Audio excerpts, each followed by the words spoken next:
Chapter 1. My college teacher. It's reasonable for students to research controlled nuclear fusion. Blue Star, Dragon Country, Sanliton Vocational and Technical College. At this moment, 3 months away from the college entrance exam, a teaching building is already filled with people at 8 in the morning in an ordinary classroom. It is class time, and a group of students is attentively listening to the lecture being given by the teacher at the podium. The teacher is a young man, looking about 27 or 28 years old, handsome, with an extraordinary demeanor, and sporting short black hair. After an unknown amount of time, Chienwegwa, how is your research on controlled nuclear fusion technology going? Chien suddenly raised his eyes and asked a small, thin boy in the front row who was dressed modestly and even had patched clothes. He quickly stood up, adjusted his thick glasses, and revealed a simple smile. Mr. Chi, I've almost completed the research. Just give me 1 more month, and I can definitely provide you with an excellent report. Good, sit down. Li Shizhen. Chi-Yin nodded and called out the next name. Here, a slender young man, looking like a yellow-haired boy from the street, immediately stood up. How is your research on targeted cancer drugs going? Report, Mr. Chi. I can submit the work in half a month. I'm trying to reduce costs. Good job. After all, this is a life-saving drug. It's crucial that everyone can afford it.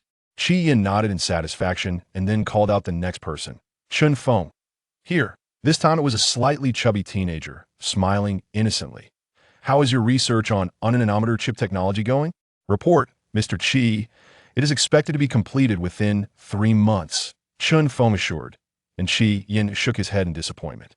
He tapped the desk and looked at everyone in the class, then solemnly announced, there are only 3 months left until the college entrance exam. Everyone, pull yourselves together. I hope you can complete all your topics during this time. That's the only way to ensure a 100% pass rate for the college entrance exam. Remember, a college diploma is the most despised in this society. Having a college diploma is almost like having a criminal record. Only advancing to a bachelor's degree is the only way out. Everyone needs to work hard. Chi-Yin earnestly taught everyone, and they all responded in unison. Yes, Mr. Chi. After that, they all began a new round of research and contemplation that if top experts were to come here, they would surely be shocked, as the vocabulary used by these college students includes terms like J-20 fighter jets, laser weapons, electronic shields, plant hybrid technology, curvature acceleration, and a series of concepts that only exist in theory. Yet these college students discuss these topics with conviction, as if they are truly researching them. Chi-Yin watched this scene with satisfaction, and at the same time, familiar mechanical sounds echoed in his mind. Ding detected that student Chienwegwa is diligently studying, gaining experience in controlled nuclear fusion technology. 10. Current research progress 89100. Ding detected that student Li Shizhen is studying tirelessly and has significant insights, gaining experience in targeted cancer drug technology 100. Current research progress 80100. Ding detected that student Chin Feng is slacking off, gaining experience in unanometer chip technology 1. Current research progress 65100. Ding. Listening to these familiar mechanical sounds, Chi-Yin showed no signs of panic. That's right, he is a transmigrator. In his previous life, he was a patriotic scientist who dedicated his life to researching advanced technology. Unexpectedly, he transmigrated to this parallel world, Blue Star, where he found that the national conditions seemed similar to those of his previous life. Fortunately, he awakened a system called the Master Black Technology System. As the name suggests, it requires him to be a teacher and teach students to conduct research, but the prerequisite is that the student must be mentally mature and able to focus on research. After binding with a student, the system provides them with a topic and significantly enhances both the students' and Chi-Yin's research capabilities regarding that topic. It can be said that as long as they seriously study and research, completing the topic is almost certain. Of course, there is a limitation on the number of students he can bind with, which is 30. But it seems that fate played a joke on him. His transmigration identity happened to be that of a college teacher. This means that all his students are college students, as the saying goes. College students are not as good as dogs. In this era, attending college is almost like having a criminal record, but Chi-Yin did not give up, because he was also a college student at the beginning of his previous life. Who says college students are inferior?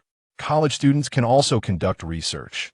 For this reason, Chi Yin specifically searched the entire school for ambitious students from poor families who were determined to change their fate through studying. After 3 years, he finally found 30 students. He integrated them into a class. Then he bound with each of them, and now there are only 3 months left until the college entrance exam. He feels that his students will surely give this world a huge surprise. Chi Yin wants to lead the entire class to research black technology, letting Dragon Country stand tall at the pinnacle of the world once again. Just as Chi Yin's thoughts were racing, the system's voice rang out again. Ding! Detected that student Qianweigu's research progress on controlled nuclear fusion technology has reached 90, generating progress rewards. Ding! Reward host with God-level memory ability. That's right, based on the progress of each student's completion of their topics, the system grants Chi Yin different abilities. Chi Yin puts so much effort into teaching his students not only to serve the country, but also has his own intentions. However, the previous rewards were quite mediocre. Mostly skills related to sports, this God-level memory ability is the first time he has received such a reward. The moment the system's voice fell, Chi Yin felt that his mind became much clearer. Things he had previously seen were now extremely vivid. Even some indescribable study materials could be played back like a slideshow. Chi Yin wiped his nose. Damn. Almost made me nosebleed. He shrugged. In fact, teaching them different topics, the biggest difficulty is memory ability. After all, the knowledge scope of each topic is too broad. Now that he has the God-level memory skill, it perfectly compensates for this. With this ability, I should be able to improve research efficiency better. Without further ado, Chi Yin decided to browse more databases and papers online, striving to record everything. What he lacks the most now is time. In an instant, the entire class began to study earnestly, each person busy with their own tasks. Outside the classroom, a few students from other classes running to the early 8 o'clock class saw this familiar scene and couldn't help but sneered at its hilarious. Are these fools from class 21 machine design too really that stupid? It's only this early, and they're already studying. What are they pretending for? We're all college students who doesn't understand who. Right, after getting a lousy college degree, they should just play around for 3 years and then honestly screw in screws. Let me listen. What? They're actually shouting about researching controlled nuclear fusion? Did they lose their minds at night? In the eyes of most college students, they're very self-aware and know that they are here to just pass time. Thus, there's a very strange phenomenon in college in a dormitory. If you study seriously, you will be isolated, and only by playing games every day can you fit in. Therefore, Class 21 Machine Design 2, led by Chi Yin, is a very unique existence in the entire Samlin Vocational and Technical College because they're the first to arrive at class every day at 8 and never absent. The contrast with other classes is particularly stark, as if they're lazy as a result. Most people in the school look at them unfavorably. They think they're just plain sick. Chi Yin naturally noticed this situation in class and just sneered at it. Others laugh at me for being too crazy. I laugh at them for not seeing through it. Saying this, Chi Yin was about to continue reading his book when a middle-aged woman walked into the classroom with a stern expression. Chi Yin was a bit surprised the woman was the head teacher of the neighboring class. The woman looked at Chi Yin, furrowing her brows, and called out, "Teacher Chi, come with me. Director Wang is looking for you." This doesn't look good. It seems trouble is coming. Chapter 2. Gathering at the electronics factory to screw bolts. What research are these college students doing? Director Wang is looking for me. Chi Yin frowned slightly, feeling a bit uneasy. This old man, Wang, doesn't get along well with him. Why is he calling for him? You all continue studying. We'll be back soon, Chi Yin said to the class, and then strode out the door, following the middle-aged woman. Teacher Chi really knows how to teach. Your class's students are famous for being diligent. Such a learning atmosphere makes other classes envious. The woman, Xiao Meiyu, suddenly spoke halfway through. Not at all. It's the students who are working hard, Chi Yin replied perfunctorily, but the woman continued, I just don't know why these college students are working so hard. Once they enter society, aren't they just the dregs of society? The woman's expression was sarcastic, clearly not intending to pretend anymore. Chi Yin is not very popular among the teacher group either. After all, no matter how hard he works, it makes it difficult for other teachers who are preparing to slack off. Chi Yin was about to refute, but they had already arrived at the director's office. He had to suppress his anger and ignore the woman's sarcasm as he walked into the room. Director Wang, whose full name is Wang Dehai, is a complete baldy at just over 40 years old. His shiny head could almost reflect light. Coupled with his bulky figure, he looked from a distance like a plump boiled egg.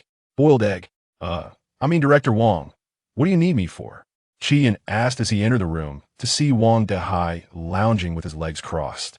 Chi-Yin, you're here, Wang Dehai said lazily without even getting up, glancing at him. That how's the research situation with your class's students? That thing. Controllable something fusion. Controllable nuclear fusion, Chi-Yin corrected him, and Wang Dehai nodded. Yes, that controllable nuclear fusion and the special medicine for treating cancer. How's the research going? Pretty good. It should be ready for results in a while, Chi-Yin explained, but Wang Dehai's eyes showed impatience.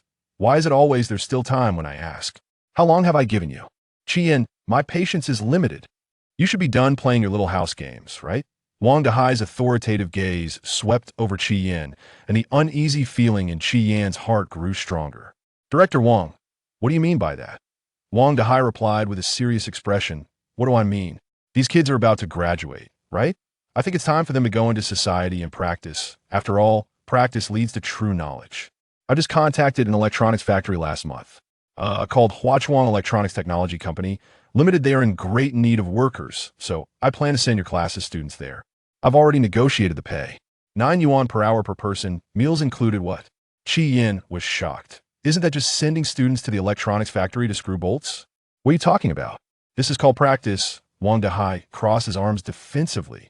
Every college student has gone through this. Teacher Chi, you need to understand the school's difficulties. I'm under a lot of pressure as the director too. How about this? You can keep 1 yuan per head. How about that? Wang Dehai proposed, looking at Chi-Yin. Every student in a college is a resource, a profit that's cold hard cash. If you don't take it, how will he, as the director, take it? If he doesn't take it, how will the principal take it? Chi-Yin clearly understood this logic that in fact, he had already delayed his students long enough. Other classes had already started working in factories in their 3rd year, but his class was different. All right, but I want to take that 1 yuan difference. You can give it to the students. Chi-Yin knew he couldn't delay anymore. If he did, these students might have trouble graduating. After saying that, he turned and left. Wang Dehai couldn't help but sneer as he watched Chi-Yin's departing figure. College students doing research. Haha, truly wishful thinking. Chi-Yin quickly returned to class and informed everyone of the news. In an instant, everyone was filled with righteous indignation. Are we really going to the electronics factory to screw bolts? What about our studies and research? Exactly, the school is being too unreasonable. Many of them were just one step away from achieving results. Now what would they do if they went to the electronics factory? Chi-Yin tapped on the desk. Okay, the school has no other choice. The market is like this, and we've already compressed most of the factory time. Chi-Yin started to comfort everyone who says going to the electronics factory means we can't study. We can still study and research during off hours. It might really be tough for everyone during this time. Let's do this. They'll go to the electronics factory to screw bolts with you. Chi-Yin finally announced.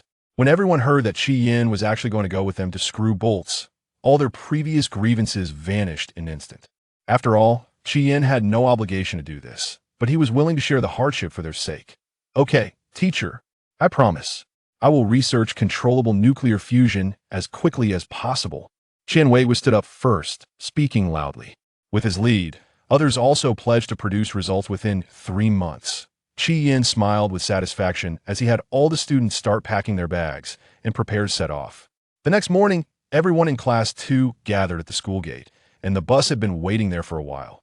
Get on the bus. Students, maintain order. One by one, the driver and the electronics factory's manager looked at the students as if they saw money, displaying big smiles. However, soon the factory manager was a bit dumbfounded because the students had brought too many things. Wait. Why are you bringing so many books to the factory to screw bolts, nuclear physics, on cancer, typhoid theory, chip technology? Where are all these? The manager looked at Qian Weigua and the others carrying large bags filled with books he couldn't understand, feeling overwhelmed to save costs. This bus had limited space, barely enough for the number of people, which was usually sufficient. After all, the factory's 3-piece suit was sold at the factory gate. Why were these students bringing books to work at the factory this time? This is absurd, truly absurd. At the school gate, there were also some students from other classes who were amused by this scene. Wow, they really know how to show off. They're still pretending at this time. Screwing bolts while bringing books, they really don't understand. That's hilarious. Chapter 3. screwing at the electronics factory, successful controlled nuclear fusion research, throwing everything away. Why bring so many books to the electronics factory? Did you really think you were going to study? The person in charge shouted loudly, wanting Wei and others to throw away the books, but everyone was naturally unwilling, and the scene fell into a stalemate. Fortunately, at this moment, Yin stepped forward, handed a cigarette to the person in charge, and softly said, "I am their teacher." Yin, the bus can't fit so many things, right? Then call another one. I will pay for it personally. The books must be brought, after all. They're going to do research. How can they check information without books? Upon hearing that Yin could personally pay for another bus, the person in charge's expression improved a lot, but when he heard Yin say that these students were going to do research, he almost laughed out loud. No way. Brother, you college students are going to the factory to screw things and do research? Are you serious? Seriously.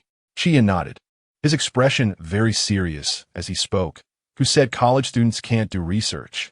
Strengthening the country through science and technology is the mission of every student. And college students are no exception. The person in charge was also moved by Yin's serious attitude. All right, let me introduce myself. My name is Chun Kai. The person who called himself Chun Kai became a bit more serious. I've never met such a responsible teacher before. To be honest, I also graduated from a college, but my teacher wasn't as responsible as you. It's really their luck to have a teacher like you. Doing research, huh? Fine. I will try to give you better positions and allow you more time. Yin didn't expect this person in charge to be quite easy to talk to, and he directly handed over half a pack of cigarettes to the other party. All right, brother, when controlled nuclear fusion is successfully researched, you can say you contributed a part. Chun Kai did not respond. Soon, 2 buses set off with Yin and 30 students from Class 2 heading to Huachuang Electronics Factory. Everyone arrived that afternoon. Yin took everyone to buy the 3-piece set for the electronics factory, and they were assigned dormitories, settling down quite well. The next morning, everyone went to work collectively, and all were arranged to work on the assembly line. The work was very simple, just packing some small items. Chun Kai indeed kept his word and assigned all students to relatively easy positions on the assembly line, so everyone wasn't too tired. Yin also picked a good workstation and got to work. Teacher Chi, wait, you're also working? You got it wrong. This is work that students must do. Chun Kai looked at Yin in great confusion, and Yin calmly replied, a teacher imparts knowledge and resolves doubts. Wherever my students are, that's where the classroom is the same. How could Yin just watch his students work hard without doing anything himself? Thus, a strange scene formed on Yin's assembly line. While others on the assembly line were chatting about entertainment gossip, Yin and his students were. On the factory assembly line, the roar of machines was incessant, yet this did not affect the intense academic discussions between the students and Yin at all. Teacher, the principle of achieving controlled nuclear fusion is based on the nuclear fusion reaction of hydrogen elements. How can we effectively control the rate and scale of this reaction? Wei was the first to throw out a question. Yin thought for a moment. With his godlike memory, he had noted down a lot of theoretical knowledge overnight. It's not an exaggeration to say that he was now a walking encyclopedia. He quickly answered, the key to controlled nuclear fusion lies in achieving high temperature, high density, and long-term plasma confinement. Currently, the mainstream methods are magnetic confinement and inertial confinement. Magnetic confinement uses a powerful magnetic field to confine high-temperature plasma, preventing it from contacting the container walls. Inertial confinement, on the other hand, involves high-power heating and compression of fuel pellets in a very short time, causing nuclear fusion under the influence of inertia. However, both methods face numerous technical challenges, such as the stability of the magnetic field and efficient energy injection. Wei nodded, feeling enlightened. Li Shizhen immediately asked, what about the technology for cancer miracle drugs, teacher? From a cellular level, the occurrence of cancer is due to genetic mutations that lead to uncontrolled cell proliferation and differentiation. What are the difficulties in developing targeted therapeutic drugs for these mutated genes? Yin immediately responded, the complexity of cancer lies in the diversity and heterogeneity of its genetic mutations. Even for the same type of cancer, different patients may have significant differences in genetic mutations. This necessitates the need for gene sequencing and analysis of a large number of samples in the development of targeted drugs. And cancer cells may also develop drug resistance, requiring continuous improvement and updates of the drugs. Other students raised different questions, and Chi Yin answered them one by one. The advanced technology system provided by the master allowed Chi Yin and the students to mutually share ideas on scientific research, emphasizing the need for cooperation to succeed in research. However, the biggest difference between Chi Yin and these students was that they could only specialize in one topic, while Chi Yin was bound to all the topics of the students. Other assembly line workers watched this absurd scene, all secretly laughing in their hearts. They all felt that these students were acting pretentious. The workshop leader saw the scene and came over to say a few words. But the students' discussion did not affect their learning progress, so he didn't say much. In the following time, whether on the assembly line, during meal times, or even during sleep time in the dormitory at night, Chi Yin and all the students utilized every moment to the fullest. Just like that, a month passed in the blink of an eye. That night, Qian Weigua hurriedly found Chi Yin, who was reading under a lamp. Teacher Qi, my theory of controlled nuclear fusion has finally succeeded. Really? Come on, let's verify it together. Chi Yin was also very excited. He immediately took a stack of draft paper and, along with Qian Weigua, began calculating the data with a pen. After a few hours, looking at the final accurate results, Chi Yin and Qian Weigua almost simultaneously burst into laughter. The system's voice also rang out at the same time. Ding! Sensing that student Qian Weigua has completely completed the research on controlled nuclear fusion, congratulations to the host for achieving the primary achievement. First-time teacher. Current completed topics. 130. The host can wear the title effect. Every word you say has a small probability of enlightening others. Chi Yan's pupils widened. This effect was quite impressive. Enlightening someone instantly, wasn't that a divine technique? However, now is not the time to dwell on this. He turned to look at Qian Weigua with a gratified expression and said, We did it. We really did it. Qian Weigua, you did great. Teacher, this is all thanks to your guidance. Chi Yin and Qian Weigua exchanged smiles, and at that moment, it seemed as if everything around them became unimportant. In these days, they had been immersed in research day and night, fully dedicated to it. Now both of them appeared quite disheveled. Their hair was messy, as if it hadn't been combed for a long time, and their clothes were wrinkled and stained. Looking at their faces, they were filled with exhaustion, their eyes bloodshot, a testament to the long hours without sufficient rest, making them look like they were overworked. However, despite this, their eyes were bright. That brightness was filled with anticipation for research results, containing hope for the future and a steadfast belief in scientific exploration. Let's publish it. This paper.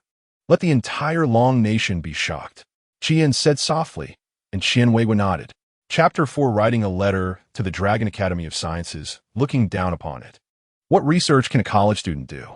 Teacher, how do we submit our controlled nuclear fusion research? Do we just publish it on the website? Qian Weigua expressed his confusion, and Chi Yin shook his head. How is that possible?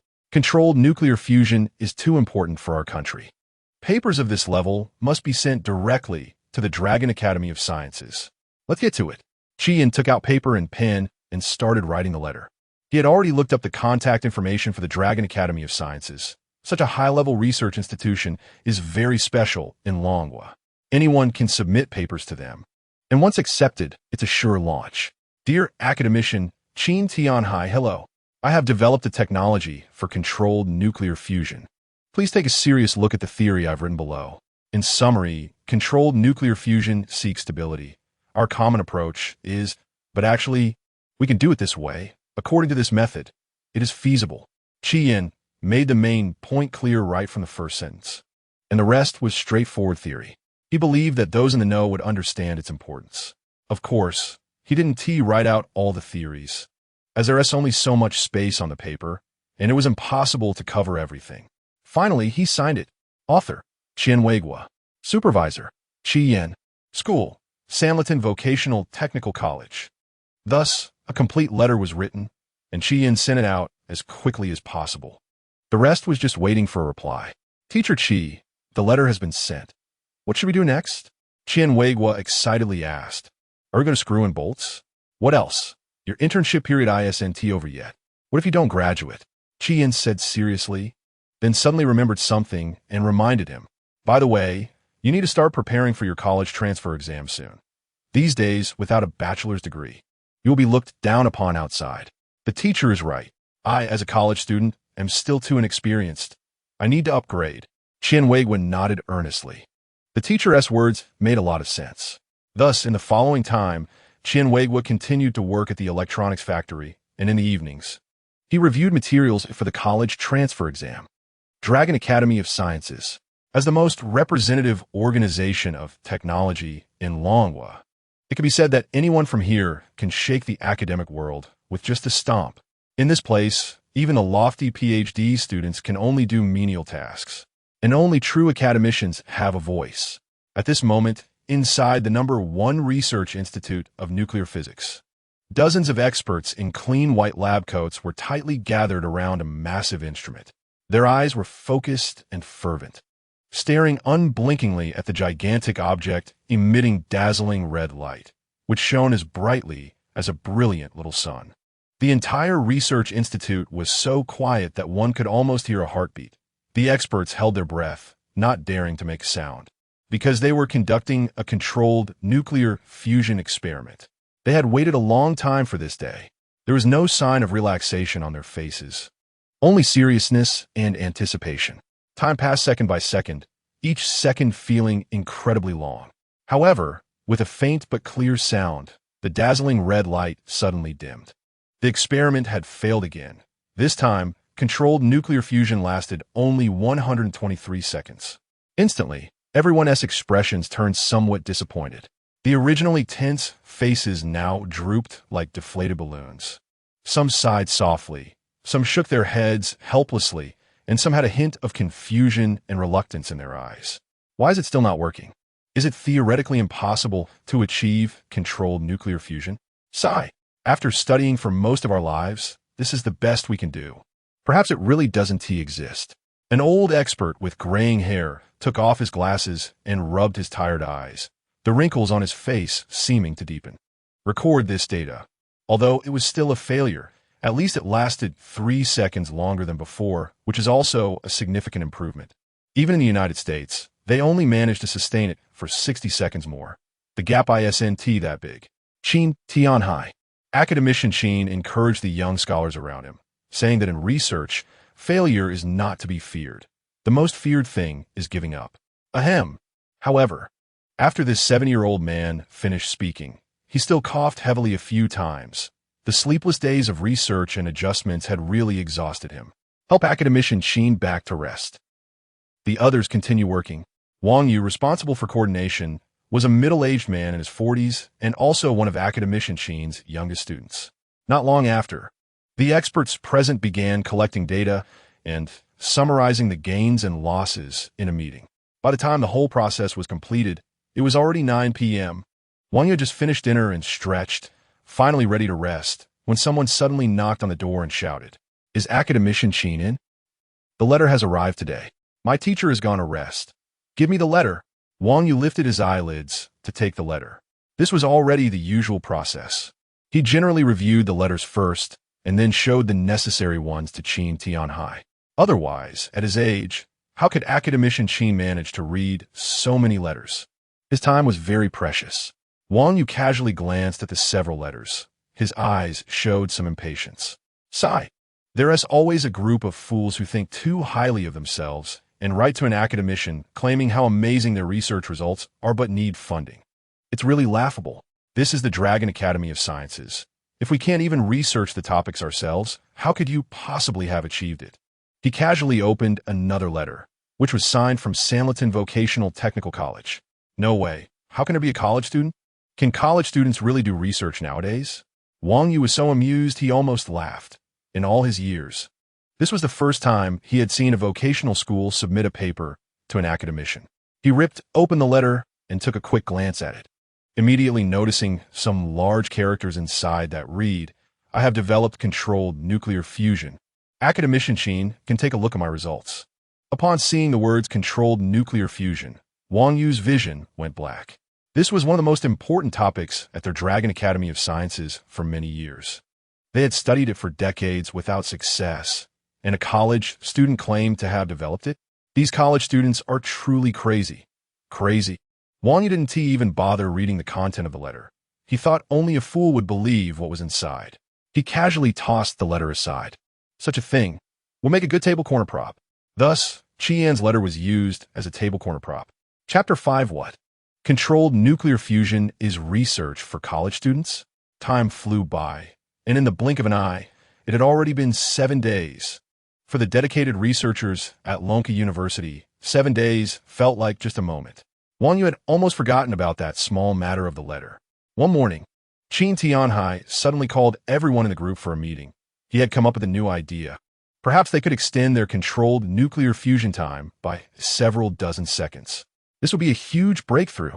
When he proposed his idea at the morning meeting, everyone seemed to have an epiphany. Academician Qin, this is brilliant. With your method, I believe we can extend our time by at least 30 seconds. Extending by 30 seconds is a significant advancement. It's almost catching up to the United States across the ocean. Longhua is truly fortunate to have Academician Qin. A group of people flattered and praised the old academician, but Qin Tianhai himself was completely indifferent. As an elder of Longhua, he cared about only one thing: to research and achieve controlled nuclear fusion, allowing Longhua to stand tall at the pinnacle of the world once again. This was the dream of his teacher and his teacher's teacher. Alas, I wonder if it can be realized in my lifetime. Qin Tianhai sighed, poured himself a cup of warm water, and returned to his office to rest. After sitting down, he instinctively glanced around the office. When he saw the desk next to him, where Wang Yu's name was written, in complete disarray, the old academician's expression instantly turned sour. How could this kid not change his bad habits? The documents are a mess. What will he do when he can't find them later? Time is life. The old academician shook his head and decided to tidy up for his youngest student. He had always been fond of Wang Yu. Although his research talent was not high, he was obedient and had strong organizational skills, making him a good assistant. After tidying up for a while, the old academician finally got things mostly in order. And at that moment, he noticed a piece of paper under the corner of the desk. Qin Tianhai thought it was trash and picked it up. It was just a sheet of paper. Some of the text was even smudged, as if stained by water. However, Qin Tianhai still saw several large characters on it. I have developed a method for controlled nuclear fusion. Qin Tianhai immediately felt joy, thinking this was likely Wang Yu's draft. This kid, did he have to put it out there once he figured it out? Is he afraid the theory is too poor to present? Young people should be brave in practice. Qin Tianhai chuckled and unfolded the paper, preparing to give his student Wang Yu some feedback. But as he continued to read, Qin Tianhai's expression began to change. Hiss, there is such a method? After all, is the essence of controlled nuclear fusion just boiling water? Wait a minute, can this also work? Hey, can this inequality be calculated this way? This variable. Qin Tianhai's eyes gradually became serious. He eagerly took out several sheets of paper and a pen and began to verify the calculations based on the letter. Like this, and then like this. Qin Tianhai's eyes gradually lit up. He felt he was really getting closer to the result, and this method seemed truly feasible. But just as he was about to calculate the final result, needing just one last formula, the letter ended. There were no more words. Damn it, how could it stop right here? I'm just one step away, just one step. Qin Tianhai felt he was going to go crazy. He could guarantee that the method for controlled nuclear fusion written on this paper was absolutely feasible. Right? Find Wang Yu, this is Wang Yu's draft. Just find him. Who would have thought this kid was so talented? Hi, he's my student. Qin Tianhai's eyes were filled with excitement. He felt he had never been so thrilled in his life. He grabbed the letter and ran out. He dashed through the halls. Startling the researchers from Lonka University, he passed by. Was that academician Qin just now? So fast. The old academician is indeed still going strong. Soon, Qin Tianhai found Wang Yu, a graduate student in nuclear physics, and slapped him on the back. Good boy, good boy. I really didn't see it coming. You are the real genius. I am proud of you. Wang Yu was taken aback, grinning awkwardly. He had always been scolded by Qin Tianhai for being as dumb as a pig, the slowest student among all. Could it be that today he finally discovered he was a diamond in the rough? Teacher, it's all thanks to your excellent teaching. It's all your credit, Wang Yu said humbly, and Qin Tianhai waved his hand. I'm not that capable. This is all your own research achievement. Qin Tianhai was eager to get to the point. You little rascal. I don't want to waste time with you. Hurry up and tell me the last formula. You're driving me crazy, you know? What? What formula? Wang Yu was confused. Don't play dumb with me. It's the formula for controlled nuclear fusion that you developed. Qin Tianhai laughed, looking as if he understood everything. What? Wang Yu was dumbfounded. When did he develop controlled nuclear fusion? He wore a bitter smile. Teacher, how could I possibly research controlled nuclear fusion? Not you? How is that possible? ISNT this paper your draft? Qin Tianhai was also stunned. He took out the paper and handed it to Wang Yu, whose pupils widened in shock. This is not my handwriting, and it's not my draft paper. Wait, this seems like a letter. Qin Tianhai took a deep breath, his gaze gradually becoming dangerous. You better give me a reasonable explanation. Wang Yu realized this was serious. He hurriedly pulled Qin Tianhai to his workstation. His back was already soaked with cold sweat. Had controlled nuclear fusion really been developed? He suddenly remembered receiving a letter a few days ago. He quickly began searching and finally found the previous envelope, but it was already crumpled. Qin Tianhai snatched the envelope and looked at it. There was still missing one formula, and there might be another sheet of paper. But after flipping for a long time, he found nothing. It was empty. Qin Tianhai was furious. Is there another sheet of paper? No. It's gone. I thought I could throw it away. I didn't know it was so important. Wang Yu was on the verge of tears, and Qin Tianhai was about to explode. That was the last formula for controlled nuclear fusion. It was too important. He couldn't imagine how terrible it would be if it leaked. Qin Tianhai reached his workstation and immediately picked up a red phone. Hello, this is Qin Tianhai from Lonka University. Please connect me to Chun Baohua. Hello. Is it old Chun? Send troops here immediately. For what? I want to seal off the entire Lonka University. Chapter 6. Surrounding Sanlitun Vocational and Technical College. What? Locking down the entire Lonka Institute? Why? Upon hearing this news, Chun Baohua on the other end of the phone asked in surprise. Old Qin, what on earth happened? Such a big operation. Does it require our military to intervene? Dean Qin replied with a heavy tone. Yes, because the technology for controllable nuclear fusion has been. You guys at Lonka are amazing. Incredible. Chun Baohua exclaimed excitedly. However, Qin Tianhai quickly denied. No, this is not our breakthrough. Anyway, just lock it down first. This matter must be kept strictly confidential, and it must be executed according to the highest confidentiality requirements. All right, since you say so, I will definitely lock down Lonka tightly, ensuring that not even a fly can get in. Chun Baohua understood the importance and urgency of this task and did not dare to be the slightest bit negligent. Not long after, a vast army surged towards Lonka Institute from all directions, instantly making the atmosphere within the institute tense. Many people were conducting research in a laboratory when suddenly they heard the roar of engines and the sound of synchronized footsteps intertwined, deafening. They all rushed outside and were taken aback by the scene. They were initially thinking they were doing their research well, wondering who was so bold to create such a commotion. As a result, military vehicles filled with soldiers surrounded Lonka Institute without any gaps. The grand display was so overwhelming that some might even believe they were about to demolish the institute. Could it be that there had been another project breakthrough recently? But there had been no news of that. Meanwhile, after hanging up the phone, Qin Tianhai held a letter in his hand. His brow furrowed and his eyes filled with surprise. He angrily said to Wang Yu, "Look at how you do your job. I was just praising you. Now, you're not even handling the mail properly. You're really more trouble than you're worth. Teacher, you can't blame me for this, can you? Who would believe a random letter claiming to have achieved controllable nuclear fusion? Our Lonka Institute hasn't achieved it in all these years." Wang Yu explained with a bitter face. Qin Tianhai scolded Wang Yu again with a dark expression, saying this was just discrimination. However, soon, Qin Tianhai noticed the signature on the letter and muttered in confusion. Sanlitun Vocational and Technical College? Wait, which top school is this in our dragon country? Teacher, this seems to be a junior college. Wang Yu reminded him, and Qin Tianhai was shocked. You say this is a junior college? That's absolutely impossible. This is controllable nuclear fusion. Wang Yu had a dark expression. Wang Yu thought to himself, isn't this blatant discrimination? And he's criticizing me. Soon, Qin Tianhai began pacing back and forth in disbelief in the office, murmuring, how could such an advanced technology as controllable nuclear fusion come from a junior college? This is simply unbelievable. He recalled the arduous journey of the world's top research institutions in the field of controllable nuclear fusion. And now, this major breakthrough actually came from an obscure junior college.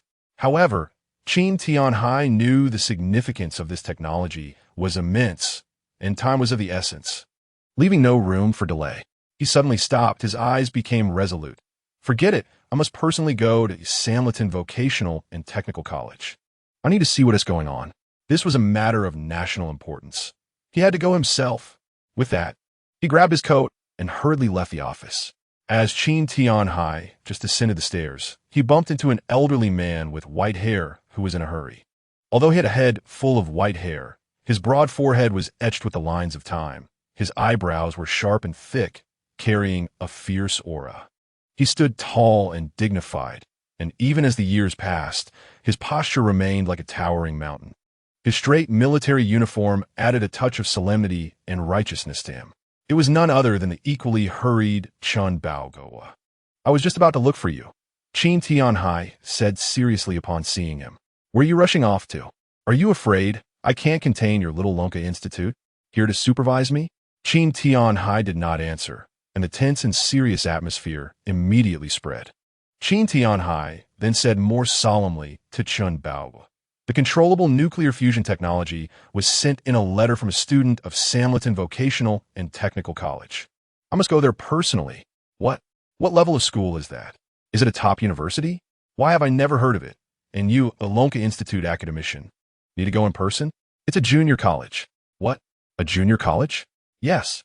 Even if it's a junior college, we cannot be negligent. This is a matter of national importance, and we cannot overlook anything. Now, even junior colleges are this impressive? Chun Baoguo was a bit curious. The two of them then boarded a military helicopter together, heading straight towards the Magic City. A few hours later, Samleton Vocational and Technical College in the Magic City. Today was supposed to be the first day of classes after the weekend, but on this seemingly ordinary day, the school was surrounded by troops, soldiers armed and serious, completely sealing off the entire school. Moreover, even the nearby streets were quickly blocked off, was set up to prohibit any unauthorized personnel from entering. Suddenly, a deafening sound broke the tranquility of the school as the engines of many helicopters roared. One by one, the helicopters slowly landed on the playground of Samleton Vocational and Technical College, kicking up a cloud of dust. The doors opened, and two elderly men stepped out, both gray-haired, but exuding an undeniable authority and presence. The grandeur of the scene was shocking. Students who were in class heard the noise and, driven by curiosity, couldn't help but peek out. Even the teachers on stage put down their books and looked out the window. Upon seeing this scene, they began to whisper to each other, discussing what was happening. What's going on? So many helicopters. And the army surrounding our school. Those guns must be real. That's the army. I've only seen them on TV. Could it be that something big happened at our school? It can't be that the principal embezzled and sold the country. The principal doesn't have that much clout. I think someone big is coming to our school, sent by the higher-ups. ISNT, that how novels always write it. Maybe our school really has a genius. I'd rather believe the principal sold the country. After all, we are just a junior college. What kind of celebrity could deserve such a grand display? Chapter 7. Qin Tianhai shock. You called them to the factory to screw bolts in the principal's office. After Principal Zhang finished the phone call, he was almost paralyzed with fear. He had no idea what was happening. His legs trembled uncontrollably, and he couldn't walk straight. Had his embezzlement been discovered? But even if it were, it shouldn't cause such a big commotion. He hadn't embezzled much, so why did the military from the capital come directly? However, the caller had said to cooperate with their work. He wiped the sweat from his forehead and immediately went out to prepare for their arrival. Before long, Qin Tianhai and Chun Baohua arrived at the principal's office. They ran into Principal Zhang, who had just exited the office, his legs still trembling. Upon seeing them, Qin Tianhai stated directly, "I am Qin Tianhai from Lonka University. You're Principal Zhang, right? We're looking for a student from your school named Qian Weigua and a teacher named Qi Yan. Please tell me where they are." Principal Zhang looked up and gasped. These were all well-known figures in the capital, and he felt intimidated being so close to them. The pressure was overwhelming. Taking a deep breath, Principal Zhang cautiously asked, "May I ask what you need them for? Have they done something wrong?" With a somewhat serious expression, Qin Tianhai replied, "It's best if you don't ask about that. This matter is very important for the country. Just tell me where they are." He added, "Don't worry. Your school produces many talented individuals. It's a very good school." Fearing that this timid principal might faint from their imposing presence, he hurried to comfort him. After hearing this, Principal Zhang was quite excited. His legs stopped trembling. He quickly said, "I know Teacher Qi Yan. He is a teacher from the School of Mechanical and Electrical Engineering. I'll take you to find them." Qin Tianhai urged. "Then hurry and take us there." After that, Principal Zhang led the two towards the School of Mechanical and Electrical Engineering. Since it took some time to get there, Principal Zhang kept talking to himself along the way. Teacher Qi Yan is really a good teacher. The students in his class are all very obedient. The entire way, Qin Tianhai and Chun Bao will listen to Principal Zhang flattering the teacher, which was almost making their ears calloused. Soon, they arrived at the School of Mechanical and Electrical Engineering. At that moment, in the office of the School of Mechanical and Electrical Engineering, "What did you say? You sent them to work at the electronics factory?" Even Qi Yan went. "Yes, what's wrong? It's time for their internship. They should go gain some experience." Teacher Qi Yan wanted to go himself. "You, who gave you the right? I was only away on a business trip for half a month, and you sent their class to work at the electronics factory. Why don't I have the right? I'm also the dean of the School of Mechanical and Electrical Engineering, while you're the deputy dean. I'm above you, okay? That still requires my approval."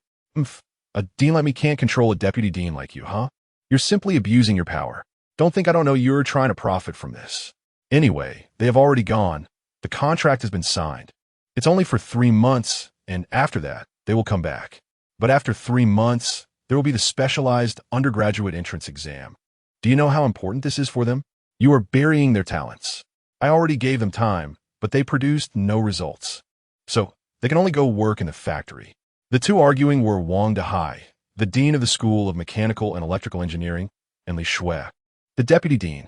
This female deputy dean was Qi Yan Sr., and she was the one who had the authority to gather 30 students for research.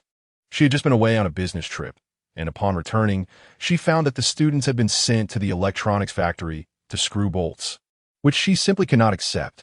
She stormed into Wang Dehai's office to question him. However, Wang Dehai's attitude was very arrogant, and he spoke nonsensically, leaving her unable to say much due to his positional power. Just then, the principal brought Qin Tianhai and others to Wang Dehai. The few of them heard the argument at the door, but the content was unclear. Qin Tianhai and the others pushed the door open. "You what?" Before Wang Dehai could finish his sentence, he was dumbfounded upon seeing the visitors. As for the principal, let alone, the two people beside him were ones he had only seen on television, especially the one in military uniform, who exuded an immense aura.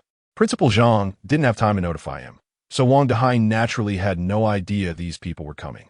Moreover, he and Li Shui had been arguing for a while, and the door was closed to prevent any students from hearing, completely unaware of the noise outside. Now, Wang Dehai could only curse inwardly, wondering why the door was so soundproof. On the other hand, Li Shui felt that the principal's arrival was timely, but the two big figures beside her made her feel a sense of respect. The principal asked, "Old Wang, where are Qi Yan and that student named Qian Weigua?" Wang Dehai was stunned. Why was the principal also looking for these people? One Li Shui was already giving him a headache. Aren't they just at the electronics factory screwing bolts? Isn't that what vocational students do? But he didn't dare to say these words and nervously replied, What do you need them for?" Principal Zhang, feeling exasperated, said, "What do you mean they're not at the school?" Seeing he couldn't hide it any longer, Wang Dehai stammered. They went to Huachuang Electronics Technology Company, Limited. Upon hearing this, Principal Zhang was immediately filled with rage. "What? You said they went to the electronics factory? What electronics factory? That is a mechanical company. Dean Wang weakly spoke up. Qin Tianhai and Chen Bao were also stunned upon hearing this, their fists clenched, combining what they had overheard at the door with this result.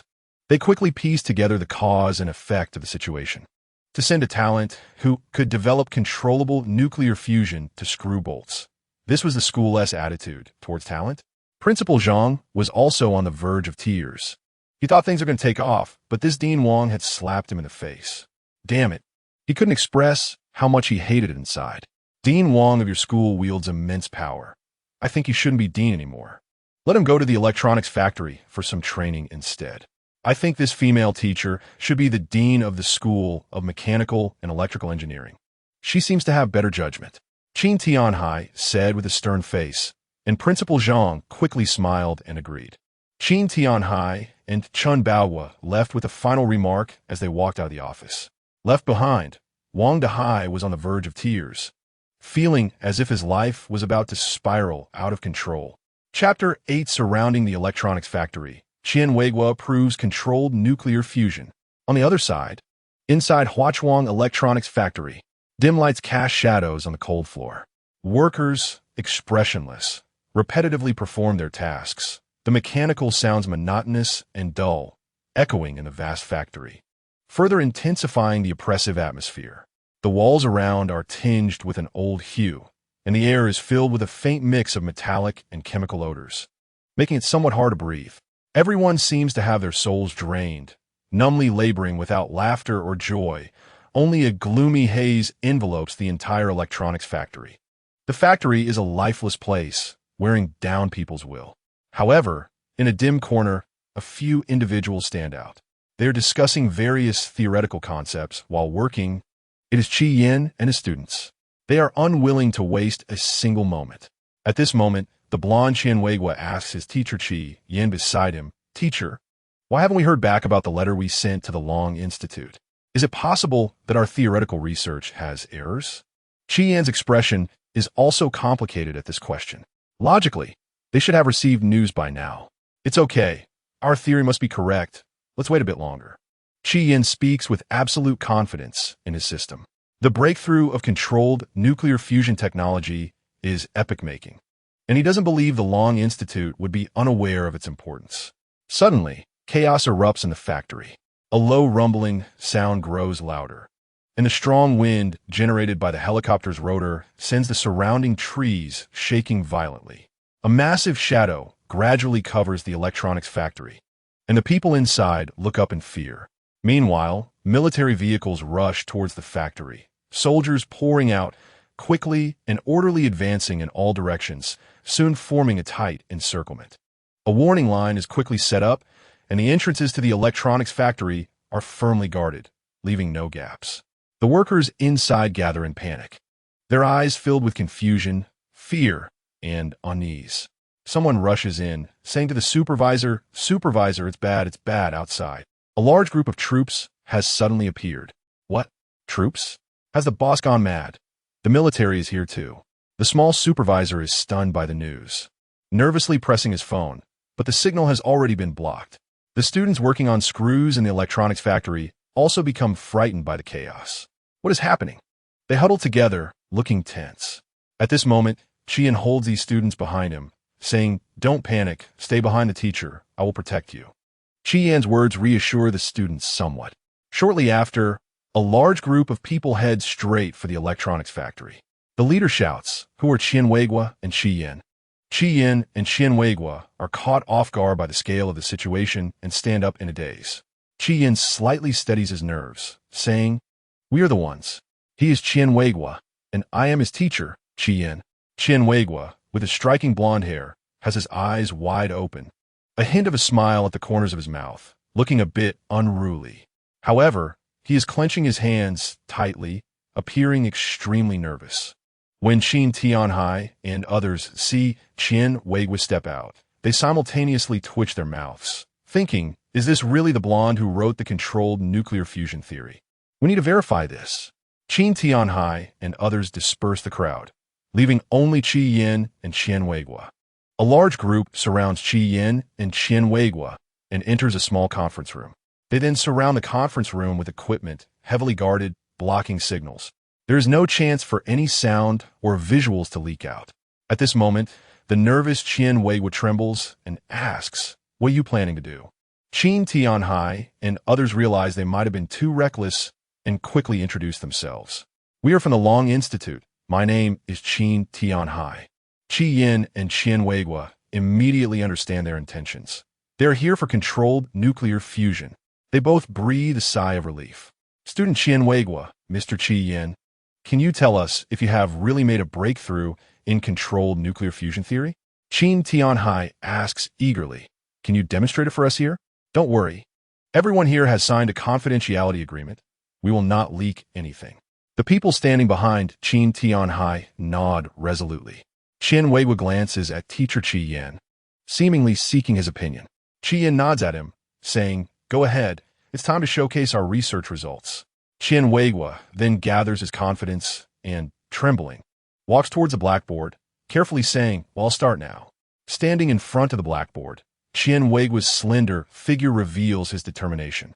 Months of research results finally have a chance to be displayed. He slightly squints, as if quickly organizing his thoughts in his mind. Then the chalk in his hand falls, making a soft sound as it touches the board. He begins to write the formula for controlled nuclear fusion theory, chalk dust rising gently, dancing in a beam of sunlight streaming in through the window. Sweat beads gradually form on his forehead, but the seriousness in his eyes does not diminish at all. His focused expression seems to leave only him and the blackboard in the world. Each stroke is vigorous, each character precise. The formulas extend line by line on the blackboard. The experts below initially adopt a scrutinizing attitude, whispering and discussing softly. However, as Qian Weiwa writes more fluently, the formulas become increasingly complex and exquisite, and the expressions of the experts begin to change. Qin Tianhai suddenly stands up from his seat, his voice trembling with excitement. This is incredible. How could he derive these key formulas so easily? Can be transformed like this? The experts beside him nod in shock. Yes, the logic is so clear, as if he has researched in this field for a lifetime. "I truly feel inferior." Gasps of astonishment rise and fall, the entire atmosphere ignited like a powder keg.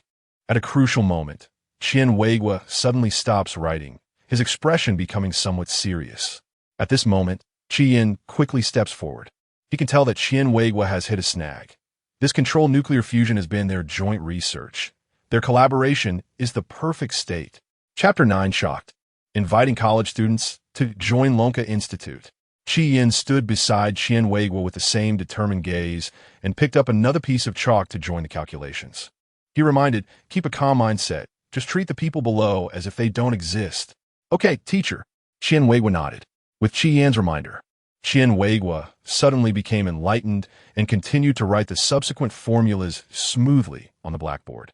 Qi Yin's participation made the demonstration even more exciting, and the formulas on the blackboard became increasingly refined. The experts in the audience were continuously shocked, and the entire space was filled with a tense and excited atmosphere. Phew! As Qian Weiwa heavily pointed at the blackboard, he finally completed the complete controllable nuclear fusion theoretical formula, and the final result was out. There was almost no error at all. The experts below, including Qin Tianhai, were completely absorbed in what they were seeing. After seeing the final result, they were so excited that they were moved to tears. Looking at the final calculation result on the whiteboard, they were all thrilled. They had dedicated most of their lives to researching controllable nuclear fusion technology, and halfway through, they already understood that this technology was indeed feasible. This college student had truly broken through this technology, and after seeing the results, everyone felt enlightened, realizing that it could actually be done this way. Suddenly, everyone excitedly stood up. They were exclaiming in excitement. "It worked, it really worked. This is really the theory of controllable nuclear fusion. It is truly feasible. Oh my God, I never expected that in my lifetime I would actually see controllable nuclear fusion researched by our dragon country. Ha ha, now, our dragon country will flourish." This was the dream of several generations, and it had finally come true. To have such a student in this lifetime is enough. Teacher Qi Yin, you really have a genius student. The Lonka Institute is never short of geniuses. But now they all regarded Qian as an unparalleled young genius. Qin Tianhai excitedly held Qi Yan's hand and wouldn't let go. Other experts, seeing this, also came forward to either grab his other hand or tug at his clothes. Their enthusiasm was palpable. They exchanged pleasantries with Qi Yan, then turned directly to Qian. We never expected to see such talent from a college student. Qian, come join us at Lonka Institute.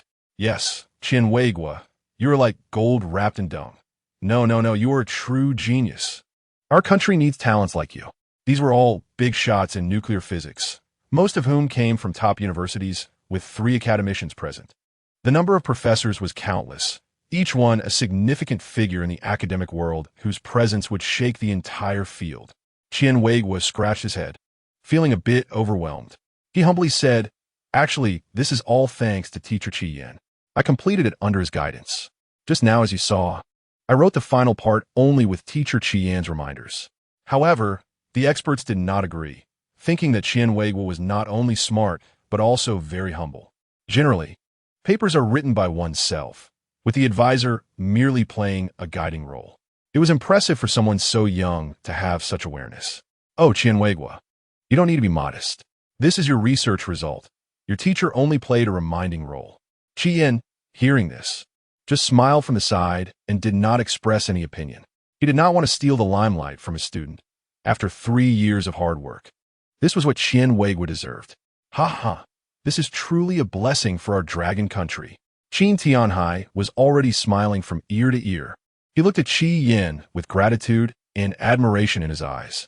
He knew that a young genius like Qian was rare, especially one from college. There must have been a teacher guiding him correctly, but it was only guidance. For such a significant breakthrough, he still believed it was Qian idea. Yet, he was still immensely grateful for Qi Yan's careful cultivation. Teacher Qi Yan, we all see how you have nurtured Qian. So, to express our gratitude, you can make a request. As long as we can do it, we will definitely fulfill it. What do you think? Qin Tianhai's voice was steady and powerful, echoing in the conference room. Qi Yan was slightly taken aback. Then a glimmer of light flashed in his eyes. He said without hesitation, "I want a more professional laboratory so that I can help my students conduct research better." Qi Yan had always longed for a space of his own where he could realize his ideas. However, a professional laboratory was simply too expensive for him. And if he had one now, he wouldn't have to rely on others in the future. Upon hearing this, Qin Tianhai couldn't help but gain even more admiration for this teacher. He laughed heartily. "Good. Teacher Qi Yan, your passion and spirit for research are commendable and worth learning from. So, at Magic City University, there is a professional laboratory. I will contact them and let you use it." At this time, both parties had basically reached an agreement. However, Qi Yan was no fool and naturally understood the underlying meaning of Qin Tianhai's words. This was essentially a roundabout way of rejecting Qi Yan's joining Lonka Institute, which he was well aware of. At this moment, Qin Tianhai and others were preparing to take Qian to Lonka Institute. "Qian, you are now officially joining Lonka Institute, and we will take you over for a visit." However, Qian happily ran to Qi Yan's side. "Teacher Qi Yan, aren't you coming with me?" His innocent eyes were filled with expectation. He didn't want to leave Teacher Qi Yan. In his heart, Qi Yan was a very important guide for him. However, Qin Tianhai and others showed difficulty, and the student Wang Ning who came with Qin Tianhai coldly said, "Your teacher, he isn't qualified to go back to Lonka Institute with us. That place is where many geniuses gather, and only exceptional talents like you can be admitted through special channels. Not just anyone can enter casually." Qin Tianhai only pretended to scold a little and did not stop them too much. After all, his meaning was not far off, and this matter was indeed difficult to handle. He had considered whether to bring this teacher into Lonka Institute as well. But after asking around privately, most people disagreed. However, when Qian heard this, his originally smiling face instantly fell, and he stubbornly said, "Then I won't go either. If Teacher Qi Yan can't go, I will never leave Sanliton Vocational and Technical College." Chapter 10 Qi Yan. I want all the students to enter Lonka Academy. This sudden situation put everyone in a difficult position. However, looking at the scene, Qi Yan felt deeply moved. After all, these were the students he had nurtured. and they had a conscience. He patted Weigua's shoulder and said gently, "Weigua, the teacher really can't go with you. The teacher still has other students to take care of here. Later, I will train all the students in our class and send them to Lonka Academy together." Weigua blinked, thought for a moment, and finally nodded. "Then, teacher, you must keep your word. I will wait for you and the classmates at Lonka Academy." Everyone breathed a sigh of relief when they saw that Weigua was finally willing to leave. But when they heard Yin's words, they scoffed. A seemingly unimpressive college teacher actually said he would send the entire class of students to Lonka Academy? This was simply absurd. In their eyes, it was already a monumental achievement for the Sanlitun Vocational Technical College to produce a talent like Weigua. So how could there possibly be a group of geniuses in such a small college? This was simply a dream. What a boastful statement. How could he even say such a thing? Wang Yu muttered to himself. They all thought Yin was just talking big, with no credibility at all. However, Weigua firmly believed that Teacher Yin had this ability. He knew that Teacher Yin was extraordinary. Those seemingly ordinary students, under Yin's guidance, would unleash their immense potential, not much different from himself. He silently thought, "You all look down on Teacher Yin now, but you will definitely regret it later." Yin watched the backs of everyone leaving, and the corners of his mouth curled up slightly. At this moment, that large group of people had already withdrawn. The tense and mysterious atmosphere dissipated. After everyone solemnly signed the confidentiality agreement, the factory resumed its orderly operation. Yin returned to his post, surrounded by the group of students he was mentoring. Yes, they still had to continue their internship. The internship tasks for these students today still had to be completed. In a few days, he would go to the school to see if he could apply for an early end to the internship period for these students. Everyone gathered around Yin, chattering and asking what had just happened. Yin looked at these energetic students, a hint of warmth flashing in his eyes, and began to recount the events that had just unfolded. "You clever little ones, once I finish telling the story, you must speed up your research projects." Although everyone had signed confidentiality agreements, these students were different. They all knew each other well. In this trusting small group, there were no secrets that couldn't be shared. Moreover, each of them had their own research topics. However, when Yin mentioned that Weigua's research topic was controllable nuclear fusion, the students' eyes instantly lit up with excitement. Controllable nuclear fusion. That is the holy grail in the field of energy. This is a great research endeavor capable of changing the world. And their teacher Yin is actually this impressive. Their admiration for him surged again. Yin continued, "Weigua has already entered Lonka Academy. And you all need to work hard too." Upon hearing this, the students' faces were filled with envy, a testament to their admiration for Weigua's achievements. However, amidst this envy, there was not a trace of jealousy. On the contrary, their gazes became more resolute, and a surge of powerful energy welled up in their hearts. His success made them understand that as long as they worked hard and followed Teacher Yin, they too would achieve something.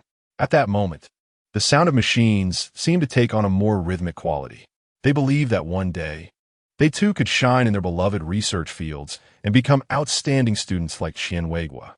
In the factory, the roar of the machines continued, and everyone remained focused, screwing bolts and discussing. However, suddenly there was a new situation on Yin's side. He quickly received a message from the school, requesting him to return immediately. Yin returned to the school with mixed feelings and was immediately received by the principal in person. The principal's face was filled with smiles, and he praised Yin profusely. "Teacher Yin, you truly have a way of teaching, a discerning eye for talent, having nurtured such an excellent student like Weigua.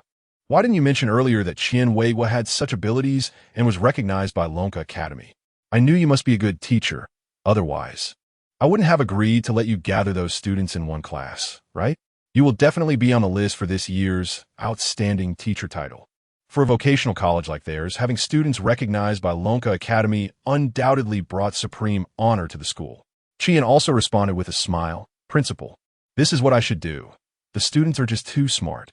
This was the perfect opportunity to suggest to the principal to let them end their internship early and return to research, and he should agree to that.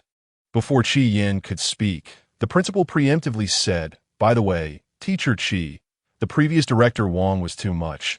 I've already severely reprimanded him. Just come back and teach, and don't go back to the electronics factory to screw bolts." His words were full of trust and affirmation for Chi Yan. Subsequently, the principal made a significant promise to Chi Yan. "How about this? Once this internship ends, I will let you serve as the dean of the electromechanical college. I believe that under your leadership, the electromechanical college will do even better." This sudden and huge surprise left Chi Yan somewhat taken aback. To make him the dean so quickly? This meant he would have greater authority and no longer be constrained by others. This was wonderful, as it would allow him more time to devote to his research. Looking into the principal's sincere eyes, he felt deeply moved. This was the rich reward for his long-standing hard work. But Chi Yan did not forget his purpose. His expression became serious. "Principal, do you think it's possible to end the other students' internships early?" The principal frowned slightly, and Chi Yan thought the principal didn't understand. So he continued to explain, "It's like this, principal. Letting them return to class is more beneficial for the research projects. There is no library in that electronics factory, which is very inconvenient." He fixed his intense gaze on the principal, emphasizing that this would allow the students to have more ample time and energy to delve into their topics, rather than wasting it on tedious work. Moreover, those complex and profound academic questions required students' full dedication. While internships certainly have their value, they could become a distraction for the research topics the students were currently facing. He hoped the principal would agree. Chapter 11. Li Shizhen was dumped, and Chi Yan was shocked. Upon hearing this, the principal unhesitatingly rejected Chi Yan's proposal. He walked over to the bench, sat down, leaned back in his chair, and slowly said, "How can we casually end the internship early? Should I also agree to the proposals from teachers in other colleges? You said it yourself. It's the students who are smart. How many smart students do we have in a school like ours? I'll let them intern for their own good." The principal knew very well that these were all cash flows. How could he afford to lose them? The cooperative internship project with the factory was a significant source of income. This income supported many other projects at the school and was an indispensable part of its operation. Moreover, in his eyes, not every student was as gifted as Qianweigua. After all, it was just a vocational college, and he was well aware of his school's limitations. Qianweigua was just an exception. That was a field that only a few top students could delve into, not something easily accessible to vocational students. Besides, what's wrong with working in society? They can earn money and support themselves. Isn't that a guarantee of life for them? That's also good for these students. Teacher Chi, let's leave it at that. Don't bring this up again. The students' internships cannot end early. They must complete the required internship content. Upon hearing the principal's refusal, Chi Yan's eyes flashed with a hint of anger. He argued passionately, trying to persuade the principal again, but the principal's attitude remained resolute. "But these students have potential." The principal raised his voice slightly and said, "Teacher Chi, your responsibility is to teach well. You can leave now." Chi Yan's hands clenched slightly. His enthusiasm for fighting for a better learning environment for his students had undoubtedly hit a hard wall in front of the principal's pragmatic considerations. Those students were repeating mechanical labor in the factory every day, like cattle and horses. Now, with the hope of changing the situation dashed, Chi Yan could only sigh helplessly and ultimately had to give up. He left the principal's office with a heart full of helplessness and unwillingness. Forget it. Let's leave it at that. Chi Yan felt helpless. In the following time, they continued their internships, and the work went on. At this time, Chi Yan was still working alongside those students in the electronics factory. However, the student beside him had been replaced by another student, Li Shizhen. But in recent days, Li Shizhen often seemed out of sorts. He had become silent, whereas he usually actively discussed problems. This situation caught Chi Yan's attention. At this moment, Li Shizhen's once nimble hands gradually slowed down, his brows knitted tightly, his face bitter like a bitter melon, and his gaze stared blankly in a certain direction, appearing distracted. Chi Yan noticed his abnormality and asked with concern, "Li Shizhen, what's wrong? Are you encountering some difficulties again? You can tell the teacher. Or is there something you don't understand about the research topic? You should ask." But Li Shizhen seemed to have lost his soul, completely unresponsive. Chi Yan, puzzled, stopped his work and raised his voice to inquire again. "Li Shizhen, what's wrong? You're so distracted. If there's a problem, you need to talk to the teacher. At this moment, the surrounding co-workers looked at each other and then began to chatter happily. Teacher, it seems his girlfriend has broken up with him. One person said loudly, and the others chimed in, their faces showing a hint of glee. Huh? Chi-Yin couldn't help but exclaim in shock. He knew that Li Shizhen cherished his girlfriend very much. Even if he knew, he didn't overly stop him, and Li Shizhen was very serious about it. Moreover, as far as he knew, their relationship had always been good. How could it suddenly turn out like this? Chi-Yin didn't think too much about it. He couldn't let his hard-trained student continue like this. He grabbed Li Shizhen and led him through the busy crowd to a relatively quiet corner beside the assembly line. Li Shizhen, what's going on? Is what they said true? Chi-Yin stared intently into Li Shizhen's eyes, filled with concern. Li Shizhen's lips trembled slightly, and after a while, he slowly spoke, his voice a bit hoarse. She sent a message saying we're not compatible and wants a breakup, and then she stopped answering my calls. As he spoke, his eyes turned red, tears welling up as if he was trying hard to hold them back. Chi-Yin frowned and patted Li Shizhen's shoulder, trying to comfort him. It's a small matter. Maybe it's just a little girl throwing a normal tantrum. It's nothing serious. With Chi-Yin's comfort, Li Shizhen seemed to have found an outlet for his emotions and began to pour out his woes. This time is different, teacher. His voice was choked with emotion. He recalled how he met his girlfriend on a sunny afternoon 3 years ago. At that time, they were like all the young love stories depicted in dramas, their accidental glances sparking a connection between two young hearts. Since then, her figure had filled his world. His kindness towards his girlfriend was evident to all. Over the years, whenever he had spare time, Li Shizhen would rush to work. Whether delivering food under the scorching sun or handing out flyers in the biting cold, he never complained. If it weren't for you, Teacher Chi, I wouldn't have had it so easy. You showed me that studying hard can also earn money, so I didn't have to struggle so much. Every penny he earned through hard work was spent unhesitatingly on his girlfriend. For various anniversaries and birthdays, from exquisite jewelry to expensive cosmetics, he never missed a single occasion, just hoping to make his girlfriend happy. But fate seemed to enjoy playing tricks on people. Recently, my girlfriend got a formal position. This should have been a cause for celebration. But unexpectedly, it became the catalyst for the breakdown of our relationship. She quickly began to pick on me. All those sweet memories seemed to have been thrown out the window. She criticized me for only having a vocational college degree, thinking I had no future in this society. Even hurling insults, saying I was worthless. Every word felt like a sharp blade, stabbing deeply into Li Shizhen's heart, tearing apart what was once a loving heart. Chi-Yin quietly listened, feeling a bit speechless about Li Shizhen's so-called girlfriend. Damn it. Now that she has a formal position, she starts to look down on vocational degrees. Why didn't she complain when Li Shizhen was spending money on her? Didn't he just start attending vocational college? Chi-Yin's lips twitched, feeling a bit of pity for Li Shizhen. He knew Li Shizhen well. This student was so understanding and kind, but just a bit naive when it came to love. He knew how much Li Shizhen had sacrificed for this relationship. Those countless days and nights spent hustling to earn money, balancing part-time jobs and studies. He had not neglected either side, and his research on cancer drugs was about to yield results. Looking at this suffering student before him, Chi-Yin truly wished he could find a way to alleviate some of his pain. So what are you planning to do? Chi-Yin asked softly. Li Shizhen took a deep breath, a hint of determination flashing in his eyes. I arranged to meet her face to face to talk things through and clarify everything. I still want to salvage this relationship. I really can't bear to part with her. His eyes reflected pain, but more was a persistent attachment to this relationship.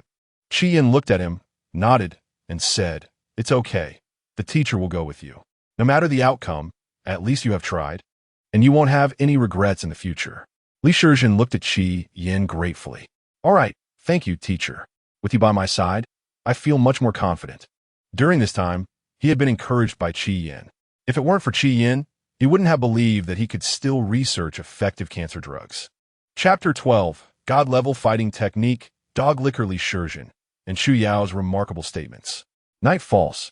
Chi-Yin lies exhausted on the bed, ready to rest and shake off the fatigue of the day.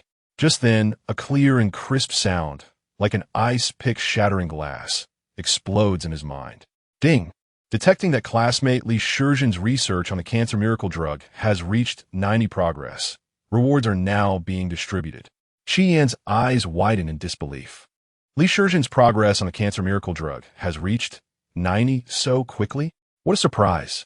He mutters to himself, his heart beginning to race uncontrollably. He knows that the difficulty of this project is quite high. Each reasoning process requires a lot of literature references, yet Li Shizhen has advanced so quickly. He can imagine how hard Li Shizhen has worked. But thinking of the reward ignites a fierce flame in Qi Yan's eyes. He knows that the reward corresponding to 90 progress is very generous. He still vividly remembers the God-level memory he received last time. What will it be this time? He is so looking forward to it.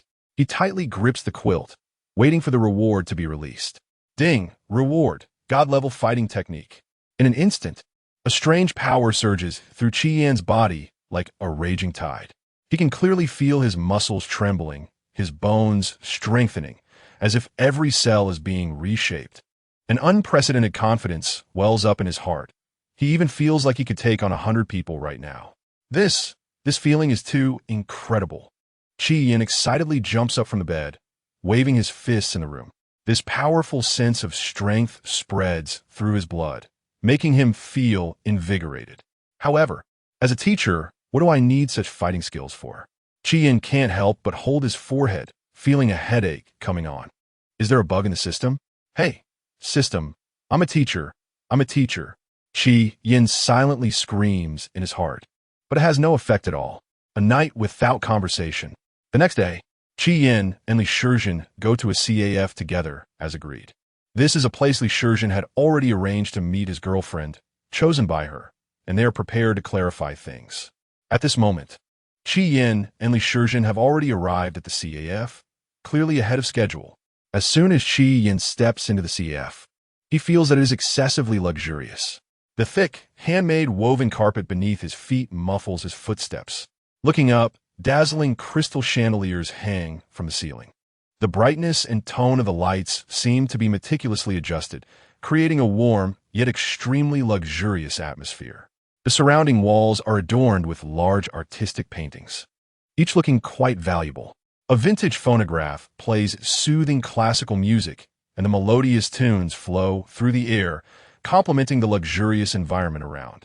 Every corner and detail here exudes opulence. This is indeed the style of the Magic City, extravagant and elegant. At this moment, Qi Yan reminds Li Shizhen, I'll be sitting here. If there's an emergency, I'll come out. Remember, don't act impulsively out of love. Li Shizhen nods. Li Shizhen sits by the window, his eyes glued to the entrance like they are magnetically attracted. His hands nervously rub the hem of his clothes, occasionally checking his watch, his brows furrowed, lips trembling slightly. A mix of nervousness and anticipation swirling in his heart. People come and go around them, traffic bustling, but his gaze remains fixed on the direction his girlfriend will come from. Time ticks by, and soon it reaches their agreed time. But his girlfriend's figure still does not appear. Li Shizhen starts to fidget, anxious emotions surfacing in his eyes. Qi Yan, watching him, asks, Is she going to stand you up? Li Shizhen's face instantly turns a bit awkward. His clenched fists show his inner turmoil, various negative thoughts flashing through his mind. It shouldn't be. Let's wait a bit longer, he says uncertainly. Qi Yan doesn't say anything further, quietly waiting, his mind filled with the God-level fighting technique the system gave him last night. Just then, Li Shizhen suddenly brightens, a familiar figure appearing in his sight. The newcomer is dressed in a black professional outfit, the fitted blazer accentuating her slender waist.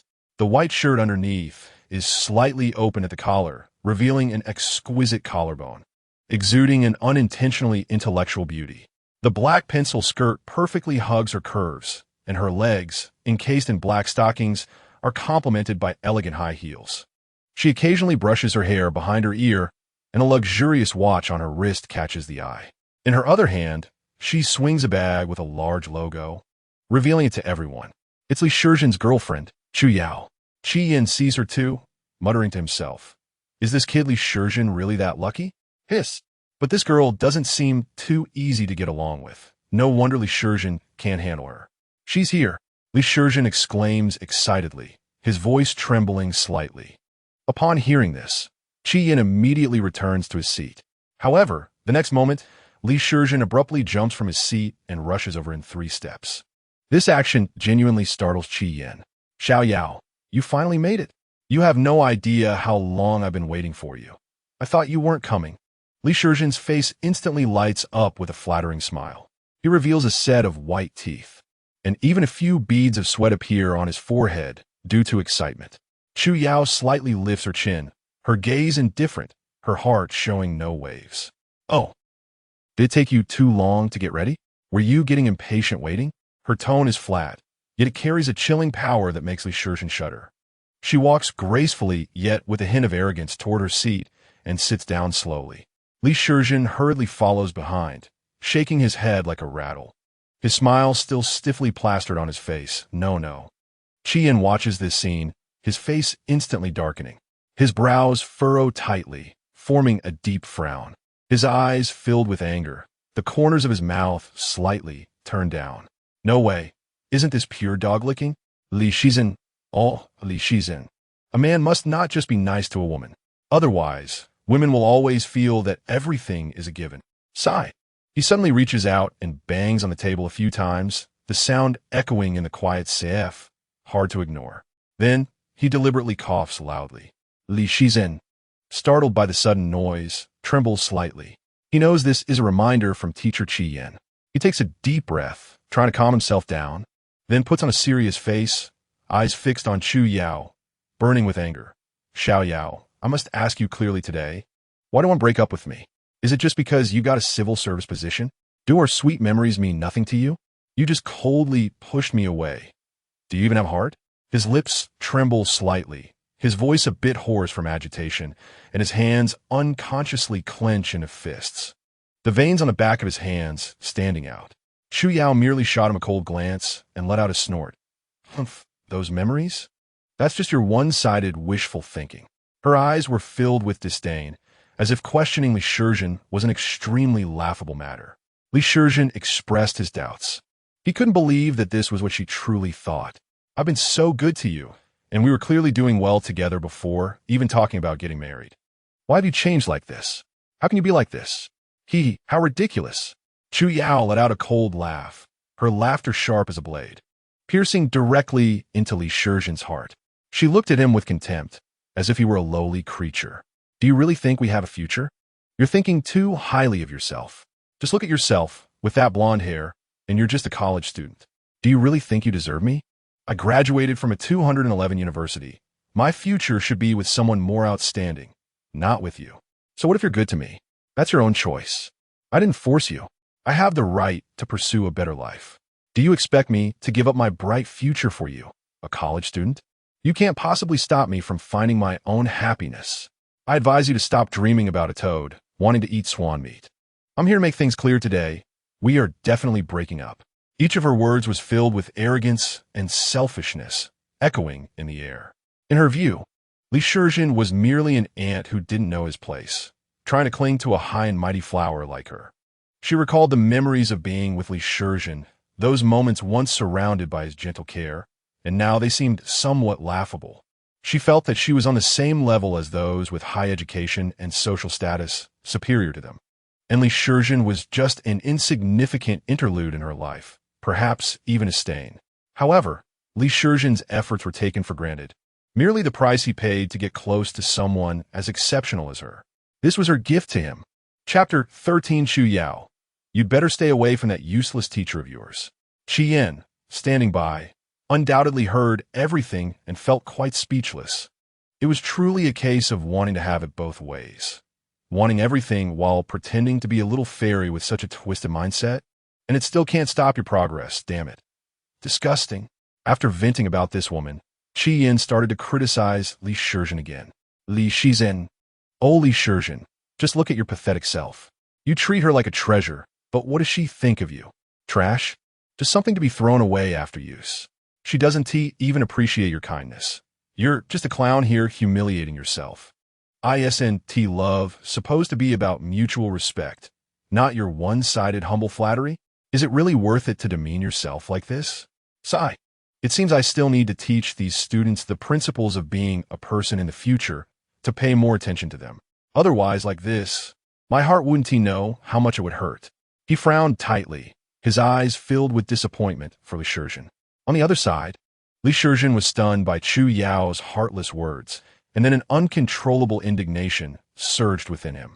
He had always thought his love was beautiful, that he could tolerate everything about Chu Yao, but he never expected to be seen as so worthless in her eyes. I love you, but that is not a reason for you to humiliate me. His eyes widened, the whites of his eyes filled with blood vessels. My kindness to you is genuine. How can you trample on it like this? Chu Yao, however, showed no restraint and instead escalated her sarcasm. And what the hell are you, a college student? Studying all day? A cancer miracle drug? You think you can solve cancer, something no one has solved for hundreds of years. If a college student like you could research a miracle drug for cancer, I would die laughing. Her eyes were filled with disdain, and a cruel smile hung at the corners of her mouth. What do you know? This is my dream. Li Shizhen shouted angrily. What dream does a college student like you have?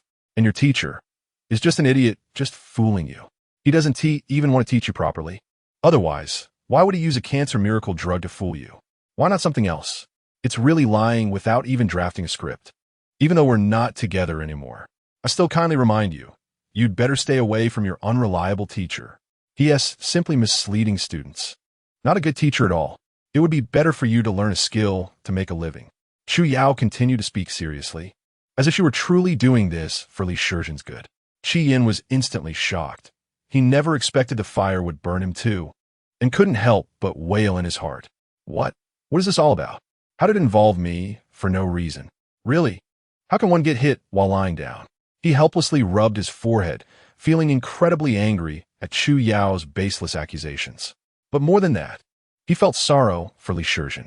Li Shizhen could hardly believe his ears now. Chu Yao's words were like sharp daggers, piercing straight into his heart. The pain felt like knives crushing his heart. A cancer miracle drug? That was his dream. It was something he had spent countless days and nights researching, looking up information, conducting experiments, pouring his heart and soul into. Only he knew the hardships involved. He had thought that even if she didn't understand, she wouldn't mock him like this. Can't a college student have great ideals? Can't he do something for this world? In her eyes, was he really so worthless? And when Li Shizhen heard Chu Yao's sharp and cutting words involving Qi Yin, it was like a fire exploding in his heart. To him, Qi Yin was a beacon in the dark, a warm sun in winter. He was one of the most important people in his life. When he was lost and helpless, working part-time while attending classes during the first 2 years of college, he still had to support Chu Yao's living expenses. He thought that was how his life would be, but in his last year of college, he met teacher Qi Yin. That was a crucial turning point in his life. Teacher Qi Yin taught him things, and he discovered he was actually very interested in medicine. Just like his name, perhaps it was fate. Due to the difficult conditions in the lab, countless nights, Qi Yin stayed up with him, guiding him and answering his questions. Teacher Qi Yin encouraged him like a father to pursue his research topics, and even took out his own money to support him. Li Shizhen's eyes instantly turned red, anger rolling in his chest. He suddenly stood up, knocking his chair to the ground with a loud crash. He shouted at Chu Yao, "Apologize to my teacher. What right do you have to slander him? He is the most selfless person I have ever met. You can't say that about him. And if you're so righteous, then return all the money I spent on you before. My past love was not a tool for you to insult me and the people around me." His voice echoed throughout the cafe, filled with endless anger and disappointment towards Chu Yao. Chu Yao was almost laughing in anger, her brows raised high, thinking how could this person still have the face to ask for back the money he spent on her?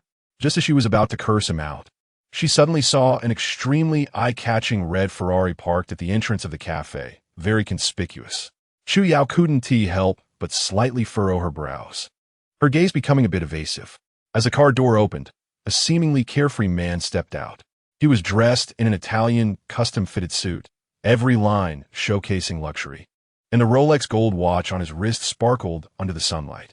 He walked with large strides, exuding an arrogance as if he looked down on the world, with a slight smirk at the corners of his mouth as if always mocking the world. Seeing Chu Yao inside the cafe, His originally lazy eyes instantly brightened, filled with surprise. He hurried over in quick steps. Xiao Yao, what are you doing here too? His magnetic voice rang out. His gaze fixed firmly on Chu Yao. Chu Yao's face turned awkward, and she unconsciously turned her head slightly, avoiding his intense gaze, and replied somewhat awkwardly. Fong Bo. I'm here to meet a friend. Friend? What friend? Fong Bo frowned, a hint of suspicion flashing in his eyes. It's her boyfriend, Li Shizhen said indignantly. His fists clenched tightly, knuckles turning slightly white from the force, his body trembling slightly. Clearly, he might have already guessed the relationship between the two, but there was still a glimmer of hope. Could they be good friends? The man's expression was teasing, the curve of his mouth widening, revealing a sneer. Oh, so this is your little puppy boyfriend. As he spoke, he scanned Li Shizhen up and down with a scrutinizing gaze. Chapter 14 Shi Yin, I am a teacher. Do you really think Xiao Yao likes you? Little brother, don't be naive. Feng Bo left. You're just a junior college student. What face do you have? In her eyes, you're just a tool. You should be grateful that she, from a 211 university, even gave you this opportunity. As he spoke, he reached out and wrapped his arm around Chu Yao's waist. Chu Yao showed no resistance. Instead, she leaned into him, her eyes filled with pride. Li Shizhen, seeing the ambiguous situation between the two, suddenly had an extremely deep expression on his face. So, it's really this kind of relationship. But at that moment, Li Shizhen's body couldn't help but tremble. After all, he was still a 20-year-old boy. His psychological endurance was not enough. Chu Yao, standing aside, decided not to pretend anymore. She cast a disdainful glance at Li Shizhen. You really are a fool, completely kept in the dark by me. In fact, I have been with Fong Bo for a long time. Fong Bo's excellence is something you can't compare to. His background is an unattainable dream for you. I only look at you a few more times because you're willing to spend money on me. Otherwise, I wouldn't even look at you. Her voice was sharp, like a knife piercing directly into Li Shizhen's heart. Fong Bo touched Chu Yao's face beside him, a mocking smile playing at the corners of his mouth. In fact, Chu Yao was just one of his many girlfriends, but this woman was indeed full of tricks, and it felt really good to be around her. He spent a little money to hook her up. Li Shizhen's eyes widened in disbelief, his lips trembling. How can you do this? Fong Bo scoffed. With a guy like you want to be a frog trying to eat swan meat. It's simply a daydream. A junior college student, huh? Just go and tighten your screws. Li Shizhen's face turned red with rage, his whole body trembling with anger, already burning with furious flames. He roared and charged at Fong Bo like a mad bull, swinging his fists aimlessly at Fong Bo. You are too much. But Fong Bo looked disdainful, a smirk curling at his lips, revealing a hint of mockery. All right, then let us play a little. Fong Bo, over 9 meters tall, was half a head taller than Li Shizhen. The difference between them was indeed significant. He dodged Li Shizhen's attack easily and then kicked him hard in the stomach. Li Shizhen cried out in pain and fell forward. But he still wouldn't give up, blinded by rage, struggling to get up and charge at Fong Bo again. Fong Bo threw a punch, knocking Li Shizhen back to the ground once more. Meanwhile, Chu Yao merely watched with interest as Fong Bo ruthlessly beat Li Shizhen, showing no sign of recognition, as if she didn't know him at all. However, at this critical moment, a powerful hand like a vice suddenly grabbed Fong Bo's wrist. It was Qi Yin stepping in. Qi Yin's gaze was cold, his eyes filled with an undeniable authority. He frowned slightly, his face showing no unnecessary expression, only sternness. He silently thought to himself, if you want to bully my student, you'll have to get past me first. Today, I must teach this arrogant tall guy a lesson. Besides, I saw this tall guy strike first against Li Shizhen. We are just acting in self-defense. Furthermore, my top-notch fighting skills are finally getting a chance to shine. Let's see if I can take down this 9-meter giant. Fong Bo was startled, a hint of panic flashing in his eyes as he asked, his voice trembling. Who are you? Clearly, he hadn't expected Li Shizhen to have a helper. Qi Yin stood straight, his expression indifferent, speaking in a very cold tone. I am a teacher. After a pause, he slowly added, I am his teacher. With that, Qi Yin exerted force in his hand, and Fong Bo immediately felt a sharp pain in his wrist, as if it were about to be crushed. Fong Bo tried to break free, but found he couldn't move at all. Qi Yin's body shifted, executing a beautiful shoulder throw that slammed Fong Bo hard to the ground. Before Fong Bo could react, Qian had already pressed his knee against his back, preventing him from getting up, easily defeating Fong Bo. Wow, that was so easy. This tall guy isn't that impressive after all. Fong Bo got up from the ground, his eyes filled with resentment, glaring fiercely at Qian. When had the rich second-generation heir of Magic City ever suffered such a loss? He couldn't take it anymore. He then shouted threateningly, "You two little punks better not run." As he spoke, he pulled out his phone from his pocket. "I'm calling my brothers to deal with you.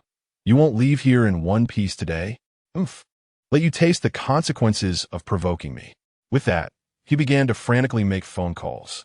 Li Shizhen, seeing this, turned pale, hurriedly running over to Qian, grabbing his arm, and anxiously advising, "Teacher, we should leave quickly. These guys are not to be trifled with. If we don't leave now, it will be too late." "It's fine." Qian, however, remained calm, gently patting Li Shizhen's shoulder, shaking his head slightly, his gaze firm as he stood his ground, showing no intention of leaving. He wanted to see if he could take on multiple opponents, effortlessly taking down hundreds of them. This top-notch fighting skill was worth it. Before long, a cacophony of car engines roared as several vans sped toward them, kicking up a cloud of dust. One van screeched to a halt, the doors flung open, and a group of people poured out. Each of them looked fierce, some armed with clubs.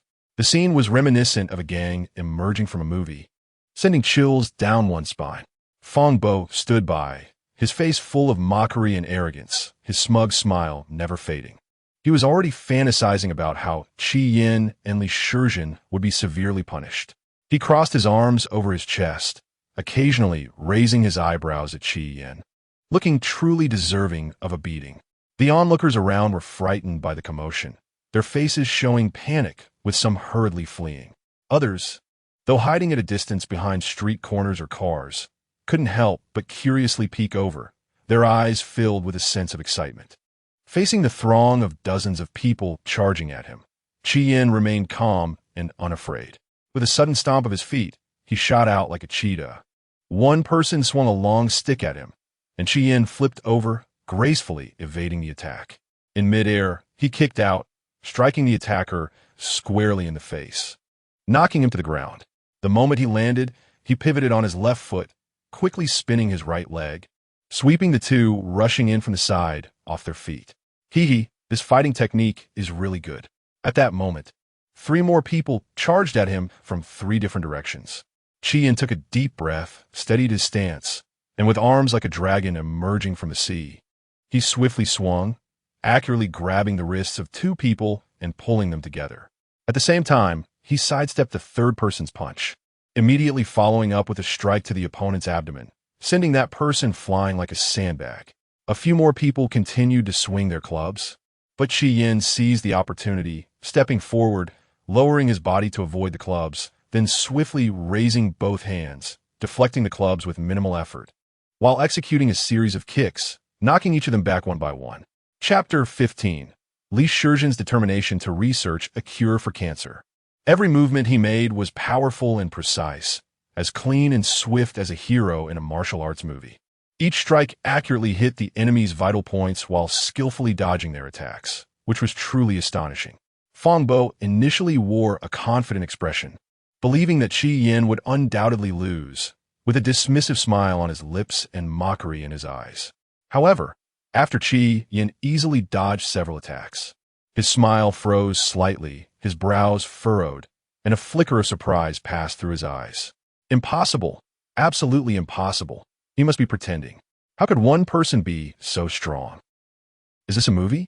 But as Qian continued to defeat those people, Fong Bo's expression grew increasingly grim. The confidence in his eyes was gradually replaced by panic. His lips quivered slightly, and cold sweat began to bead on his forehead.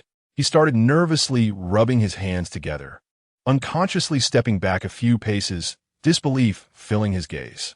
A monster! This guy's a monster! Meanwhile, Li Shizhen was completely stunned, his eyes sparkling with excitement and envy. He couldn't help but shout, "Wow, Teacher Qi is amazing! So cool! The teacher is so powerful! I didn't expect the teacher to be good at fighting. Teacher Qi, you are my idol.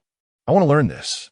The onlookers nearby also started shouting, "Oh my God, this person could totally join a fighting competition. This skill is incredible. Those rough guys can't even beat someone who looks refined? How useless. I'm embarrassed for them." Look, they obviously wanted to outnumber him, but now it's backfired on them. In this day and age, although enthusiastic spectators didn't dare to step in and help, they were still bold enough to point fingers from the sidelines.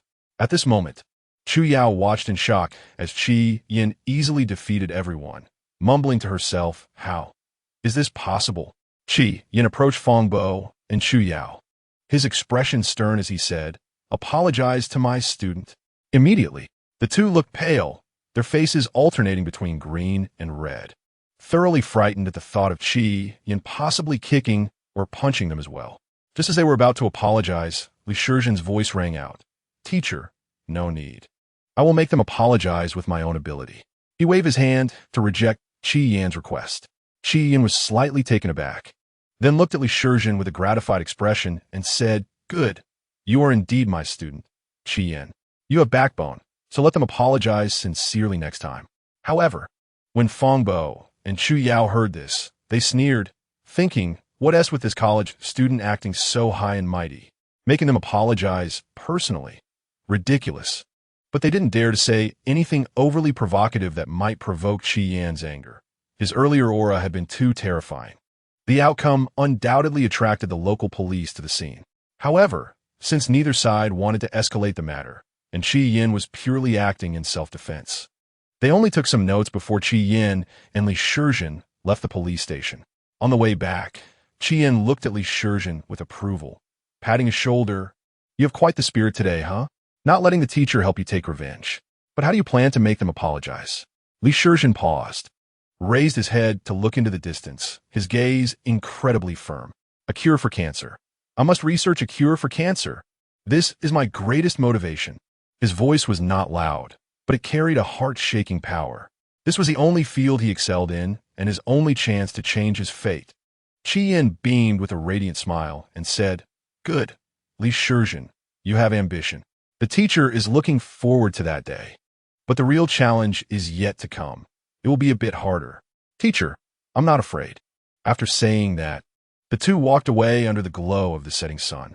Upon returning to the factory, Li Shizhen seemed to be infused with endless energy, becoming even more diligent and serious. While working, he didn't forget to study, reciting while screwing in bolts, and his densely packed notes were the best proof of his efforts.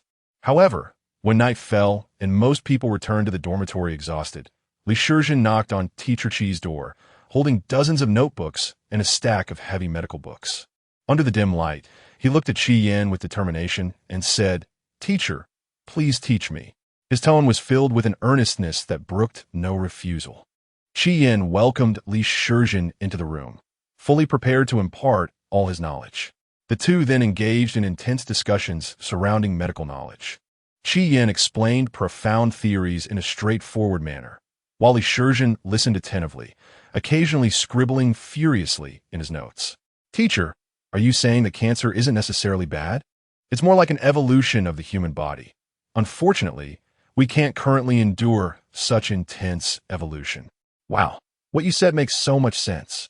Li Shizhen murmured to himself, as his previous rigid understanding of cancer was completely overturned, and new pathways of thought began to clarify before him. He eagerly explored the direction Qi Yin pointed out. At that moment, Qi Yin noticed a strange feeling. Why did it feel like every word he said had a special effect on Li Shizhen's heart, making him admire him even more?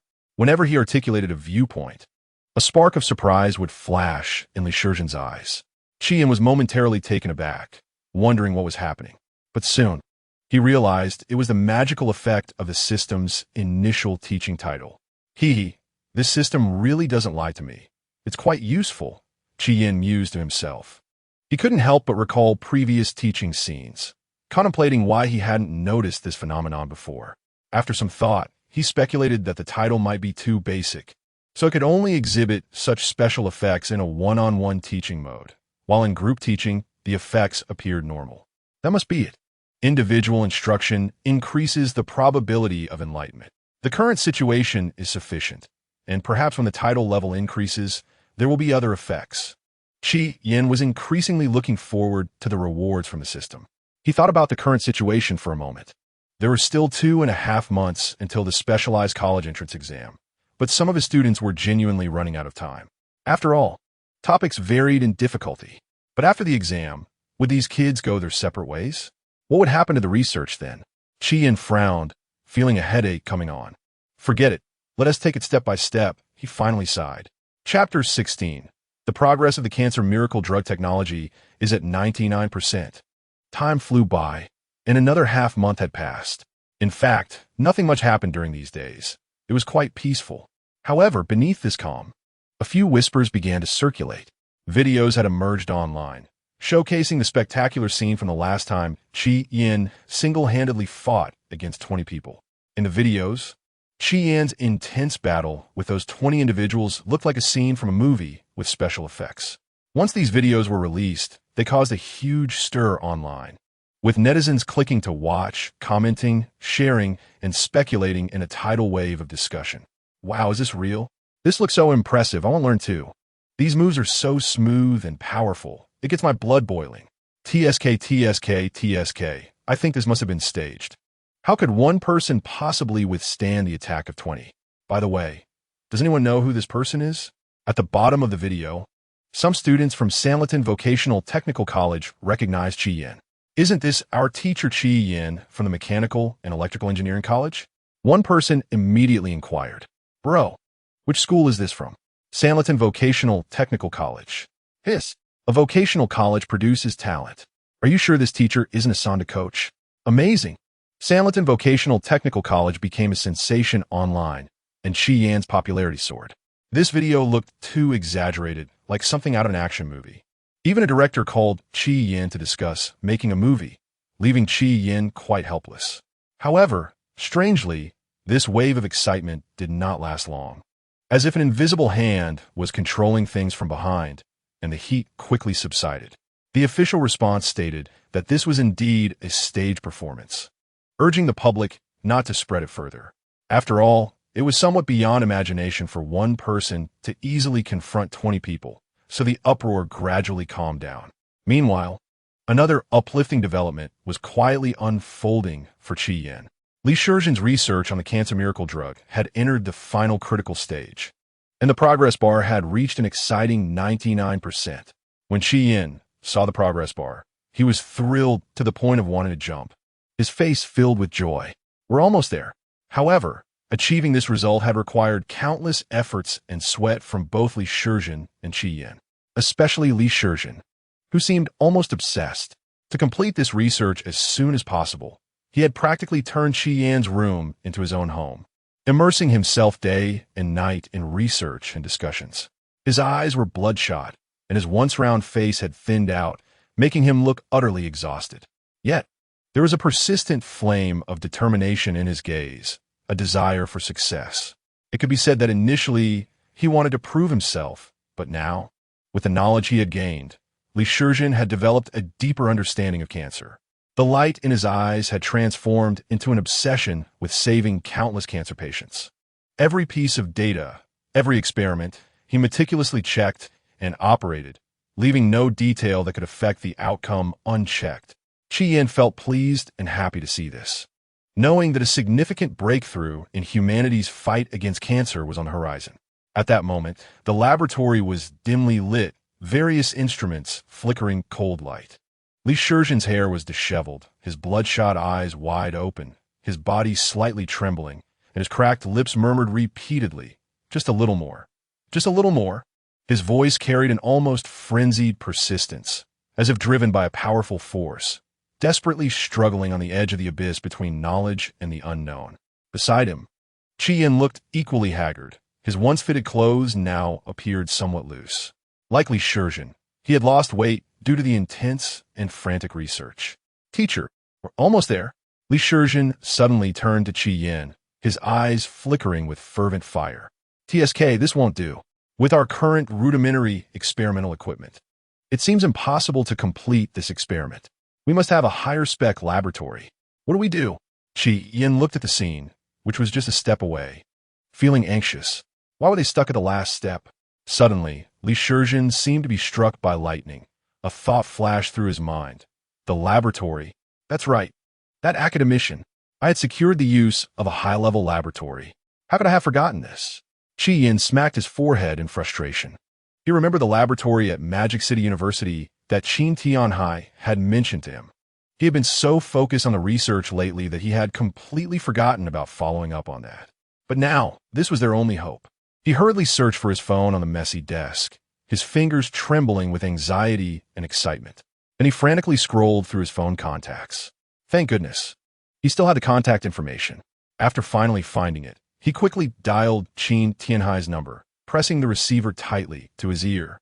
Qi Yan's rapid breathing was extremely noticeable, as if it could be transmitted through the waves. However, each second of waiting felt like a century. Why isn't he answering? Qi Yan was extremely anxious. Teacher, don't rush. Wait a bit, just wait a bit. Li Shizhen comforted him, but his heart was already racing above 120 beats per minute. At this moment, in the quiet laboratory, the only sounds were the beeping of the phone and the intense beating of their hearts. Suddenly, a voice came from the other end. Hello, who is this?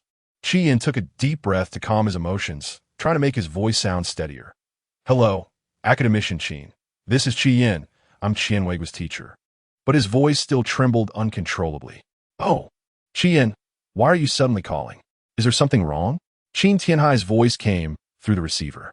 Qi Yan tightened his grip on the phone and quickly said, Mr. Qin, it's like this, about that laboratory at Magic City University you mentioned before. I wanted to ask if it's still available. I urgently need a medical laboratory to conduct an important research project. He spoke quickly, almost in one breath, leaving him gasping for air after finishing. Qin Tianhai was momentarily stunned. Medical? Qi Yan, aren't you involved in nuclear physics? Why suddenly switch to medicine? Do you know how complex the medical field is? It's already quite difficult for someone to thoroughly research one direction in their lifetime.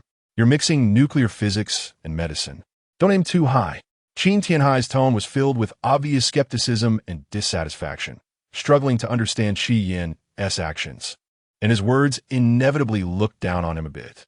Qi Yan sensed the implication in Qin Tianhai's words, but he did not shrink back at all. He firmly stated, Academician Qin, I know this sounds a bit unbelievable, but this research is really important to me. Moreover, you previously promised me that I could use the laboratory, so I hope you can keep your promise. Chapter 17. Successful research on cancer miracle drug excited. Qi Yan and Li Shizhen were on the phone when there was a moment of silence from the other end. It seemed that Qin Tianhai was weighing the pros and cons. Finally, he sighed and said, Fine, since I promised you, let's go according to our agreement. But I still want to advise you not to aim too high. Hearing Qin Tianhai's agreement, Qi Yan breathed a sigh of relief, his face showing a look of relief. Thank you, academician Qin. I will make good use of this laboratory. Thus, Qi Yan successfully obtained the right to use the laboratory. Without any hesitation, he looked at Li Shizhen, and the two understood each other, immediately setting off for the laboratory. Upon arriving at the location of the laboratory, the procedures were not as smooth as they had imagined. The two of them shuffled between various offices, filling out forms, submitting applications, and waiting for reviews. Time passed slowly amidst this busyness, and before they knew it, half a day had gone by. Fortunately, all their hard work was worth it, and they finally stepped into the laboratory as they had wished. As soon as they entered the laboratory, a solemn and serious atmosphere enveloped them. Li Shizhen couldn't help but exclaim, Wow, this laboratory is so advanced. Qi Yan's eyes also sparkled with excitement. Various advanced instruments and equipment were placed here, although some had gathered a thin layer of dust. It was said that this laboratory had previously been dedicated to verification research related to cancer. This meant that countless researchers had once poured their sweat here. However, the path of scientific research is always full of obstacles, and they had never been able to achieve the desired results. Moreover, as the research progressed, the funding required for the experiments grew larger, and ultimately, the research had to be halted. But the arrival of Qi Yan and Li Shizhen seemed to bring new hope to this long-silent laboratory. In the center of the laboratory was a high-precision electron microscope. The gene sequencer next to it was still flickering with lights. Inside, the ultra-low-temperature, freezing storage box could perfectly preserve various precious biological samples. with a complex locking and temperature control system on the door. On the laboratory bench, various models of pipettes were arranged, ranging from microliters to milliliters. There was also an automatic biochemical analyzer capable of quickly and accurately analyzing the chemical components in biological samples. The walls were adorned with various professional medical charts and experimental flow diagrams, with every detail clearly labeled. The laboratory's ventilation system and the centrifuge in the corner. Teacher, this laboratory is so much better than the experimental environment we used at Sanliton Vocational Technical College. It's simply worlds apart. Lyshizn exclaimed, looking at so many high-precision instruments. Of course, this is the best laboratory in the Magic City, but it's a pity that it hasn't been used for so long. Chi-Yin surveyed the laboratory and found that these instruments were almost brand new, and there was even water and electricity, which immediately put him at ease. Teacher, but these instruments are so different from what we have at school. Li Shizhen expressed his confusion. Chi-Yin, hearing this, confidently patted his chest and said, "No problem. The teacher knows everything. Just ask me if you don't understand." Chi-Yin muttered to himself. With his experience in experiments at Sanliton Vocational Technical College, Li Shizhen had gained some understanding of basic operational procedures and principles. Moreover, I also have the system as my strongest support. My theoretical knowledge has been maxed out by the system, so I'm not worried about not knowing how to use it. Let's get started. Chi-Yin and Li Shizhen exchanged a glance, both seeing a mix of excitement and nervousness in each other's eyes. They quickly immersed themselves in the experiment, and the laboratory became busy. Li Shizhen carefully picked up a glass bottle containing reagents and skillfully injected the reagents into a special container according to precise dosages. Having done many experiments before, his hands were steady as a rock, and his gaze was focused without any distractions. Chi-Yin operated the complex instruments beside him, his fingers quickly dancing on the control panel. With prompt from the system, operating these instruments felt as simple as using a mobile app to him. At this moment, the instruments emitted a faint humming sound. They were about to start processing the reagents. The display screen on the instruments began to roll with changing data, and every number tugged at their hearts. Various colored indicator lights flickered, dazzling their eyes, yet the two remained orderly in their actions. As the experiment progressed, the air gradually filled with a tense atmosphere.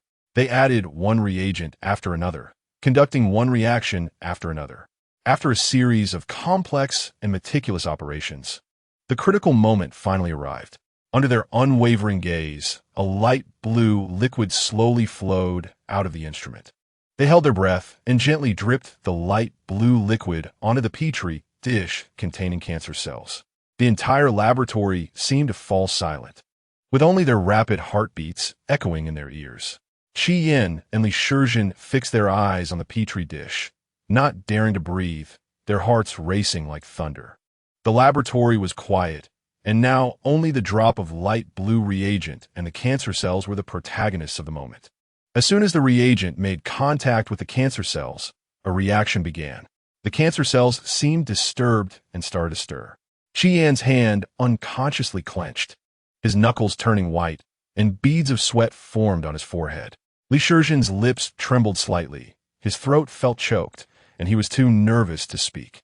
They stared intently at the microscope displayed on the electronic screen as the reagent began to attack the cancer cells. The cancer cells tried to resist, twisting and struggling, but the reagent was unstoppable.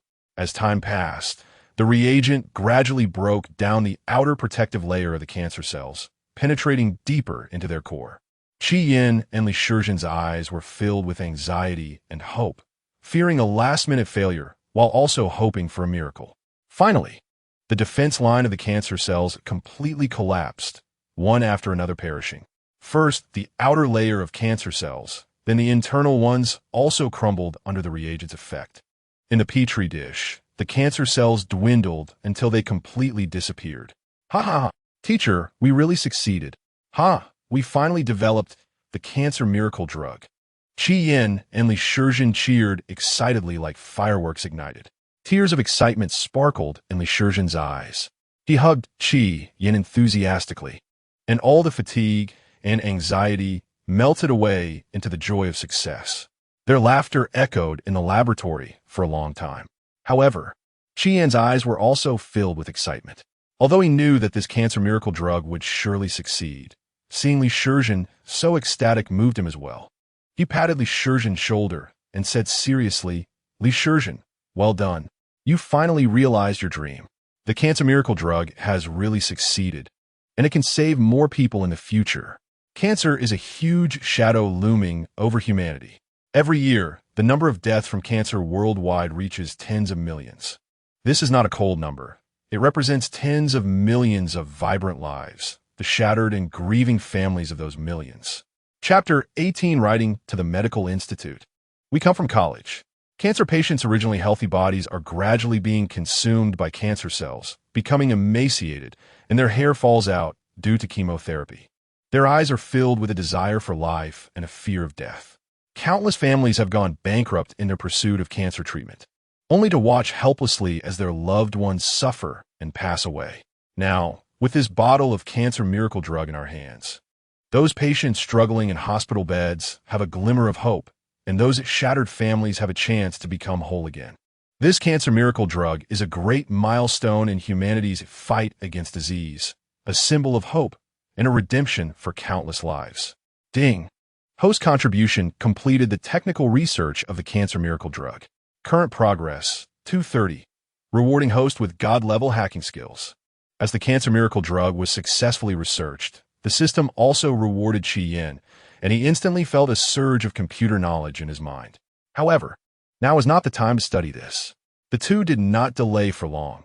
After a brief moment of excitement, Qian calmed down and decided to write a letter to the medical institute.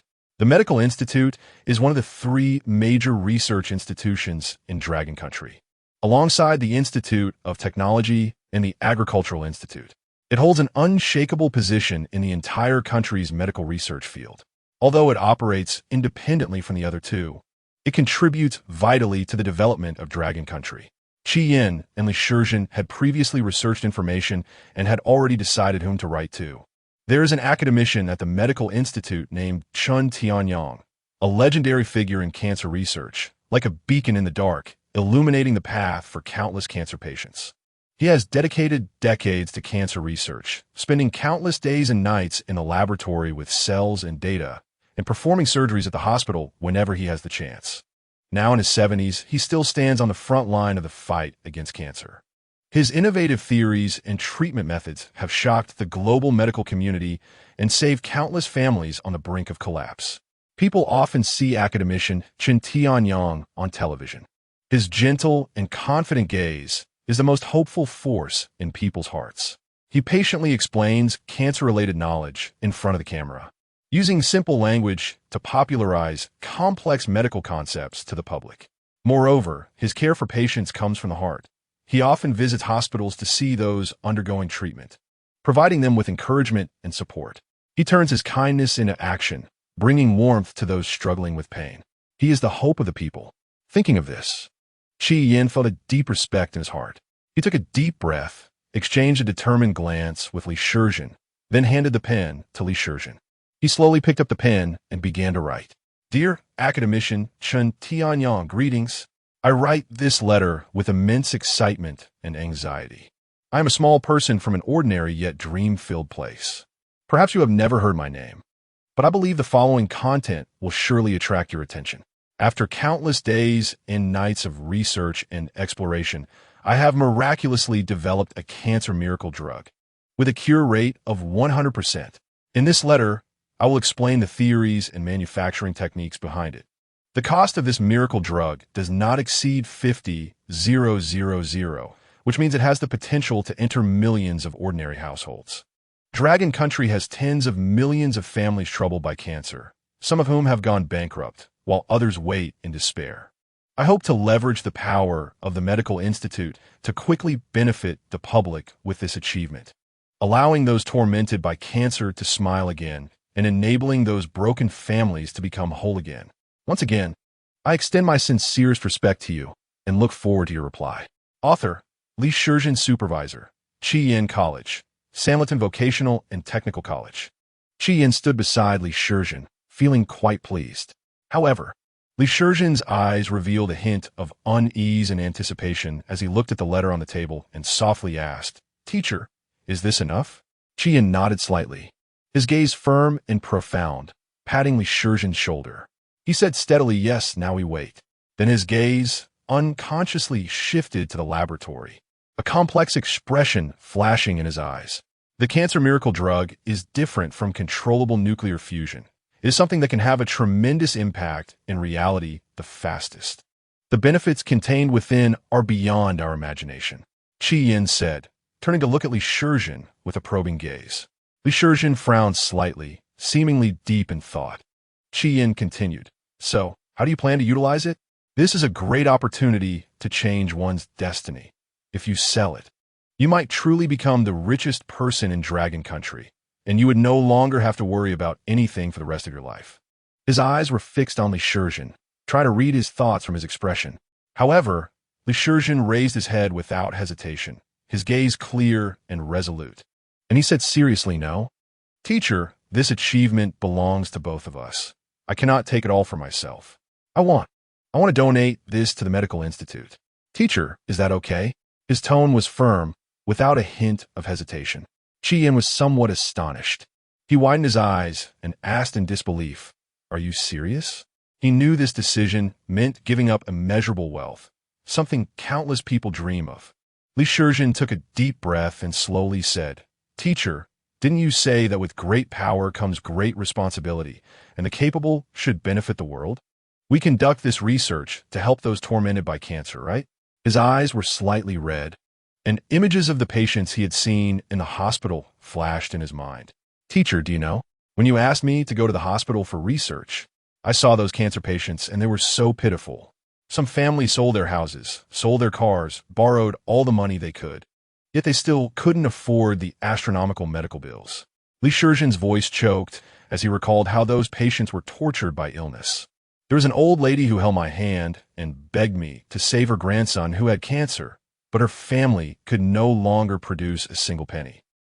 There was also a young mother who, in order not to burden her family, even considered giving up treatment." Tears welled up in Li Shizhen's eyes. "If we sold the miracle drug, only a few wealthy people could afford it. What about the majority of ordinary families? Would they have to continue waiting for death in despair? I don't want to see such a scene. I hope every cancer patient has a chance to live, regardless of their wealth or poverty." Qi Yin listened quietly, tears also welling up in his eyes. He looked at this once naive student, now possessing such a great heart, and felt deeply moved. He excitedly hugged Li Shizhen and said, his voice a bit hoarse, "You are truly my pride. Your decision is correct. We cannot be blinded by profit. Those patients are more important than money." Chapter 19, Chun Tianyang.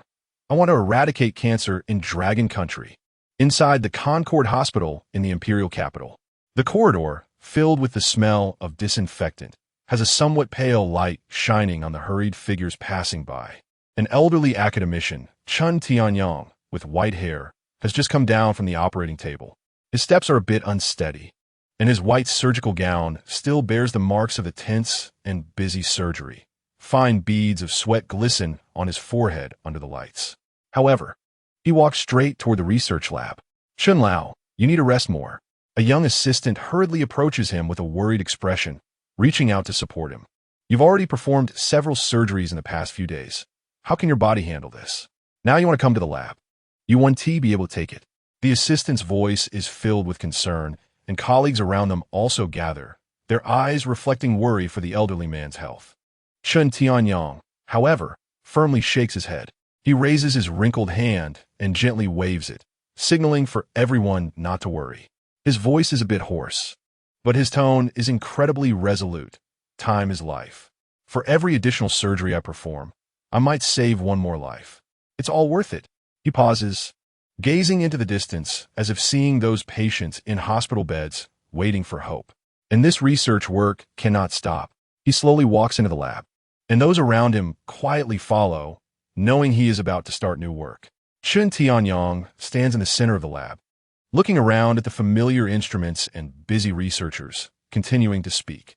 Too many families in Dragon Country can't afford those expensive medicines, especially cancer treatment. It's a nightmare for countless families. His brow furrows, and his face is filled with pain. Do you know? The cancer treatment drugs from America are effective for common cancers, but their prices are astronomical. One injection costs $2 million, and a complete treatment requires 3 injections.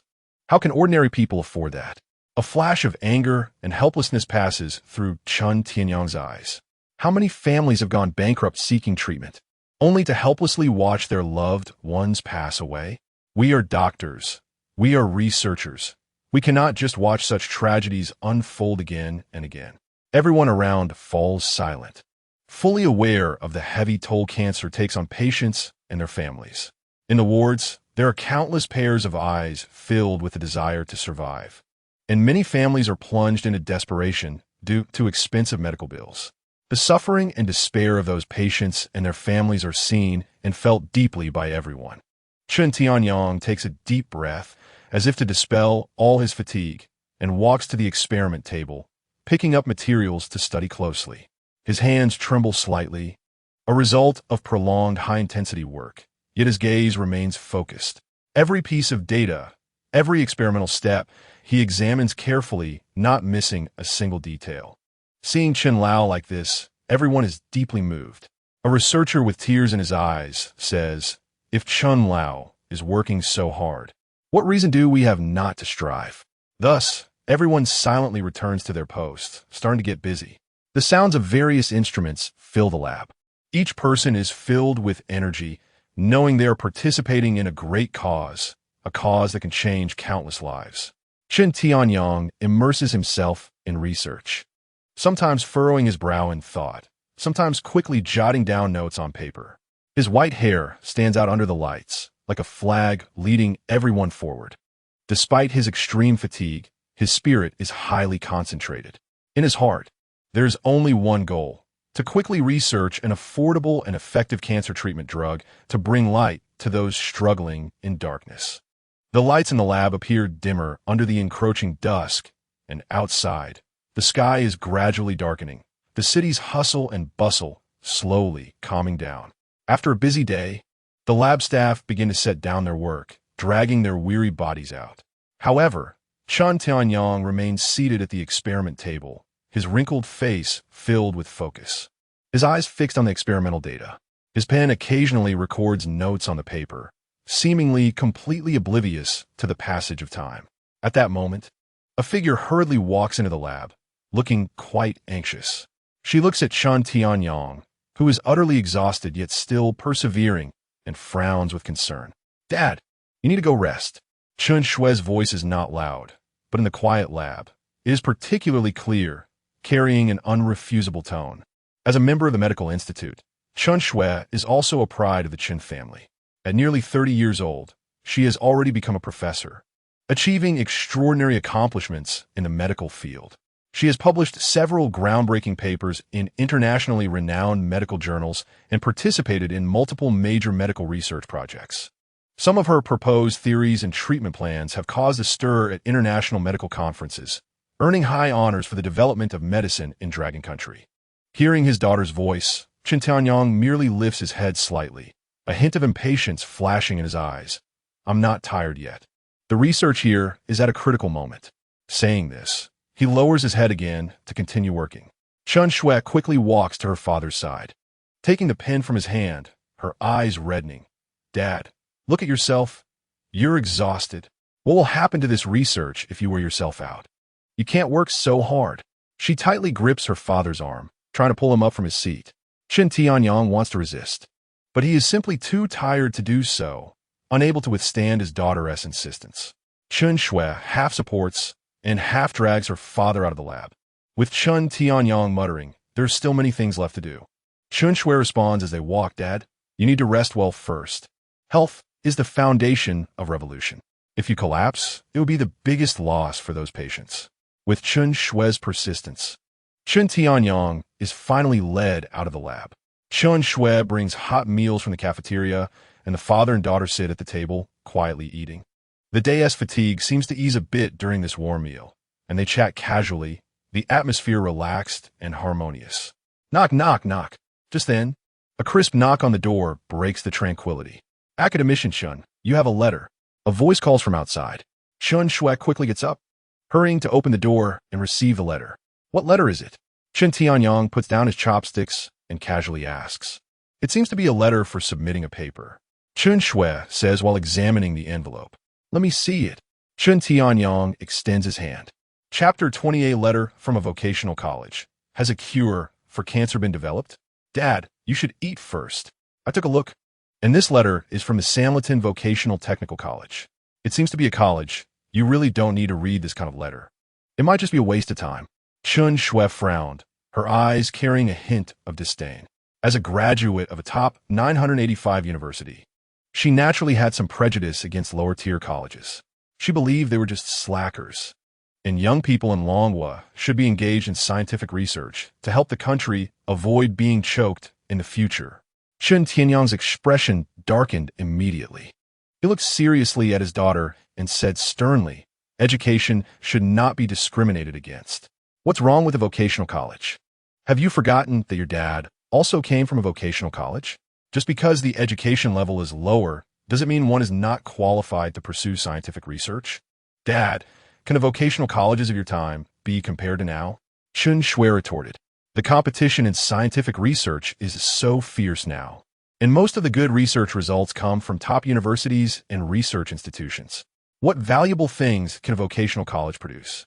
She shook the letter in her hand, her face full of skepticism. Chun Tianyang furrowed his brows, stood up, walked in front of Chen Shui, took the letter, and said firmly, no matter the era or the institution, there can always be dreamers and those with real talent. We cannot deny others' efforts and possibilities just because of a label. Let me see it. Chun Tianyang took the letter from Chun Shui's hand and sat back down at the table. He opened the envelope and began to read its contents. Initially, there was a hint of skepticism in Chun Tianyang's eyes, and the corners of his mouth turned down slightly, as if he were thinking that this was probably just another ordinary, worthless letter. After all, he had received too many similar submissions over the years, most of which lacked substantial content. However, the intention was still good. The idea of conquering cancer was very admirable. However, as he read on, his expression gradually became focused, and his body unconsciously straightened up, sitting upright. His eyes were glued to the letter, as if afraid to miss a single word. He read each line several times, and his expression changed from serious to astonished. Suddenly, Chen Tianyang became excited, his eyes shining with enthusiasm, sparkling like brilliant stars in the night sky. His hands trembled slightly, and his breathing became rapid. So it can be done this way. Our research direction has been wrong. The methods from the U.S. side are also incorrect. Ha ha ha. Dad, what's wrong with you? Chen Shui asked worriedly from the side, thinking her father had lost his mind from the research. Chen Tianyang laughed heartily. It's a cure for cancer. The research for the cancer cure has been developed. We are blessed in Longhua. Chen Tianyang suddenly stood up, laughing joyfully, his laughter echoing in the room. That laughter was filled with surprise, comfort, and uncontrollable excitement, like a child who had received their favorite toy. Chun Shui was startled by her father's sudden outburst, looking at him in disbelief, wondering if her dad had gone mad over the research. How could you suddenly say a cure for cancer has been developed? Just because of that letter? But that letter is from a vocational college. Right after that, without a moment's hesitation, Chun Tianyang quickly put on his coat and rushed out the door like the wind. As he walked, he fumbled in his pocket for his phone, his fingers trembling slightly as he dialed a number. His steps hurried, as if he couldn't afford to waste a second. Hello, is this old Chun?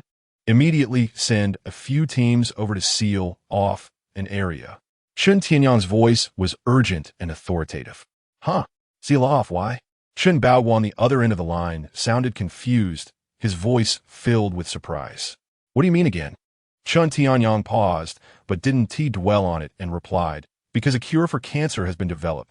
Chen Tianyang took a deep breath, his anxious expression easing slightly, but his eyes sparkled with uncontrollable excitement. Wow, that's incredible, old Chun.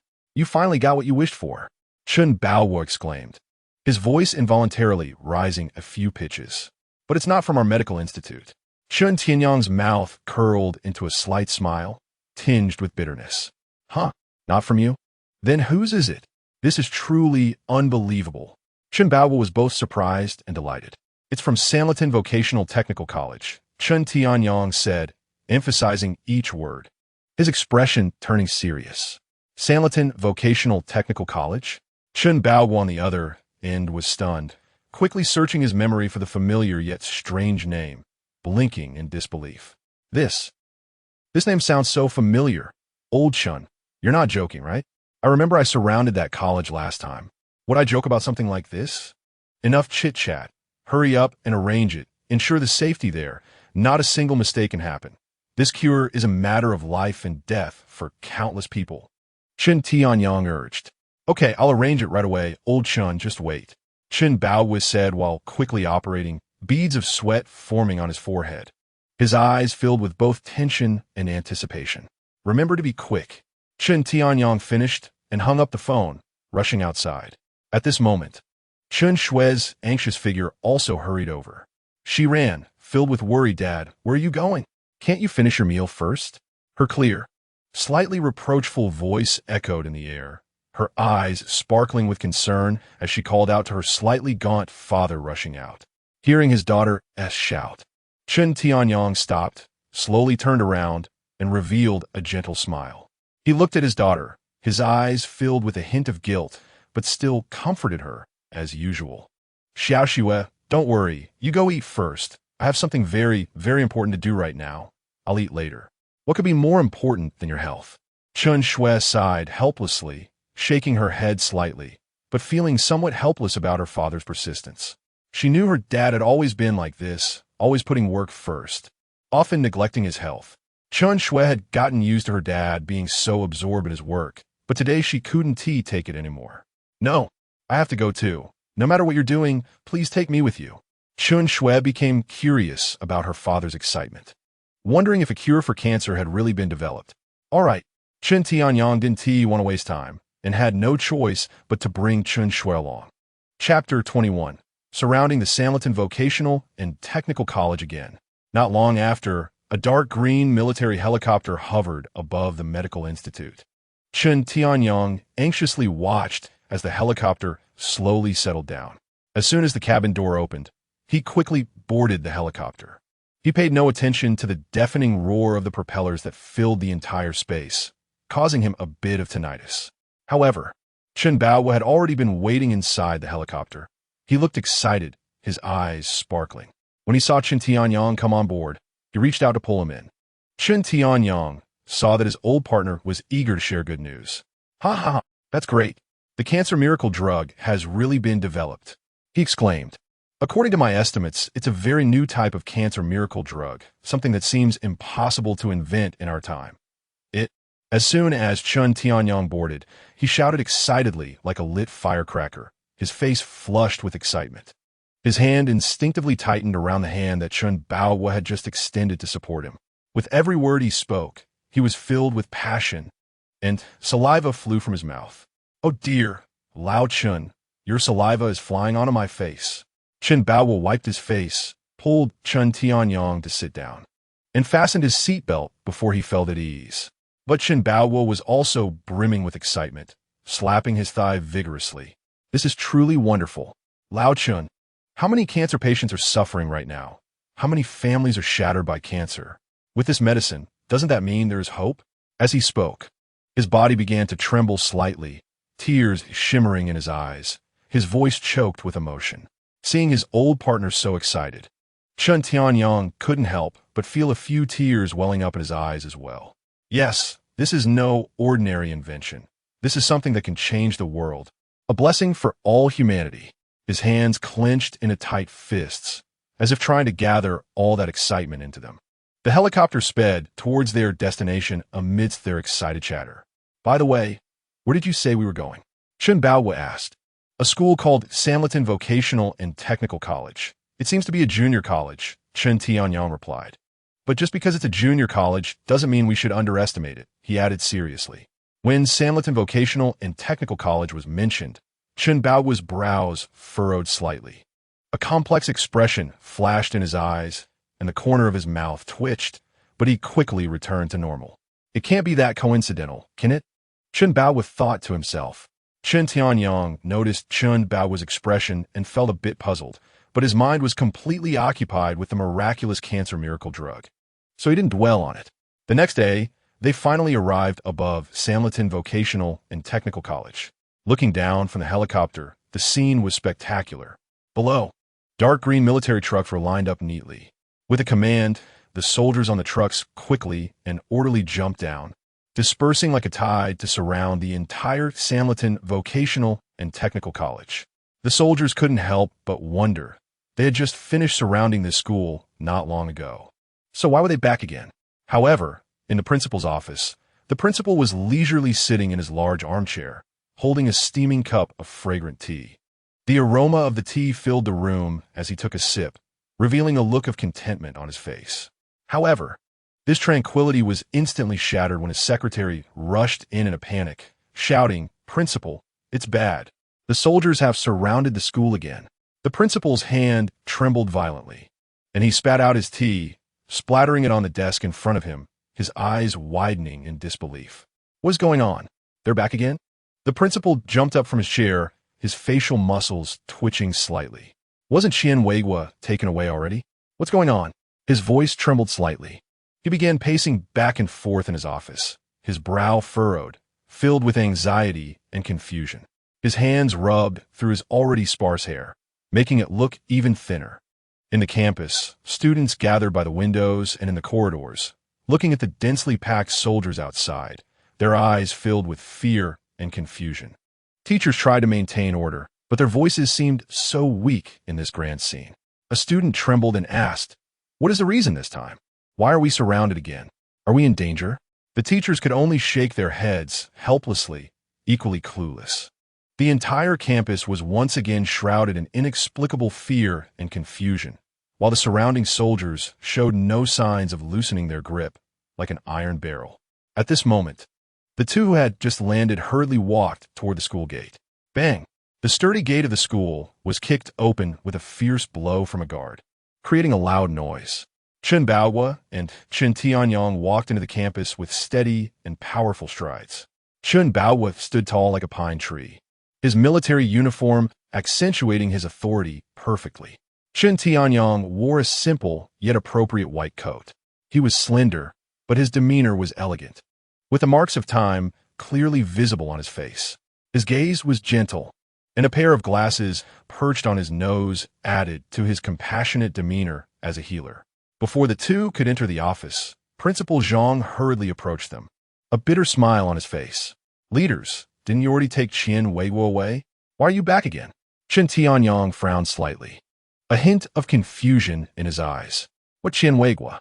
I'm here to find a student named Li Shizhen and a teacher named Qi Yan." Principal Zhang looked bewildered. What is going on? Why has the person changed?" "But it's the same teacher," he said, still confused. Chen Baowu's expression turned serious. He finally remembered that he had felt a bit familiar when entering this school. He wasn't sure before, but hearing Principal Zhang say it was the same teacher, he could confirm it, but he couldn't reveal this secret. However, the situation was different now. The cancer miracle drug could be disclosed. It was not a military secret. Moreover, according to what Chen Tianyong had told him, if all went well, it would be donated for free and could soon be put into production after passing clinical trials. He immediately exclaimed excitedly, "This student Li Shizhen is not simple. He has developed a cancer miracle drug." Principal Zhang was so shocked he couldn't close his mouth. "Cancer miracle drug? How? How is that possible? You must be joking. How could a student from my school develop a cancer miracle drug?" Chen Tianyong immediately waved his hand. "The theories and techniques in the letter sent to me by Li Shizhen have been fully verified by me. You need not doubt it." He approached it with such thinking like this and that. It's simply an innovative path and absolutely effective. Chen Tianyong's excited voice echoed down the corridor, resonating with a series of echoes. Chapter 22. Surrounding the electronics factory again, shocking everyone. When Principal Zhang heard Chen Tianyong's words, he felt as if struck by lightning. Standing there dumbfounded, countless flashes of lightning seemed to streak through his mind, and his heart shook violently. Cancer miracle drug? Students from their school? These words clashed repeatedly in his thoughts, making him feel as if he were dreaming. But the serious expressions of the two in front of him told him with undeniable reality that this was indeed true. For a moment, joy surged in his heart like a tidal wave. One incredible achievement. Their school had actually nurtured such a genius. Once this miracle drug was put into production, how many lives would it save, and how glorious a reputation would it bring to the school? However, this joy was like a brief spark, instantly consumed by a wave of panic. His face turned pale, and beads of sweat appeared on his forehead. He realized he seemed to have done something wrong and hurriedly led the two important figures to his office. As soon as they entered the office, they heard a voice. "Quick, bring those two over." No, I'll go find them myself." Chun Tianyang's voice was urgent and authoritative, his eyes flashing with eagerness. He couldn't wait to see these two key figures who would change the course of medical history. Principal Zhang's lips trembled, his eyes filled with bitterness. Wanting to cry, but unable to. They're not here.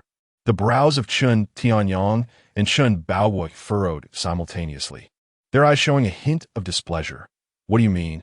Principal Zhang spoke almost in a sob. "They're currently working at Huachuang Electronics." "What?" Chun Tianyang and Chun Baogu's voices rose in unison. Their faces first showed disbelief, followed by shock and fury.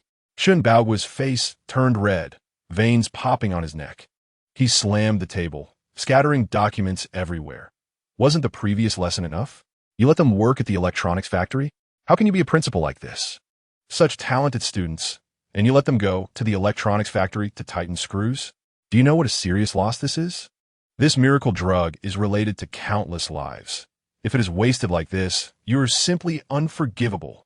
Chun Tianyang trembled with anger, his usually elegant demeanor unable to contain a roar. Teachers and students should be studying well at school or continuing their research in the lab to contribute to the health of humanity. But you, as a principal, force them to work at the electronics factory doing manual labor? This is simply a disgrace to the education field.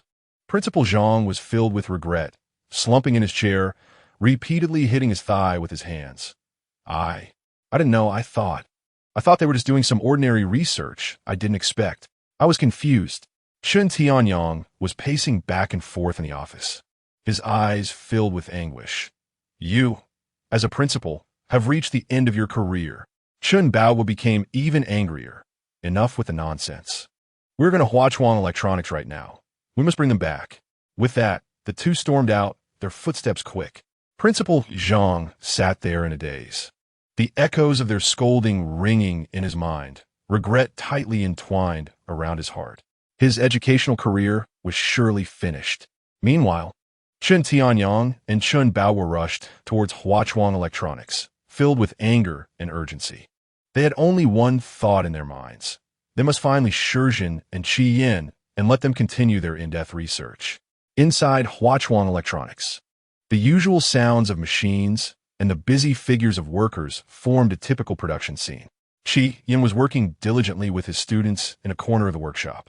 The students were earnestly learning operational skills, occasionally asking Qi Yin questions, to which he patiently responded. Today was the second day after their submission, and both Qi Yin and Li Shizhen appeared calm.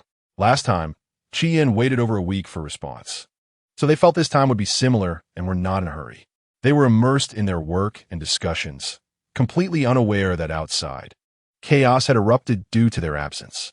However, the peaceful atmosphere was suddenly shattered by a loud roar. The sound exploded over the factory like thunder, making the window glass tremble slightly. It was the sound of helicopters. The huge propellers stirred the air, creating a whooshing noise. Soon after, soldiers appeared like heavenly generals, swiftly descending from the helicopter along ropes, their movements crisp and coordinated as they advanced into the factory. In an instant, the entire factory felt as if a bomb had been dropped. The workers were stunned. Tools froze in midair, eyes wide open in disbelief. This was the second time. The last scene was still fresh in their minds, and they never expected it to happen again so soon. The workshop supervisor stood to the side, his face as pale as paper. Watching the soldiers file in, his eyes were filled with despair. His lips trembled as he muttered, "Who surrounds our electronics factory every day? If this continues, the boss will fire me as the supervisor. I want to resign." I can't do this job anymore. It's too frightening. His hair was blown into disarray by the helicopter's airflow, making him appear utterly disheveled. The all-too-familiar scene played out again. The factory was in chaos, and the workers had yet to recover from the shock of the soldier's sudden appearance. Chen Tianyong and Chun Bao strode in with strong, determined steps, their presence both imposing and steady. Their sharp eyes quickly and accurately scanned every corner of the crowded room. Who is Qi Yin? Who is Li Shizhen? Chun Bao's booming voice echoed in the spacious workshop, carrying an undeniable authority. Instantly, the previously noisy atmosphere quieted significantly. Qi Yin and Li Shizhen, hearing the sudden call, displayed bewildered expressions. They slowly raised their heads, their eyes flashing with a hint of uncontainable surprise, mixed with a touch of unease. Is it you? Chun Tianyong fixed his gaze on the two, his eyes sparkling with excitement. There was also a hint of urgency in his gaze, as if waiting for them to give a clear answer. How come he came so quickly? Li Shizhen couldn't help but ask, his heart racing involuntarily. Qi Yin was also filled with shock, but more so with a sense of relief. He knew that their research results had finally attracted attention. Let us not worry about that now. Your research results are very important, and we came specifically for that, Chun Bao said, his gaze filled with respect for talent. Qi Yin and Li Shizhen quickly regained their composure, their hearts filled with gratitude. They knew this was a rare opportunity. Their efforts and dedication over the past few months were finally going to be recognized. Gentlemen, please come with us. We want to verify your results. The Dragon Country needs you. Chun Tianyong sincerely invited, his eyes shining with anticipation for scientific breakthroughs. Okay, Qi Yin and Li Shizhen replied in unison. They set down their tools and followed Chen Tianyong and Chen Bao out. Chapter 23. The Selfless Donation of Cancer Cure. Chen Tianyong in tears, Qi Yin and Li Shizhen were brought to the laboratory located in the Magic City, where everything felt both familiar and strange to them. It was the same medical laboratory they had used before. A crowd had already gathered outside the laboratory, all filled with excitement. Come on, you two, let's get started, Chen Tianyong said, unable to contain his excitement. All right, Qi Yin replied, leading Li Shizhen into the laboratory. The two quickly immersed themselves in their work. Li Shizhen skillfully prepared the experimental samples, carefully placing the cancer cell samples on the slides. Qi Yin methodically mixed the reagents, with each drop from his pipette precisely measured. As they dropped this specially formulated cancer cure onto the cancer cell samples, everyone held their breath, staring intently at the scene under the microscope.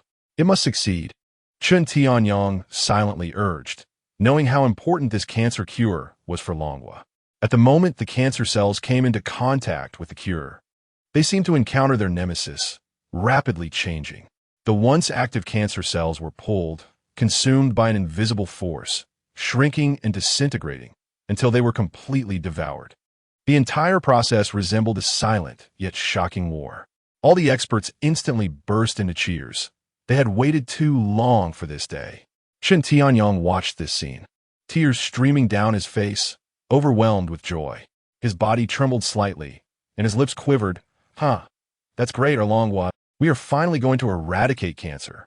Ha, our Longhua is on the rise.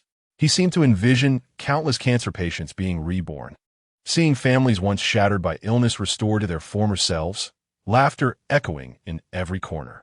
The experts behind him were equally excited, some clenching their fists, others embracing one another, tears of joy shimmering in their eyes. Behind them, Chun Shui stared at Li Shizhen with shining eyes, her cheeks slightly flushed. This great breakthrough carried their reverence for life and boundless hope for the future. This moment would be etched in the history of medical research in Longhua, becoming an immortal monument. The excitement lingered in the air for a while before gradually subsiding.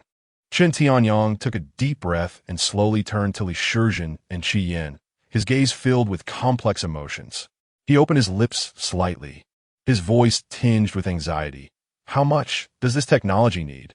All the experts turned to look at him. This was the main event of the day. After all, this was not something they had developed themselves. The final decision rested in the hands of Qi Yin and Li Shizhen. Chen Tianyong felt extremely uneasy. He knew the value of this cancer cure technology It was a treasure that could not be measured in money. This small vial of medicine carried the hopes of countless cancer patients, signifying that many lives would no longer be shrouded in the shadow of cancer.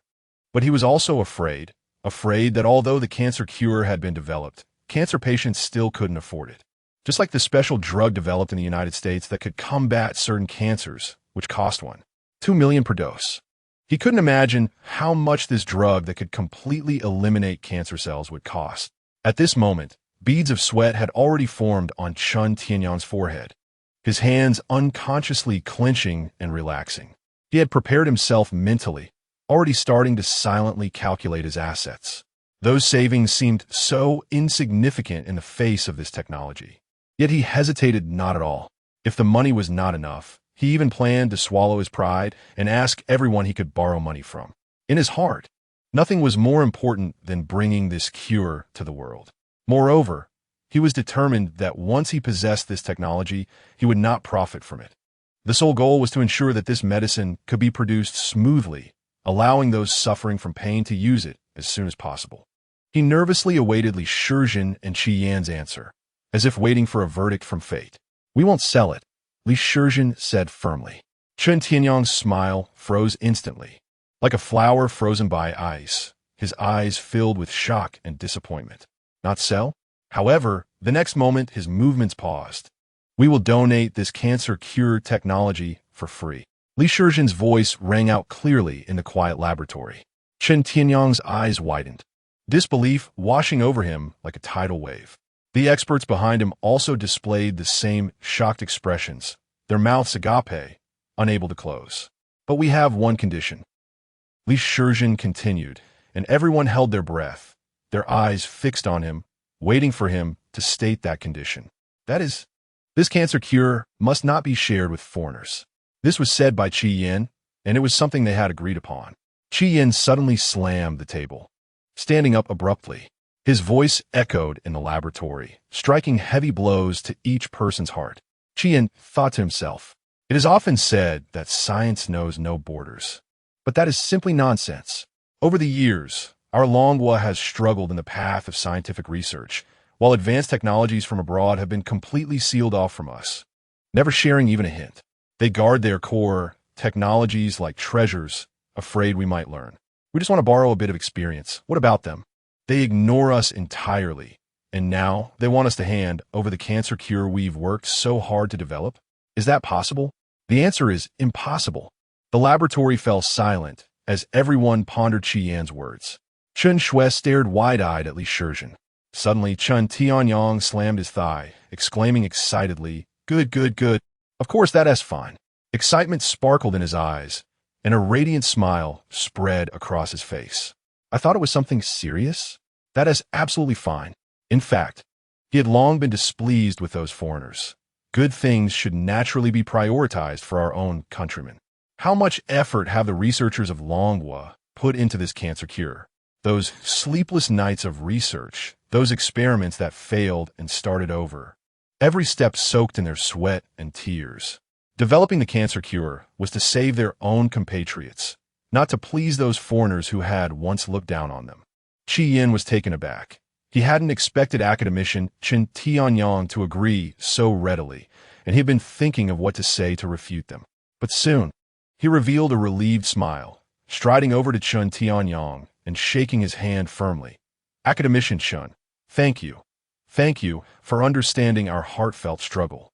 "Haha, Teacher Qi Yan, you don't need to thank me. We cannot be soft-hearted. Science knows no borders, but we do," Chun Tianyang replied firmly. At that moment, the people around them gathered closely, grasping Li Shizhen and Qi Yan's hands, their eyes filled with gratitude and excitement. "Mr. Qi, thanks to you. If this medicine went to foreigners, who knows what would happen? Mr. Li, you are amazing. This is the pride of our Longhua. You are truly benefiting all the people of Longhua." Li Shizhen, with tears in her eyes, said, "We need to let this cure shine in our country first, to save our own compatriots." Cheers erupted, and excitement spread throughout the conference room. They seemed to have seen countless cancer patients regain their lives because of this special drug, and they have seen new hope for the medical in the Dragon Country. Chapter 24, inviting Qi Yan to join the Medical Institute. Chen Tianyong looked earnestly at Li Shizhen. His eyes filled with expectation. Li Shizhen, you are truly outstanding. Come to our medical institute, and I will personally guide you. You have great talent, and this special cancer medication still needs your help. You will definitely shine at the medical institute in the future, if nothing unexpected happens. You are about to become the youngest academician of our medical institute. He leaned forward slightly, sincerity evident in his demeanor. Li Shizhen frowned slightly, his lips pressed together, showing signs of hesitation. His hands unconsciously clenched, his gaze drifting between Chen Tianyong and Qi Yin beside him. This was a rare opportunity, but he also had his own concerns. Just then, Qi Yin laughed heartily, waving his hand. I've already agreed for Li Shizhen. This is a rare opportunity.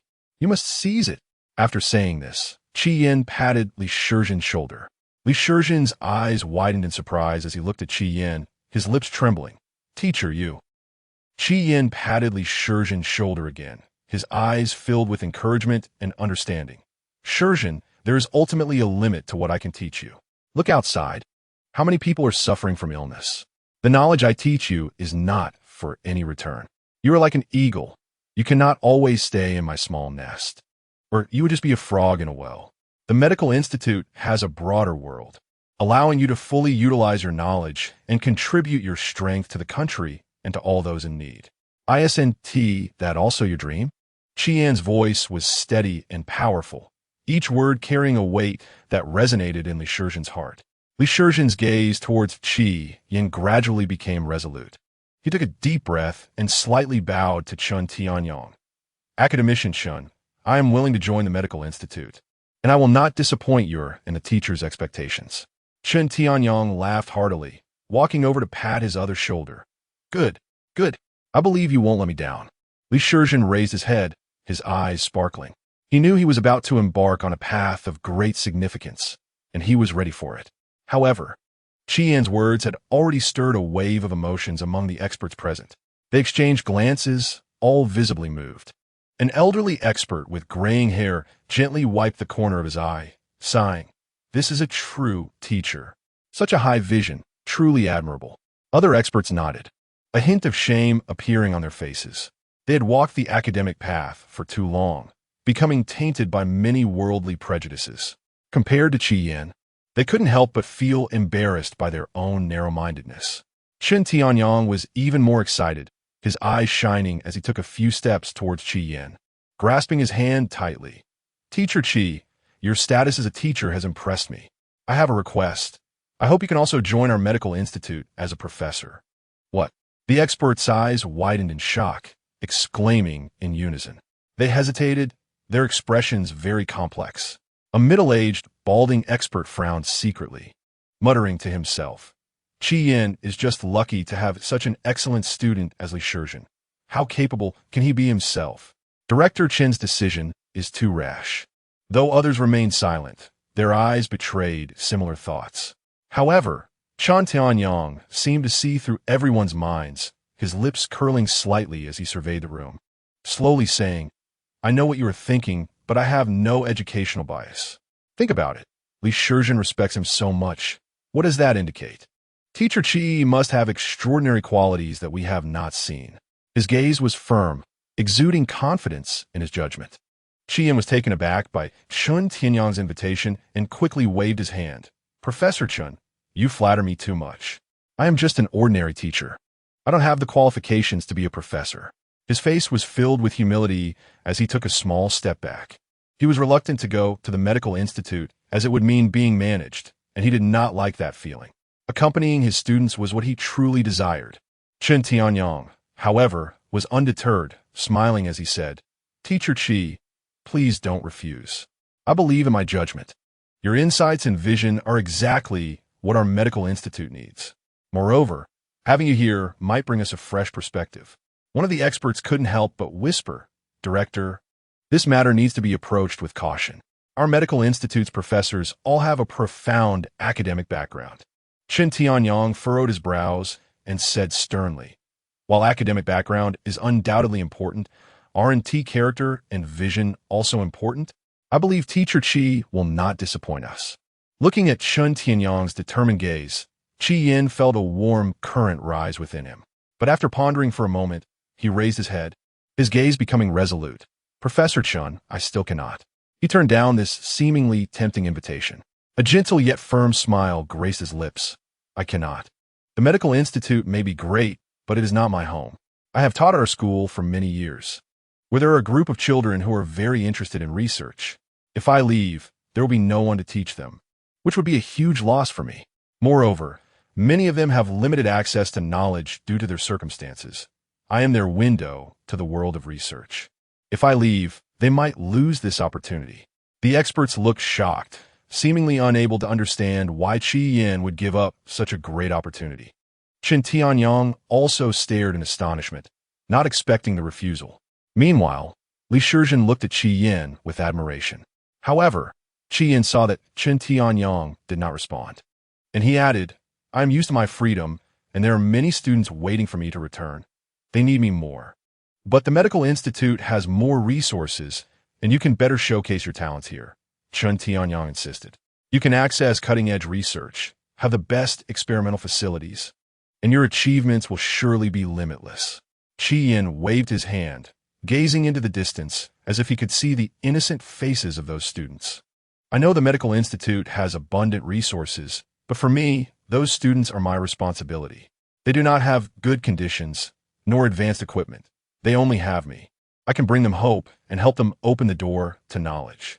This, to me, is far more meaningful than achieving success for myself. I want to watch them grow into the hope of the future for Longhua. If I go to the medical institute, I will be unable to fulfill my mission. Chapter 25. The factory kicks people out. Please don't come anymore. After several rounds of intense tugging, Chen Tianyang's eyes were filled with helplessness, and he could only let out a deep sigh. He knew that Qi Yan's determination was unshakable, and he respected Qi Yan's choice. However, he also felt regret for not being able to recruit such an outstanding talent to the medical institute. Forget it. Chen Tianyang waved his hand, and his gaze became incredibly resolute. I assure you, the cancer treatment drug that you two are jointly developing will be put into production and marketed as quickly as possible. There are too many patients suffering from cancer in this world, and they need this hope. Moreover, the credit for your work will be made public without reservation. Qi Yin and Li Shizhen were immediately astonished and quickly waved their hands. Qi Yin hurriedly said, No need, really no need. We are just doing what we are supposed to do. The most important thing is to develop the treatment drug, and we don't need to be pushed into the public eye. Li Shizhen nodded in agreement. Yes, we just hope this drug can help patients, not for fame or profit. However, Chen Tianyang's attitude was firm, and he looked at the two with a serious expression. In this era, heroes should be remembered. What you are doing is of extraordinary significance. This is not only recognition for you, but also an encouragement for all researchers. Letting everyone know that everyone who contributes to human health deserves respect. Seeing that he could not argue against Chen Tianyang, Qi Yin had to give up. He thought to himself that this cancer treatment drug was different from controllable nuclear fusion, as the latter involved too many secrets and international situations. The key was to promote the treatment drug as soon as possible to benefit patients, and exposing it should not be a big problem. Moreover, since Chen Tianyang had made up his mind, it was not appropriate for him to continue opposing, and he could only hope that everything would develop in a good direction. He hoped to bring light back to those families overshadowed by cancer soon. After another round of detailed discussions, all matters had been arranged. Everyone surrounded Li Shizhen, preparing to leave. At this moment, Chen Tianyang secretly called Qi Yin, taking out a card from his pocket and sincerely handing it to Qi Yin. Teacher Qi, there is 10 million in here. You must accept it. This is not a bribe. This is what you deserve, a treatment fitting for heroes.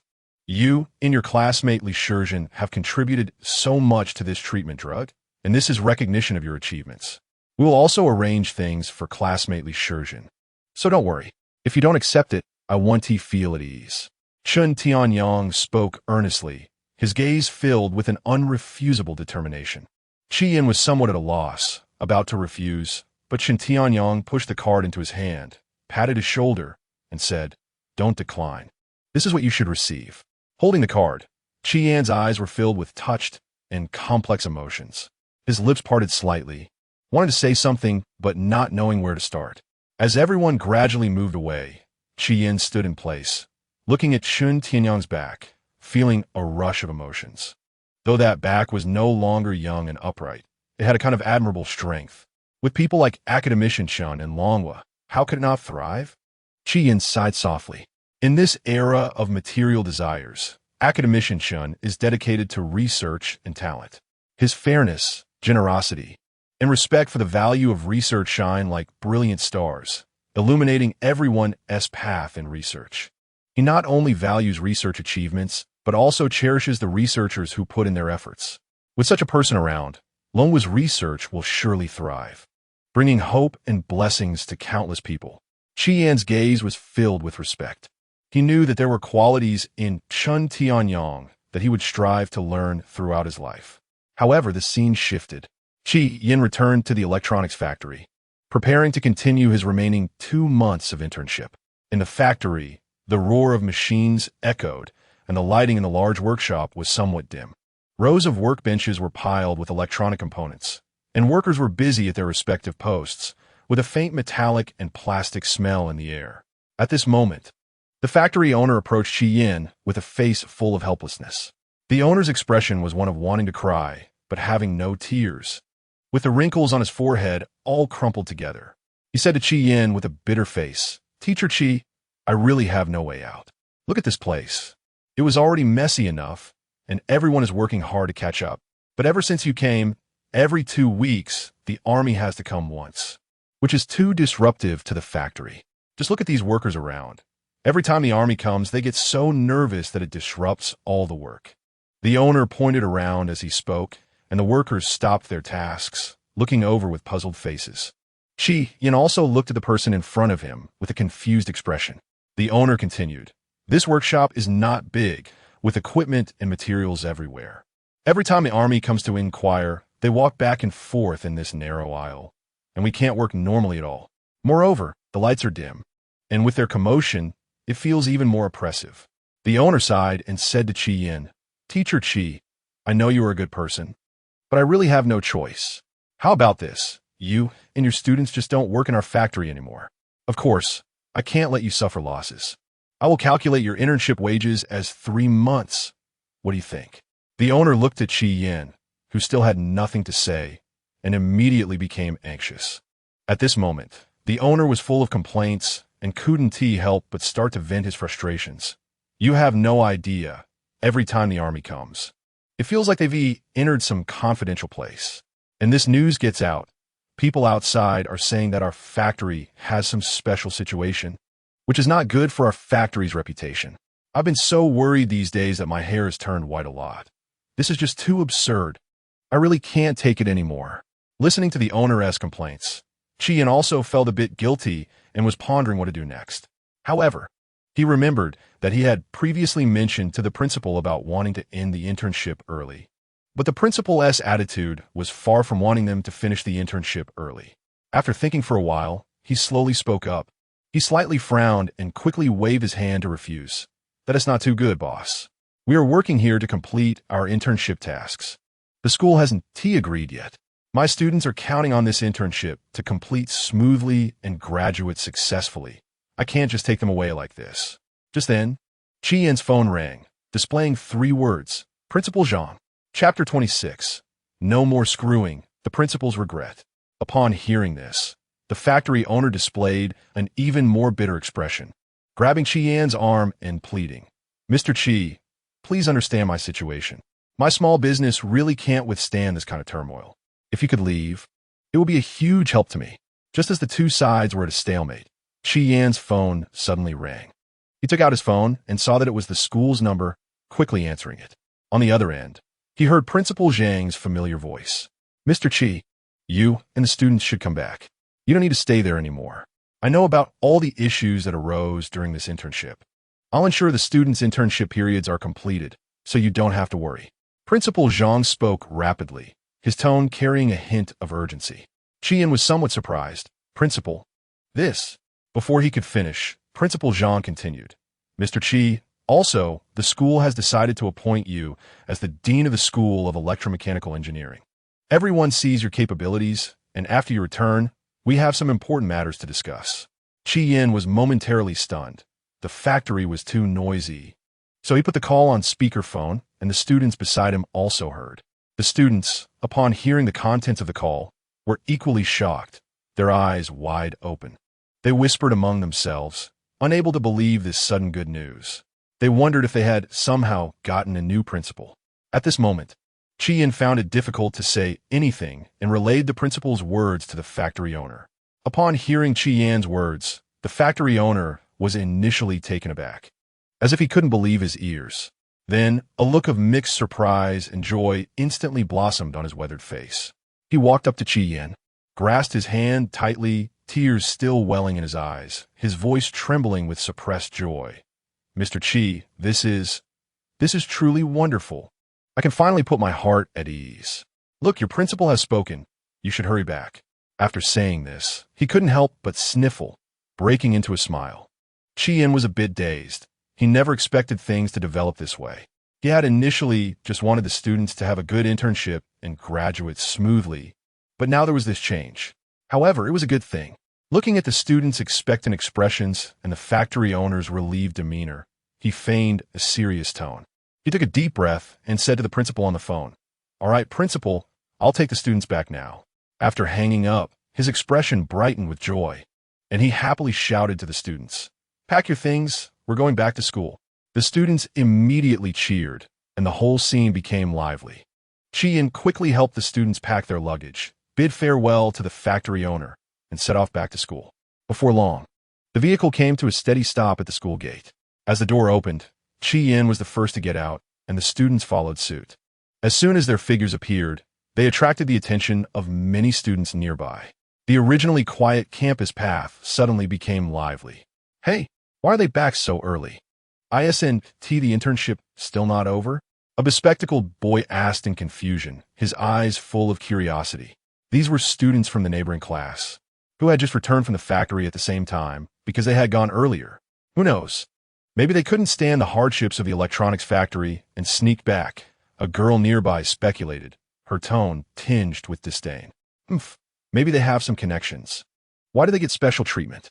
A tall boy provocatively shouted, crossing his arms and showing clear dissatisfaction in his eyes. However, his loud voice attracted even more attention.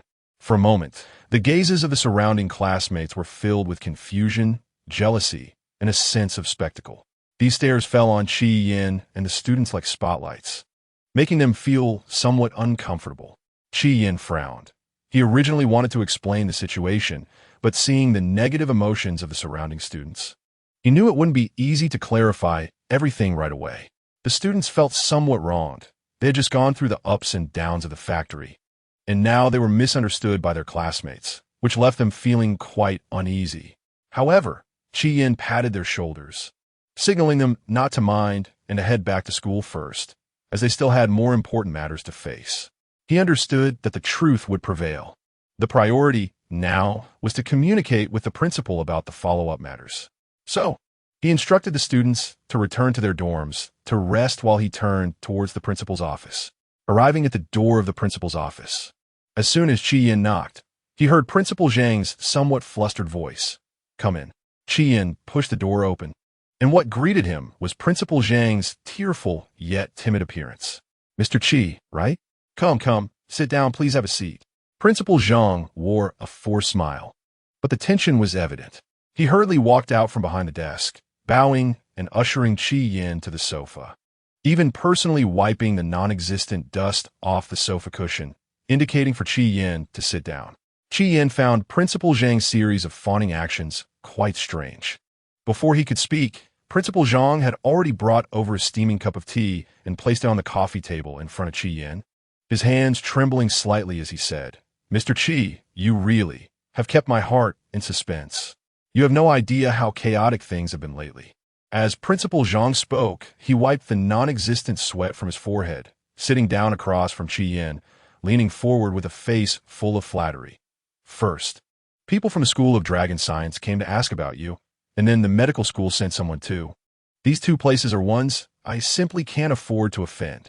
As a mere principal, being stuck in the middle, I was truly terrified." Chi-Yin looked puzzled, pretending not to know, and asked, "Huh, Mr. Chi, please don't pretend to be confused. You must have some exceptional qualities that have drawn attention from both these major schools.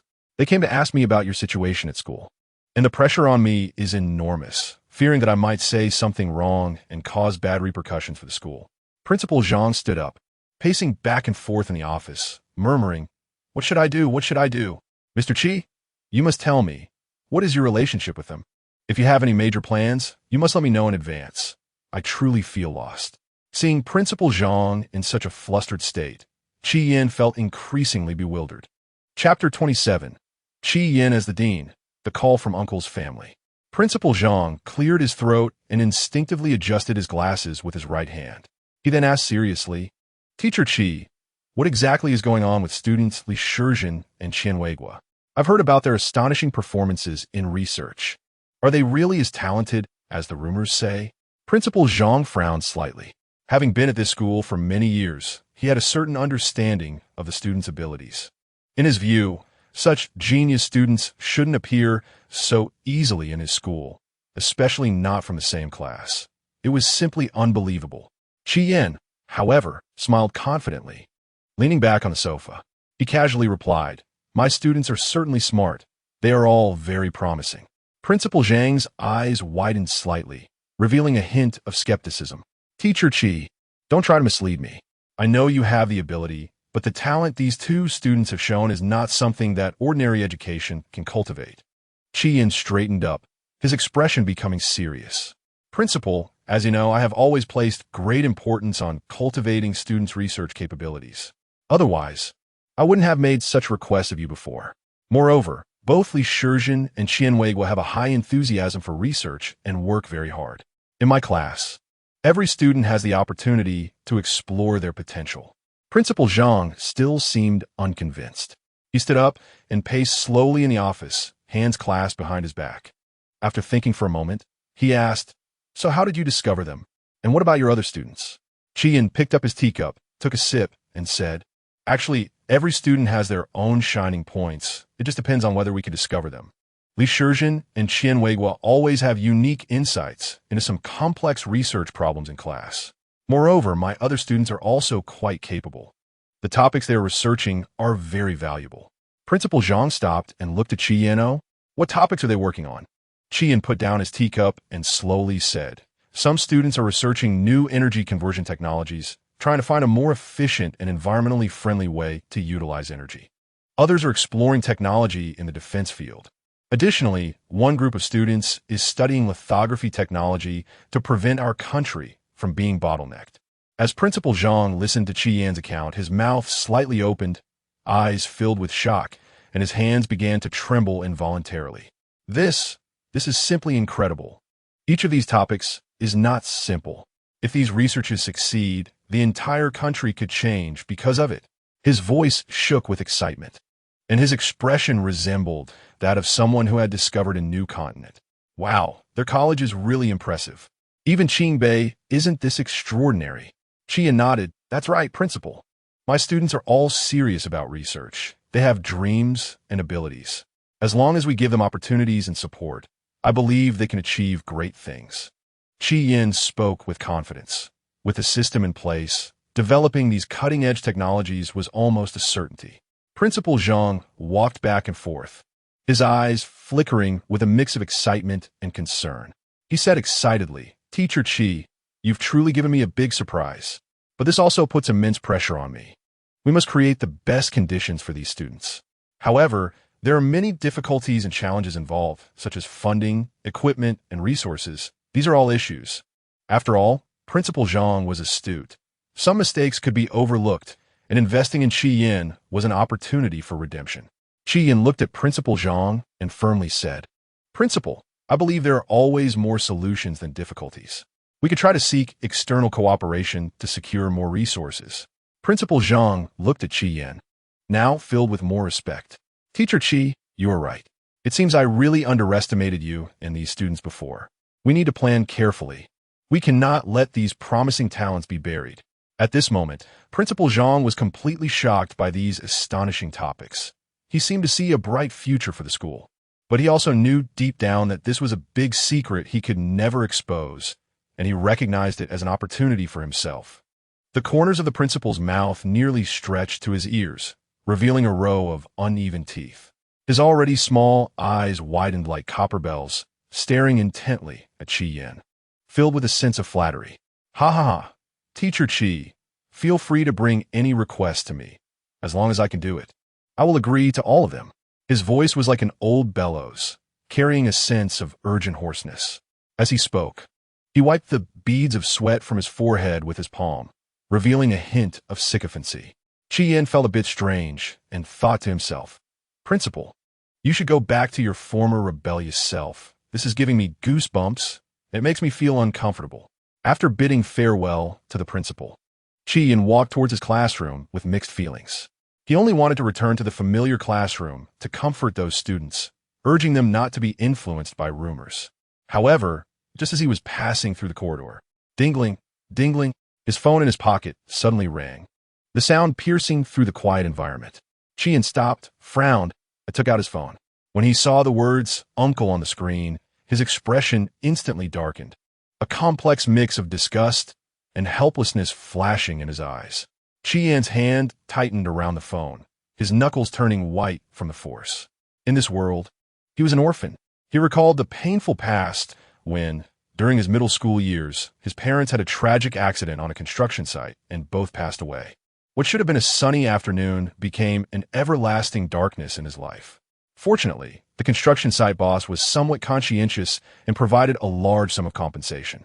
But he was just a child at that time, and the compensation was taken away by his uncle's family under the pretext of helping to keep it safe.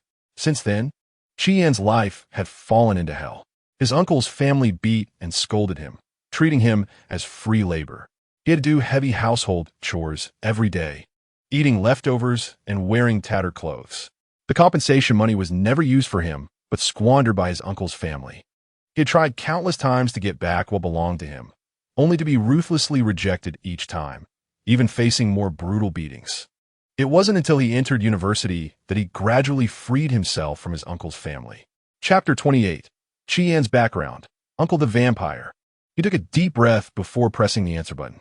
Hello. Chi Yan's voice was somewhat cold, and the corners of his mouth involuntarily drooped slightly.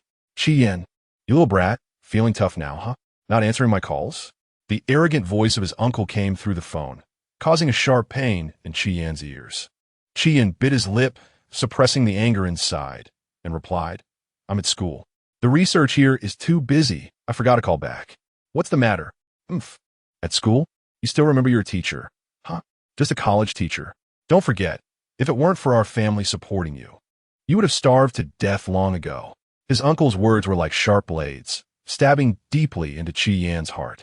Chi Yan remained extremely indifferent and said, If you have nothing else, I'm hanging up.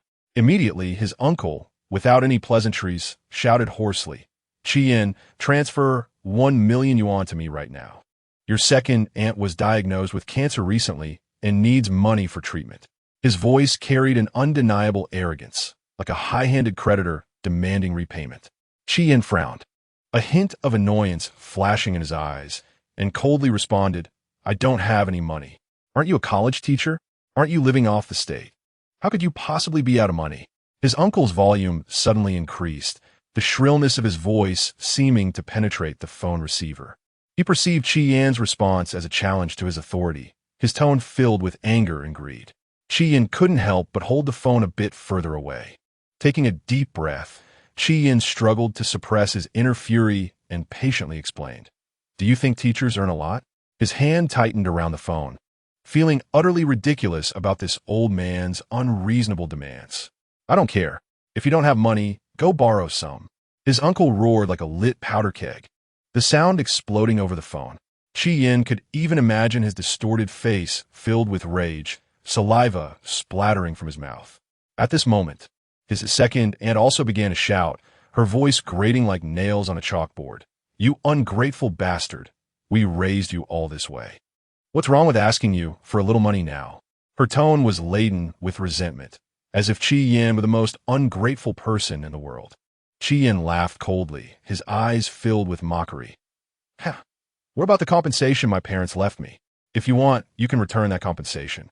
I might share some with you. His lips trembled slightly, the anger in his heart burning like flames, all the grievances and injustices of the years surging to the surface. Your compensation? Humph, you wild child without parents. If it weren't for us, could you have today? That money is our hard-earned money. His uncle roared on the other end of the line. And that money is definitely not for you. It's long spent. Do you have any idea how much it costs to educate you? His uncle's response was devoid of any guilt, his arrogance making it both laughable and infuriating. I don't care. You must give us the money anyway. I need it for treatment. I need to go to America. I heard there are special cancer drugs there. His second aunt shouted hoarsely beside him, her tone filled with blind admiration for American healthcare. Upon hearing this, Chi-Yin could no longer contain his anger and raised his voice in rebuttal. Do you think everything in America is good? If medical treatment there is free, then go try it. Do you think America is heaven? Do you know how many people go bankrupt in America because they can't afford medical care? And you keep saying you raised me, but how have you treated me? You treated me like a slave, and that compensation was mine, but you squandered it. And now you have the face to ask me for money? Chi-Yan's face turned red with anger, the veins on his forehead bulging. His uncle shouted back, "What do you know? The healthcare in Long Country is trash. It's a scam for money. How could it be better than America? Anyway, we must go to America for treatment. You must give us the money." His words were filled with stubbornness and ignorance, firmly believing in his own prejudices. Chi-Yin trembled with rage, hardly able to believe in the ignorance and selfishness of his uncle and aunt. You are truly unreasonable. You have no trust in your own country, only knowing how to fawn over foreign lands. Do you think the special drugs in America can definitely cure cancer? We don't care. You have to give us the money. Otherwise, we'll cause a scene at your school and get you fired. His uncle began to act shamelessly, proving to be the kind of rogue who would stop at nothing to achieve his goals. A hint of determination flashed in Chi-Yan's eyes. You dare. If you come to the school to make a scene, then you can forget about my money. The two sides fell into a heated argument, neither willing to back down. You two idiots, go eat shit. Finally, Chi-Yin angrily hung up the phone, his chest heaving violently as he gasped for air. Did these two old fools really think they could bully him? It was one thing to be bullied before he had the system, but now that he had the system, if he was still bullied, then what was the point of having it? After the unpleasant exchange, Chi-Yin made an effort to calm his emotions. Special cancer drugs in America? Huh? Just wait and see the special cancer drugs from Long Country in a while. He straightened his clothes, took a deep breath, as if to throw all the unpleasantness behind him. Then he walked towards the classroom with firm steps. Despite just having gone through such a terrible argument, he knew he couldn't let these negative feelings affect his work. His gaze regained its focus because there was a group of students in the classroom waiting for him to impart knowledge to them. Upon arriving in the classroom, all 28 students in Class 2 of the Mechanical Design program looked at Chi-Yin with eager eyes. Wow, what's wrong with you guys? Why do you all look like you've been injected with adrenaline? Chi-Yin chuckled. Teacher, we also want to be like Chi-Yin and Li Shizhen. The students replied with silly smiles, and Chi-Yin teased them. Like what? Like? When Chi-Yin asked, the students stammered and hesitated to answer. Chi-Yin laughed and waved his hand. All right, I know what you're all thinking, showing off in front of others. Want to act cool outside, right? That's not wrong. Who says researchers can't be famous and enjoy life? We've made contributions, so we should enjoy. That's what we deserve, Chi-Yin said, hands on his hips, speaking loudly. Is there anything wrong with youthful ambition? Of course not. Everyone here isn't a saint, especially considering you're all 20-year-olds who have been looked down upon all your lives as college students. As soon as Chi-Yin finished speaking, all the students cheered and jumped with excitement, their eyes filled with fiery enthusiasm. Research. Chapter 29. Chun Tianyang's call. Qin Tianhai was shocked. He was also a college student. On the other side, at the Lonka Institute, within the Nuclear Physics Research Institute No. 1, the lights were bright. This place was about to witness the birth of a great breakthrough.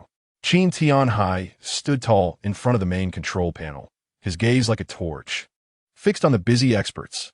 His hands unconsciously clenched, the slight trembling of his fingertips revealing his inner excitement and tension. Every command that came from his mouth carried an undeniable authority. Qian Weigua was fully focused on guiding the experiment. He occasionally leaned down to check the data and whisper discussions with the experts beside him, his voice steady and powerful. Here, double-check the parameters. There can be no mistakes. And here, this circuit needs to be carefully inspected. His fingers moved quickly across the blueprints filled with formulas and data, looking very serious. If it weren't for his youthful voice, one would think he was an experienced expert. However, the experts around him were all focused, their eyes glued to various instruments. Beads of sweat covered their foreheads, but no one had the leisure to wipe them away. The massive controllable nuclear fusion device stood in the center of the laboratory, with various pipelines densely packed yet orderly. Let us put in more effort, comrades. We're not far from success. Qin Tianhai's deep voice echoed in the laboratory, igniting the passion in everyone's hearts. As the experiment progressed, various data flickered rapidly on the screens, the sounds orderly. The increasingly flashing green signal lights indicated that they were steadily moving in the right direction. The atmosphere in the entire laboratory grew more tense and fervent, and everyone could feel that the great moment was about to arrive. Each person was immersed in this excitement, their eyes filled with a desire for the birth of a scientific miracle. Seeing the busy and orderly research scene, Qin Tianhai revealed a comforting smile on his face and raised his voice. Everyone is doing great, especially you, Qian Weigua. If this experiment succeeds, you will be the one to take the credit. Hearing the praise, Qian Weigua's face flushed slightly, and he scratched his head in embarrassment. Oh, it's nothing. This is the result of everyone's joint efforts. I just contributed a bit. After a while, Qian Weigua seemed to suddenly remember something and turned to look at Qin Tianhai, his eyes full of anticipation. Director Qin, how has Teacher Qian been lately? Upon hearing this, Qin Tianhai's expression instantly became helpless, secretly cursing in his heart. This guy, even at such a critical moment, is still thinking about Qian. He couldn't help but tease. I say, Qian Weigua, we're working on such an important scientific project now. Why are you still worried about Teacher Qian? Do you care about him that much? Qian Weigua chuckled, his eyes sparkling. Of course. Teacher Qian is no ordinary person. He is my mentor, my life mentor. This controllable nuclear fusion is about to succeed, and I want Teacher Qian to witness it. Qin Tianhai shrugged, thinking, this kid is great in every way, but he cares too much about that Qian. Am I an academician in nuclear physics, not as good as him? However, he didn't want to dampen Qian Weigua's spirits at this moment, so he casually replied, Qian is doing well. You don't need to worry about him. Just focus on our experiment. After saying that, he turned and walked towards his office, his back seemingly carrying a hint of helplessness. Once back in the office, Qin Tianhai's mood improved significantly. The good news about controllable nuclear fusion allowed his long tense nerves to relax temporarily. He rarely prepared to unwind, just lazily leaning back in his chair, ready to close his eyes and rest for a moment. Just as he reached for his phone, the ringtone unexpectedly rang, and the screen prominently displayed the three big words, Chun Tianyang. Yes, Qin Tianhai and Chun Tianyang were close friends. Back in the day, they supported each other on the road of scientific research, enduring countless days and nights together. Although they were in different fields, they maintained contact and had a deep relationship. Hi, Lao Qin. I need your help with something. Chun Tianyang's voice came through the receiver, tinged with urgency. Qin Tianhai raised an eyebrow, surprise filling his eyes, but he still joked with a smile. Oh, Lao Chun, what kind of work has you so anxious? Your speaking speed is almost like a rocket launch. Chun Tianyang seemed not to hear his teasing and spoke rapidly. Lao Qin, do you know? The technology for cancer miracle drugs has been. This is great news for cancer patients in Longhua. His voice trembled slightly with excitement. Qin Tianhai straightened up suddenly, his eyes flashing with surprise. Really? That is truly amazing news. When Qin Tianhai first heard that the cancer miracle drug had been developed, he felt as if he had been struck by lightning. Shocked into silence for a moment, his eyes widened as if trying to see through the phone, and Chun Tianyang's words echoed in his mind. He never expected that the cancer miracle drug, which countless people in the medical field had longed for, had actually been successfully developed. After a brief moment of shock, a radiant smile instantly spread across Qin Tianhai's face his voice slightly changing due to excitement. Lao Chun, congratulations. This is truly a great achievement for humanity. This must be the result of your years of research. You've really kept it under wraps. On the other end of the phone, Chun Tianyong hurriedly explained. Lao Chin, it's not me. This achievement was made by a young student. A young student? Chin Tianhai was somewhat surprised, but his eyes were filled with admiration. Truly, heroes emerge from youth. That student must be quite impressive. Which professor's prodigy is he? Chin Tianyong's tone was filled with pride. That is a college student. His mentor is also a college teacher. A college student? Chin Tianhai's pupil shrank suddenly, his face full of disbelief. He could not connect such a great research achievement as a cancer miracle drug with a college student.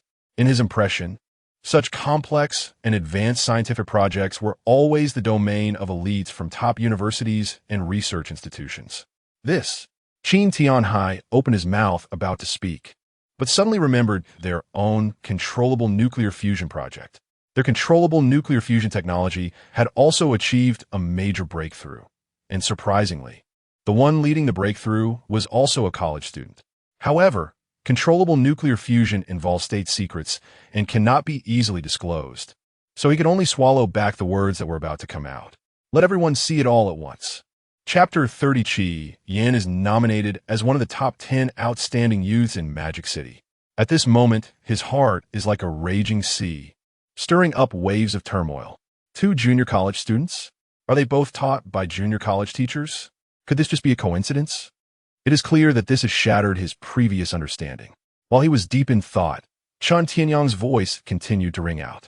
I am now preparing to unite several academicians for a nomination, and then follow a special procedure. We must get this drug approved for market release as soon as possible, and it must be directly included in medical insurance. There can be no delay, not even for a second. The more Chun Tianyong spoke, the more excited he became. His voice unconsciously rising a few notches. The sound of his pacing back and forth was hurried and powerful. Chin Tianhai was also infected by his emotions. Indeed, the cancer miracle drug is a boon for humanity. No matter what he said, he would support it. He stood up and paced back and forth in the office, saying, Old Chun, your idea is absolutely right. How many lives can this drug save? What do you need me to do? As long as I can do it, I will do it without hesitation. Chun Tianyong said urgently, I need you to help me contact some leaders from relevant departments and tell them about the importance of this drug. You have a wide network in this area. With you stepping in, things will go much smoother. Also, we need to prepare the materials quickly to ensure a green light for the approval process. This time, we must race against time for the patients. Chin Tianhai nodded heavily, as if Chun Tianyong could see it, and loudly said, Okay, Old Chun, don't worry. I'll contact them right now. This matter will definitely succeed. After hanging up the phone, Chin Tianhai's face was filled with the same excitement and joy as Chun Tianyong. He seemed to already see the smiling faces of countless cancer patients regaining their lives. But then he remembered what Chin Tianyong had said, and he couldn't help but begin to think. Could these 2 junior college students be from the same school?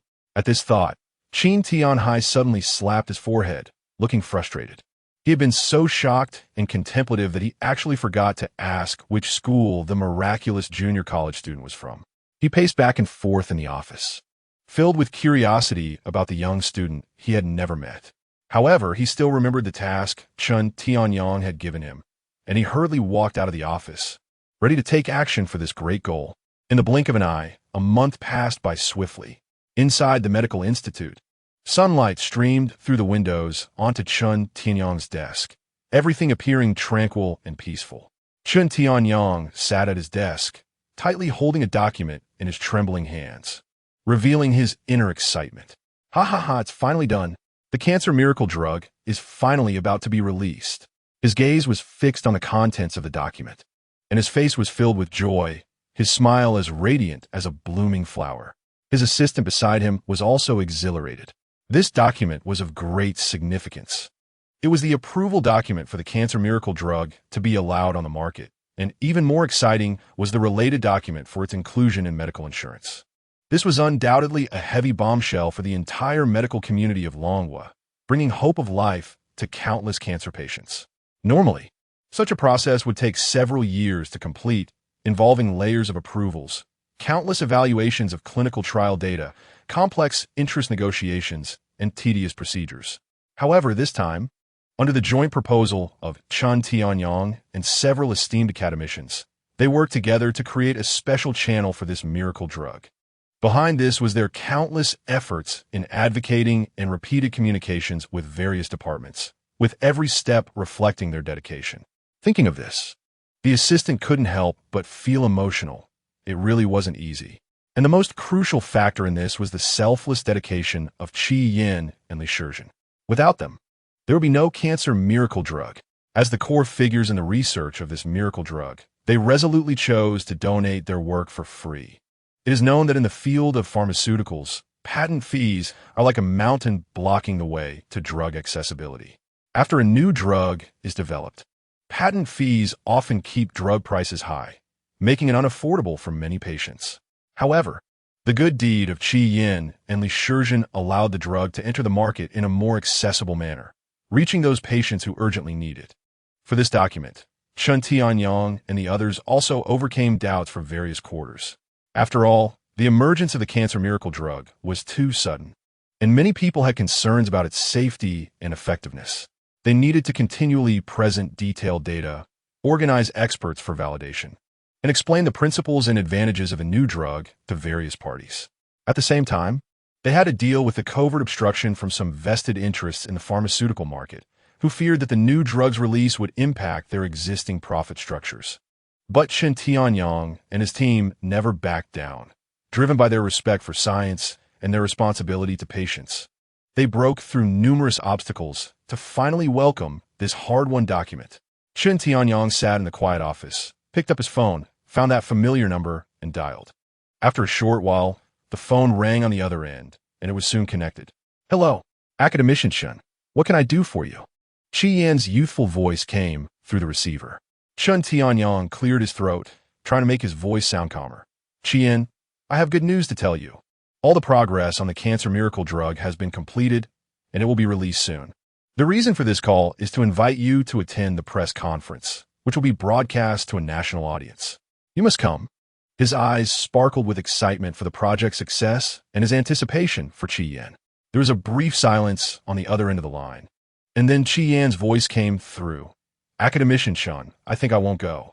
You know, I'm not doing this for fame, as long as this drug can help patients." "That's enough."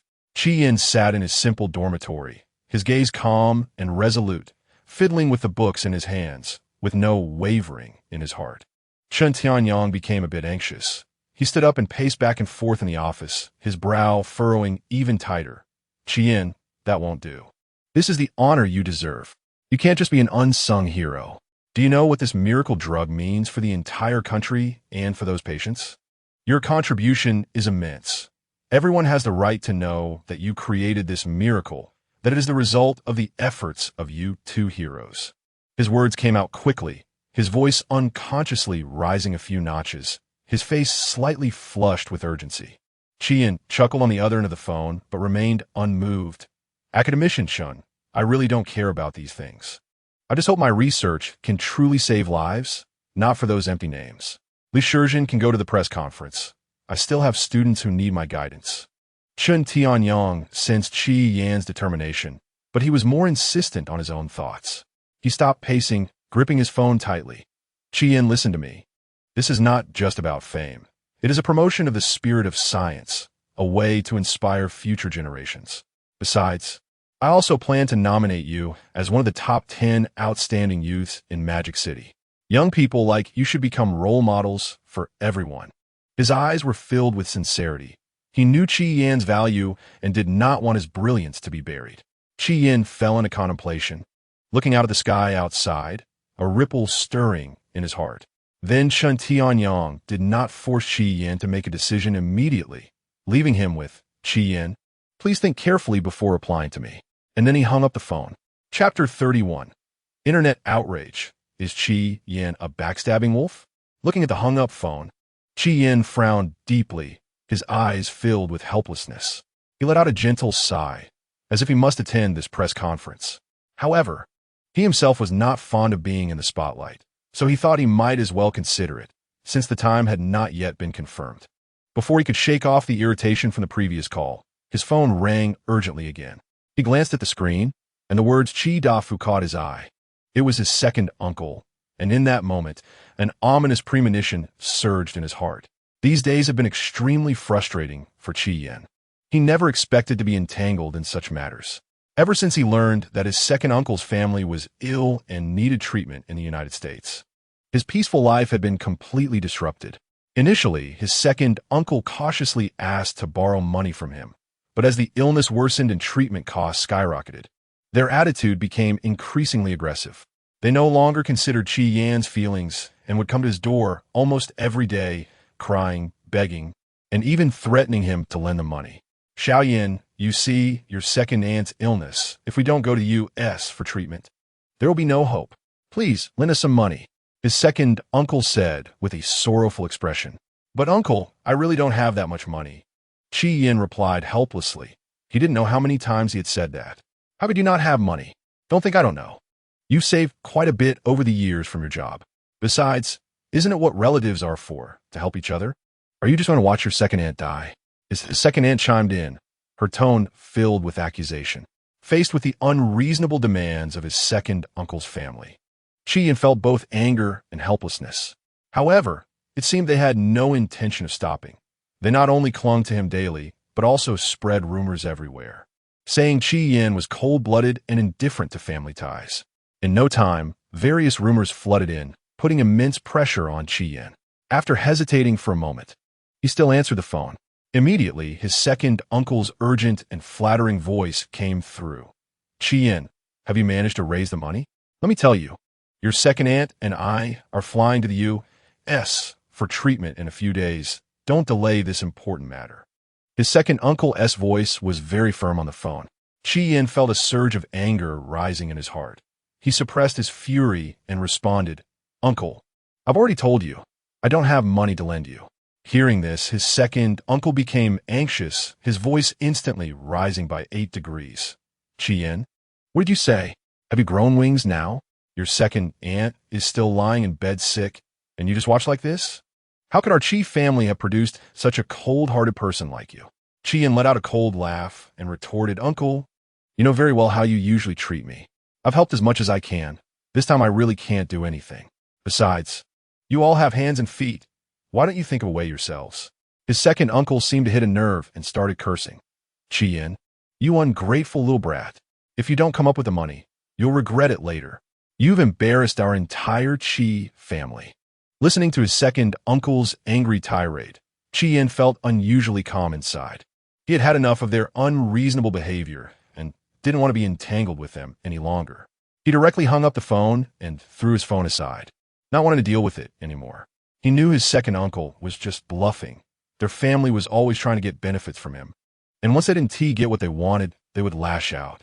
He stood up, tidied up his room a bit, and prepared to go to bed. He had important matters to attend to the next day. He needed to meet Chen Tianyang to discuss the press conference. Since he had decided to go, he needed to treat it seriously. He couldn't let his second uncle's family affairs affect his work. Lying in bed, Chi Yin stared at the ceiling, and gradually, his thoughts calmed down, and he slowly fell asleep in exhaustion. The next morning, Chi Yin took the subway to the city center, as usual, preparing to meet Chen Tianyang to discuss the press conference. The carriage wasn't too crowded, but he inexplicably felt something was off. People around him kept glancing at him intentionally or unintentionally, making him feel uncomfortable all over. Moreover, he could sense that they were whispering among themselves, occasionally pointing at him. Chi Yin was puzzled. He hadn't done anything to attract attention. He frowned, but fortunately, the incredible fighting skills the system had bestowed upon him also came with some remarkable effects. His hearing was much sharper than ordinary people. He perked up his ears, trying to catch the subtle sounds. Wait, this person is the scumbag from the internet, right? A sharp female voice reached Chi Yin's ears, filled with disgust. Seriously? How shameless. How can someone like this still be a teacher? A man's voice followed, filled with disdain. He's even unwilling to help his own second aunt who raised him. His second uncle is out there crying, saying he is ungrateful. For money. He doesn't even care about his relatives. Such a person should be condemned by society, should be expelled from school, and not allowed to poison students anymore. Another woman joined in the criticism, her expression as if Chi Yin were a heinous criminal. More malicious voices followed. Such a person is simply the scum of society. He should be thrown into a filthy ditch to drown, so he doesn't pollute our eyes here. This kind of disgraceful person should be cut into 1,000 pieces. How can he still have the face to go out? Such a wolf-hearted, dog-lunch thing should die a horrible death, get hit by a car when he goes out, or choke to death while eating. How can he be so inhumane? His conscience must have been eaten by a dog. I bet his parents in the ground would be furious enough to die again. Chi Yin? His face was a mix of confusion and anger, and beneath that expression full of question marks was a gradually rising fury. Chi Yin's expression darkened instantly. He never expected to encounter such verbal abuse. His fists clenched unconsciously, and a surge of anger welled up inside him. With a dark expression, he probably already guessed what was going on. It must be his second uncle's family causing trouble. He hurriedly opened his phone and quickly clicked on a few commonly used short video apps. As soon as he opened it, the first recommended video that caught his eye made his blood boil. The title read, "Backstabbing Wolf Nephew, a Teacher at an Academy. Unwilling to save his second aunt who is suffering from cancer." The bold letters were extremely eye-catching. Chapter 32 shocked. Chun Shui and Li Shizhen are together. Above the video, there's a prominently posted photo of Chi Yin, as if afraid others couldn't see his face. In the footage, Uncle Chi Dafu, who seems honest and simple, now has a face full of pitiful indignation as he frantically addresses the camera. "Dear kind-hearted people, please judge for yourselves. What sin have I committed to raise such a wolf-hearted and dog-liver nephew? My wife, his second aunt, has cancer and is just waiting for money to go to America for treatment. Yet this ungrateful thing has money but refuses to spend a single cent. We even pitied him, raising him as our own son after his parents' accident." As he speaks, Uncle Chi wipes his eyes, which have no tears. His exaggerated acting would have seemed ridiculous to Chi Yin at any other time, but now it has turned into a ploy to gain sympathy from others. Beside the hospital bed, the second aunt looks even more miserable. Her face is waxy and her hair is thinly spread across the pillow as she weakly says, "This nephew of mine. We have never treated him poorly since he was a child. Now that I am like this, he doesn't care for me. Why is my life so bitter?" She weakly coughs, and anyone watching would feel Chi Yin is a heinous person. Uncle Chi continues to lament. How did our Chi family produce such a disgrace? He is now a teacher, educating others, yet he has no humanity himself. How can he teach students well?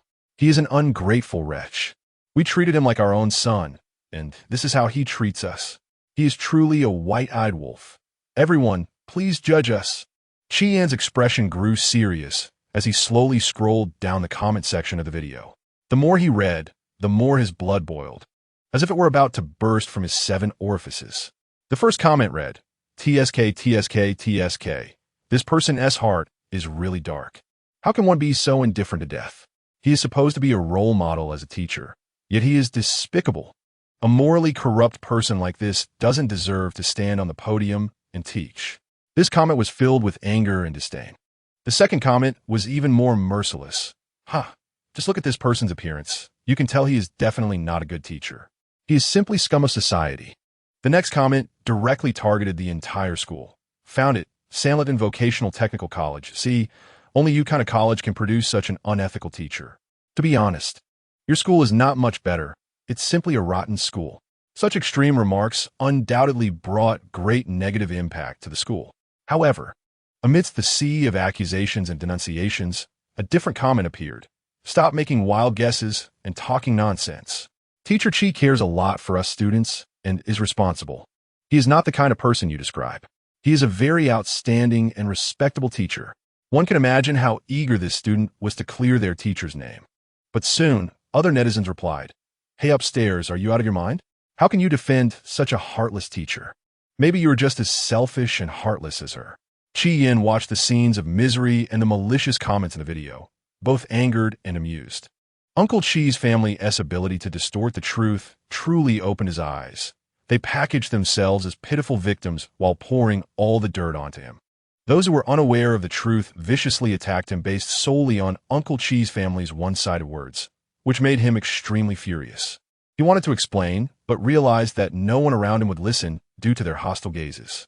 All of this was a despicable tactic used by Uncle Chi's family to force him to comply.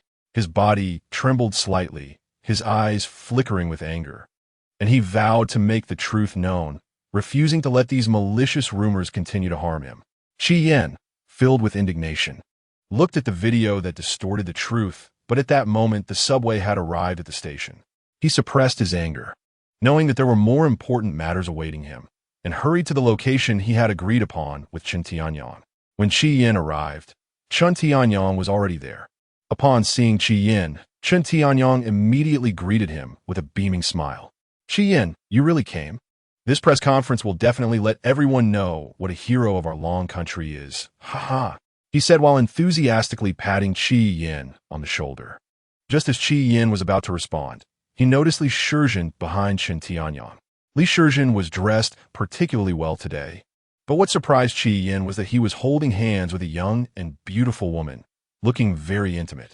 Chi Yin widened his eyes and took a closer look. Realizing she looked somewhat familiar, her eyebrows and eyes resembled academician Chen Tianyang. This woman was none other than Chen Tianyang's daughter, Chen Shui. This scene left Chi Yin somewhat at a loss, his gaze shifting back and forth between the two. Under Chi Yin's stare, Li Shizhen's face suddenly flushed. He scratched his head awkwardly, just about to explain, but Chen Shui stepped in first. She confidently walked up to Chi Yin and smiled, saying, "Hee, don't be so surprised. It was me who pursued Shizhen. I really like Li Shizhen." Her eyes sparkled, looking at Li Shizhen with love and admiration. Chen Shui, who used to look down on all men except her father, was shocked after meeting Li Shizhen last time. A college student could research effective cancer drugs and was willing to donate them selflessly. Initially, Chen Shui was very curious about Li Shizhen, and later found that they got along very well, and naturally, they ended up together. Seeing this, Chen Tianyang laughed heartily and walked over to Chi Yin, saying, "Chi Yin, my daughter has always had her own ideas. I was a bit surprised when I first found out, but then I thought children will have their own blessings. As long as they are happy, this old man will not interfere." Chen Tianyang's face was beaming with happiness, clearly approving of the young couple's relationship. Upon hearing their words, the gloom in Chi Yin's heart caused by Uncle Chi's matter dissipated significantly. He looked at the happy couple in front of him, then at the open-minded Chen Tianyang, and genuinely felt comforted and happy. "Li Shizhen, you are indeed lucky. A wonderful girl like Chen Shui likes you. You must cherish her," Chi Yin said with a smile. Li Shizhen blushed and nodded. "Teacher Chi Yin, please don't tease me. I will treat Xiaoxue well." Chen Shui nestled against Li Shizhen, looking sweet. At that moment, Chi Yin felt warmth and beauty, as if the air around them had turned sweet. He temporarily forgot about the malicious slanders, immersed in the joyful atmosphere, and offered the most sincere blessings to his students and the young couple. Chapter 33. Uncle's Threat, Chi Yin's Cold Smile. Chen Tianyang was discussing the follow-up arrangements for the press conference with Chi Yin in detail, and the atmosphere between the two was focused. At that moment, Chen Shui, who had been whispering and laughing with Li Shizhen on the side, suddenly furrowed her brows, her gaze fixed intently on her phone screen, and her expression turned grave. Her youthful and vibrant face was now overshadowed by a dark cloud, looking particularly ugly. Li Shizhen quickly noticed Chen Shui's unusual reaction and leaned over to look at her phone. When he saw the video playing on the phone, his face instantly turned ashen, and flames of anger ignited in his eyes. He abruptly lifted his head and strode towards Chi Yin, speaking excitedly. "Teacher, have you seen the video online? Your uncle has gone too far." Li Shizhen was so angry that his body trembled slightly, his fists clenched unconsciously. "Teacher, we all know what kind of person you are. How you've been living these years. That uncle of yours is nothing but a complete scoundrel. We've all seen how he treats you. And now he's online fabricating lies, pretending to be the victim to slander you." Li Shizhen's voice trembled with anger, his eyes burning with fury at the injustice. "What right does he have to speak about you? He stole your parents' compensation. He only knows how to exploit you, squeeze you, and now he wants to ruin your reputation. How can there be such shameless people in this world? Chen Shui also came over, her eyes filled with anger and pain for Qi Yan. She couldn't believe that this man had such a tragic fate, losing his parents and encountering relatives who were vampires. Li Shizhen continued with a dark expression, "Teacher, we can't let them succeed like this. We must find a way to clarify things and not let your reputation be trampled on by them." He looked at Chun Tianyong, seemingly seeking support. "Academician Chun, you also know what kind of person Teacher Qi Yan is. We can't let these malicious rumors continue to spread." Chun Shui nodded repeatedly from the side, angrily saying, "We must let everyone know the truth. We can't let this vicious uncle get away with it. Teacher Qi Yan, rest assured, we will stand by your side and fight against these evil people to the end." Li Shizhen and Chun Shui spoke one after another, their protective feelings for Qi Yan overflowing, and their angry words echoed in the air. Qi Yan looked at them, standing up for him. A warm current surged in his heart. As Li Shizhen and Chun Shui grew more and more agitated, the fire in their eyes seemed ready to burst forth, and both were on the verge of losing control. Chun Tianyong listened from the side, his face growing darker. Finally, he slammed the table and shouted angrily, "This is outrageous! How can there be such shameless people in this world? This is a desecration of kindness and justice."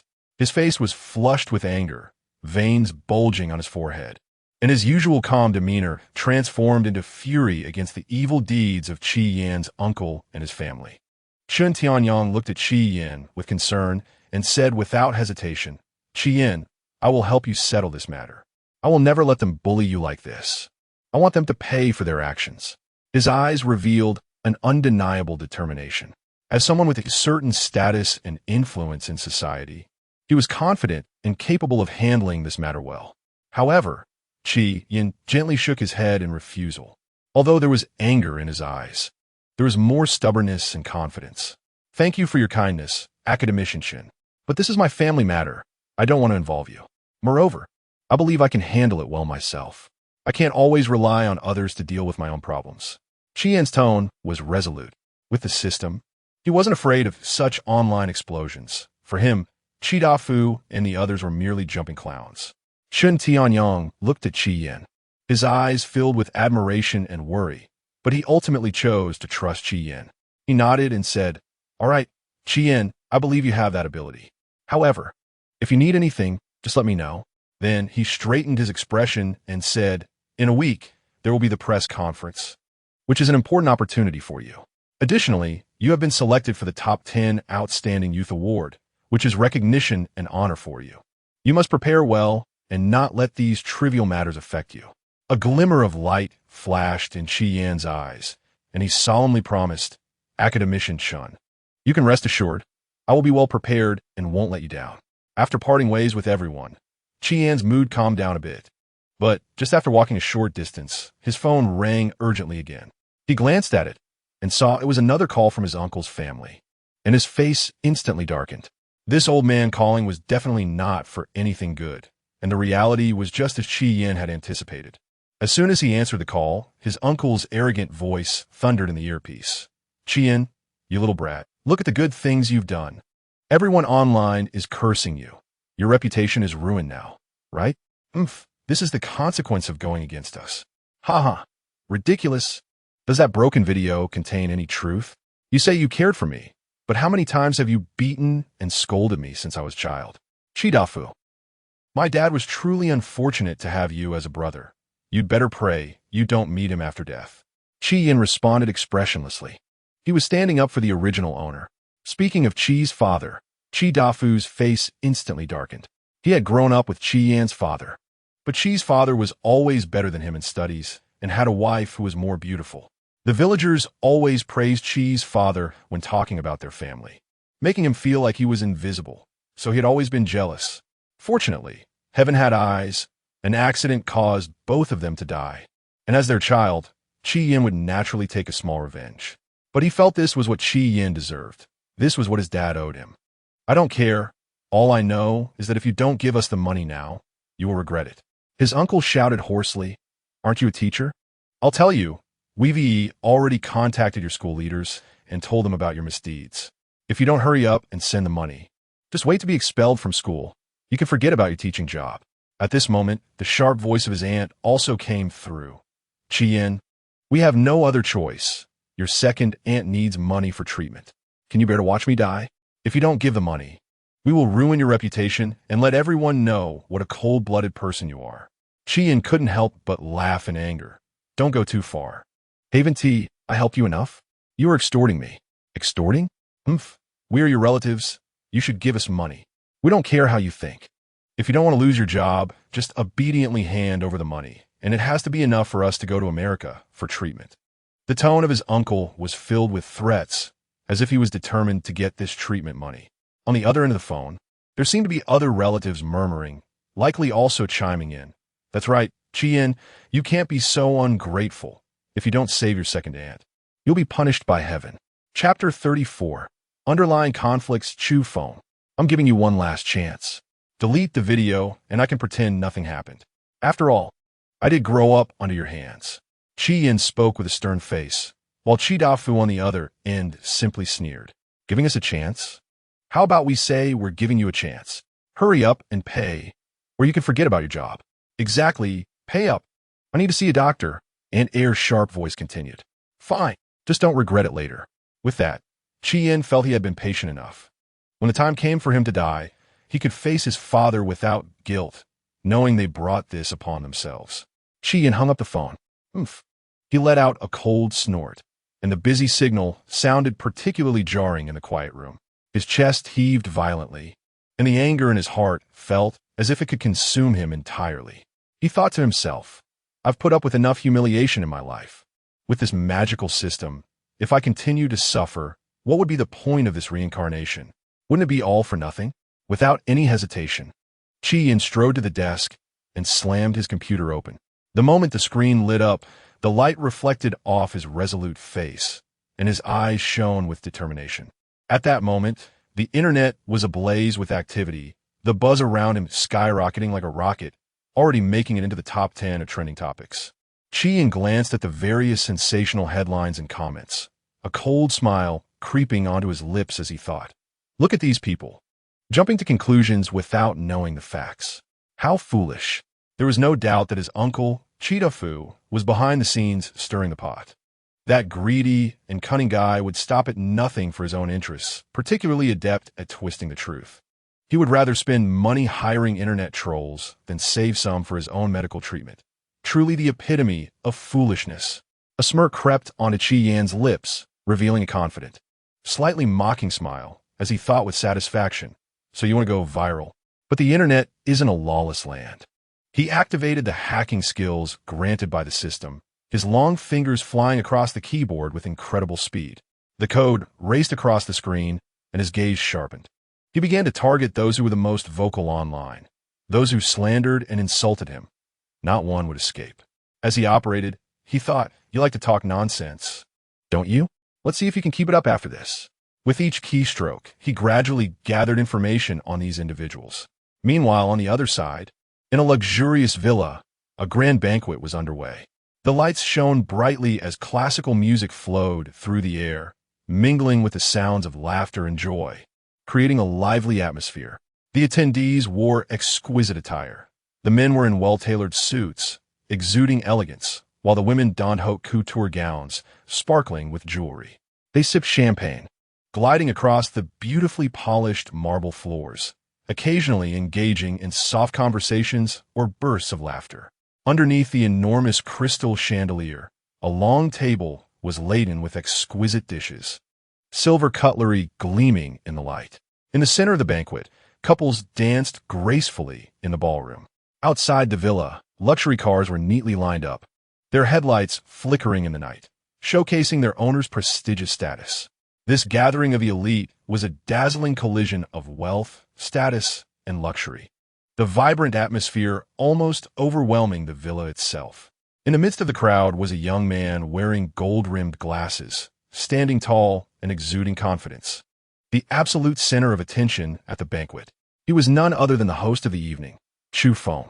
He bounced with excitement, every movement brimming with vitality, drawing the eyes of everyone around him.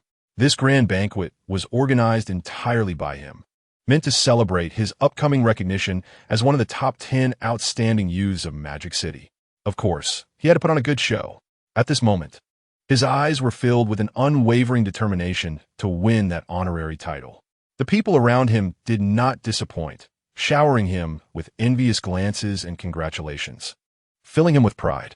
The music seemed to grow even more joyful, and the atmosphere of the banquet reached a peak. He mingled through the crowd, engaging warmly with guests, sharing his joy. At that moment, he was the brightest star of this glamorous banquet. The title of Top 10 Outstanding Youths was a prestigious honor, a golden ticket. With this honor, everything he did would go smoothly, and he would navigate the business world with ease. Although his family's backing played a significant role, with their strong resources and connections enabling him to complete several impressive projects, his own efforts were also critical, sending valuable gifts to influential figures and maneuvering through various networks. However, in his view, all of this was worth it.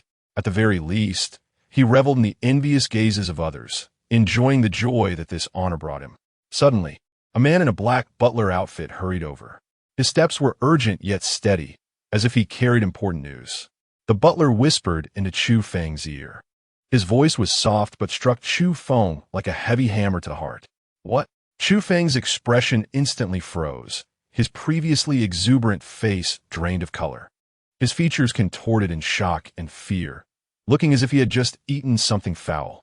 His body swayed slightly. The once spirited young man now resembled a soulless shell. He grabbed the butler's collar, his anger boiling over as he demanded, "Say that again. How is this possible? My spot was taken by someone else?" At the banquet, everyone saw Chu Feng's grotesque expression and exchanged glances, filled with confusion. How could this once confident star of the show suddenly look like a wilted plant? Unable to contain themselves, someone asked, "Chugo, what's going on? What happened?" With a dark expression, his face twisted with fury, Chu Feng stepped forward, his voice low and laced with suppressed rage. "Humph, my spot as one of the top 10 outstanding youths of Magic City was snatched away." As soon as he spoke, everyone gasped in shock. Someone couldn't help but exclaim, "That spot is no joke. It's a highly prestigious honor. So many people would kill for it. How could it be taken from you?" The crowd buzzed with questions and discussions. Though they spoke in official terms, it only fueled Chu Feng's anger further. Then someone pressed, "Who has the audacity to steal from Chu Gongzi?" With a dark face, gritting his teeth, Chu Feng spat out, "A guy named Qi Yan. Does anyone know him?" The crowd almost unanimously shook their heads, their eyes filled with confusion. Chapter 35. Chu Feng's counterattack. What right does a junior college teacher have? However, at that moment, a person stood up. He was tall and sturdy, with a faint scar on his face and a hint of malice in his eyes. I recognized him. His voice was deep. If Qi Yin were here, he would definitely recognize him as Fong Bo, the one he had beaten before. At this moment, Fong Bo's lips curled into a slight smirk, carrying a sense of schadenfreude that made the already tense atmosphere even more delicate. Fong Bo sneered contemptuously and began to criticize Qi Yin. "Humph, you all don't know. That Qi Yin is just an ordinary junior college teacher. People like him to stay in that small campus every day. What prospects could he have? He, aside from having a bit of strength and knowing some martial arts, is practically garbage. That white-eyed wolf trending these days is him, right? It's strange that someone like him could receive the title of one of the top 10 outstanding youths." Fong Bo's voice was loud, echoing in the luxurious banquet hall, each word dripping with disdain. Ha ha ha. Upon hearing this, the crowd burst into laughter, their faces revealing mocking expressions. In their eyes, the identity of a junior college teacher was too insignificant, a status so low that it was worlds apart from theirs. They believed that people of such status should remain nameless at the bottom of society. How could they possibly compete with them? Meanwhile, Chu Feng, who had been frowning, looked even more sullen. He could accept having his spot taken, but only if that person was stronger and had more background than him. A junior college teacher? That was simply an insult to him. His anger surged, and his eyes seemed to blaze with fire. What right does a junior college teacher have? What qualifications does he have to take my spot? The more Chu Feng thought about it, the angrier he became. He decided to use his family's influence to investigate who Qi Yin really was. He wanted to see what this audacious guy was capable of to dare take the honor of being one of the top 10 outstanding youths from him. So, he immediately took out his phone and began contacting people to start the investigation, his eyes revealing a ruthless determination not to give up until he achieved his goal. The results came quickly. The reason was that the medical university suddenly announced a major press conference. The big news at the conference was that a new drug was about to be launched, and it was set to become a milestone in the medical field. The protagonists were Qi Yin and one of his students named Li Shizhen, who together had donated the technical patent. This attracted a lot of attention within the medical community. However, in Chu Feng's eyes, all of this was nonsense. A junior college teacher researching a new drug with a junior college student could be called a milestone in the medical field? This was simply unbelievable. How could such impressive technology come from a junior college teacher?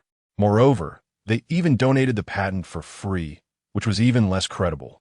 Who would be so foolish as to not sell the patent and give it away for free? He felt this must be fake, either because there was some hidden scheme behind it or because someone was deliberately exaggerating. Furrowing his brows, he silently vowed to uncover the truth behind this facade, not allowing this absurd farce to continue and wanting that spot of the top 10 outstanding youth back.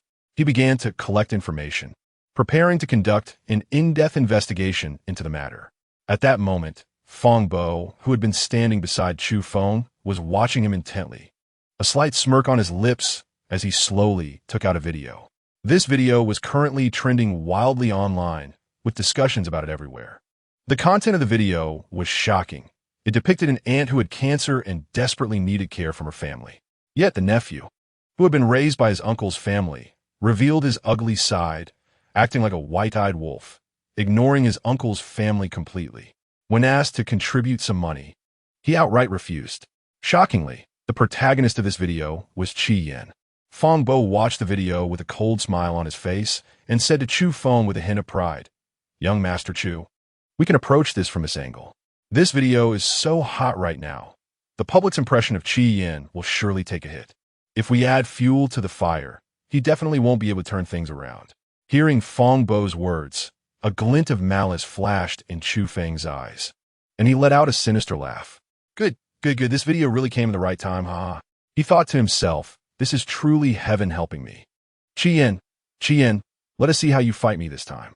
Suddenly, Chu Feng remembered that he happened to have a water army company under him, which was a powerful weapon for manipulating public opinion.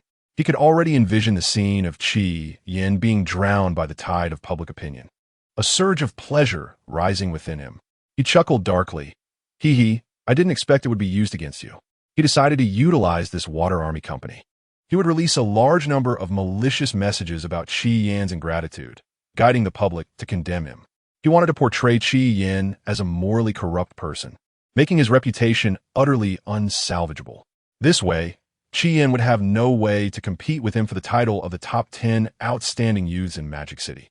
That honor would belong solely to him. Without hesitation, Chu Feng picked up the phone and issued orders to the Water Army Company. The Water Army quickly sprang into action.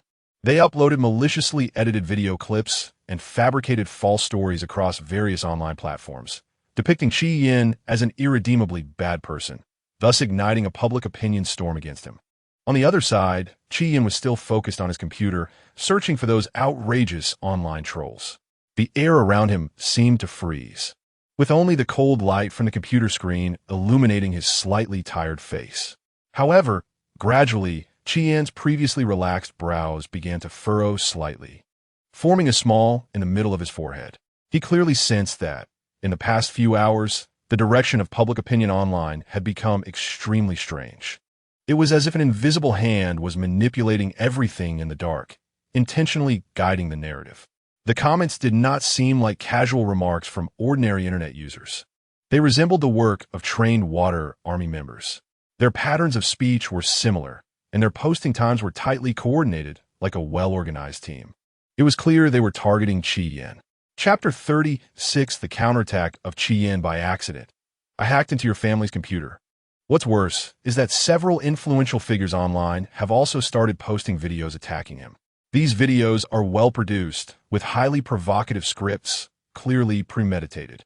Moreover, The likes for these videos skyrocketed, and the comment section was flooded with negative remarks, nearly drowning Qian in this wave of public opinion. Just then, Qian's phone rang urgently. It was Principal Zhang calling. On the other end of the line, Principal Zhang's voice was filled with concern. "Qian, what on earth is going on? Someone has reported this to the Education Bureau, and the situation is very serious. They even suggested expelling you.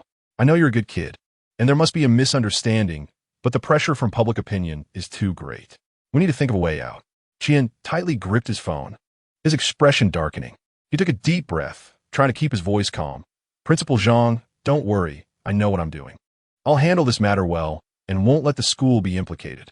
After hanging up, a determined glint flashed in Qian's eyes.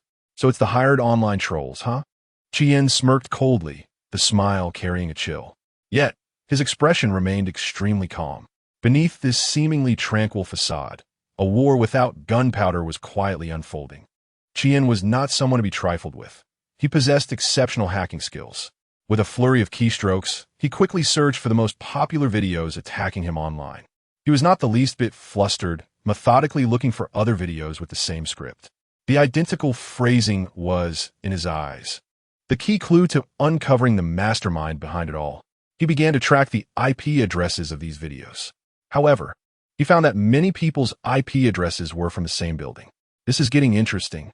It's a company, isn't it?" Qian said with a smile. Following these leads, he reverse-located the opposing company. The cold smirk on Qian's lips widened. He snorted softly, his hands never stopping. With what seemed like a casual move, he directly hacked into the other party's computer system. Once inside, Qian intended to find more evidence of their manipulation of public opinion, but accidentally stumbled upon their chat records. "Chu Feng, you guys need to hype up that popular video again. Make sure that person can't recover. The hired trolls, but that's going to cost a lot." "Chu Feng, is 5 million enough?" "The hired trolls, absolutely. That's more than enough. We'll definitely complete the task. Salute JPG." Then, he clicked into another group of several hired trolls, where the group leader was posting messages. "Hired trolls, to all members. We are now issuing a task. Each person go and smear this person in the video. Each post earns 100, and the more likes and comments, the more money." Attached was the video of Qian's uncle cursing him online. Everyone in the group was ecstatic upon seeing this news. 100 for one video. Usually it was only 50. This was a great opportunity to make money. They had to post dozens of times a day. It was then that Qian realized the mastermind behind all this was actually Chu Feng. Chu Feng had issued orders to the troll company to defame him, and generously spent 5 million just to ruin his reputation. "Chu Feng, who is this person?" Qian frowned, filled with confusion and bewilderment. He couldn't understand why someone he had never had any dealings with would go to such lengths to attack him. Sitting in front of his computer, he pondered repeatedly but found no clue, feeling that the reason behind all this was too mysterious. No matter who you are, if you provoke me, you will definitely pay the price." Qian gritted his teeth and quickly entered Chu Feng into the search engine. As the web page loaded, a wealth of information appeared, and Qian skimmed through it quickly. Suddenly, his gaze stopped on a piece of news. Chu Feng was nominated as one of the top 10 outstanding youths in the Magic City. Upon reaching this point, Qian instantly understood everything. "So that's how it is. You want to step on me for this so-called honor. Unfortunately for you, you've picked the wrong person." Qian's eyes sharpened, a cold smile appearing on his lips, and a fighting spirit ignited within him.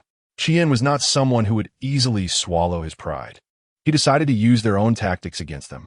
With his superb hacking skills, what was there to fear? First, he gathered information on several companies under Chu Feng's family holdings.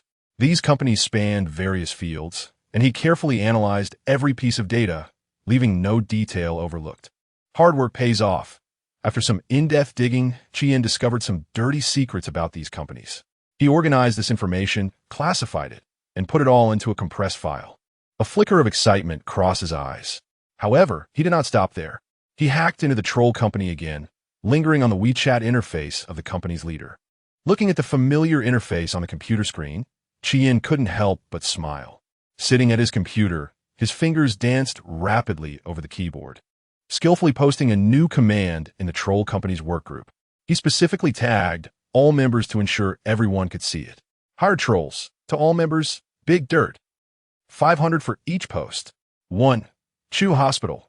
Using fake medicine, disregarding patient lives, performing unnecessary surgeries, harming public health. 2.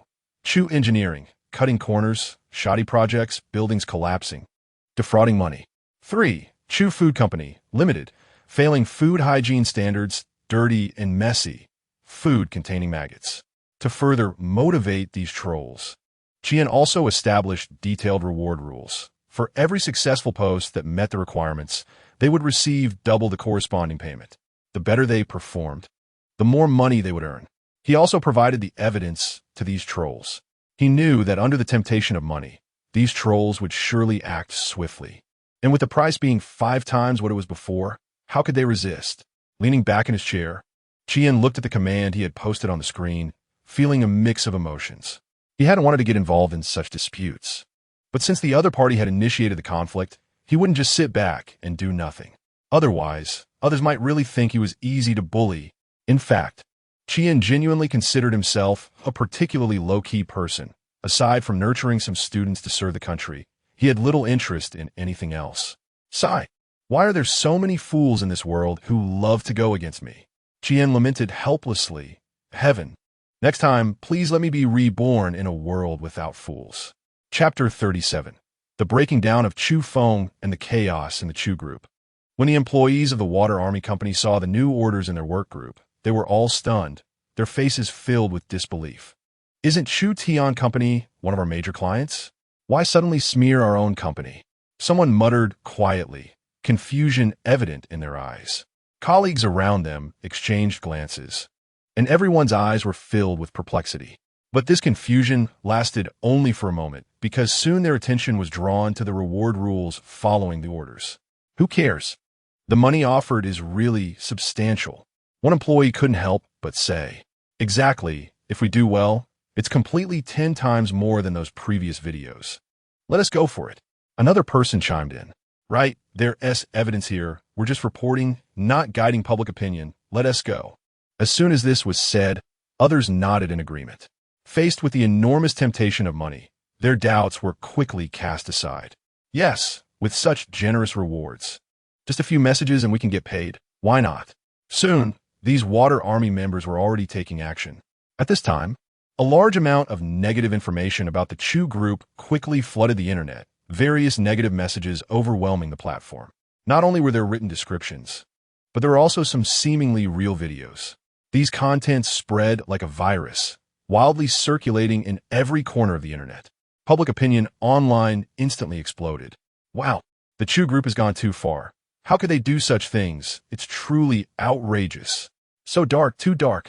This is simply playing with the safety of ordinary people's lives. Fake drugs, shoddy projects, and food that doesn't meet hygiene standards.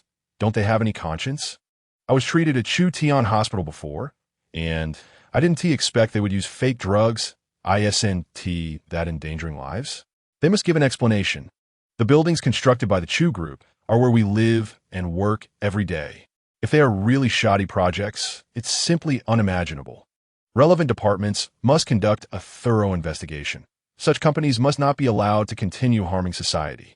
I often buy food from Chew Food Company, and just thinking about their hygiene standards not being up to par makes me feel sick. These companies will stop at nothing to make money. Regulatory departments cannot just sit idly by. The Chew Group, such a large enterprise, should have been a model for society, yet unexpectedly engages in such unscrupulous activities behind the scenes. Such companies should be severely punished, making them pay a heavy price, and provide an explanation to society. The once glorious image of the Chew Group was now on the verge of collapse under the impact of these black materials. And all of this was part of Chien's plan. He quietly watched the storm unfold online. At this moment, in a dimly lit room, Lubo had stayed up late surfing the internet again last night, only to fall asleep groggily at dawn. In the morning, the piercing sound of the phone ringing was like a sharp needle ruthlessly piercing his eardrum, dragging him out of his dreams. He suddenly sat up in bed, his face clouded with irritation and anger from being awakened, and a surge of fury erupted within him. Lubo is a college graduate. A few years ago, he could be considered a good-for-nothing, idling around all day doing nothing. He often vented his negative emotions in the online world, frequently shouting like a madman, a complete troll. However, one day he stumbled upon a new frontier. He could actually make money by being a troll online. This discovery was like opening a door to wealth for him. And from then on, he became uncontrollable like a wild horse. He expressed his negative feelings online without restraint, using harsh language and being quite extreme. Later, he even used his little cleverness to establish a specialized water army company. Under his management, this company quickly grew and was even able to work under the Chew Group. Today, for him, earning tens of millions a year was just a piece of cake. However, all this money was earned at the expense of suppressing employees. After making money, he became even more arrogant, living a life of excess and indulgence every day. "Who is it calling me so early in the morning?" Lu Bo yelled into the phone, his voice loud enough to almost stun the person on the other end. His eyes widened in anger, and the veins on his forehead bulged. "I'm your grandfather." "Zhu Feng." A furious curse came from the other end, the voice like thunder ringing in Lu Bo's ears. The angry tone carried an undeniable authority. Lu Bo, who was still in a daze, was instantly awakened by the scolding. The Chew Group, a colossal entity with a significant position in the entire business world. How could Lu Bo, no matter how wealthy and arrogant, dare to provoke them easily? Moreover, he was still working under them. If he lost Chu Feng, this cash cow, his company would also go bankrupt. "What is going on, young Master Chu? Why are you so angry?" Lu Bo instantly retracted his arrogance, speaking with a face full of flattery, his tone becoming incredibly humble, a stark contrast to his previous demeanor. "Are you asking me what is going on? I want to ask you, is the money I gave you not enough? Or do you want to rebel? Why are you using water armies to smear our Chew Group?" Chu Feng's voice was laced with uncontrollable anger. How could this be? Lu Bo's eyes widened in disbelief. He couldn't comprehend how his water army company could go about smearing the Chew Group. There must be some misunderstanding. Before Lu Bo could speak, the voice on the other end was already furiously saying, "You should go online and see the good deeds you've done." Lu Bo quickly opened his computer, and as he looked at the overwhelming videos smearing the Chew Group online, he was instantly dumbfounded. His lips trembled slightly, cold sweat broke out on his forehead, and his mind was a mess. What on earth is going on? How did the public opinion online change like this overnight after just a little sleep? Shouldn't it be the voice of the white-eyed wolf cursing? How did it turn into a critique of the Chew Group overnight? He realized he had gotten himself into big trouble, and it was a huge mess. He didn't dare to be the slightest bit negligent. But the actual situation was even worse than he had imagined. Chapter 38. Exposing Uncle's Misdeeds, the Tragic Family of Uncle. Lu Bo's forehead was beaded with sweat, and his voice trembled with anxiety as he hurriedly explained to Chu Feng on the other end of the phone. "Young Master Chu, this must be a misunderstanding. How could I possibly tarnish the reputation of the Chew Group? You must believe me. Someone is definitely trying to frame me. Please believe me." However, Chu Feng was already furious and had no desire to hear Lu Bo's weak explanations. He coldly replied, "I don't want to hear your nonsense. Resolve this issue quickly and don't let me see this mess again. If you can't handle it well, you can get lost. The further the better." After saying that, he hung up the phone. Lu Bo stood there in a daze, still holding the phone that was beeping. Then, as if awakening from a dream, he rushed to his computer and quickly opened the work group of the online troll company. When he saw the content in the group, he was completely stunned. The new order to smear the Chew Group was glaringly obvious, and it was issued by himself. How could this be possible? His brain raced as he tried to recall, but he couldn't remember ever issuing such a task. He slammed his hand on the table in anger. What on earth is going on? Did I send this out while drunk last night? That shouldn't be. I only wanted to criticize those boring bastards at the Chew Group in my dreams. I wouldn't dare do that in reality. Lu Bo muttered to himself, completely unaware that someone could easily hack into his computer and send messages. But now was not the time to investigate the cause. The urgent task was to mitigate the situation as quickly as possible. He gritted his teeth and decided to resolve this issue at all costs. He quickly contacted several familiar troll companies and offered an irresistible price to get them to help steer the narrative back. These newly hired trolls began to flood the internet with clarifications for the Chu group, attempting to turn the tide of public opinion. However, it was already too late. The actual evidence had turned the Chu group's misdeeds into an undeniable fact. Moreover, the speed of information spread online was rapid.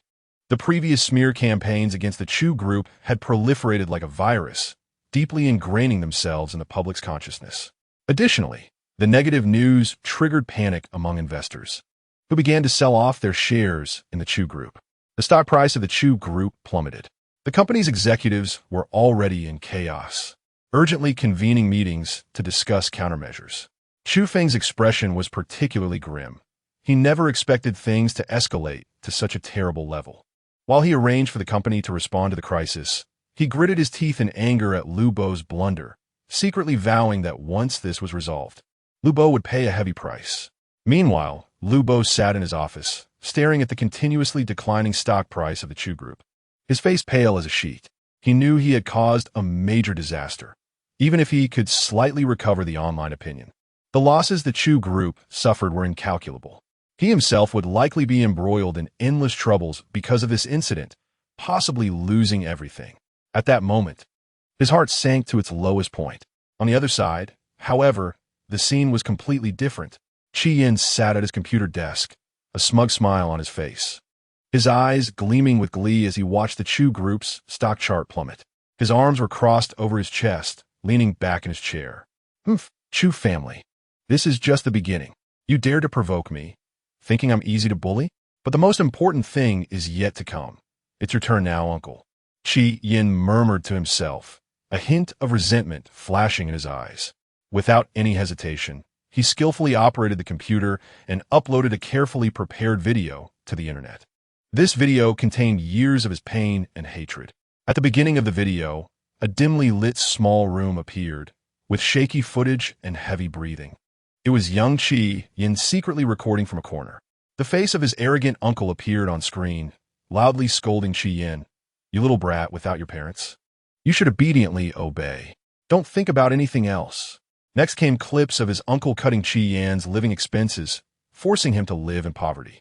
Then, screenshots of transfer records appeared on the screen, each clearly showing the uncle transferring compensation money that belonged to Chi Yin's parents into his own account. There were also conversations between the uncle and aunt discussing how to continue exploiting Chi Yin, with every word dripping with endless greed and ruthlessness. In the video, Chi Yin even included footage of himself crying alone in the dark of night, his frail figure appearing so helpless against the stark contrast of his uncle's misdeeds. Once the video was released, it immediately caused a huge uproar. Online comments and messages spread rapidly, with internet users' anger boiling over like an erupting volcano.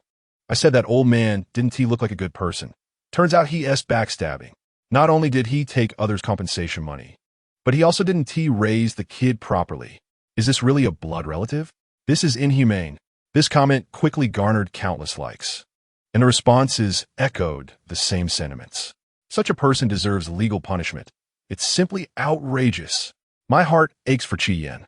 How much he must have suffered over the years. This uncle must pay the price. The online discourse underwent a complete reversal.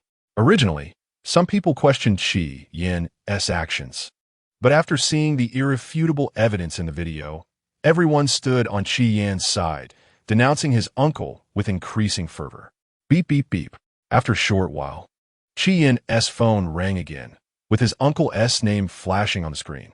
Chi Yin sneered and answered the call. On the other end, his uncle's furious voice could be heard. What the hell did you just do? Chi Yin feigned innocence and replied, I didn't do anything. I just spoke the truth. Why are you so angry, uncle? The uncle roared, why am I angry? You actually exposed all the things I did. Do you want to ruin me? Chi Yin scoffed. Ruin you? That's what you deserve. All the suffering I've endured over the years is thanks to you. Did you think you could always get away with it? The uncle clearly didn't expect Chi Yin to retort like this. He had always thought Chi Yin was still the weak boy he could exploit. Otherwise, why hadn't he resisted all these years? Just a moment of impulse. You better delete that video. Do you hear me? The uncle's tone was commanding. Delete the video? Don't even think about it. I didn't expect you to be so shameless, But I also didn't expect you to be foolish enough to think I would never resist. I've saved that evidence for so many years just for today. Chian's tone was firm and resolute. His uncle's misdeeds had also spread in the village, and the villagers were pointing fingers at him. This kind of person has brought shame to our village. Don't come back again. Others chimed in, and the uncle's reputation in the village was completely ruined. Those who had once fawned over him now avoided him like the plague. Qian didn't want to entangle himself further with his uncle and hung up the phone directly. Chapter 39. Uncle's Escape. Zhang San takes action. Press conference begins. Beep, beep, beep. The monotonous sound of the phone hanging up echoed in the hospital room. Chidafuku looked at the disconnected call, his face flushed red, veins bulging on his forehead, and he cursed angrily. This ingrate dares to treat me like this. I really didn't expect him to be waiting for us here. Just wait and see how I deal with him later. Every word seemed to be squeezed out from between his teeth, his eyes filled with rage. Beside him, Second Aunt was also fuming, cursing along with him. What ingrate! If I had known he would be so disobedient now, I should have squeezed more money out of him earlier. Her sharp words echoed in the hospital room. However, after a bout of venting, both of them seemed drained of energy, looking at each other in confusion as a sense of bewilderment gradually appeared in their eyes. They truly did not expect Qian, who had always been submissive, to retaliate so strongly. They also did not anticipate that the secrets hidden for so many years would be exposed to the public in such a manner. What we do now? Second Aunt said, her voice tinged with a cry, revealing her panic. Uncle frowned tightly, pacing back and forth in the hospital room, but he had no clue. At this moment, Second Aunt seemed to have thought of something suddenly, her eyes brightening. Why don't we go to the United States right now? Uncle stopped in his tracks and looked at her. Second Aunt, as if grasping a lifeline, began a praise. You see, the United States is such a good place. Their medical technology is advanced, and maybe my illness can be cured quickly if we go there. Plus, the environment is great, with tall buildings everywhere, much better than here. In the United States, as long as you have money, anything can be solved. As Uncle listened to Second Aunt's description, a glimmer of hope flashed in his eyes. In their minds, the United States was a holy land, a harbor that could help them escape danger. The more they thought about it, the more they felt it was a good idea, as if once they arrive in the United States, all their troubles would disappear. Then let's get ready to leave now. Uncle made up his mind, a hint of hope rekindled in his eyes. They completely disregarded the public outcry outside and the impending consequences, wanting only to escape quickly to the United States, which they longed for. In fact, they had originally planned to go to the United States. They were just speeding up the process now, thinking, once they got to the United States, everything would be fine. However, at this moment, the online public opinion quickly changed direction. The initial wave of condemnation against Qian gradually subsided, and the number of people discussing him significantly decreased. After all, the online environment is ever-changing, with information constantly being updated. The emergence of one hot topic often coincides with the demise of another. Yet, Qian did not feel relieved because of this. There were still some people, seemingly blinded, stubbornly attacking him online. They insisted, saying, Qian has been raised by others for over a decade. Whatever Uncle and the others do is justified. His current actions are nothing but ingratitude. Seeing these comments, Qian couldn't help but laugh in anger. These people have no idea what others have gone through. How can they point fingers here? It seemed they were truly living such unsatisfactory lives that they sought validation online. Qian had no intention of letting those who led the online bullying off easily. He was not a soft persimmon to be bullied. Before long, he identified a few of the most vocal attackers online. 5 people in total, 3 men and 2 women. By further examining their chat records, Qian discovered that these individuals were not good people themselves. Their families were a mess, their own lives in disarray. Yet they still had the leisure to criticize him. It was truly ridiculous. Since you want to play, then let us play well, Qian coldly thought to himself. He immediately took action and contacted a well-known lawyer in the industry, Zhang San. He was a renowned name in the legal field of the Magic City, a nightmare for online bullying criminals, and a beacon of hope for victims, respected as the nemesis of online bullying crimes. Speaking of his achievements, he was a legend in the legal community. He once took on a sensational nationwide online bullying case where a group of individuals made reckless statements online, leading to one person suffering from depression and committing suicide. However, Zhang San, with his in-depth research on online bullying and superb legal knowledge, found evidence amidst the intricate web of evidence and relationships. In court, he delivered impassioned speeches, clearly laying out every detail and legal basis, leaving no room for the criminals to escape. In the end, one of the loudest online bullies was sentenced to death, while the others received appropriate severe punishments. This ruling brought applause and acclaim from countless victims. Zhang San, undeterred by difficulties, formed a specialized technical and legal team, meticulously preparing from the origins of online speech to the application of legal provisions. He was determined to uphold order online and punish those who make improper statements. When the call connected, Zhang San's voice was calm and resolute. Qi Yin anxiously recounted the misdeeds of the online bullies on the other end of the line. Zhang San listened attentively, his brow slightly furrowing, a glimmer of anger flashing in his eyes. He assured Qi Yin, "Don't worry, I will bring those online bullies to justice. In this virtual world, they think they can act recklessly, but they are wrong. The net of the law will not let any of them escape." His words were like a reassurance, allowing Qi Yin to feel the power of justice. A few days later, the entire city was eagerly awaiting the press conference for the new drug from the Medical Institute, which finally kicked off. The Medical Institute rarely held press conferences, but this time broke the norm. Once the news was released, it stirred up a wave of excitement across various sectors of society. The press conference venue was solemnly arranged, with a huge banner displaying the words Medical Institute New Drug Press Conference, particularly eye-catching under the lights, yet still retaining an air of mystery. Inside the venue, every seat was filled with medical experts from various regions, major media reporters, representatives from the medical industry, and many concerned citizens gathered together. The flash of cameras sparkled like stars, with camera lenses focused on the stage, and every person's eyes were filled with anticipation and curiosity. The decor of the venue was simple yet grand, with a white background symbolizing the sanctity of medicine and blue lighting lines representing hope. Fresh flowers adorned the podium, and the microphones at the speaking area were polished to a shine. A large screen continuously displayed the development history of the Medical Institute and some highlights of its research achievements, adding a touch of mystery to this special occasion. Chapter 40. Has Huang Mao developed a miracle drug for cancer? At this moment, Qi Yin had quickly tidied himself up and was filled with excitement and nervousness as he rushed to the venue. He navigated through the crowded crowd and soon met up with Chun Tianyang and others. They exchanged a glance full of anticipation, all aware of the significant meaning of this press conference. The host stepped onto the podium, and the audience instantly fell silent, all eyes focused on the stage, with a tense and mysterious atmosphere hanging in the air. The host began with a brief opening statement, but did not mention anything about the new drug, which heightened everyone's curiosity. Next, let's invite Academician Shun from the Medical Institute to speak. As soon as the host finished speaking, an elderly man with gray hair, but full of vitality, slowly walked onto the stage, his steps steady, eyes filled with wisdom and seriousness. Academician Shin stood at the speaking podium, glanced around, and the flashlights from the audience instantly lit up. He cleared his throat and slowly began. As we all know, this press conference is of extraordinary significance.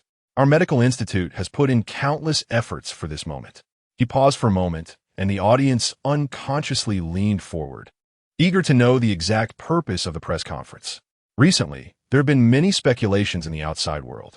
Some guess that we have developed a miraculous drug that can conquer all cancers, while others speculate it is a new type of targeted drug. But I can tell you that the results this time are far beyond everyone's imagination.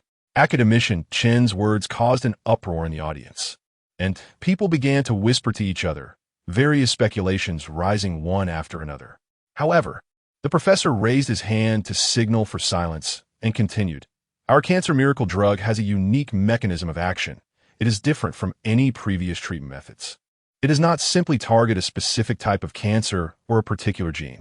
He paused again, seemingly to ease his own overwhelming excitement. Under the dazzling spotlight, Chen Tianyong stood at the podium, surrounded by light, like the hope of the entire Long Nation. His eyes sparkled with uncontrollable excitement, brighter than all the lights below. He took a deep breath and announced in a slightly trembling voice, "We succeeded. The research on the cancer miracle drug is successful. A miracle drug that can work on all cancers."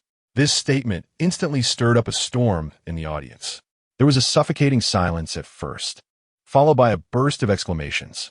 The cameras in the hands of journalists nearly fell as they widened their eyes, unable to believe their ears. Medical experts looked astonished, followed by uncontrollable joy. They exchanged glances and saw the same surprise and relief in each other's eyes. Representatives of the general public were even more emotional, tears welling up in their eyes as they embraced tightly, seeing hope for cancer patients to regain new life. Chen Tianyong observed the reactions of the people below, a slight smile on his lips and tears also glistening in his eyes. He calmed himself slightly and continued. This miracle drug has astonishing efficacy against cancer. It can precisely identify cancer cells and effectively kill them while minimizing damage to normal cells. In clinical trials, most patients showed significant tumor shrinkage, and some have even reached clinical cure standards. At this time, the exclamations in the audience had turned into warm applause and cheers that sound like thunder, echoing throughout the venue. Chen Tianyong raised his hand again to signal for quiet, his voice even louder, regarding the price, which everyone is most concerned about. "We have developed a comprehensive plan. This miracle drug will be launched at a very affordable price, and we are actively communicating with the medical insurance department to include it in the medical insurance system. Our goal is to ensure that every patient in need can afford it." The audience erupted again, people cheering and jumping for joy, some waving flags, others raising their fists in celebration. Long live the Medical Institute. This is the good news for all humanity. The shouts echoed one after another. Everyone was thrilled about this milestone achievement by the Medical Institute, and the entire venue was immersed in a sea of joy and hope. However, just as everyone was engulfed in immense joy, Chen Tianyong's expression became serious again, and he raised his hand to signal for silence once more. The venue gradually quieted down, and everyone looked at him in confusion. Chen Tianyong cleared his throat and said loudly, "Actually, this is not solely the achievement of our medical institute. The true developers of this miracle drug are others. They selflessly donated this technology to us after possessing it. They are the real heroes behind this success, giving us the opportunity to save countless lives." There was an uproar in the audience, first showing expressions of surprise, followed by deep admiration. They began to discuss enthusiastically, speculating who these unnamed heroes might be. Regardless, everyone felt immense gratitude towards the Medical Institute and these selfless donors.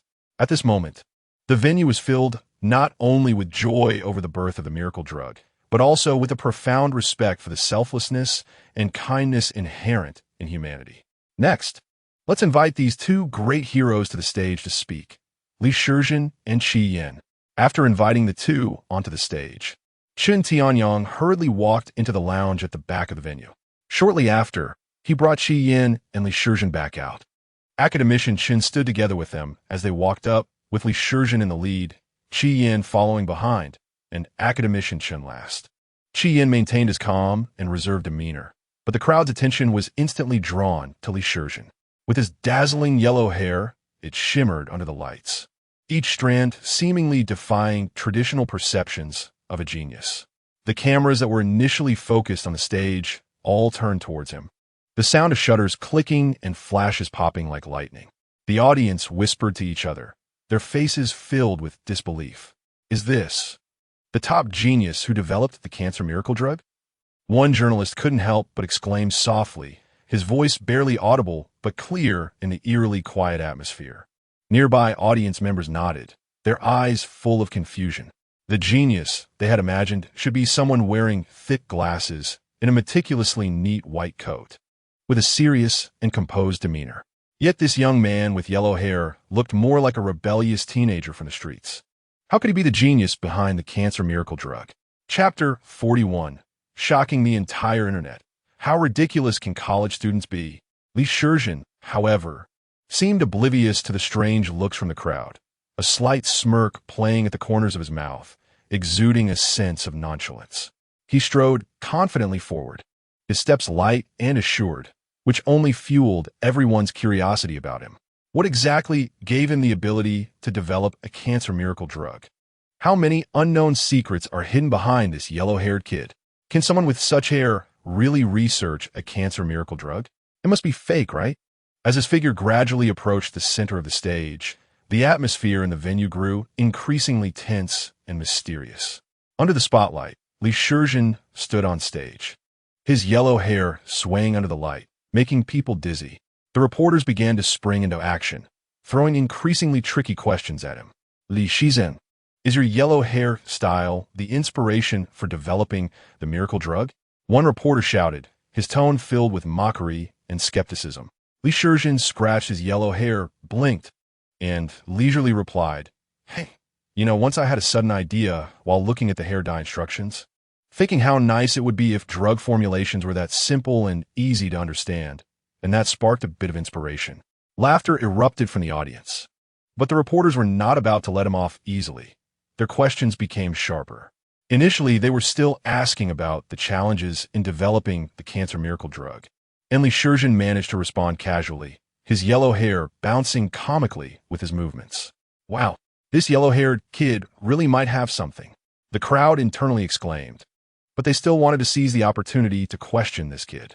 "Mr. Li Shizhen, could you explain how you solved the stability issue of the new protein fusion technology used in the miracle drug under the complex conditions of the human body?" A bespectacled reporter adjusted his glasses and asked with a sharp gaze, having just Googled some difficult questions. As soon as this question was posed, many people held their breath. It was a tough question, and somewhat off-topic regarding cancer. However, they believed that if Li Shizhen truly developed a cancer miracle drug, he should have some knowledge of medicine, right? Beside him, Qian's expression turned sour because Li Shizhen was a student who specialized in one subject. Aside from being impressive in the direction of the cancer miracle drug, he was quite weak in other areas. Sure enough, upon hearing the question, Li Shizhen squinted, searching his mind for knowledge, hesitating for a moment before stammering, it's a special method that makes it stable, why can't I remember?" Li Shizhen stammered for a while on stage, but this moment of stuttering immediately made the reporters below seize on his embarrassment, and laughter erupted in the audience. Li Shizhen's face turned crimson, looking at so many people laughing. He felt as if he could dig out 3 rooms and a hall from this awkwardness. Qian rushed up, patting Li Shizhen's shoulder to reassure him, signaling that he shouldn't be afraid, as there were teachers present. At this moment, another reporter asked, "Did you really come from a college? With your abilities, you can develop a cancer miracle drug. You must be the pride of your college." The tone was filled with sarcasm. Qian cleared his throat and said loudly, "That's right, we are from college, and we're proud of it. You don't have to flatter us, reporter." "Reporter? Where did I flatter you? Can't you tell I'm being sarcastic?" But Qian paid no attention to the reporter's bewildered expression. He began to answer seriously. His expression became serious, confidence shining in his eyes. Qian slightly raised his chin and started to explain in detail. "Firstly, we conducted in-depth research on various parameters of the human environment, including the pH levels of different tissues, temperature changes, and the effects of various enzymes." Then, as he spoke, he gestured with his hands as if demonstrating microscopic structures. At the same time, we also employed an innovative cross-linking technology. This technology, the reporters below listened attentively, some taking rapid notes, while others nodded slightly, their skepticism gradually replaced by surprise and admiration. Subsequently, Qian changed from serious expression to a smile, saying, "We college students have stepped out of the mud without any fancy packaging, just solid results.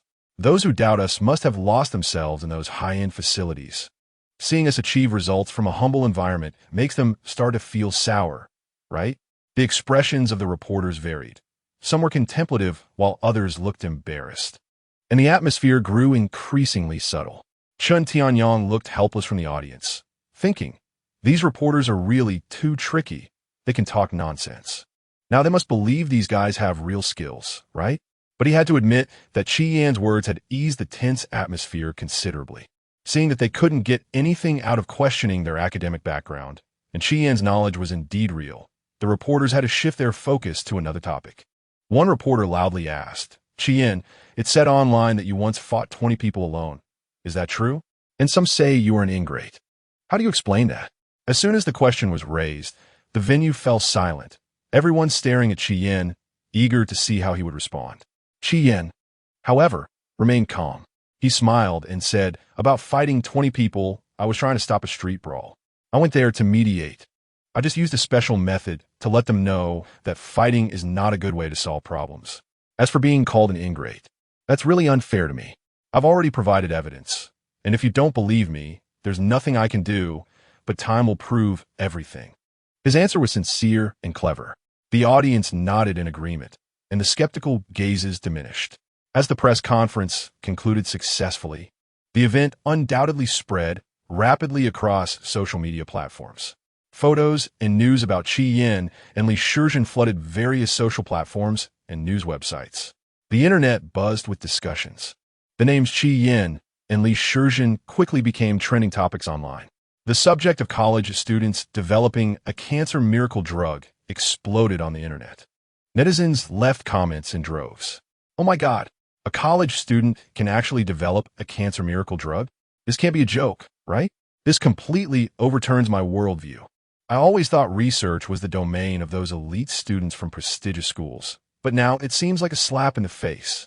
What kind of refreshing plot is this? College students? Cancer miracle drug? These two terms together are as unbelievable as a meteor colliding with Earth. These two are definitely geniuses among geniuses, hidden masters in the community. I now feel like my understanding is being rubbed into the ground. I always thought that academic qualifications were the stepping stone to research, but Chi Yan and Li Shizhen have shown me that true talent can break through all constraints. It's incredible. This is a real-life version of comeback. A college student has achieved something earth-shattering in cancer research. Those still feeling inferior about their qualifications can lift their spirits. I can't take it anymore. I'm out of words. All I feel is shock. Hats off to them." Chapter 42. Online doubts. Despite the continuous praise and support for Chi Yan and Li Shizhen, doubt and skepticism poured in from all sides online, especially from the voices of top universities like 589 and 112, filled with disdain and skepticism. In an academic discussion group on the campus of Hucking University, the news had already exploded. A high-achieving, traditionally proud doctoral student was the first to speak up. "I don't believe it. This is definitely fake. What does a vocational school student know? This must have been pushed out by someone else." His words instantly resonated with many. Exactly. We spend countless hours and energy in top laboratories struggling with cancer research, and they come from a vocational college.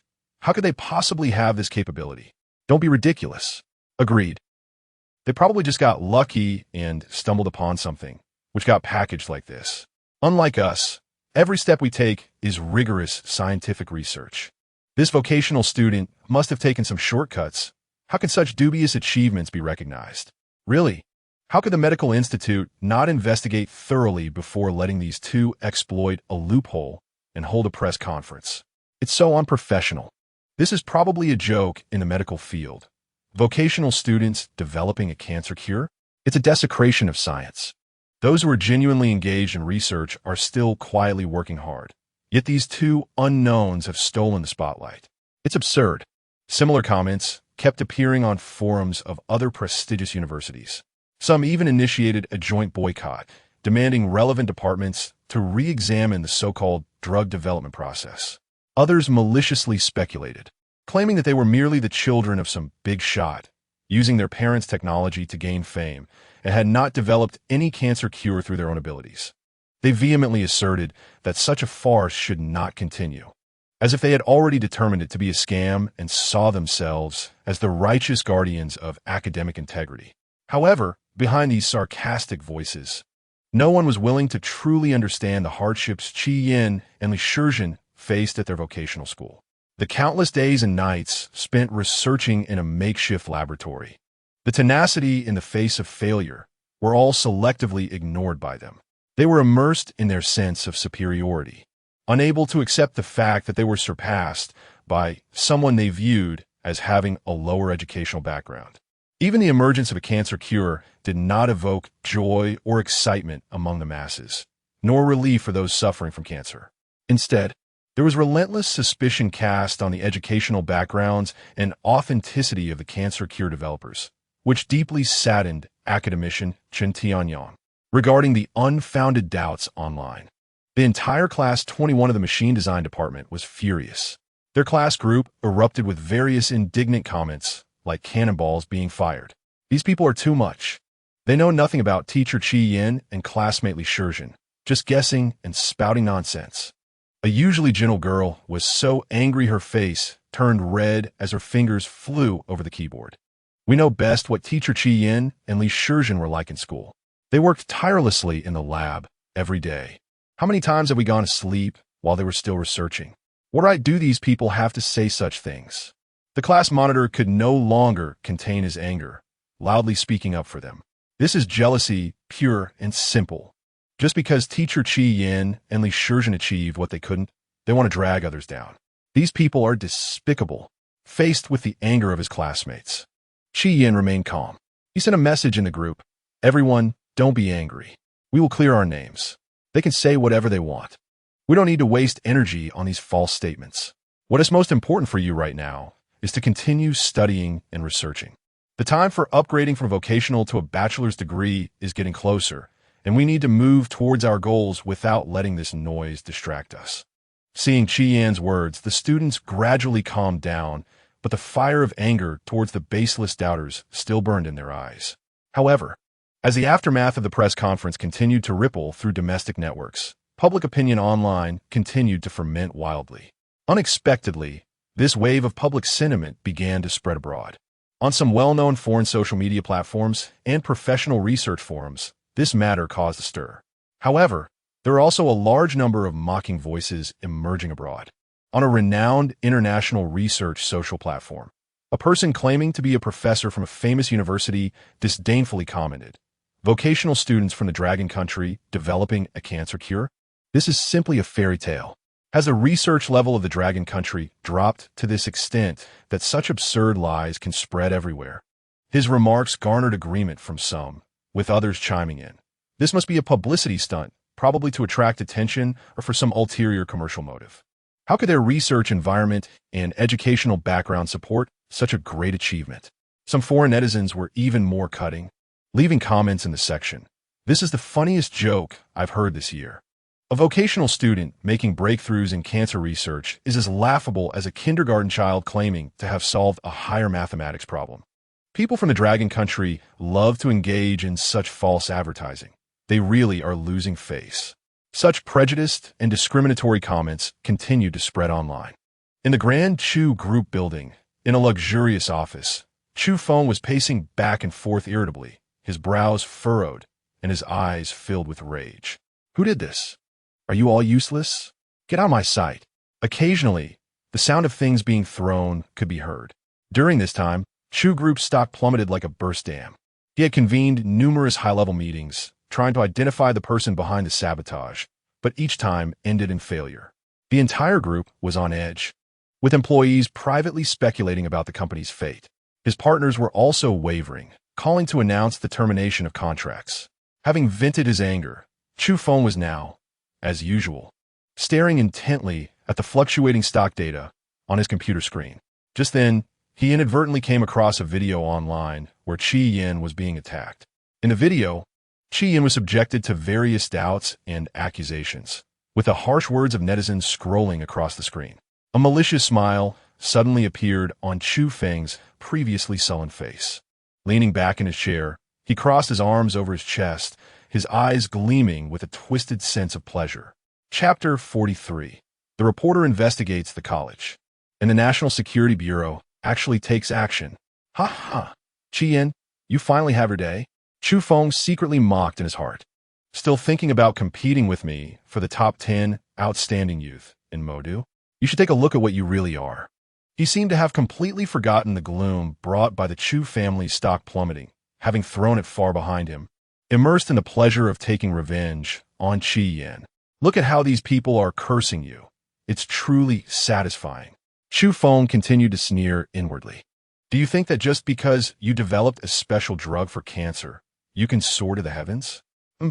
Now you're completely stripped bare by others. What genius! In the eyes of those people, you're just a clown.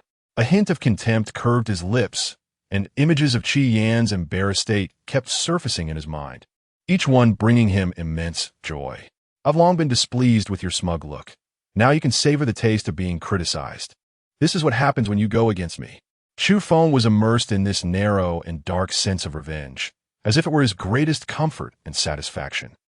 Outside the Sanliton Vocational Technical College, a man wearing a crumpled baseball cap, a faded denim jacket, and worn-out jeans was sneaking up to the school. The leather of his Martin boots was covered in scratches and signs of wear, making a clunky sound as he walked. A camera hung around his neck, its strap slightly worn, and the camera body had several dents. He was a reporter named Li Kai, someone who had been in the journalism industry for 7 years. However, during those 7 years, he had not pursued the truth and value of news, but instead focused all his efforts on how to attract attention and seize first-hand information. He was always ready to pounce on prey that could bring him traffic and heat. To obtain so-called hot topics, he would stop at nothing. He had once staked out near a celebrity's residence late at night just to capture some meaningless private moments. He would also deliberately ask sharp and misleading questions during interviews, provoking emotional fluctuations in the interviewees to create dramatic effects. His only focus was the fame and fortune brought by hot topics. Today, when he saw Qi Yin trending rapidly online, his highly sensitive nerves to hot topics were instantly triggered. Almost immediately, he rushed to the outside of Sanliton Vocational Technical College. He had only one thought in mind: to ruthlessly expose Qi Yin's secrets, firmly believing that a college student could never develop such advanced technology.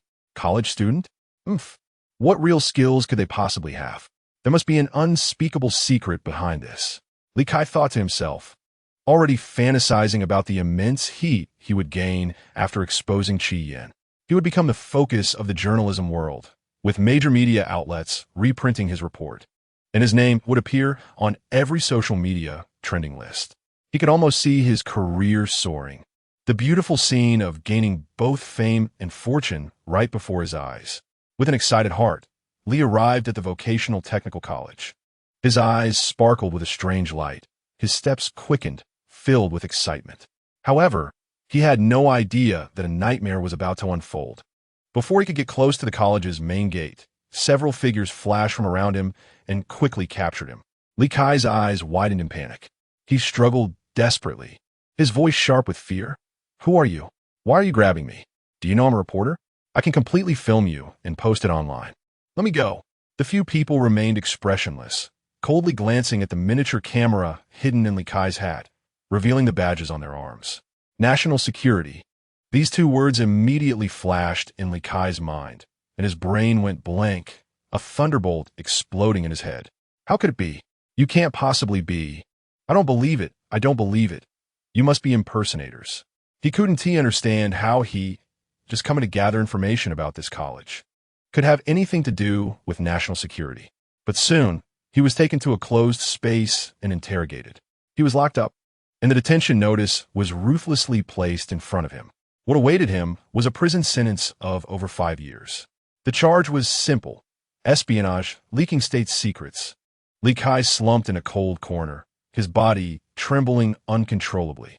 His heart was filled with regret and confusion. He had thought it was just an ordinary operation to capture hot topics, but he hadn't expected to touch the red line of national security. He recalled every action, every detail, but it was all too late. Those seemingly trivial information collections were glaringly bright in the face of national security's vast net. He didn't know what secrets he had leaked, nor did he understand how much damage these secrets could cause to the country. But he clearly knew that his life would be ruined because of this foolish act. The online discourse surrounding Qi Yin continued to ferment. Right at the critical moment when the entire internet was strongly questioning Qi Yin, the official account of the Medical Institute suddenly released a serious and formal statement. They stated that the special cancer drug was the result of research jointly conducted by Qi Yin and his student, Li Shizhen, to reward the two of them. A series of honors and promotions followed. Li Shizhen, as Qian student, was promoted to an academician of the Medical Institute for his outstanding performance in research. Qian himself was awarded a high honor, being nominated as one of Modu's top 10 outstanding youth. Furthermore, his position at the school was directly elevated to vice president of Sanlitun Vocational Technical College. This news was undoubtedly shocking to the public. Once this news broke, the entire internet erupted. Countless netizens began to discuss and share wildly, with various comments pouring in like snowflakes. The official Medical Institute account personally issued a statement. My God, they actually got the Medical Institute to stand by them. How prestigious is that? I need to retract my previous doubts. I'm starting to believe they are genuine. After all, this is the official statement from the Medical Institute, and those awards are indeed stamped with official seals. Not to mention the unquestionable authority of the Medical Institute. That honor certificate is issued by the state, leaving no room for doubt whatsoever. Chapter 44. Qi Yin becomes an internet celebrity at Lonka Institute. Once ridiculed and questioned, all the disparagement against Qi Yin seemed somewhat ridiculous at this moment. This sudden turnaround has pushed the entire online discourse to a new climax. However, what people didn't expect was yet to come. Just 1 hour after the Medical Institute issued its statement, Lonka Institute also released a statement, instantly escalating this public opinion storm to an even higher peak. The statement from Lonka Institute was serious and solemn, with clear content that detonated like a bomb on the internet. It explicitly stated that Qi Yin and his student Qian Weigua made particularly outstanding contributions in the field of national special technologies. I must be reading this wrong. How can it be Qi Yin again? Could it be a namesake? What's going on? But this is indeed an official account. Why is Lonka Institute joining in the fun? It can't be a joke, right? As soon as this news was released, the account was immediately blocked, and it was permanently banned from speaking. Moreover, they specifically added that their research results injected strong momentum into the country's development. To reward the two, Lonka Institute promoted Qian Weigua to the status of an academician, and he has now entered Lonka Institute to continue his studies. Qian, on the other hand, requested to continue teaching, and after negotiating with the Medical Institute, he was awarded a 10 million yuan research grant, tax-free, issued by the state. This decision is undoubtedly the highest recognition of his abilities and a strong proof of the value of their research results. In no time, names like Qi Yin and Qian Weigua became the focus of the entire internet, with their popularity continuing to rise. A stone stirred up 1,000 waves. Wow, my God, this is actually from the two top research institutions in the Dragon Country. It's simply amazing. Having the fortune to see the two top research institutions, I can die without regrets. That's right, this is Lonka Institute and Medical Institute. This is something many researchers dream of getting into.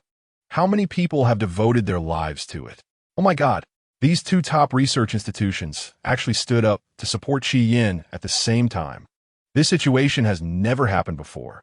He is simply the first person in history. Indeed, now I completely believe that Qi Yin and his team are truly talented individuals. Even these two top research institutions publicly express their support. I truly admire them and respect them wholeheartedly. This is absolutely my sincere opinion. Amidst this shock, a particularly harsh voice emerged. How can a vocational college student become an academician? What is wrong with this world? No, the Medical Institute statement was one thing. But what does Lonka Institute mean? What has Qian Weigua done? Exactly, what has he done? Why didn't they issue a statement before? But now they do. There must be something fishy. I don't believe it. Meanwhile, those graduates from 985 universities were directly triggered. They found it hard to accept that a vocational college student could receive such a supreme honor, because in their perception, the sacred title of academician should be earned through a prestigious school background, following a predetermined academic path, step by step. When some netizens, not believing in evil, specifically used hacking techniques to search for information about Qian Weigua, they were basically taken away for tea, and their accounts were permanently banned.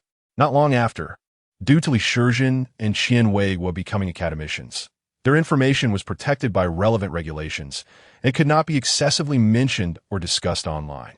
Netizens also tactfully stopped discussing the two of them. However, the fire of this online storm was almost entirely directed at Qi Yan. Qi Yan became the target of criticism, with netizens' curiosity, doubts, and exclamations intertwining.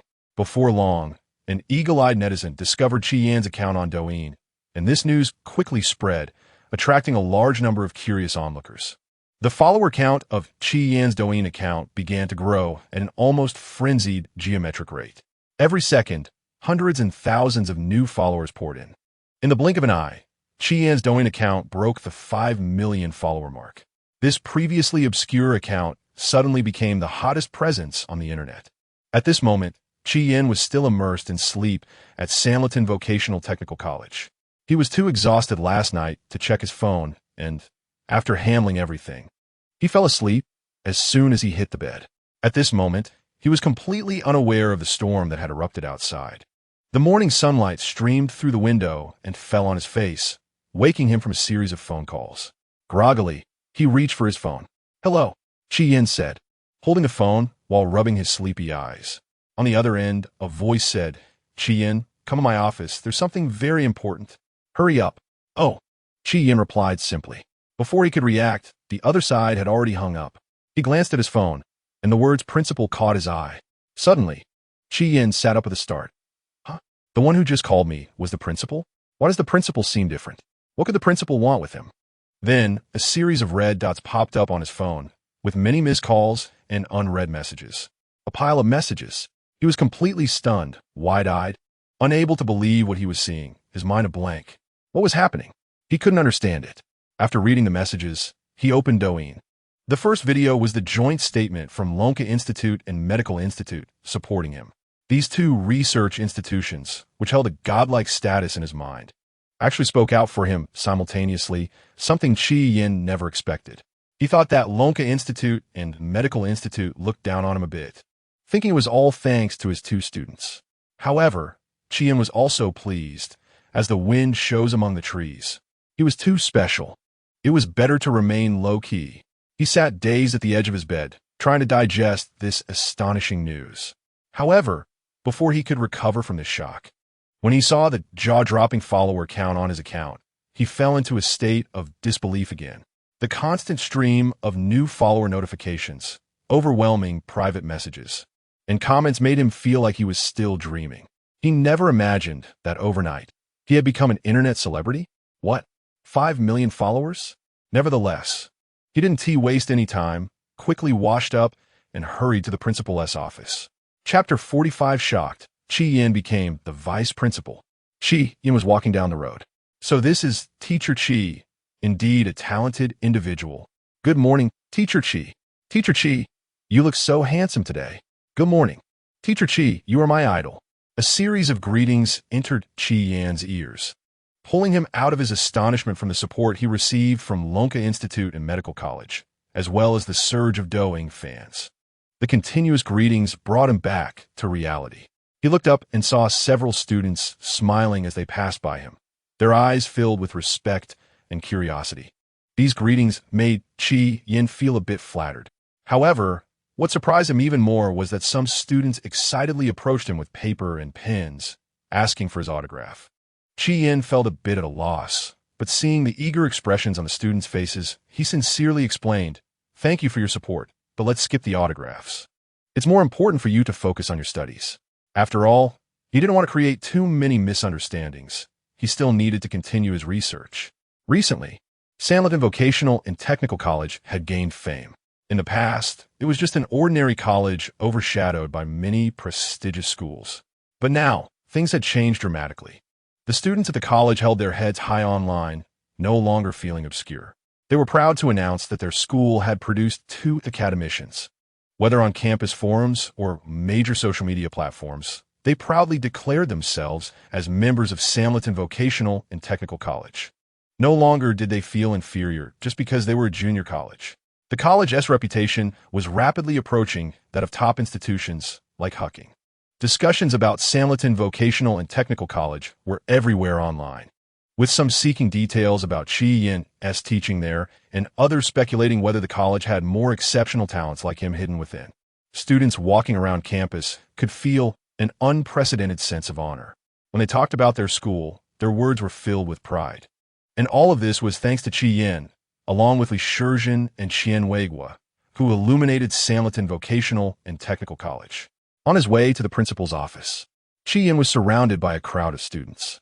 They were packed so tightly that there was hardly any space to move, and he had to inch his way through. He was comparable to a popular celebrity. Around him were waves of cheers and requests for autographs, and he finally managed to squeeze out of the enthusiastic crowd. Before he could catch his breath, his phone rang urgently. It was Principal Zhang calling. Chi Yin, why haven't you arrived yet? Why is it so noisy over there? Are you blocked by the students and can't move? Ha ha ha. I'll have the security disperse them. Hurry over, it's a good thing.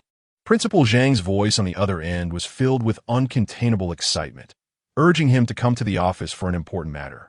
Chi Yin simply agreed and headed toward the principal's office, where the security had already dispersed most of the crowd, and the path was much wider now.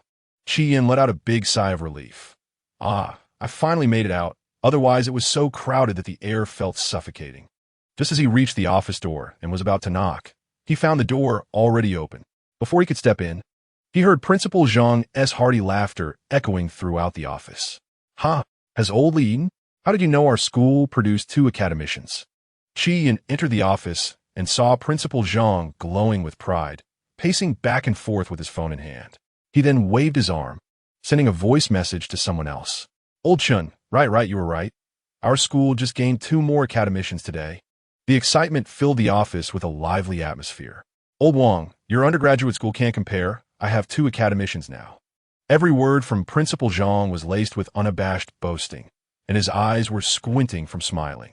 Chi Yin walked into the office with a dark expression, feeling both amused and exasperated at Principal Zhang's demeanor. He couldn't help but tease Principal. Are you trying to let the whole world know that our school has produced 2 academicians? You must be about to blow up your phone with calls. Seeing Chi Yin arrive, Principal Zhang's eyes lit up. He hung up the phone and quickly walked over to Chi Yin, giving him a hearty pat on the shoulder. Chi Yin, you are truly our school's lucky star. Look at how famous our school has become now. This is all thanks to you. Chi Yin smiled wryly. Principal, you are exaggerating too much. But this has gotten so big that I feel a bit overwhelmed. Overwhelmed? This is a great thing. Principal Zhang pulled Chi Yin to sit on the sofa. Do you know, our school has never had much fame, but now it's different. With these 2 academicians, our school's development will surely improve. Chi Yin nodded. I hope so too, but now I feel like I'm being surrounded wherever I go. It feels like I'm losing my personal life. Ha! This is the celebrity effect. Principal Zhang laughed. You just need to adapt. This is just the beginning. There are more good things waiting for us. Oh, right, this. Principal Zhang, with a beaming smile, took a document out of his desk drawer. Chi Yin, take a look at this. He handed the appointment letter to Chi Yin, his eyes filled with appreciation and pride. You have been promoted to Vice Principal of Sanlitan Vocational and Technical College. Chi Yin was stunned upon hearing this. He squinted in disbelief. No one had mentioned making him the vice principal before. His position had jumped several levels in such a short time. Principal, is this true? Chi Yin stammered, his hand hesitating to take the appointment letter, not because he didn't want to, but because his hand seemed unwilling. He never imagined that one day he would become the vice principal of the school. That would involve so much work. He couldn't possibly take on that role. As he still needed to focus on research, he immediately decided to find an excuse to decline the principal. However, Principal Zhang saw Chi Yin's hand lingering without taking the letter and the shock on his face. Laughing heartily, of course it's true. You are now the pride of our school. Your achievements are evident, and this is what you deserve. Chi Yin was still somewhat at a loss, but immediately said, Principal, going from an ordinary teacher to now being the vice principal, this change in identity is just too sudden. The leap is too great. Principal, I'm afraid I won't be able to handle it. Chi Yin expressed his concerns anxiously. What are you afraid of? I believe you have the ability and such outstanding research achievements. I am confident you can lead our school to new heights. Principal Zhang encouraged, patting Chi Yin on the shoulder with an encouraging look. Chapter 46. The Wife with Cancer, the Husband's Responsibility. While the online world was in an uproar, A special cancer drug had quietly hit the market on the other side. In a top-tier hospital in Longwa, there was a constant flow of people, bustling and noisy. Among the crowd, a ragged man stood out. He was tightly clutching a worn-out bag filled with money. With heavy and hurried steps, he walked towards the inpatient department. The man's name was Li Bin.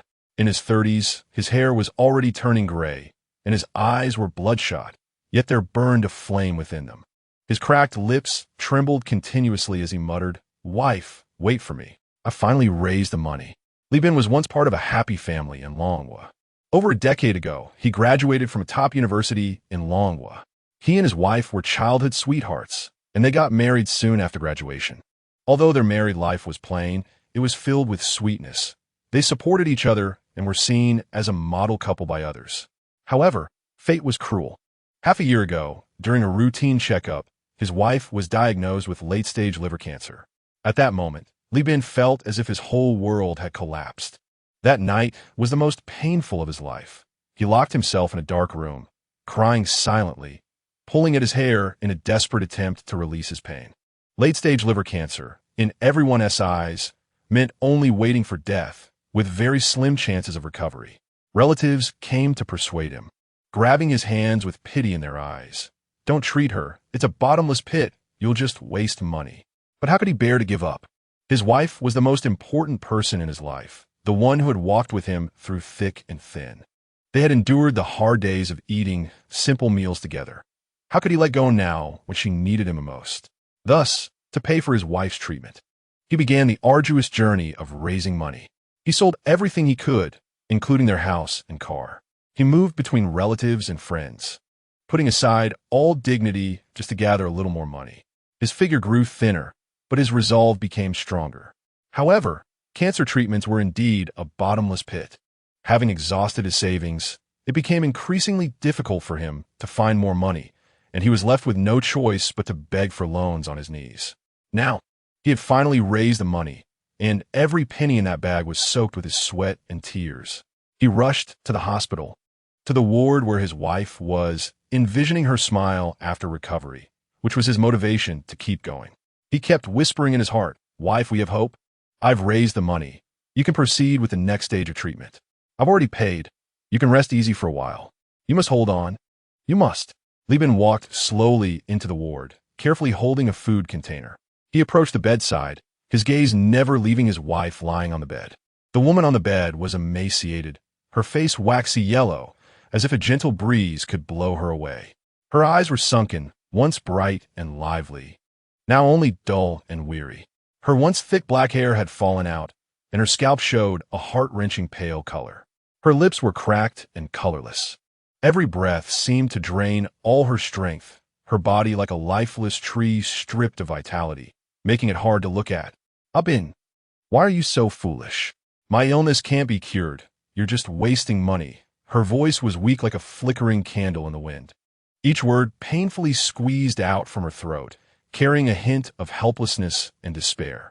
She slightly raised her hand, wanting to grasp the corner of Li Bin's clothes, but it merely swayed feebly in the air. "Listen to me, you're still young. Save this money after I die. You can find someone else." She continued, her eyes shimmering with complex emotions, a mix of reluctance for her husband and resignation to fate. Her gaze fell upon Li Bin's weathered face.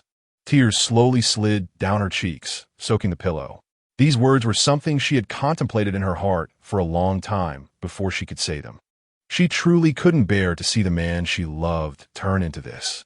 Li Bin, hearing these words, was already in tears, with tears streaming down his stubbled face, pooling at his chin and dripping onto the floor. He gently took his wife's frail hand, placing it against his cheek, caressing it as he choked out, "No, I don't want anyone else. I only want you. You'll be okay. We still have so many days ahead of us. Don't worry, I've already paid the money. You can focus on recovering now. Didn't the doctor say there's a chance of recovery? Even if it's just 1%, I want to give up on you." His voice was hoarse from crying, his body trembling incessantly. In the ward, others were silently wiping away their tears. An older woman nearby covered her mouth with a handkerchief, softly sobbing and muttering, "What a wonderful couple. Why do they have to suffer like this?" A young nurse, who had been organizing medical equipment, paused her actions, turned her back, and secretly wiped her tears, her eyes filled with compassion and empathy. The doctor stood at the door of the ward, watching this scene, letting out a slight sigh. He had seen too many partings in life and death, but the genuine emotions between this couple still moved him. Li Bin held back his tears, picked up the food container beside him, scooped a little with a spoon, and brought it to his wife's lips, gently saying, "Wife, have some soup. It's your favorite vegetable and lean meat soup." His wife slightly shook her head, her lips trembling as she tried to refuse. But the determination in Li Bin's eyes made it impossible for her to speak further. She took a small sip, the soup leaving a bit of moisture on her cracked lips. Seeing his wife manage to eat a little, Li Bin's eyes flashed with relief. He gently wiped the soup from the corner of her mouth with a handkerchief, his movements tender. Watching his wife gradually fall asleep, he carefully tucked her in, brushing aside the stray hair from her forehead, his eyes filled with tenderness and reluctance. He glanced at the time. It was time to continue earning money, as the subsequent treatments would require a lot of money. Chapter 47.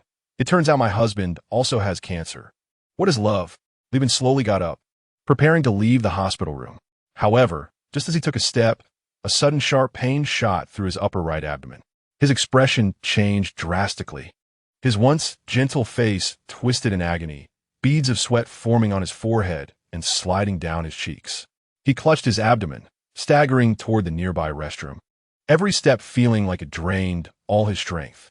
Upon entering the restroom, he quickly shut the door, his body sliding down against it until he squatted down, beginning to cough violently. The sound of his cough echoed in the small space, each one carrying a painful tremor, as if he were trying to cough out his heart and lungs. Li Bin trembled as he extended his hand, a shocking bright red appearing in his palm, starkly contrasting with his pale skin. Yet, there was no hint of surprise on his face, just a fleeting look of desolation in his eyes. Yes, he was also ill, suffering from the same terrible liver cancer, and it was already in the late stage. In fact, he had been diagnosed a few days before his wife. It was because of his own symptoms that he had alertly urged her to get checked. But he hadn't told anyone about his illness. Why? Why does God treat me this way? Why? Why are we both in the late stage? Oh God, I'm already in the late stage. Why is my wife too? I just want to live well with her. We have never done anything wrong. Why do such disasters have to descend upon us? Oh God, aren't you being too unfair? Li Bin leaned against the wall, tilting his head back, tears welling in his eyes, filled with helplessness and despair. His lips trembled slightly, his cracked lips bitten until they bled from the pain. His gaze gradually became dazed, his vision started to blur, and everything around him seemed to spin. He felt his body growing heavier and his consciousness slowly fading away. He reached out, seemingly wanting to grasp something, but only grasped at emptiness. No, I can't fall down, she still needs me, he shouted in his heart, but his body could no longer hold on. Bang! He crashed heavily to the ground, the dull sound of impact startling those in the restroom. The restroom alarm began to blare. Ah, someone has fallen. A man washing his hands rushed over in panic, knocking on the restroom door. Hey, can you hear me? There was no response from inside, and they quickly realized that the person inside might have fainted. Doctor! Doctor! Hurry, someone has fainted! People gathered around, some trying to open the door, others running to call for a doctor. The area outside the restroom was suddenly filled with noise. While Li Bin lay quietly on the ground, completely unaware, tears still staining his face. In his unconsciousness, he seemed to fall into a dark abyss, his wife's smiling face flickering in the darkness. He wanted to reach out to touch it, but couldn't grasp it, only allowing the darkness to gradually swallow him. Meanwhile, in another hospital room, after Li Bin left, his wife quietly opened her eyes, filled with despair and reluctance.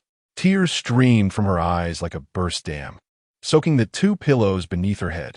Ah, Bino, I can't let you be so willful anymore. You can't be burdened by me any longer.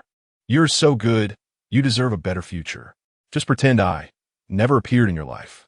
Her voice was extremely weak, yet carried an undeniable firmness. She struggled to get up, her already frail body trembling slightly, each movement appearing incredibly laborious. She extended her twig-like arm, reaching for the nearby oxygen delivery device. the oxygen tube being the last straw maintaining her life. But at this moment, in her eyes, it had become a shackle preventing her husband from gaining a new life. She must break this shackle. With all her strength, she gradually shifted her body, the bedsheets wrinkling under her grip. Her fingers finally touched the oxygen tube, and in that moment, a flash of resolve crossed her eyes. She tightly grasped the oxygen tube and then yanked it out forcefully. As the oxygen tube was pulled out, her body shook violently, her breathing becoming rapid and labored. Beep, beep, beep. The alarm in the room immediately emitted a piercing sound. Nurses rushed in, their footsteps hurried and flustered. Doctors quickly made their way to the room, their faces filled with tension and worry. The room was instantly chaotic, calls and footsteps intertwining. Yet, amidst the commotion, the wife appeared particularly calm, her gaze fixed on the direction Li Bin had gone. Her only concern was that her husband's future could be a little better, hoping he could be freed from this heavy burden. Li Bin's consciousness slowly pulled away from the endless darkness. First, he felt his eyelids were incredibly heavy, and it took great effort just to crack them open slightly. What greeted his eyes was a sea of blue.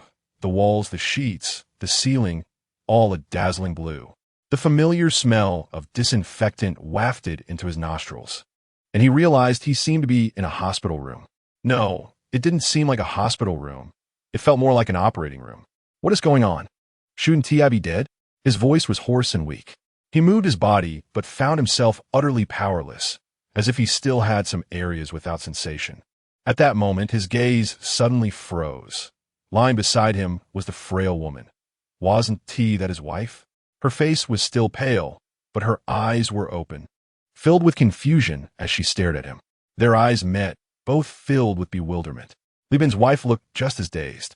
Remnants of her determination from pulling out the oxygen tube lingered in her mind.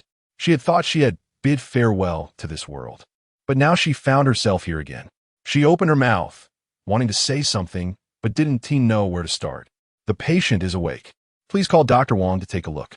A nurse nearby saw that Li Bin and his wife had both regained consciousness. She immediately pressed the call button, her voice ringing clear and bright, breaking the eerie silence in the room.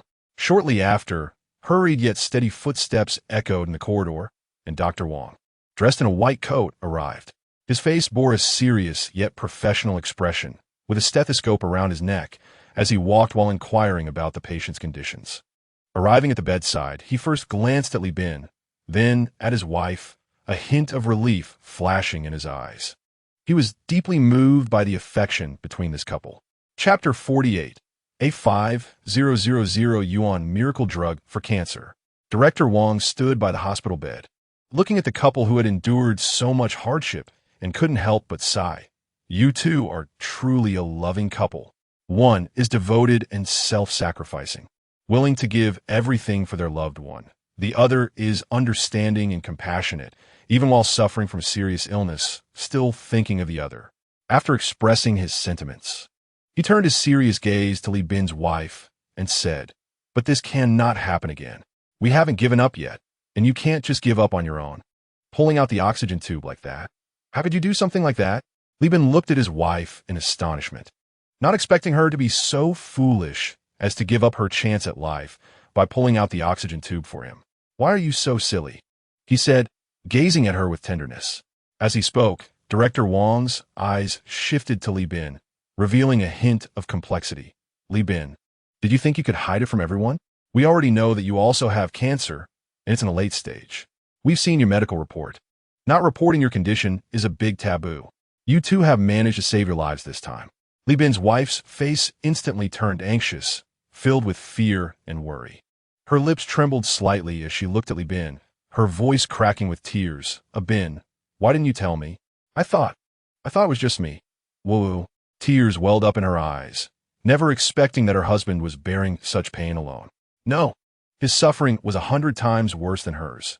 After all, she could still receive treatment, but her husband had practically given up. Li Bin took his wife's hand and comforted her. "It's okay, dear, don't worry. We're doing just fine now." He gently patted her hand, trying to calm her down, then turned to Director Wang, filled with confusion.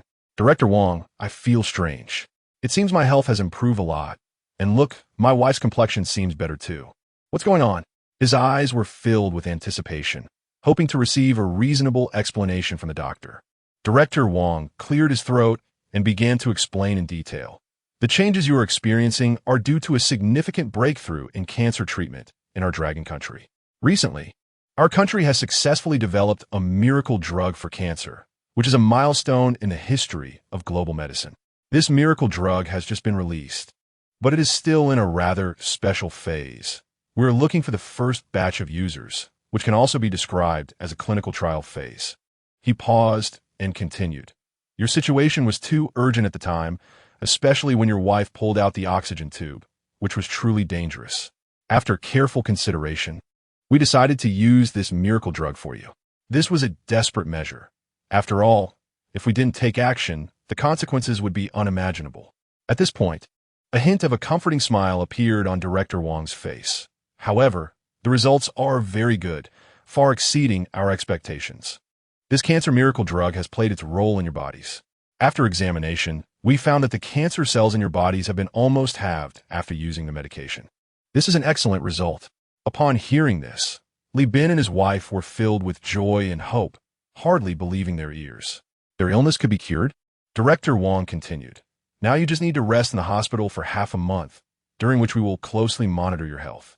After the rest period, you will need to take this miracle drug 2 more times, and it should basically eliminate the threat of cancer cells to your bodies. Of course, some rehabilitation treatment may still be necessary afterward, but it can be confirmed that you have been pulled back from the brink of death. This is truly a stroke of luck amidst misfortune. Li Bin was stunned for a moment upon hearing Director Wong's words. Then he burst into tears of joy. He embraced his wife beside him, overwhelmed with emotion, and tears flowed down his weathered cheeks like a dam bursting. He wiped his tears with trembling hands, filled with gratitude for surviving, but soon a trace of worry crept into his heart. He cautiously asked Director Wong, How much does this medication cost? Director Wong smiled and held up 5 fingers. Li Bin's eyes widened instantly, his face turning pale as he stammered. 500,000? His heart sank. That amount was astronomical to him at that moment. No, it's 5,000. Of course, that's the price with insurance. If you didn't have insurance, the price would be far more than that. Li Bin was completely stunned, unable to believe his ears. This couldn't be real. Was he dreaming? 5,000 yuan could cure cancer? It was truly unimaginable. He saw his wife beside him nodding vigorously, as if to say this was real. After a while, Li Bin finally reacted. Director Wong patted his shoulder and turned to leave, leaving this warm space for the couple in distress. Li Bin and his wife embraced each other, tears streaming down their faces. His wife leaned in Li Bin's arms, sobbing, "That's great. We are saved." Li Bin held his wife tightly, nodding vigorously. His voice choked. "Yes, we are really saved." Their eyes sparkled with hope for the future and gratitude for having retrieved their lives. Li Bin looked at his wife, his eyes filled with determination. "Dear, we are so lucky to be alive. This is all a blessing from Dragon Country. It's the researchers who have worked tirelessly that have given us hope for life. And the insurance policy, if we didn't have it, we couldn't afford this medication at all." His wife wiped her tears and said, "We must repay this country well. In the future, we will contribute to society and help those who are suffering like us." Li Bin exclaimed excitedly, "Right? Once we are well, we will work hard and donate the money we earn to those who can't afford treatment. We will also volunteer to promote the insurance policy and let more people benefit." It seemed they could already see their future selves, busy in all the places that needed help. They knew that this kindness was as heavy as a mountain and as deep as the sea, and they would dedicate their lives to repay it. Chapter 49 Abroad. The Dragon Nation should share cancer miracle drug technology. After the cancer miracle drug passed clinical trials, it was quickly launched in the Dragon Nation. Families who, like Li Bin, were tormented by cancer were almost in tears of joy. In the hospital corridors and in cancer support communities, an overwhelming sense of excitement filled the air. Those who had once worn worried expressions and despaired over exorbitant drug costs now had a renewed spark of hope in their eyes. Although the cancer miracle drug still required 5,000 yuan after insurance reimbursement, This was undoubtedly a significant reduction compared to the previous treatment costs of hundreds of thousands or even millions. Moreover, previous treatments only delayed death. But now, there was a real possibility of curing cancer. This was a monumental blessing for them.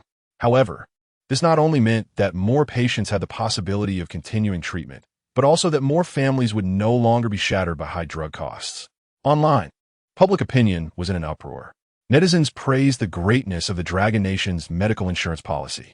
Topics related to the cancer miracle drug and medical insurance policy firmly occupied the trending lists on major social media platforms.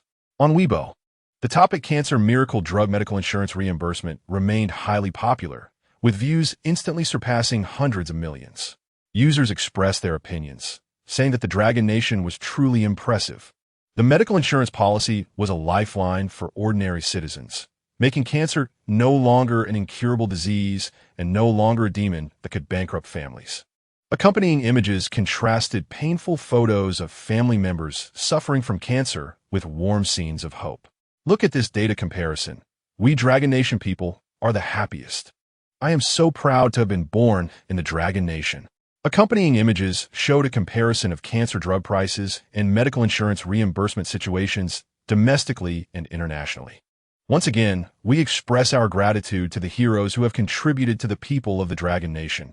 You are the greatest heroes of our Dragon Nation. Thank you. Dragon Nation, thank you, heroes. Accompanying images showed the improvement of relatives after using the miracle drug, with gratitude for the country and medical researchers evident in every word. Now, with the miracle drug available and the medical insurance policy in place, this is hope. Hope that belongs to our Dragon Nation. Everyone is cheering with joy for such a beneficial outcome for the people of the Dragon Nation. However, this groundbreaking achievement also caused a huge stir abroad. On international social media platforms, the popularity of related topics surged sharply. Many foreign netizens expressed their amazement. How could the Dragon Nation develop such impressive technology? Their words were filled with disbelief. Some citizens of Western countries, long troubled by slow medical research and high drug prices in their own countries, felt a sense of imbalance seeing the Dragon Nation achieve such astonishing results in cancer treatment. They launched heated discussions online. The Dragon Nation should share this cancer miracle drug technology for the benefit of all humanity. Yes, the Dragon Nation cannot be so selfish. It should share the cancer miracle drug technology. Why is the Dragon Nation keeping this technology hidden? Is your technology fake? Exactly. Your cancer miracle drug cannot even get recognition from the World Health Organization. You must share the cancer miracle drug technology. Science knows no borders. The Dragon Nation must share the cancer miracle drug technology. Such voices echoed repeatedly on international networks. However, they were blinded by jealousy and unwilling to acknowledge the fact that the Dragon Nation had long been making relentless efforts in scientific research. To demand the free sharing of cancer miracle drug technology truly reflects their attitude as a great power. Meanwhile, another voice in international public opinion grew louder, calling for the Dragon Nation to show its responsibility as a great power and also share the cancer miracle drug technology for free.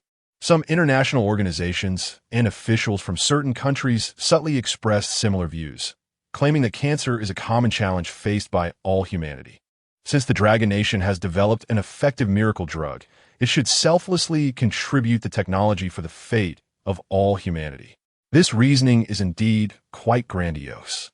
In the highest level medical academy in the United States, the atmosphere was tense and serious.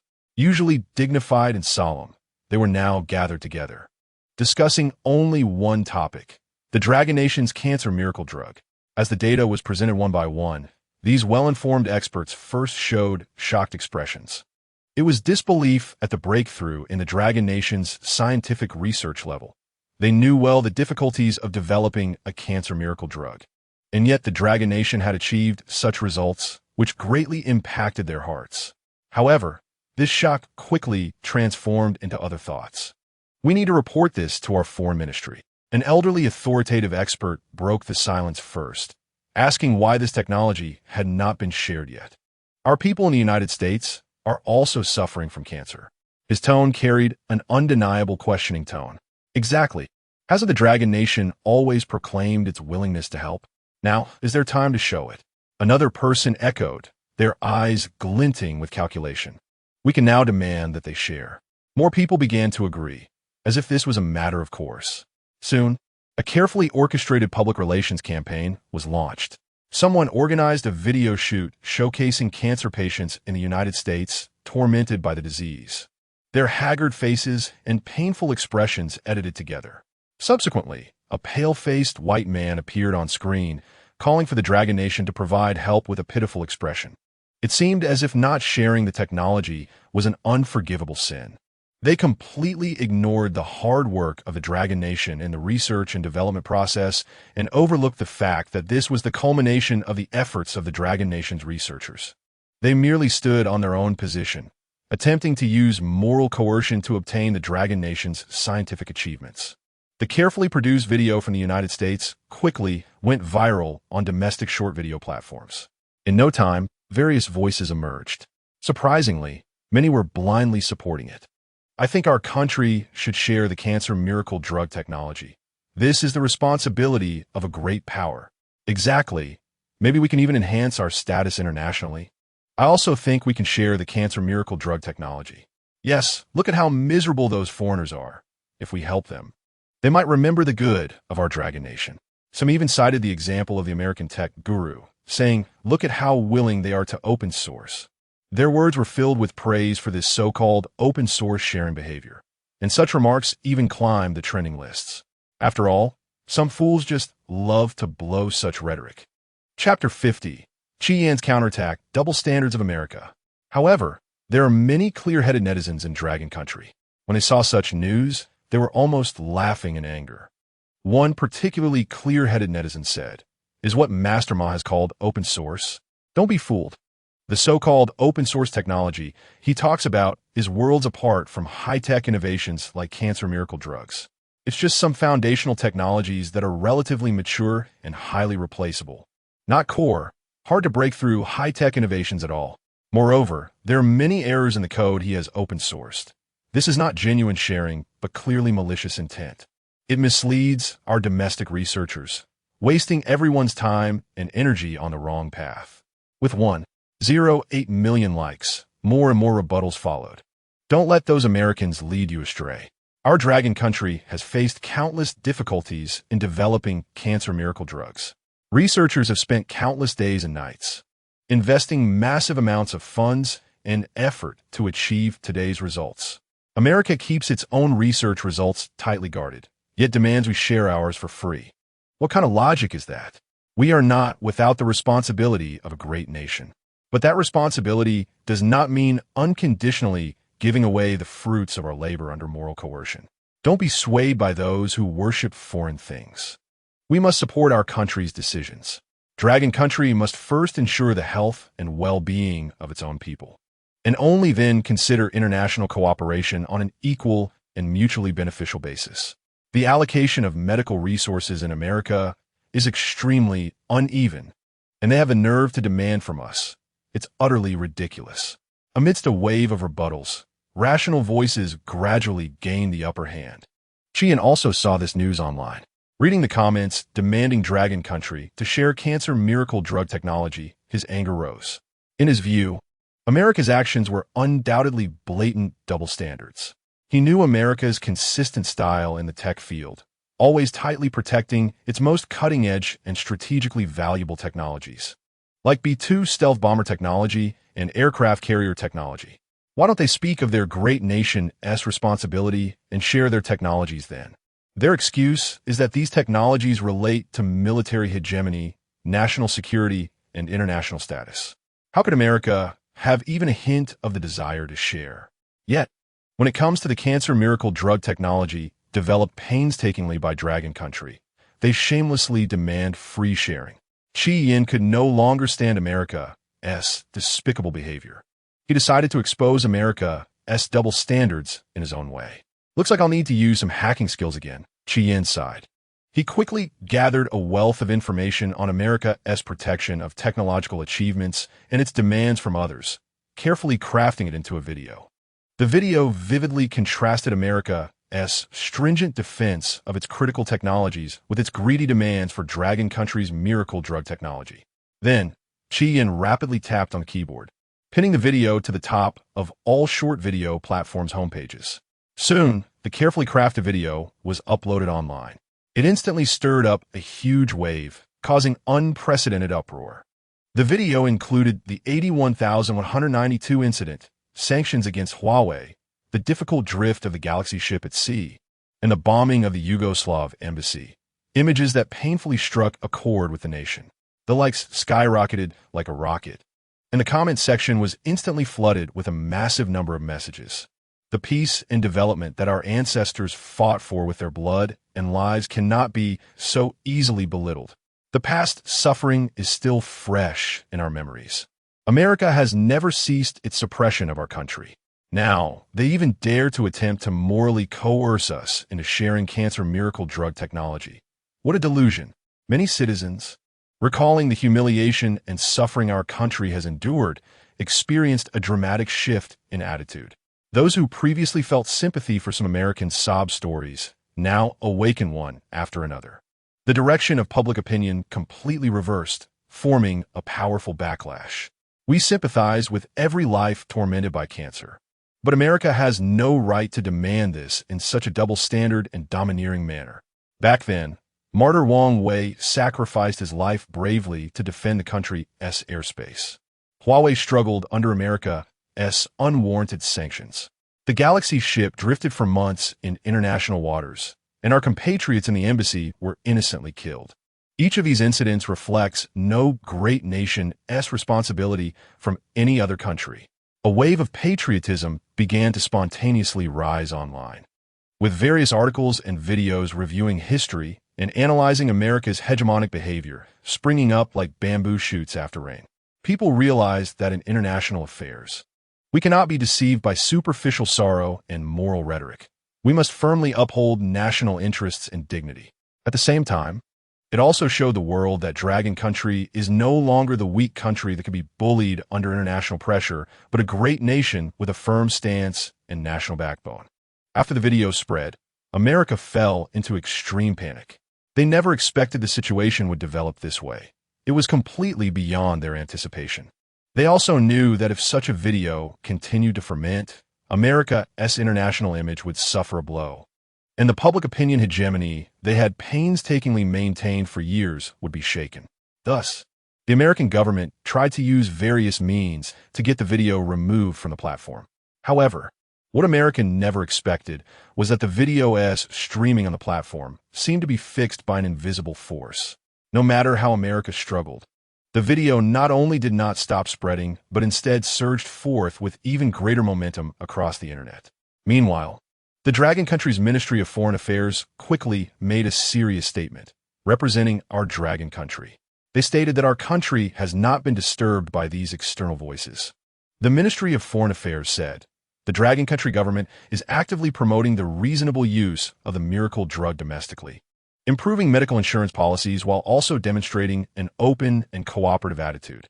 Furthermore, the Dragon Country Ministry of Foreign Affairs has officially released a statement, willing to engage in scientific research cooperation with other countries on the basis of equality, mutual benefit, and win-win outcomes.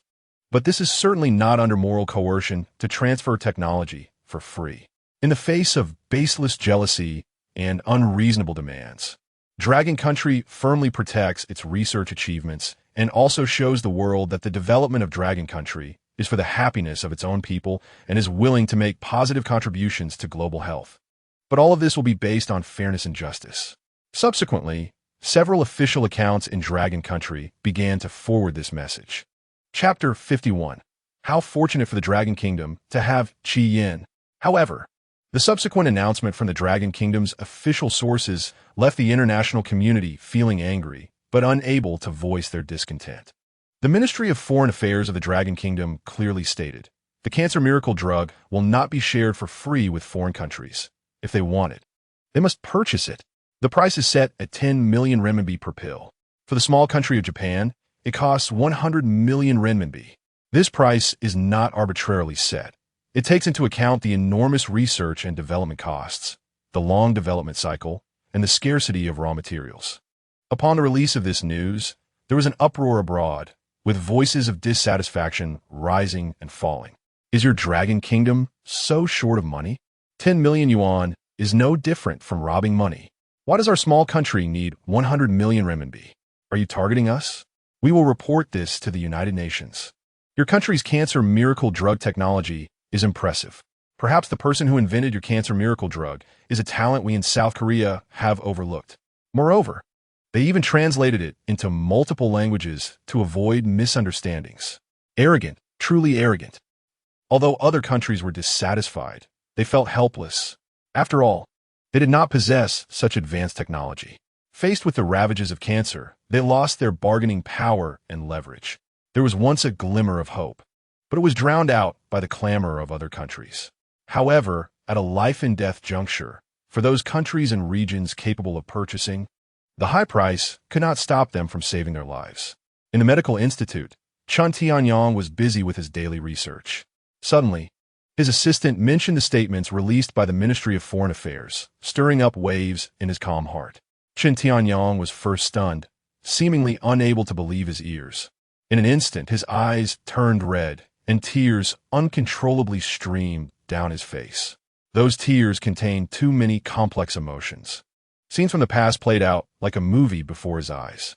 At international medical exchange conferences, experts from other countries questioned and looked down upon the medical standards of the Dragon Kingdom, their harsh words and disdainful gazes repeatedly stabbing at his heart.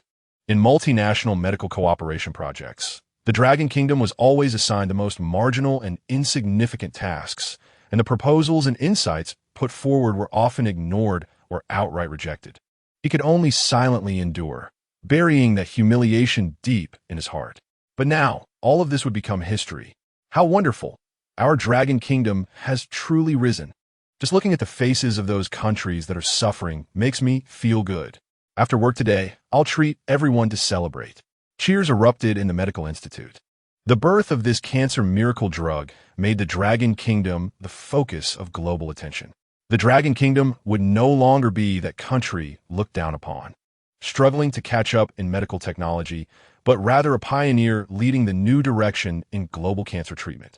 The international community would have to reassess the medical strength of the Dragon Kingdom.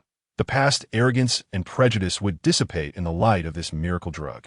Chun Tianyong knew that this was not just a victory for a drug, but the result of countless researchers in the Dragon Kingdom who had labored silently and persistently explored for years. Qi Yin and Li Shizhen were undoubtedly the heroes of this medical revolution. Their wisdom and perseverance earned dignity and glory for the Dragon Kingdom. Having Qi Yin and Li Shizhen in our Dragon Kingdom. Truly fortunate. Chun Tianyong sighed with a slight smile, realizing that this cancer miracle drug technology was all because of them. Chapter 52. Mutation, the arrival of Musk. On the other side, inside the Magic City Sanlitun Vocational and Technical College. In the classroom of Class 2, Grade 21, an atmosphere of tension and focus permeates the air. With only 1 month left until their upgrade examination, time is extremely tight. At 8 in the morning light has not fully illuminated the campus. Yet the classroom is already packed. The students are sitting upright, their eyes revealing a thirst for knowledge and determination. At the podium, Qi Yin stands tall, his voice loud and powerful as the chalk in his hand dances swiftly across the blackboard, writing line after line of dense foundational theories. Below, the students' gazes closely follow Qi Yin's movements, their pens rapidly recording in their notebooks, afraid of missing any important points. In the entire classroom, only the clear sound of teacher Qi Yan's lecture and the friction between the chalk and blackboard resonate. All right, we'll stop here for today as foundational theory. The rest of the time is for self-study. Come to me if you have any questions. If there are experimental parts in your projects, you can also find me. There is only 1 month left until the upgrade examination, so prepare well, Qi Yin announced as he put down his book.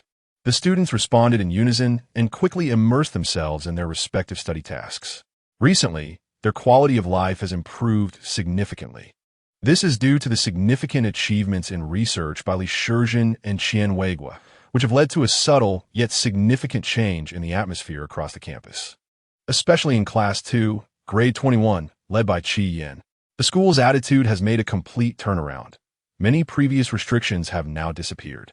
The school not only granted them maximum freedom to conduct various academic explorations and practical activities, but also provided generous support to allow them to focus on research. A considerable subsidy is deposited into the students' accounts every month, and the school cafeteria is fully open to them, offering free meals 3 times a day. For such a transformation, Chi Yin naturally accepts it calmly.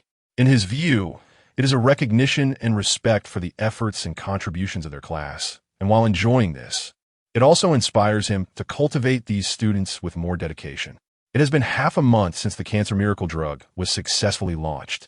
During this time, although the global sensation it caused has cooled down, the intensity is no longer as high as before. However, the disputes and struggles surrounding this miracle drug internationally show no signs of stopping. Countries in the Dragon Country are caught in a complex and protracted tug-of-war over issues like drug introduction, price negotiations, and technology exchange and blockade.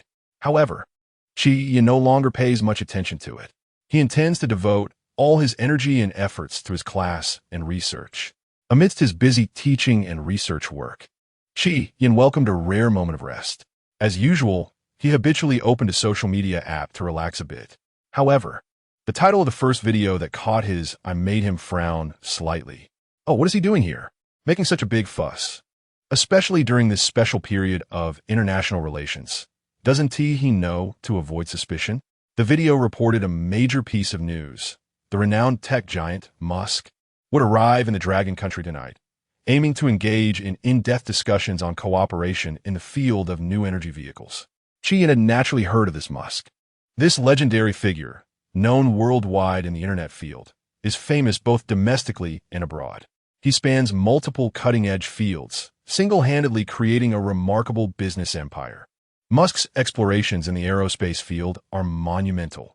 His space exploration technology company continuously challenges the boundaries of human understanding of the universe, successfully launching rockets into space time and again, making space travel no longer an unattainable dream. In the field of new energy vehicles, the brand he founded has sparked a revolutionary wave in the global automotive industry. With its advanced electric vehicle technology, intelligent driving experience, and forward-thinking environmental concepts. With his outstanding achievements in these fields, he has long held the title of the world's richest person, amassing immense wealth and influence. Because of this, many netizens regard him as a legendary figure. In their eyes, Musk seems to embody technological progress, as if the entire tech circle would stagnate without his guidance.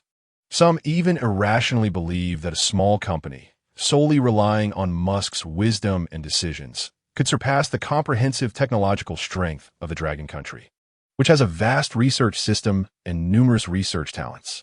Chi Yin looked at the screen filled with praise for Musk and felt a sense of abstraction and absurdity. This commentary looks really abstract. Chi Yin couldn't help but comment. However, in Chi Yin's view, such exaggerated promotion seems a bit excessive. Even if he is extremely capable, he is ultimately a foreigner with a natural distance and gap from the Dragon Country. Chi Yin finds it hard to understand how the people can so unreservedly flatter a foreigner, what substantial benefits it could bring to their own country. Is it possible that with just a few compliments, Musk would generously share core technologies to help the Dragon Country's technology soar? Or would he exert all efforts for the welfare of the Dragon Country's people? This is clearly an unrealistic fantasy. Some people's bones are just too soft. On the international stage, every country focuses on its own interests, pursuing goals that benefit its own development. Musk's visit to the Dragon Country must also be driven by his commercial considerations and strategic layout, certainly not to act as the technological savior of the Dragon Country. Chi Yin couldn't help but shake his head slightly, a hint of curiosity rising in his heart. What exactly is this Musk who has stirred the global tech world? Up to in the Dragon Country? Chi Yin squinted, pondering. Is he eyeing the vast market potential of the Dragon Country, wanting to further expand his business territory in the new energy vehicle field? Or is there some other deeper cooperation intention or strategic plan? What impact and opportunities will his arrival bring to the Dragon Country's new energy industry and even the entire technological ecosystem? Will it spark a new wave of win-win cooperation? Or will there be hidden complexities in the intricate business games? Qian doesn't know, but he hopes that this Musk will behave himself and not engage in any underhanded actions. Otherwise, he will not go easy on him. This is the Dragon Country, and it is Qian's bottom line. In the Dragon Country, you have to play by my rules. When you say dragon, you must respect me. And when you say tiger, you must nestle up to me. Chapter 53. Musk's arrogant statement. Even giving the Dragon Country 50 years, they can't catch up with me, however. The reality seems to align with Qian's expectations. Qian's hand continued to slide down, and he saw the video of Master Ma's extremely arrogant statement. In the video, Master Ma stood in front of Tesla's massive factory, with rows of brand-new electric vehicle models behind him, glistening with metallic luster under the lights. A smug smile was on his face, but his eyes revealed unabashed arrogance. Master Ma declared, Tesla has achieved another major breakthrough in the field of new energy, and this breakthrough will completely change the future of electric vehicles. He raised his voice and announced loudly, Tesla is prepared to increase production, aiming to rapidly occupy the global market with this brand new type of new energy vehicle.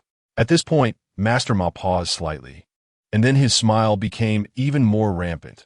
With this improvement in our new energy technology, don't even think about catching up in Dragon Country for the next 10 years.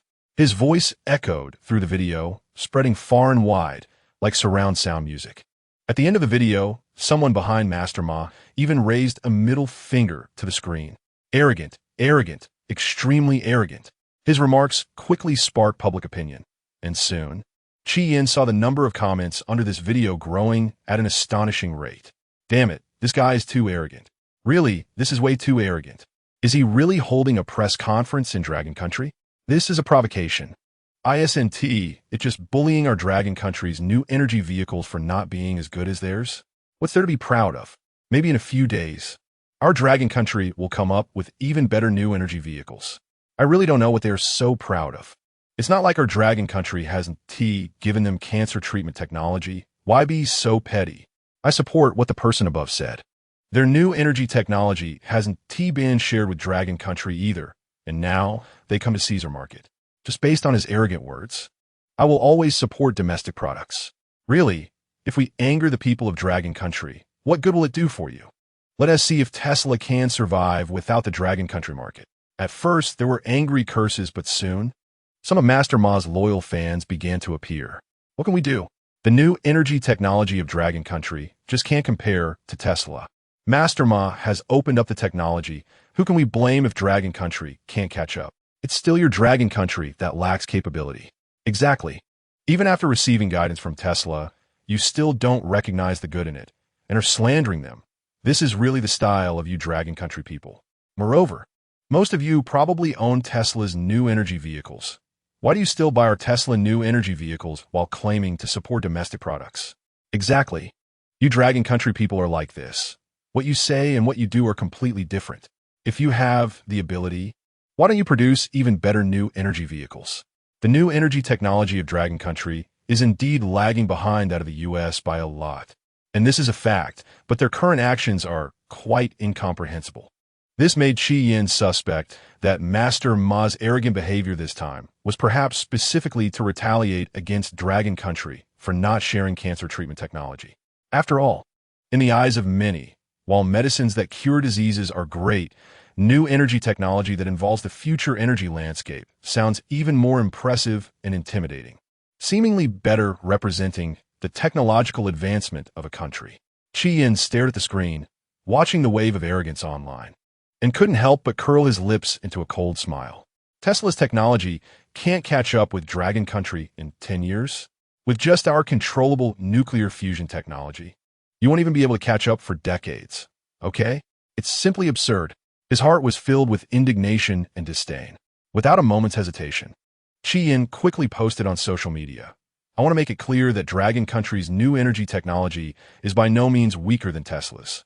It's not that we can't catch up with them in 10 years. It's that Tesla will never catch up with Dragon Country in 100 years. Qian's words were firm and carried an undeniable confidence. However, as soon as the video was released, due to the previous rapid increase in followers, It immediately attracted a flood of ridicule. Who does this guy think he is? Just because he has a little achievement in the medical field, he doesn't know the heights of heaven and earth. New energy technology is not your specialty. How dare you babble? It's pure arrogance to the extreme. Exactly, Chi-Yin. You are in medical research. Just stay in your lab tinkering with those medicine bottles. What do you have to do with new energy matters? Dude, Tesla is an industry giant. What masterma says carries weight. And you, jumping out to say Tesla won't catch up with Dragon Country in 100 years. Do you think you're writing a sci-fi novel? Don't come here to cause trouble and embarrass yourself. I really don't know where he gets the courage to challenge Tesla. With his follower count, he thinks he can do whatever he wants just because he is a social media influencer? In the face of new energy technology, he is not even worth a primary school student. He is just trying to attract attention and ride the wave. People like this should be banned to avoid misleading the public. And stop talking big. There should be a limit to bragging. The situation for Dragon Country's new energy vehicles is already very dangerous. Please don't say such unfounded words. Comments like these flooded in like a tide. But Chi-Yin didn't care at all. He knew that with the support of controllable nuclear fusion technology, Dragon Country's new energy sector had already won without comparison. He firmly believed that those who only see the surface and blindly idolize Tesla would eventually be slapped in the face by reality. It's just that many achievements have yet to be fully revealed to the world. Chi-Yin looked at the glaring, sarcastic comments on the screen, his fingers flying across the keyboard. Just as he was about to organize his words to retort these people, the phone rang suddenly and urgently. He hastily glanced at the caller ID. It was Qian Weigua. Chi-Yin was taken aback, feeling puzzled. What is this guy calling for at this time? He picked up the phone, still in doubt, and heard Qian Weigua's anxious voice. Teacher Qi, have you seen the online public opinion? I really can't stand it anymore. That masterma from Tesla is too arrogant, daring to look down on our Dragon Country's new energy technology. I have an idea. Let us shrink the controllable nuclear fusion device and install on a car. This will definitely shut those people up. But now I'm stuck at a crucial step, and I need your help. Teacher.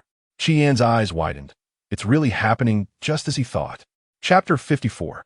Help from Qian Weigua. Teacher, save me. As soon as Chi-Yin heard this, the confusion in his heart instantly transformed into a sense of relief. Controlled nuclear fusion is a top-notch technology that could change the global energy landscape if it can truly be successfully applied to automobiles. The new energy technology of Dragon Country will undoubtedly leave others far behind. Without hesitation, he said, Sure, I'm definitely willing. Wait for me. I'll be there right away. After hanging up the phone, Chi-Yin quickly tidied up and immediately prepared to set off. On the other side, in the Dragon Academy of Sciences, in the high-tech laboratory, Qian Weigua had just finished his call with Chi-Yin. Before he could catch his breath, several experts and academicians nearby began to voice their complaints. Among them, academician Qin Tianhai frowned and took the lead.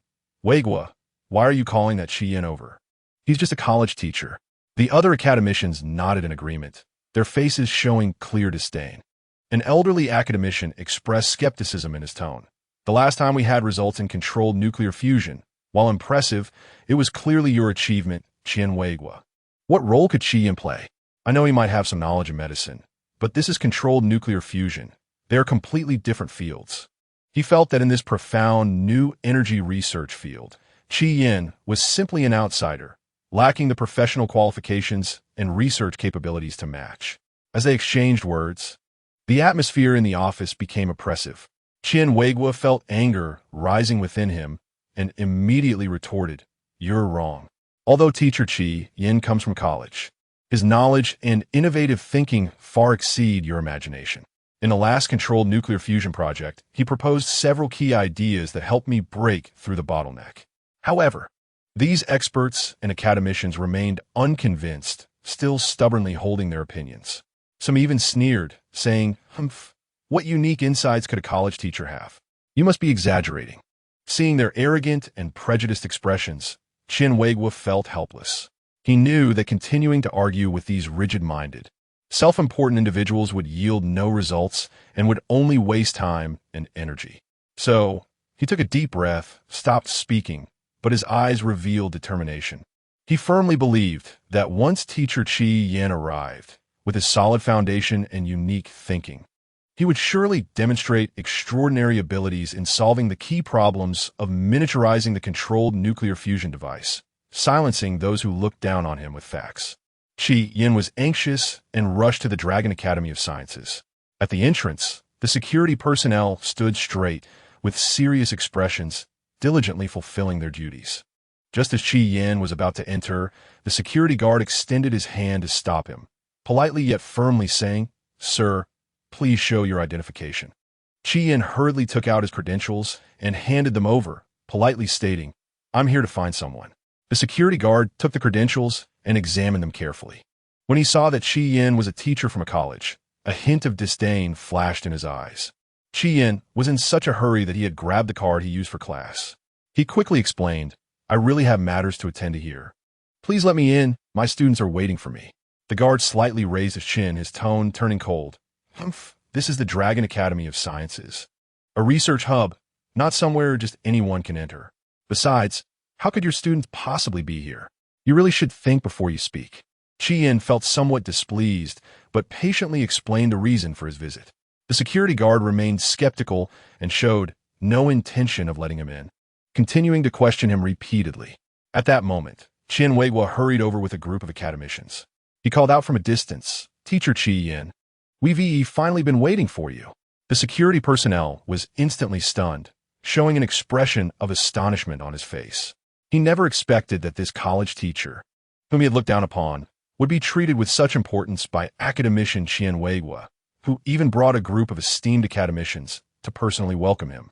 Qian Weihua quickly walked up to Qi Yin, warmly shaking his hand and saying, "Teacher Qi Yin, let us go.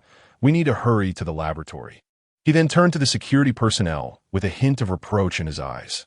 The guard stood awkwardly in place, his face turning red, wishing he could find a hole to hide in, although the academicians still held some disdain for Qi Yin in their hearts. They nonetheless politely welcomed him into the Dragon Academy of Sciences. Once inside, Qian Weihua immediately beamed at Qi Yin, holding his hands tightly and starting a warm conversation. "Teacher, we've been looking forward to your arrival. You don't know, these days that Master Ma's outrageous claims have been all over the internet. It's simply too arrogant. Our Dragon Country's new energy technology is far superior to theirs. I brought you here to help our Dragon Country regain some face. Hee." As the conversation shifted, a trace of worry appeared on Qian Weihua's face as he began to express the bottlenecks he faced in the controlled nuclear fusion technology. "We've been trying to miniaturize the controlled nuclear fusion device for application in vehicles, but we're currently stuck at a critical juncture. You see, controlling the fusion reaction and balancing energy output is extremely difficult. I've tried various methods to ensure stable operation while reducing the size of the device, but none have been satisfactory. I really don't know what to do." Several experts listening nearby frowned and couldn't help but shake their heads and sigh. This was indeed a challenging problem, and with Qi Yin here, it was worth a shot. One of the senior experts, Qin Tianhai, pushed up his glasses and said solemnly, "If this controlled nuclear fusion technology can be successfully applied to vehicles, its significance extends far beyond the transportation sector. From a military perspective, it would be a revolution. It could provide military equipment with almost endless and clean energy, allowing our military gear to achieve qualitative leaps in endurance and power. Whether it's new warships, fighter jets, or land combat vehicles, they would have extraordinary combat efficiency, greatly enhancing our national defense strength and strategic deterrence. Moreover, in the civilian sector, it would completely change the energy landscape, making energy cheap and abundant, driving rapid technological and economic development across society. Therefore, this technological breakthrough is crucial. We must not allow Tesla to underestimate the research capabilities of our Dragon Country." Qi Yin listened intently, feeling a strong sense of mission rising within him. He also knew that this task might be quite difficult and had prepared himself mentally. Looking at the expectant gazes of everyone, he nodded slightly, his eyes revealing fearlessness and determination. "Don't worry, everyone, just watch me this time." Chapter 55. Looked down upon by the academicians? Qi Yin took action. In that somewhat heavy atmosphere, the few of them still harbored grievances. Their gazes cautiously met in the air, and in the brief exchange of looks, embarrassment and entanglement were clearly visible. Ultimately, someone mustered the courage to speak up. Well, some people really shouldn't be too proud. If you can't do it, you can't do it. There's no need to feel embarrassed about admitting it. This was Qin Tianhai speaking. Following that, another person slightly raised his head, a mocking smile curling at the corners of his mouth, and he continued in a sarcastic tone. And don't think that having taught a good student like Qian Weigua makes you exceptional. It's just that he's clever. There's no need to inflate your own importance. Beside him, Qin Tianhai gently tugged at his sleeve, seemingly wanting to stop him from going on, but he shrugged it off. He even raised his voice. Does Qi Yin not know his own abilities? What real skills does he have? It's just that he got lucky and encountered a genius student. At this moment, the others silently lowered their heads, showing a hint of pity on their faces, mixed with an indifferent coldness. Teaching is not solely reliant on the excellence of the students. Without true talent and knowledge, how could one produce good students? An elderly man slowly spoke, his voice carrying a hint of authority, trying to ease the awkward atmosphere. However, that person did not buy it. True talent and knowledge? His abilities are only enough to fool outsiders. The atmosphere in the room became increasingly oppressive, and everyone fell into an awkward silence. Outside the window, the sunlight struggled to penetrate the clouds and cast a bit of warmth, but it was blocked by the gloom inside the room. Yet, faced with such sharp and biting remarks, Qian did not get angry. In his heart, he regarded these veteran experts as having devoted their lives to the development of Longhua. Their doubts and criticisms were merely a different kind of motivation for him. Hardly worth mentioning. Why not? Let me give it a try. What if I succeed? You can trust me. It won't take long.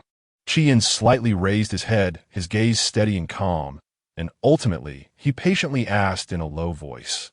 The others exchanged glances, unable to come up with a better solution, and could only reluctantly nod in agreement. A group of them slowly walked into the laboratory of Nuclear Physics Research Institute No. 1, the heavy door slowly closing behind them with a dull echo. As soon as they stepped in, a cool and tranquil atmosphere greeted them.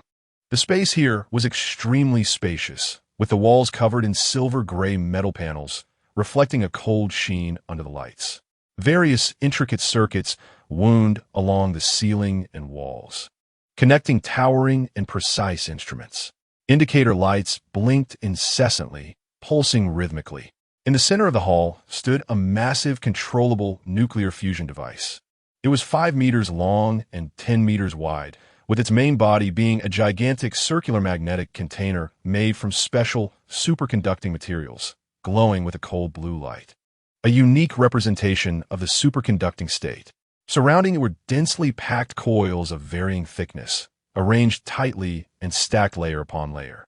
On one side of the device was a row of towering control panels, covered with various buttons, dials, and displays. Data continuously refreshed and fluctuated, monitoring every minute status of the device in real time. Various colored indicator lights shone in a dazzling yet orderly manner. Red for warning, green for normal, yellow for standby. Qi Yin calmly moved forward, carefully observing the massive controllable nuclear fusion device. He occasionally crouched down to inspect the structure at the bottom, and at times stood on tiptoe to gaze at the connections at the top, his expression focused and profound. Meanwhile, the academicians stood nearby with their arms crossed, a sneer on their lips, their eyes filled with skepticism and disdain, seemingly waiting to see a joke unfold. Time quietly passed in this tranquil yet tense atmosphere. After an indeterminate amount of time, Qi Yin appeared to have made a breakthrough, quickly walking to a nearby control panel, picking up a piece of paper and swiftly writing and drawing on it. Before long, he approached Qian Weigua with the paper in hand. Weigua, see if we can think outside the box, like this. Qi Yin slightly leaned forward, pointing at the formulas and diagrams on the paper, his voice steady and clear. Qian Weigua, initially filled with some doubt and curiosity, was instantly captivated, staring intently at the content on the paper, his brows slightly furrowing.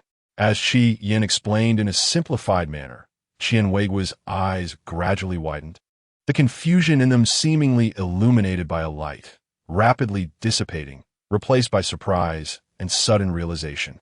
Oh. So it can be done this way? He couldn't help but exclaim excitedly. Leaning slightly forward, he gestured with his hands. Teacher, you are absolutely right. The two immediately immersed themselves in a fervent discussion, Chi Yan's speech unconsciously quickening as he animatedly expressed his viewpoints and ideas.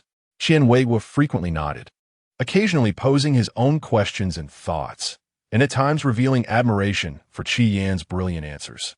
Around them, it seemed as if a unique magnetic field formed, shielding them from everything outside. Indeed, this was the moment when Chi Yan's special skill as a novice teacher quietly activated. In one-on-one teaching, his words had a certain probability of triggering instant enlightenment in perceptive and capable students like Qian Weiguo. This was the confidence that the system had given him. This was also the capital that allowed him to remain confident in the face of doubts earlier. Their voices rose and fell, the pace so fast that it was almost impossible to keep up, with various professional terms and novel ideas intertwining and colliding in the air. The previously disdainful expressions of the academicians had long vanished, replaced by looks of astonishment. Their mouths slightly agape, eyes wide open, their faces filled with disbelief. One of the academicians subconsciously stroked his chin, as if confirming he wasn't dreaming. Their discussion was indeed quite impressive. It's just that it was unknown what the drawings looked like. One person, still unconvinced, scoffed. What can an outsider do? He doesn't understand much. He probably just searched for a few definitions online. Time quietly slipped away in this tense and passionate discussion, and after an unknown duration, the voices of the two gradually subsided.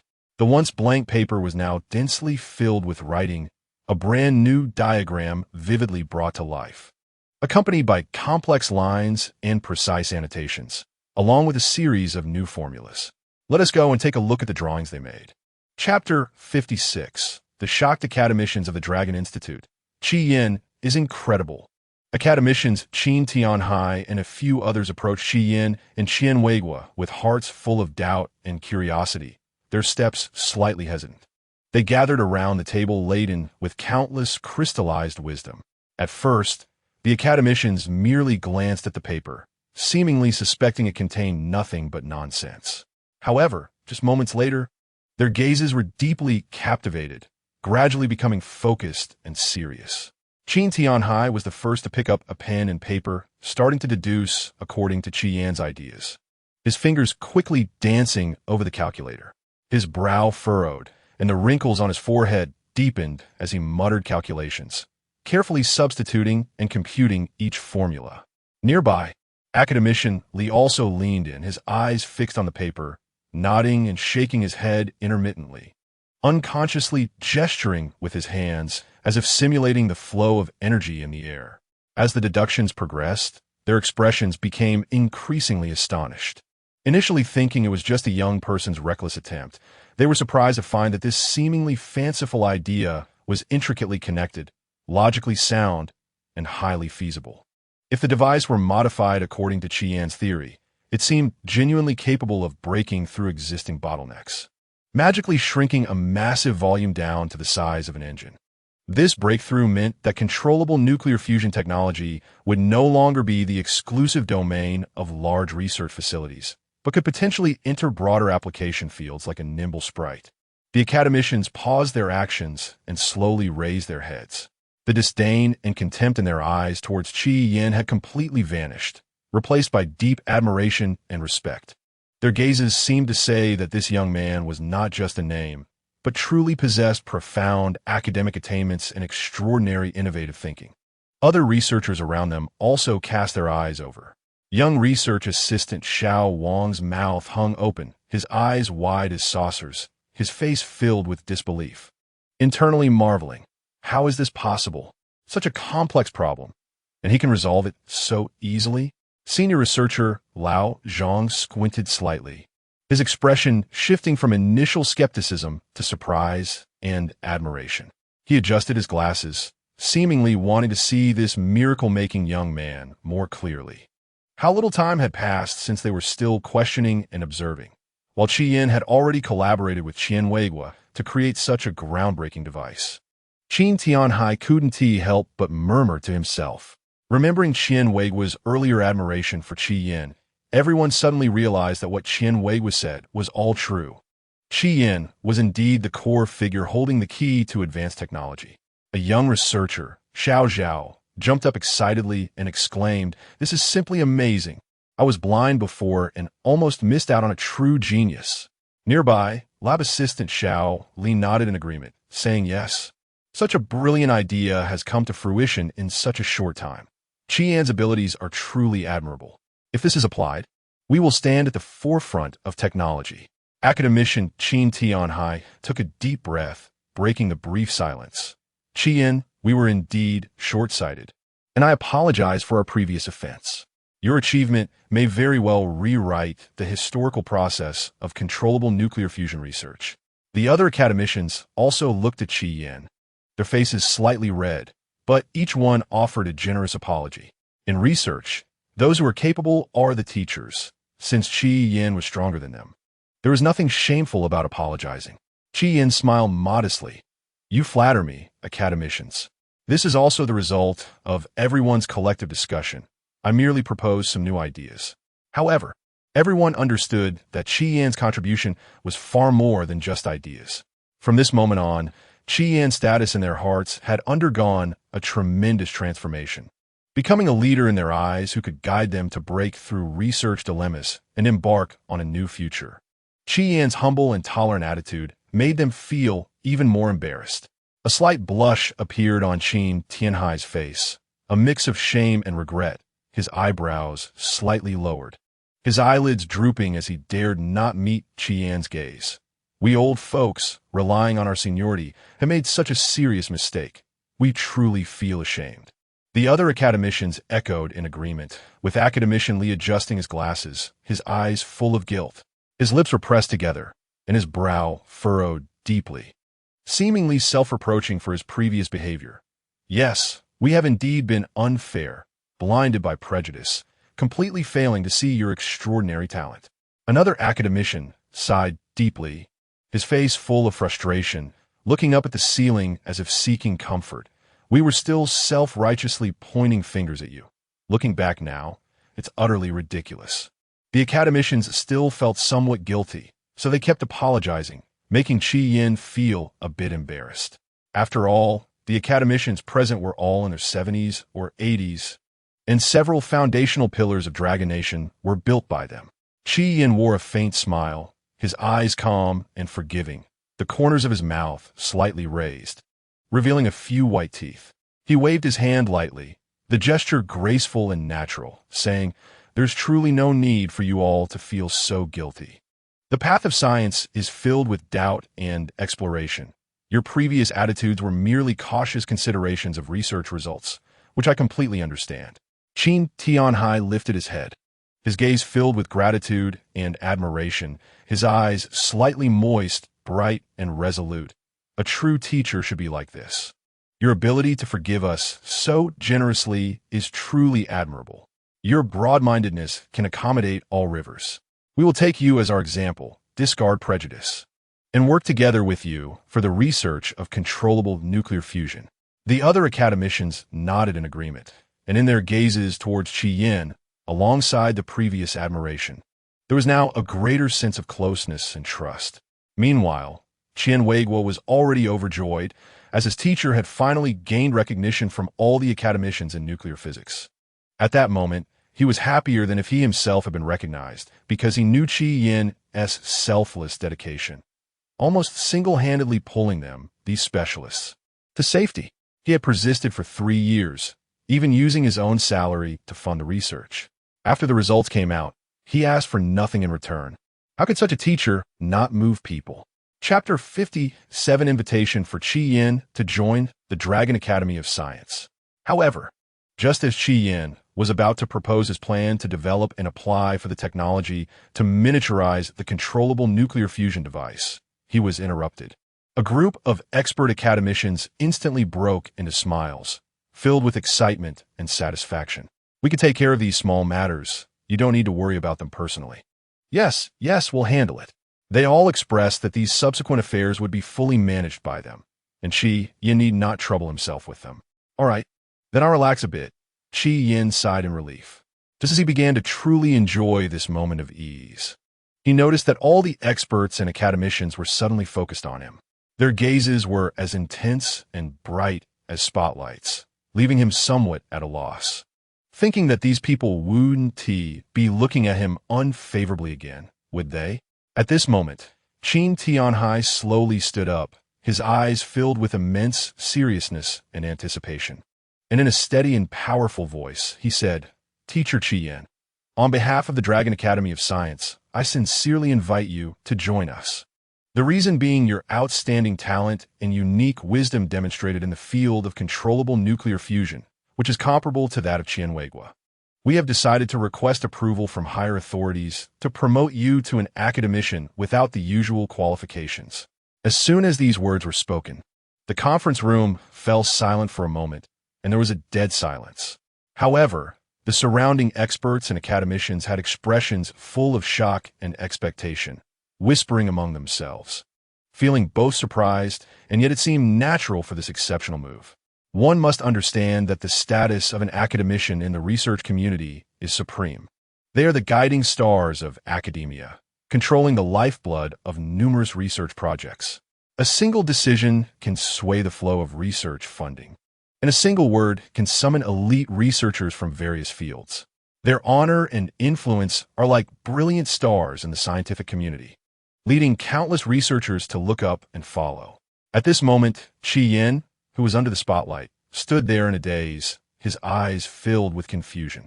His brain felt like it had suddenly been stuffed with a tangle of threads, making it impossible to sort through his thoughts. Qi Yin was stunned, and countless thoughts flashed through his mind in an instant. Becoming an academician at the Dragon Academy of Science is the highest honor that countless researchers dream of, signifying endless resources, a vast platform, and opportunities for in-depth communication and collaboration with top research giants. However, this sudden huge surprise also left him somewhat unable to digest it. He looked at the expectant gazes around him, and waves of emotion surged in his heart. "Me? An academician? Isn't this too sudden?" he murmured to himself. Meanwhile, Qianweigua was grinning from ear to ear, his eyes filled with genuine joy. He knew teacher Qi Yan's talents and was sincerely happy that the Dragon Academy of Science would not overlook talents like him. Qi Yan frowned, feeling troubled. It would be an honor to become an academician at the Dragon Academy of Science, but what would happen to my students if I worked there often? His voice was not loud, but it echoed in the empty laboratory. Several academicians looked at each other in disbelief. Just for those vocational students? They muttered softly. In their view, only a few like Qianweigua could balance students and research while achieving remarkable results. They admired Qi Yan's teaching ethics, but found it somewhat hard to understand. Eventually, academician Qin Tianhai made the decision. We will immediately apply to the higher-ups for the academician position for Qi Yan, but he does not need to report to the Dragon Academy every day. How about that? Qi Yan then slightly nodded and reluctantly agreed. Qin Tianhai looked at Qi Yan, the corners of his mouth twitching slightly, and couldn't help but say, "To spend your energy for those vocational students like this, you are a rare talent, and one's time should be spent on more valuable things." Qin Tianhai and others still felt that vocational students could make it. Having two exceptional talents like Li Shizhen and Qianweigua was already very rare. Could it be that an entire class of Qi Yan students were all technological geniuses? How could that be possible? Qi Yan smiled mysteriously. "You will understand in the future." In his heart, although those students were just vocational students, their potential was like uncarved jade, and as long as they were nurtured with care, they might shine brightly. Plus, he had his own teaching system. If he stopped teaching, how could humanities science continue to develop? Moreover, he believed that the resources at the Dragon Academy of Science could open up broader opportunities for his students. In Kyoto, at the heart of the bustling city, on the top floor of a luxurious hotel, a unique banquet was taking place in the banquet hall. Unexpectedly, all the attendees were white. They were dressed in splendid attire, moving about under the dazzling crystal chandeliers, with the air filled with the rich scent of champagne and fine food. In the center of the banquet hall, a well-dressed white man was dancing with abandon. He moved gracefully, and every spin and leap exuded an indescribable excitement and pride. If someone familiar with the tech community were present, They would instantly recognize him as the tech magnate, Master Ma, who had come to visit the Dragon Kingdom. He was renowned in the international tech field, and his influence was immense. Otherwise, he wouldn't have stirred such a significant online uproar. Master Ma, this time we are really counting on you. Your actions have truly allowed us to vent our anger. It feels like a breath of fresh air, a portly, smiling white man said as he approached Master Ma with a glass of champagne, flattering him. Indeed, the issue with the cancer miracle drug still makes me angry to this day. Those people from the Dragon Kingdom are simply unreasonable. They developed a miracle drug for cancer, which should have been a great benefit to all humanity, but instead, they not only refused to share this achievement, but also tried to sell it to us at an exorbitant price. This is not a cooperative attitude. They clearly see us as fools to exploit. Another white man, wearing gold-rimmed glasses and appearing cultured, echoed, his eyes flashing with resentment. Fortunately, Master Ma has the strength to bring us back a victory. If we let the Dragon Kingdom continue to be so proud, who knows if they will give us a good face in the future? Everyone chimed in, surrounding Master Ma and being quite flattering. Their words were filled with dissatisfaction and resentment towards how the Dragon Kingdom handled the cancer miracle drug issue. In their view, the Dragon Kingdom's actions had disrupted their long-standing advantages and interests in the fields of technology and medicine. Master Ma smiled, calmly accepting the flattery of the crowd, his eyes revealing a hint of satisfaction. He secretly took pride in being seen as a hero in the eyes of others. Chapter 58, Musk's Breakdown. Has the Dragon Country achieved controlled nuclear fusion? At this moment, the air was filled with the endless arrogance of Master Ma. He sat comfortably in an armchair, stretching his body with his legs casually crossed. His left hand elegantly rested on the armrest, while his right hand gently swirled a glass of vibrant red wine, which slowly circled the inside of the glass.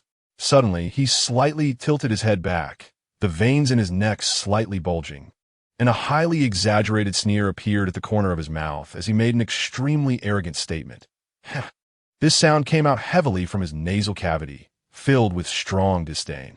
The technology for cancer miracle drugs was merely a fluke that the Dragon Country had stumbled upon. With the level of technology in the Dragon Country, even if they were given another 20 years to catch up, they would never surpass us. In Blue Star, our United States represents technology that is always number one in every aspect. As he spoke, he pointed forcefully at the ground with his right index finger, as if emphasizing the low level of technology in the Dragon Country. He paused for a moment, took a small sip of red wine, swallowed it as his throat rolled, and then leaned forward sharply. He slammed the wine glass onto the coffee table in front of him, producing a loud thud and splashing some wine. He waved his hands dramatically in the air. The new energy technology, one showcased in the competition, is an insurmountable peak for the Dragon Country. Their so-called new energy vehicle companies are like little ants in front of my technology. I came to the Dragon Country this time with full confidence to completely invade their market. He stood up and strode back and forth in the hall, his leather shoes rhythmically tapping against the floor, sounding aggressive yet rhythmic. I want them to know what true technological hegemony is. It won't be long before I bankrupt all their vehicle companies, making them completely lose their voice in the new energy sector, and they will obediently cede their market share. At that time, the Dragon Country will be under our control.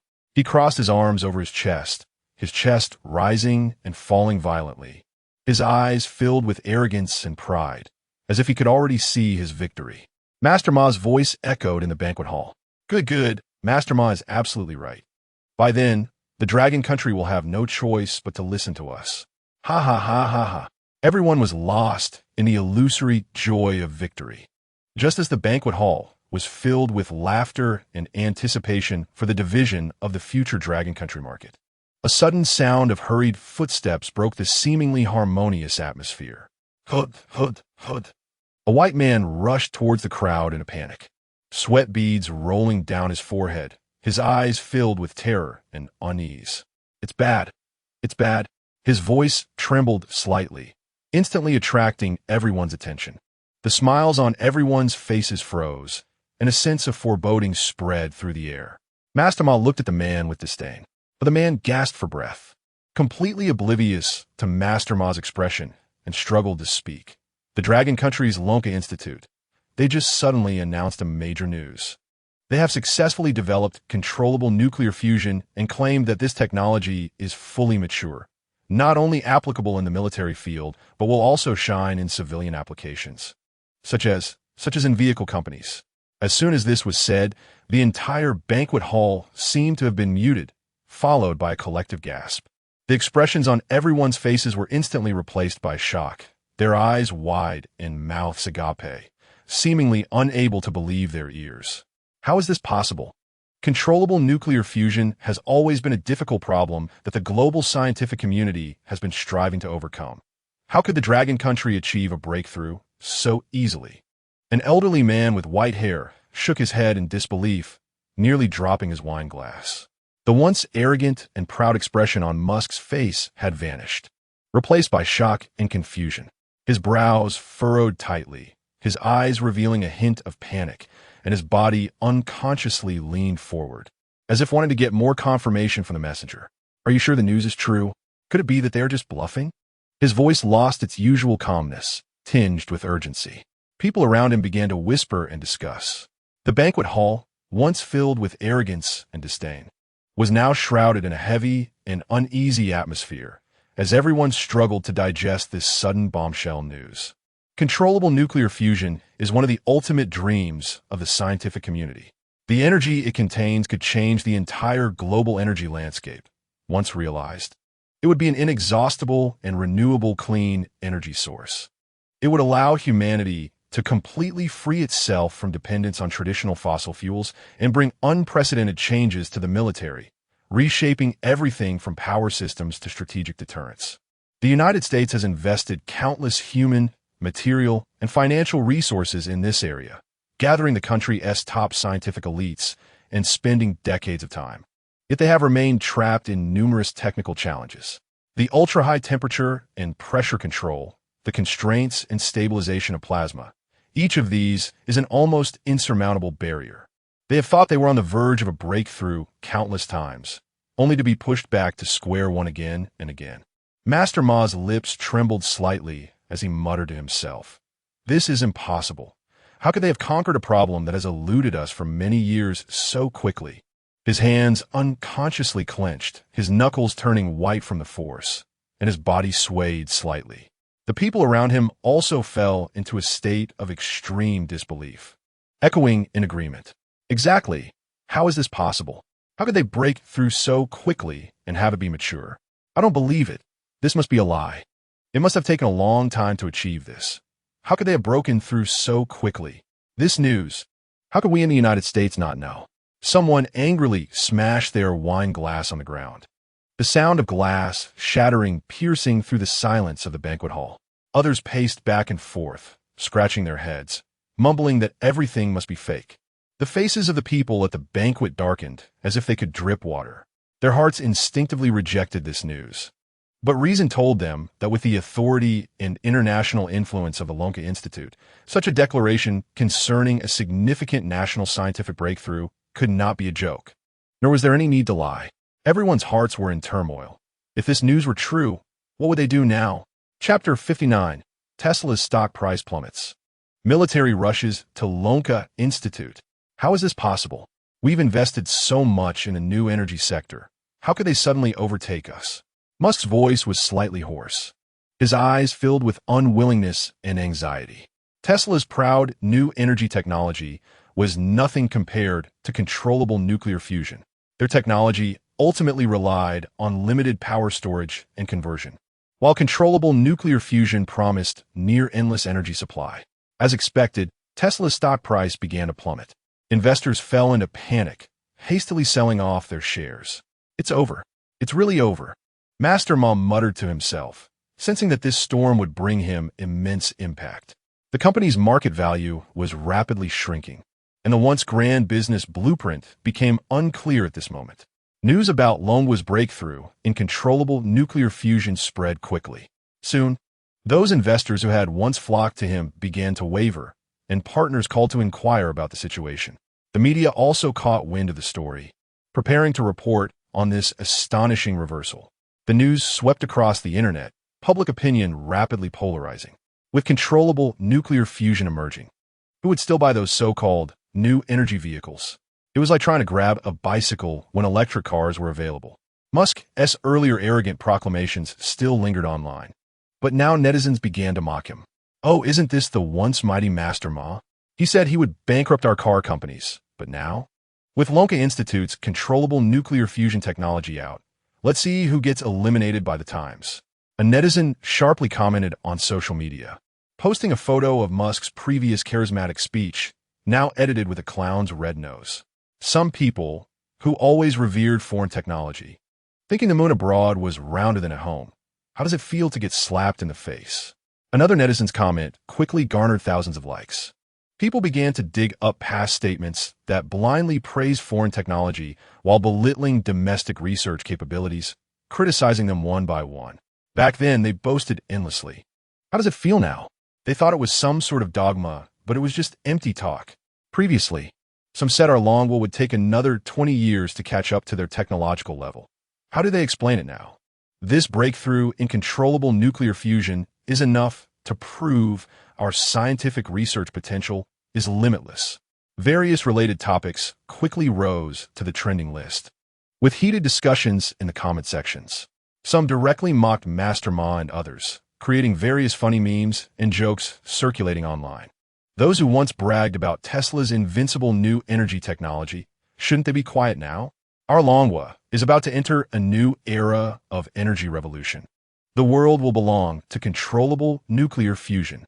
In major automotive forums, discussions about domestic car companies soaring with controllable nuclear fusion technology were fervent, and people were filled with confidence about the future, with national pride exploding online. Meanwhile, those who once idolized foreign technology could only hide in corners, afraid to speak up, as online criticisms against them were everywhere. The entire domestic new energy vehicle industry would be completely rewritten by this technology. The CEOs of car companies, usually troubled by market competition and foreign suppression, now seemed infused with endless vitality, their faces lit up with excitement. On the surface, the emergence of controllable nuclear fusion seemed to create ripples in the new energy vehicle market.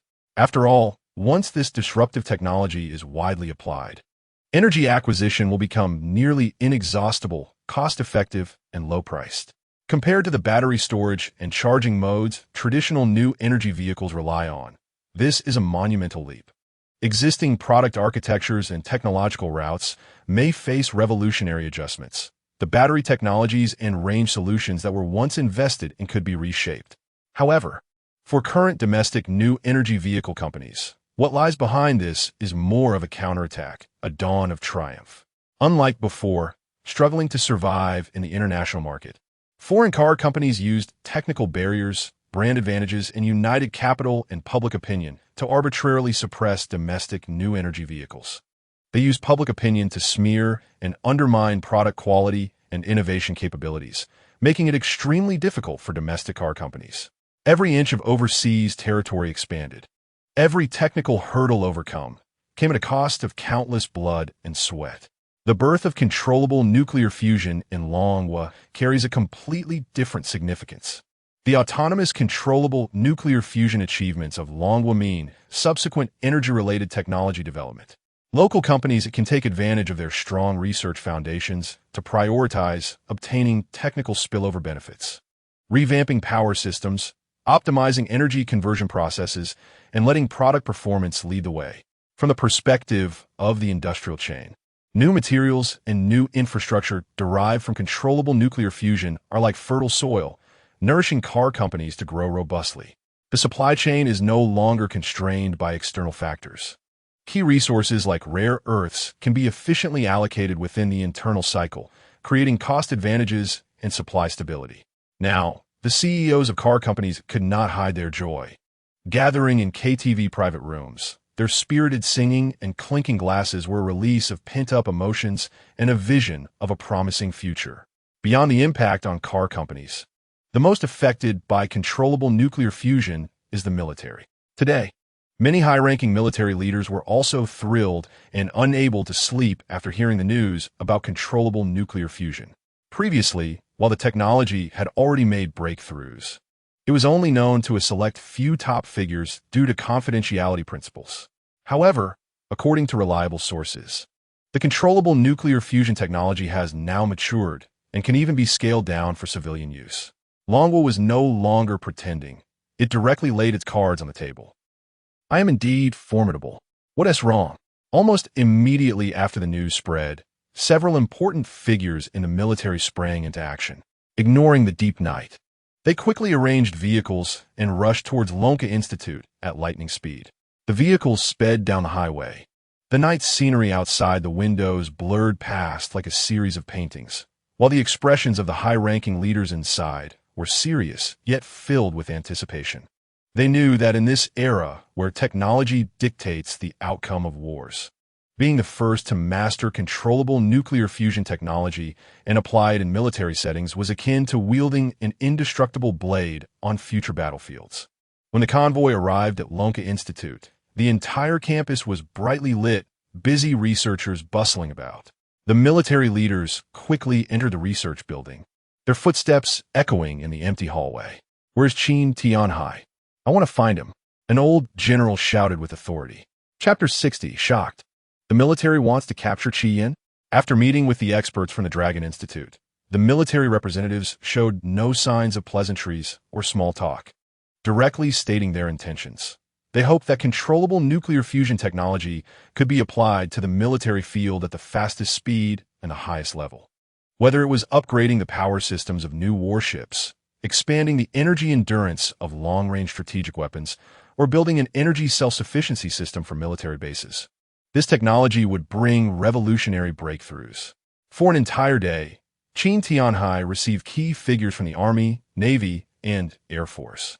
They all insisted on applying the technology to their respective military areas without yielding. Qin Tianhai felt that this process was incredibly long, and his scalp tingled with pressure as heavy as a mountain. These military bigwigs exuded a powerful aura, and every question and demand came with an undeniable authority. Qin Tianhai found it hard to withstand, and helplessly passed this tricky task to Qian Weigua, thinking that this young man, being fearless, could handle it. Qin Tianhai felt a bit embarrassed, thinking to himself, "Little Qian, the teacher can't bear this burden. It's better you take it." After being pushed to the front line, Qian Weigua felt a bit shy facing the esteemed military figures and could only awkwardly greet them. The bigwig's sharp gazes scrutinized this young newcomer. They had some understanding of Qian Weigua, the rising star from the Dragon Institute. However, they were surprised to find him even younger than they had imagined. But soon, admiration appeared in their eyes. An army general nodded slightly, his voice booming. "Little Qian, achieving this at such a young age is truly remarkable. Heroes emerge in youth." An Air Force lieutenant general joined in. "Seeing how you handle matters methodically and your deep understanding of technology, your future is limitless." A Navy Rear Admiral smiled and affirmed, "Taking on such critical responsibilities at your young age is indeed fortunate for our military." Faced with this tide of praise, Qian Weigua did not become complacent. He stood straight and humbly waved his hands, saying, "You all flatter me. My performance today is not solely my achievement. The reason I have come this far in my research is due to an exceptionally outstanding teacher, Qian. It was Teacher Qi who guided me into the world of research, pointed me in the right direction when I was lost, patiently answered my technical questions, and taught me experimental techniques and theoretical knowledge hand in hand. Without Teacher Qi's careful guidance and generous teaching, I would never be able to stand here facing all of this. This honor is partly mine, but even more so belongs to my teacher." Qian Weigua spoke with heartfelt sincerity, his eyes filled with respect and gratitude for his mentor, which made the military bigwigs present involuntarily respect the unseen Qian. However, the name Qian sent a shock through their hearts. Military figures are naturally sensitive to such matters, so upon hearing Qian Weigua say this, they ceased to press further. They found a secluded place to discuss. Outside, a large group of people surrounded them, guarding their meeting place tightly. Qian had recently been appearing too frequently. Breakthroughs in the development of cancer miracle drugs, followed by breakthroughs in controllable nuclear fusion technology, all had intricate connections to him. An army general with graying hair but sharp eyes furrowed his brow and broke the silence first, speaking in a deep and serious tone. The Air Force general beside him nodded slightly, revealing a hint of doubt in his eyes. Both of these matters concern the fundamentals of the nation and could even influence the direction of the world situation. Such a close connection to the same individual cannot simply be a coincidence. His fingers rhythmically tapped the table. The Navy general gazed deeply and thoughtfully said, "If someone is intentionally orchestrating this, the motives behind it could be unimaginable." He made a strange gesture with his hand, very seriously indicating whether they should control this Chi Yen. Who exactly is Chi Yen? Is he a genius researching independently, or a pawn pushed to the forefront by some force? Such uncontrollable factors are too dangerous for Long Country. It would be better if everything could be grasped in our hands. He stood up and paced back and forth, the atmosphere in the room growing increasingly oppressive. For a moment, the conference room fell into a brief silence, filled only with heavy breathing and an increasingly hurried sound of pacing. Everyone's minds raced, and various speculations flooded in. Just as the atmosphere in the conference room became almost solid with tension, an elderly man suddenly pushed the door open. He appeared to be over 70 years old, with a kind and gentle face, the years carving deep but warm wrinkles into his skin. He stood tall and straight, and despite his old age, still exuded the unique resilience of a soldier, dressed in a somewhat faded old military uniform adorned with heavy military medals. Each medal sparkled with the light of history, silently recounting the glorious past. All the military bigwigs in the conference room immediately stood up upon seeing the visitor, their expressions serious yet filled with admiration. This elder was a leading figure at the founding of Long Country, who had fought bravely during those tumultuous times, commanding troops to breach enemy lines time and again, contributing immensely to the establishment and stabilization of Long Country. In the early days of national construction, he devoted himself to national defense, organizing military research efforts in harsh environments, laying the foundation for Long Country's military modernization. It could be said that in military defense, his words held absolute authority. At this moment, he slowly scanned the crowd with a gaze that was as powerful as a bell, carrying an undeniable authority. "Gentlemen, I know what you are thinking, but it's best not to be thrown off by baseless speculations." Zhu Lao's voice was deep and strong. "He has donated these 2 research projects to Long Country free of charge. What is their doubt? Anything beneficial to the nation is worth our full support. The strength of the nation does not lie in grasping everything tightly in our hands, but in being open to various forces and making good use of them. Now that controllable nuclear fusion technology has emerged, it is a crucial national asset and key to changing the world order. Our diplomatic policy should also adapt to the times, leveraging this technology to seek greater influence on the international stage and expanding the space for national development." The crowd looked at Zhu Lao, and the waves in their hearts gradually calmed. Zhu Lao's words were enlightening, making them realize that when facing significant opportunities, they should maintain a broader and wiser attitude. They had been too impatient. Under Zhu Lao's calming presence, the atmosphere in the conference room gradually shifted from tense suspicion to serious contemplation, as everyone began to reevaluate the profound impact of controllable nuclear fusion technology and the future strategic layout of the nation. The appearance of controllable nuclear fusion technology in Long Country is a fortune for us, perhaps.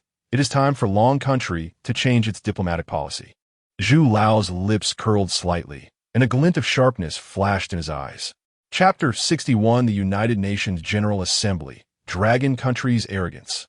If we talk about the largest organization in the world, it is undoubtedly the United Nations. This organization, formed by over 200 countries from Blue Star, has the power to cause global turmoil with each of its commands.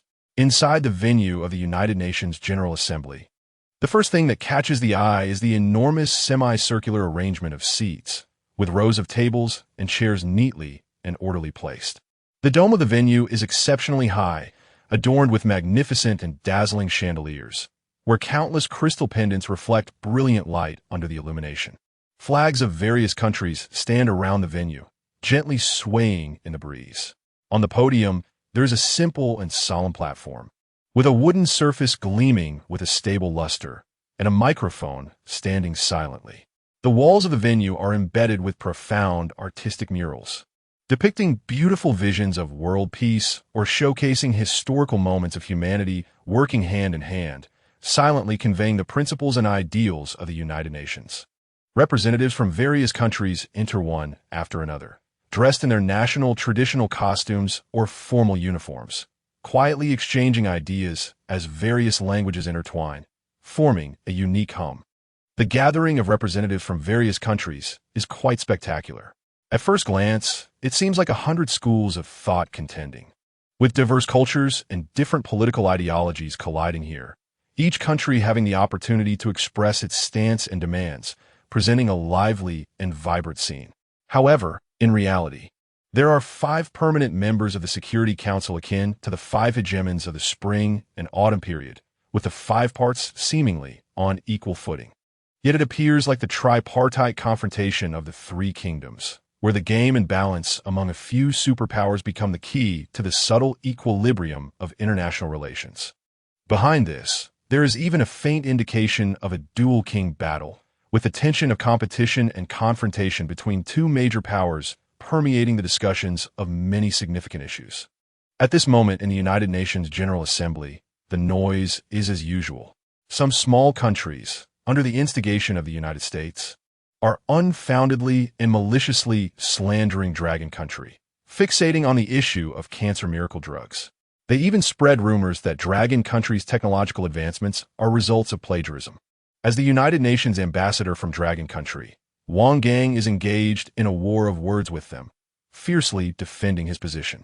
His expression is extremely grim, his gaze sweeping over the representatives of various countries who are either passionately speaking or whispering to each other, feeling a mix of emotions. He takes off the headphones he is wearing and mutters angrily, "Really, I have never attended such a frustrating United Nations meeting. Why do they keep harping on about sharing cancer miracle drug technology for free? It's infuriating. The current international situation is chaotic, with a small organization led by the United States fearing the rising influence of Dragon Country and scheming to contain its development. They make unfounded accusations and maliciously create difficulties in various international affairs, while Dragon Country, still in a critical stage of development, needs a stable external environment and cannot easily sever ties with these forces. Wang Gang is also aware of the mission and responsibility he bears, feeling a thorn in his side on this United Nations stage. He looks at the representatives of the small countries, who once again slander Dragon Country without basis, their words full of malice and prejudice. Abba. He can tell what they are saying just by watching their lip movements. Helpless, he puts the headphones back on. At that moment, Wang Gang suddenly hears a hurried voice in the headphones. His expression first shows surprise, followed by shock, as his wide-open eyes seem unable to believe what he is hearing. But soon, a wave of ecstasy spreads from the corners of his mouth, first slightly rising, then evolving into uncontrollable laughter. He stands up and starts laughing heartily in the United Nations General Assembly venue, oblivious to everyone else. Ha ha ha ha ha ha ha ha. This sudden laughter breaks the original atmosphere of the venue, and representatives from various countries cast shocked and confused glances. Some representatives, with looks of astonishment, whisper to each other, speculating what could have happened to make the usually composed ambassador of Dragon Country lose his composure. However, Wang Gang pays no attention to these gazes. His laughter echoes through the venue, almost as a unique response to those who have long attempted to suppress Dragon Country. But the representatives of the small countries seem to have seized upon Dragon Country's misstep and begin their war of words. Is this your Dragon Country's attitude? Really? Is this how your representative disregards national image and laughs here? We are discussing the issue of donating cancer miracle drugs for free. It seems I don't care about the image of a major country at all. How arrogant. I suggest directly canceling Dragon Country's permanent member status. They are really unworthy of this position, being so arrogant. Exactly. The role of the United Nations is to promote world peace. How could it allow a country like Dragon Country to disrupt world peace? I agree. I also agree. Wang Gang suddenly stands up, the suppressed frustration and indignation instantly transforming into a torrent of sharp words. His gaze is piercing, targeting the representatives of the small countries who are maliciously slandering Dragon Country. And his voice resonates throughout the venue. You countries, without any dignity of sovereignty, are nothing but puppets of the United States, dogs that it can manipulate at will. That's right, I'm talking about you, Kimchi Country, along with you trend followers who, to please your American master, are willing to distort the truth and maliciously slander our Dragon Country. Do you think you can hinder Dragon Country's rise like this? It's simply wishful thinking. This sudden outburst leaves the representatives of Kimchi Country and other small nations momentarily stunned. Their mouths agape, unable to utter a word for a while. According to their prior plan with the United States, they were supposed to continue repeating those slanderous words and watch how the representative of Dragon Country struggled to cope. But now, this script has been completely disrupted. They hurriedly cast their anxious gazes toward the United States representative's seat, their eyes filled with desperation and fear, as if waiting for the United States representative to step in and save the situation. However, at this moment, the United States representative is too preoccupied to pay attention to their pitiful expressions. The U.S. representative's brows are tightly knitted, focused intently on the report in the headphones, their expression growing increasingly grim, shifting from initial calmness to seriousness and difficulty. The message coming through the headphones has evidently placed them in a predicament or a dilemma. The atmosphere in the venue instantly solidifies, with all representatives privately speculating what kind of news could cause the usually arrogant U.S. representative on the international stage to lose composure. What has given the ambassador of Dragon Country such strong confidence to openly rebuke in this United Nations General Assembly? Meanwhile, those countries that had previously been targeting Dragon Country have now all closed their mouths. Their once arrogant demeanor vanished without a trace. Chapter 62. Dragon Country. I just named you. The United States? Those small Caribbean countries were all looking at their big daddy, the United States, hoping for assistance. But what they didn't expect was that the representative from the United States would shock them with his next words. The U.S. representative stood up to break the silence first, forcing a somewhat awkward smile on his face, cleared his throat, and said, "In today's world, globalization is the trend of the times. We, as a global village, are all one family and should help each other. Perhaps there have been misunderstandings and frictions in the past, but let us let them go with the wind." The firmness in his words had long disappeared, replaced by a posture attempting reconciliation. All the countries were stunned. What does this mean from the U.S., which has always been at odds with Dragon Country? Why are they not singing a different tune? There must be a trick, a big trick. The representative from Sakura Country, seeing this, hurriedly approached, wearing a flattering smile on his face, as if he had forgotten all previous malicious actions, shamelessly said, "Yes, everything before was a misunderstanding. From now on, we sincerely hope to watch over and assist Dragon Country together, contributing to world peace and development."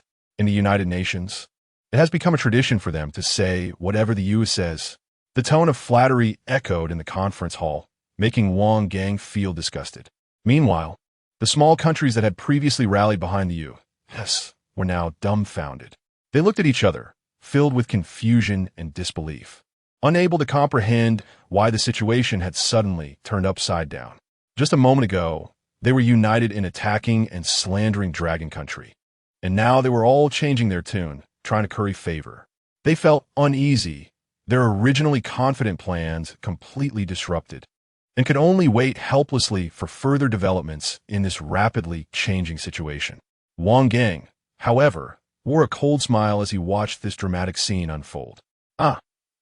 Can the U.S. representative stop pretending? It's really disgusting to watch. Wang Gang directly insulted the U.S. without giving them face, and surprisingly, the U.S. representative did not get angry, instead appearing even more eager to please. After a brief moment of silence and confusion, the representatives of the small countries who were lagging behind finally received the shockingly news through their headsets. Dragon Country's controllable nuclear fusion research has been successful and has matured. Controllable nuclear fusion, hailed in the scientific community as the ultimate solution to human energy needs, is of undeniable importance. It signifies an almost limitless energy supply, which will completely rewrite the global energy landscape. Once controllable nuclear fusion is applied on a large scale, energy will no longer be a constraint on human development. In the military industry, this will undoubtedly reshape the global military strategic balance. In various industries, including transportation, communication, and aerospace, this technology will usher in a new chapter of development. For Dragon Country, the successful development of controllable nuclear fusion technology undoubtedly gives it the wings to soar. Economic development will no longer be constrained by energy bottlenecks, and the capacity for technological innovation will be significantly enhanced with abundant energy support, leading to a rapid increase in international influence alongside this great achievement. No wonder the United States, a superpower known for its bluster on the international stage, instantly backed down. Even Sakura Country hurriedly changed its attitude, doing everything possible to please. Their greedy intentions were now evident, attempting to get a share of the feast that is Dragon Country's controllable nuclear fusion technology. The speed of this face-changing was astonishing. Once the small countries understood everything, they fell into deep contemplation. At this moment, a cough was heard, cough, cough. The U.S. representative saw the opportunity had come, cleared his throat, put away his earlier somewhat awkward expression, and replaced it with a seemingly sincere face, and was the first to speak. The extraordinary achievements that Dragon Country has made in the field of controllable nuclear fusion have indeed attracted the attention of the whole world. This undoubtedly showcases the exceptional wisdom and resilience of Dragon Country's research team, serving as a model for global scientific research efforts. Such a great breakthrough has immeasurable positive significance for the future direction of the entire Blue Planet. As he spoke, the U.S. representative was beaming, showering praise upon Dragon Country. Then, abruptly changing his tone, the U.S. representative shamelessly made a request. Given that this technology concerns the well-being of all humanity, we sincerely hope that Dragon Country can generously share controllable nuclear fusion technology with all countries. Of course, we also recognize the immense value behind this, and the United States is willing to provide a sum of money as compensation for the purchase of this technology to demonstrate our sincerity. After saying this, the U.S. representative did not forget to signal the entire audience with his eyes, attempting to unite forces to pressure Dragon Country. The representatives from Sakura Country and Kimchi Country quickly understood the hint and hurriedly echoed. The representative from Sakura Country nodded and said, "Dragon Country, your country has always been a model for us in Asia and the world. Now that you have succeeded in this key technology, you should fulfill your responsibilities as a great power and share the results with us." The representative from Kimchi Country chimed in, "Yes, this is a good thing that benefits all humanity. Dragon Country cannot keep it to itself." Faced with this series of pressure and moral coercion, Ambassador Wang Gang merely smiled coldly. He knew very well the game the U.S. was playing. He also knew that the U.S. possesses many top technologies, such as advanced chip manufacturing technology and certain core military technologies, which have always been kept secret. They conduct technology blockades against other countries to maintain their own technological hegemony and international advantages. Now they're trying to force Dragon Country to easily hand over the key technology of controllable nuclear fusion, which could change the global landscape, is simply wishful thinking. His eyes reflected determination and disdain. You think too highly of yourselves. You keep your core technologies tightly guarded, but come to demand that Dragon Country shares its technology. How can that be reasonable? Ambassador Wang Gang responded sternly, saying that controllable nuclear fusion technology is the result of years of hard work and countless resources invested by Dragon Country's researchers. It concerns Dragon Country's future development and national security, and it cannot be shared lightly. Dragon Country is willing to engage in scientific cooperation with all countries on the basis of equality, mutual benefit, and respect for sovereignty, but will never yield its core technology under such coercion. Just like our cancer treatment technology, it will not be shared with you for free. His words were resolute, demonstrating Dragon Country's firm stance and unyielding attitude.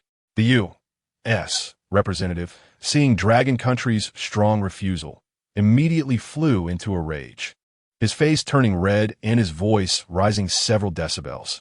What does this mean for Dragon Country? In a matter of such importance to all humanity. Your lack of cooperation shows you do not understand the importance of unity and collaboration. Is your attitude planning to become enemies with other countries and abandon friendly coexistence on the international stage? Are you forcing us to the brink of war? The aggressive stance made it seem as though if Dragon Country did not agree to share technology, it would be a sinner beyond redemption. However, Wang Gang remained unfazed and even found it amusing. He calmly responded, "Is the U.S. threatening us? If you think this will force Dragon Country to yield, then you're gravely mistaken.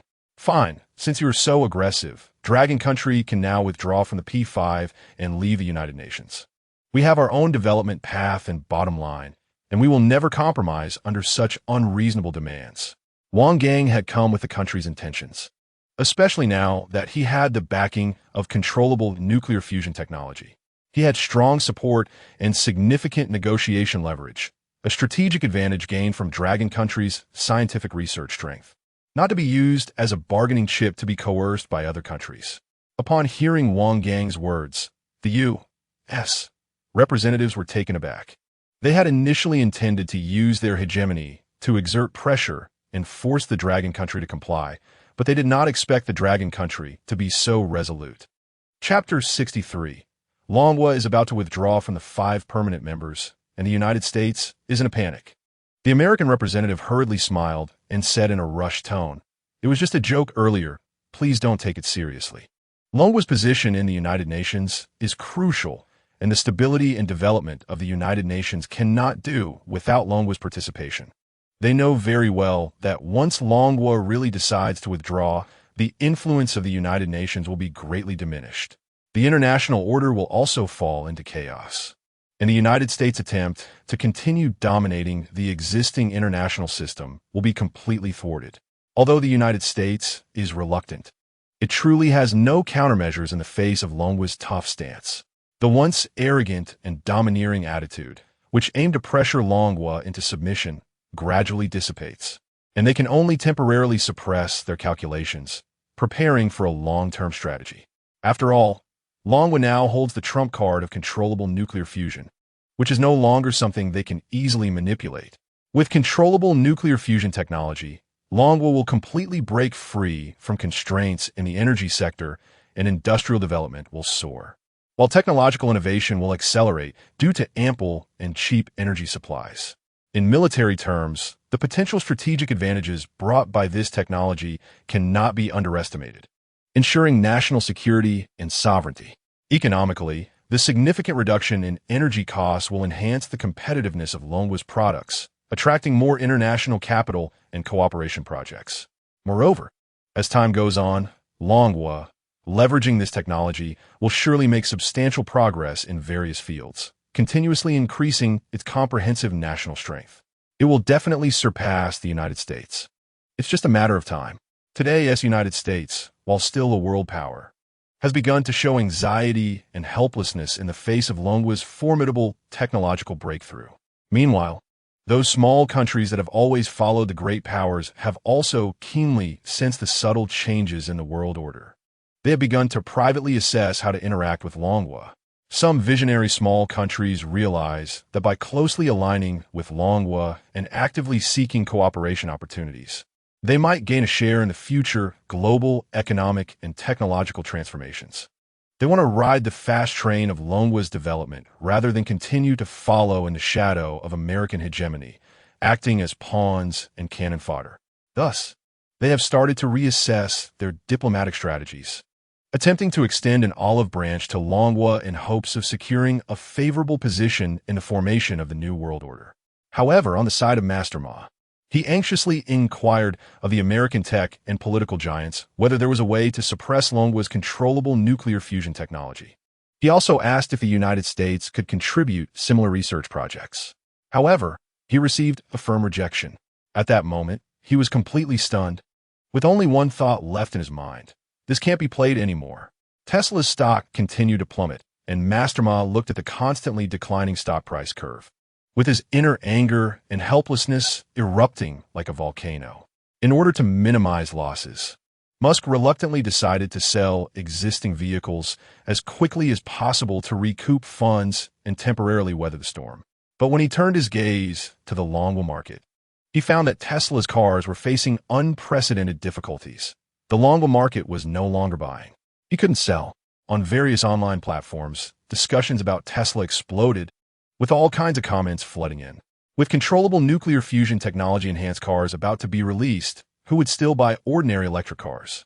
Longwa's first batch of controllable nuclear fusion cars is the direction of the future. Only a fool would buy traditional electric cars at this time. Wouldn't it be better to wait and see the technological miracle from Longwa? Haha, if anyone still goes to buy Tesla electric cars now, I would really laugh at them for a lifetime. ISNT that clearly being eliminated by the times? Longwa's own new energy vehicle technology is also continuously improving. And coupled with the advantages of future energy transformation, Tesla's competitiveness is plummeting. Supporting domestic products, Longwa's technology is rising, so we will certainly prioritize local brands. When Musk saw these sharp and expectant comments, his inner defenses completely collapsed. He knew that if he did not take action, Tesla would be completely marginalized in the Longwa market. So he gritted his teeth and decided to drastically reduce Tesla's car prices to stop the losses. At first, he tried to lower the prices by 10 to 20, thinking it would attract consumers. However, the market response was extremely tepid, and sales data showed no improvement. Musk was anxious, gritted his teeth, and continued to increase the price reduction 30, 40, until it dropped to 70. And only then did some consumers finally show willingness to buy. But such a low-price sell-off compressed Tesla's profit margins to the extreme and severely damaged its brand image. Master Ma slumped helplessly on the sofa in his office, his eyes filled with exhaustion and defeat. He realized that in this confrontation with the wave of technological change from Longwa, Tesla had already fallen behind. "I'm done," he murmured to himself. On a quiet night, Master Ma, without notifying anyone, packed up and boarded a flight back to the United States. At the moment the plane took off, he looked at the shrinking city lights outside the window, feeling a mix of emotions. Musk's desolate and defeated return to the United States did not escape the eyes of some people. Photos quickly spread across the internet, sparking a new wave of discussions and mockery. Look, the once invincible Musk can now only run away with his tail between his legs. This is the consequence of failing to keep up with Longwa's technological pace. Did he really think he could always dominate the new energy vehicle field? I said it. The rise of Longwa's technology is unstoppable. Master Ma still fantasized about continuing his monopoly dreams here, and now reality has slapped him hard in the face. He previously boasted about how great their electric vehicle technology was, but as soon as Longwa rolled out new energy solutions, it was immediately exposed. This is what it means for fortunes to change. While Longwa's researchers are working hard, some people were still complacent, and now they know the power. Look at his defeated appearance. Is he thinking about how to explain it to the United States? Longwa's technology is not just talk. It is real hard power. Various mocking comments spread wildly in the online space, and Musk once again became the laughingstock of the public. Chien, watching the changes in public opinion online, couldn't he help but feel a wave of gratification. From the initial unwarranted doubts and malicious slanders against Longwa to now being able to let the world reassess due to solid technology.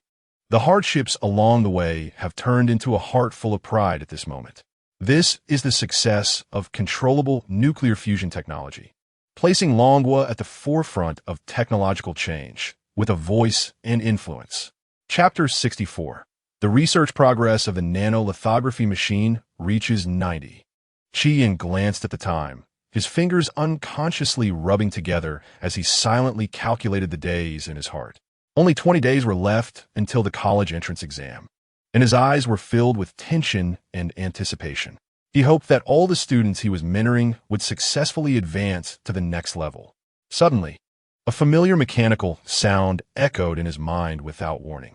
Ding! Sensing host student Shen Feng, the research progress of the nanochip technology has reached 90, generating a progress reward. Chi-Yin was slightly taken aback. He hadn't heard that voice in a long time. He had been busy with the special cancer drug and controllable nuclear fusion lately, and it seemed that no other students had any questions for him. He hadn't paid much attention, but Chun Feng, wasn't he usually the laziest student?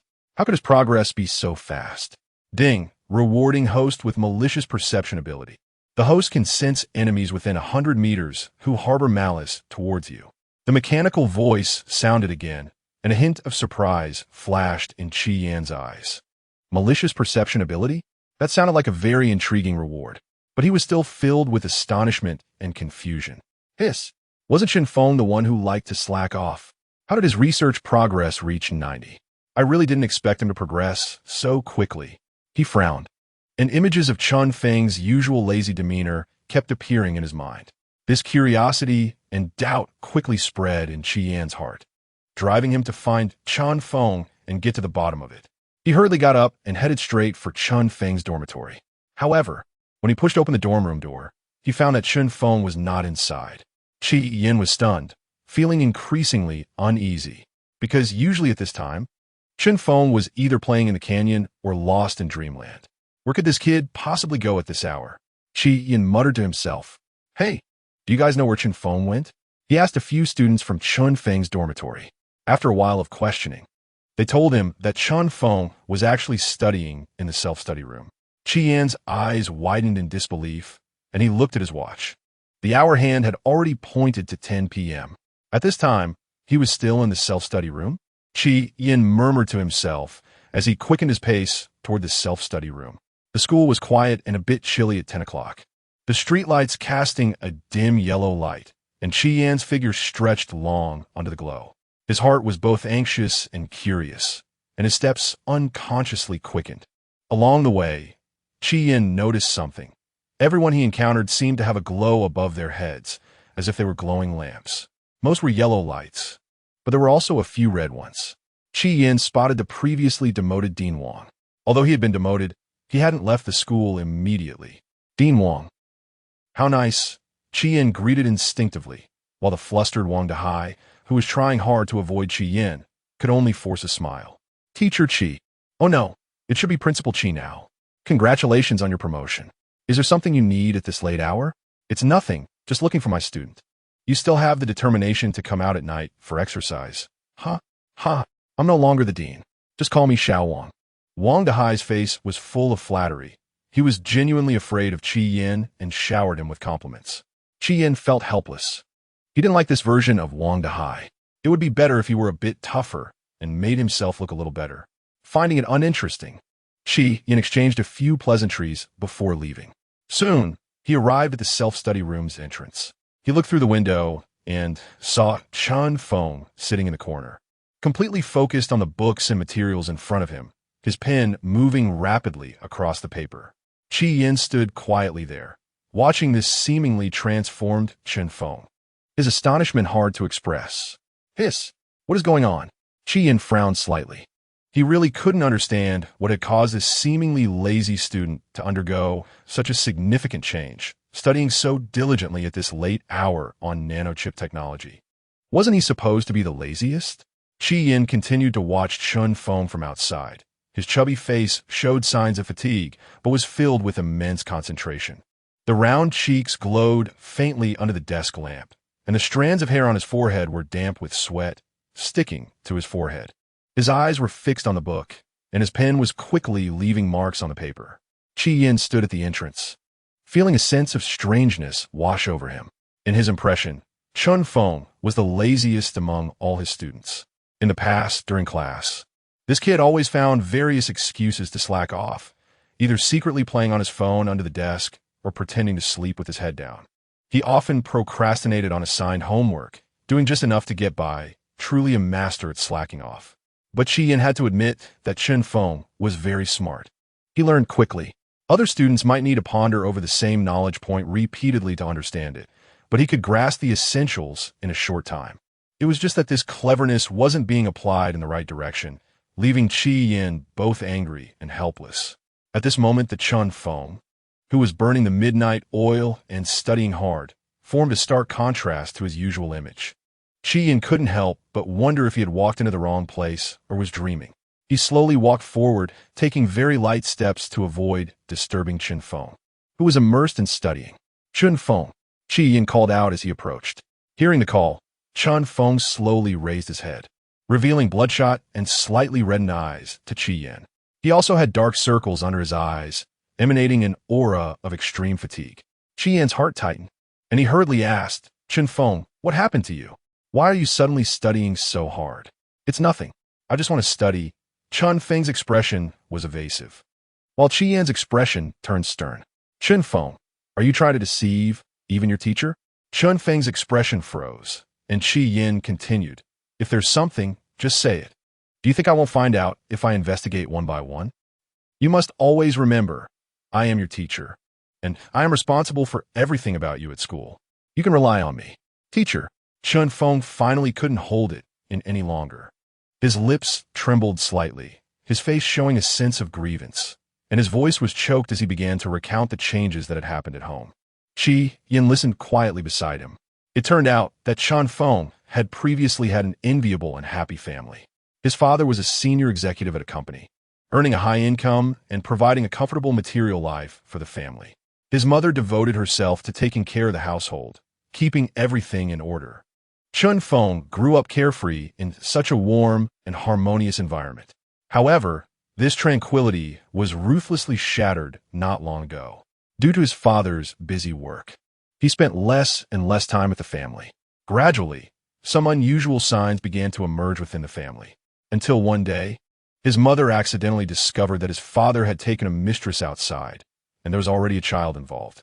Chapter 65, Chen Feng's Story. I want to make a lot of money. This shocking news instantly plunged his mother into immense pain and despair. In extreme shock and anger, she mustered the courage to confront his father. To her surprise, not only did his father show no guilt or remorse, but he also became furious and slapped her. The crisp sound of the slap echoed in the room, striking heavily on Chen Feng's heart. He angrily declared that mothers were eating off him, using his resources, and had no right to interfere in his affairs, insisting that they should just stay at home and raise the children. Chen Feng, disregarding everything, rushed forward to argue with his father, but he too was met with a brutal beating. His father even threatened to cut off his allowance, leaving him to fend for himself. Chi Yin listened, feeling a mix of emotions. Chen Feng was already crying uncontrollably, yet he continued to speak. He felt both heartbroken and regretful for Chen Feng's family situation, while also feeling comforted and impressed by Chen Feng's rapid growth and transformation in adversity. The family's upheaval had thrown Chen Feng, who could once rely on his parents and enjoy life, into the cruel abyss of reality. He gently patted Chen Feng's shoulder and said, Chen Feng, although you have faced so much suffering, you must believe that as long as you persist and work hard, the future will surely get better. The teacher will support you. Chen Feng continued, Teacher, actually my mom is really good to me. His voice trembled, tears welling up in his eyes. She was once an excellent student, even better than my dad academically. But ever since I was born, to fully take care of the family and ensure my healthy and happy growth, she resolutely gave up her career to become a housewife. Chen Feng's face was filled with pain and resentment as he continued. All these years, she has quietly contributed, managing the household meticulously and pouring all her love into me. But now, just because my mom looks older and has wrinkles, that bastard dad actually starts to disdain her. At this point, Chen Feng's tears streamed down his cheeks, his eyes red and swollen from crying. Chi Yin looked at this devastated student, feeling a deep sense of compassion. The usually playful and slightly mischievous chubby boy was now bearing such immense pain and injustice. His shoulders seemed to be bent under the heavy burden of life. Teacher, I must become my mother's support.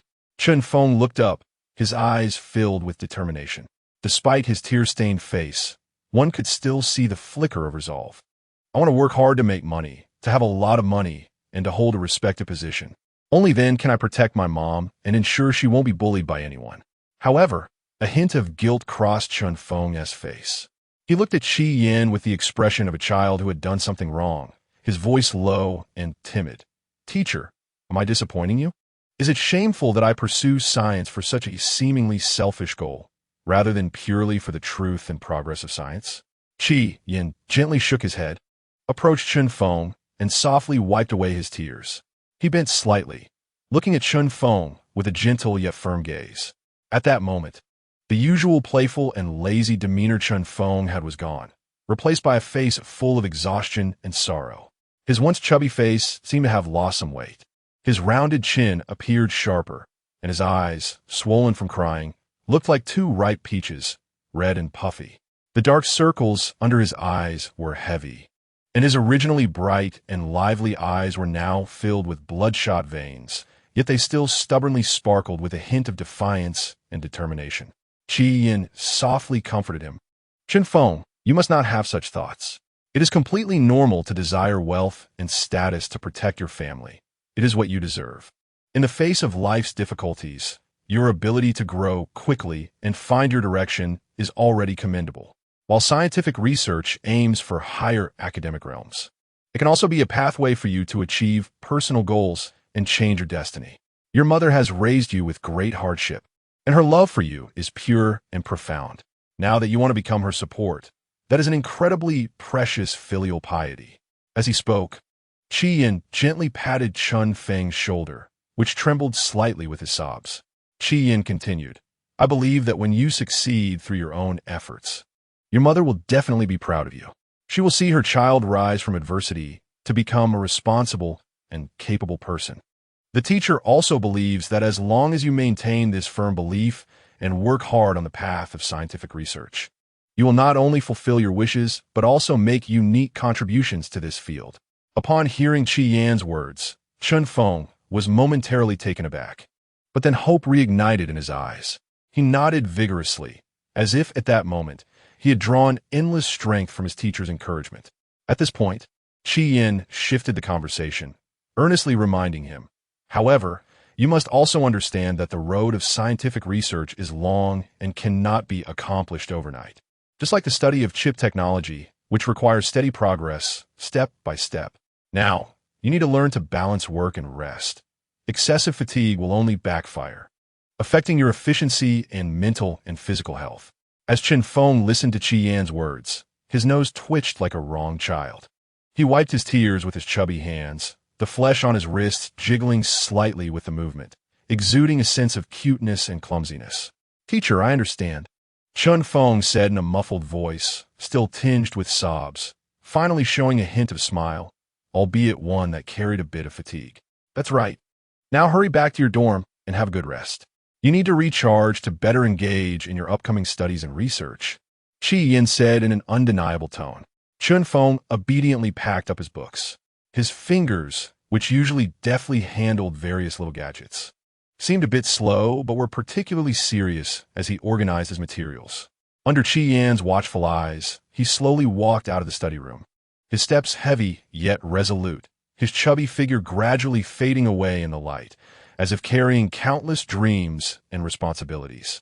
Qi Yin watched his departing figure, silently wishing him well, hoping that in the days to come, he would realize his dreams and protect the love and concern he held for his mother. Chapter 66. The United States takes action to restrict chip exports to the Dragon Country. In a solemn and serious meeting room in the United States, the atmosphere is tense. Around the enormous oval conference table sit a group of powerful figures who wield significant influence in the United States. Dressed in crisp suits or military uniforms, they maintain proper posture, yet their eyes betray their worry and impatience. Each one sits upright, their sharp gazes revealing shrewdness, while their fingers rhythmically tap on the table. Some have their hands clasped in front of their chests, frequently exchanging meaningful glances. They all know what this meeting is about. As the meeting begins, an elderly man with graying hair stands up. Clearing his throat, he speaks in a deep, hoarse voice. Ladies and gentlemen, the Dragon Country now poses an unprecedented threat to us. We cannot sit idly by. You are likely aware that they have recently made significant breakthroughs in two key technologies. First, the development of a cancer treatment drug, which will allow the Dragon Country to dominate the global healthcare sector, saving countless lives and bringing a tidal wave of economic benefits and international reputation to them. He pauses, his expression growing more serious. Even more frightening is their progress in controllable nuclear fusion technology. This means the Dragon Country is about to leapfrog in the energy sector, freeing itself from dependence on traditional energy sources and gaining access to nearly limitless clean energy supplies. Consequently, their industrial development will no longer be constrained by energy issues, and their economic boom will be imminent. At that point, we will find it impossible to stop them. His words instantly stir a wave of concern. The room erupts in chaos, and everyone's faces turn grim. They all frown deeply, as if their furrowed brows could trap a fly. The Dragon Country had previously made slow progress in this area. Why is it suddenly accelerating at such a remarkable pace? A young and impassioned man stands up, his face flushed and veins bulging on his forehead. Others nod in agreement, filled with confusion and disbelief. They simply cannot fathom what has driven the Dragon Country to such an astonishing technological breakthrough in such a short time. In their perception, the United States has always been the dominant force in technology, but now that position seems precarious. A senior official from the White House rubs his temples and sighs deeply. Now is not the time to doubt this. If we do not take action to stop the Dragon Country's development, it won't be long before the United States loses its international standing. At that point, the global political and economic landscape will be completely rewritten, and we cannot sit back and do nothing. A glimmer of determination flashes in his eyes, as if he is already devising a strategy in his mind. The others also fall into contemplation, and the entire meeting room is enveloped in a tense and oppressive atmosphere. After a brief silence, the attendees begin to discuss plans for sanctioning the Dragon Country vigorously.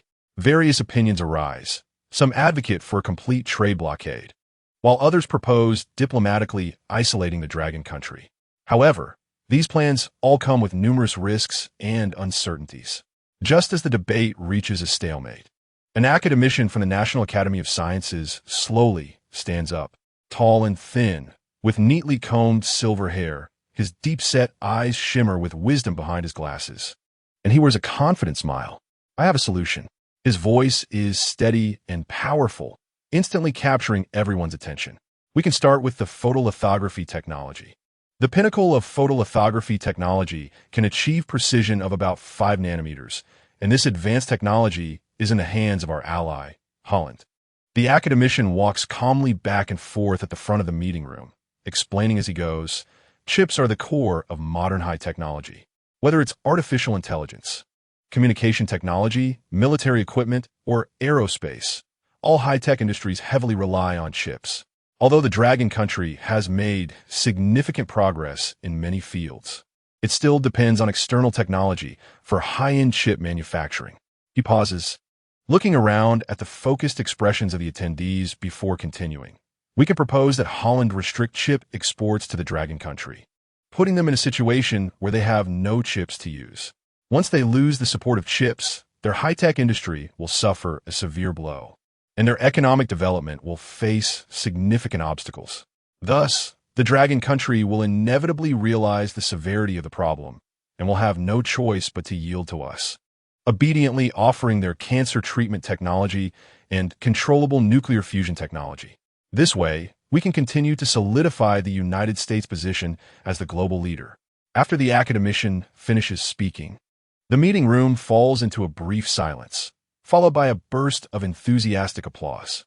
The once furrowed brows of the powerful figures now show satisfied smiles, as if they can already envision the Dragon Country succumbing under sanctions. At this moment, the room erupts in excitement, the gloom on everyone's faces lifting, replaced by uncontainable joy. Brilliant!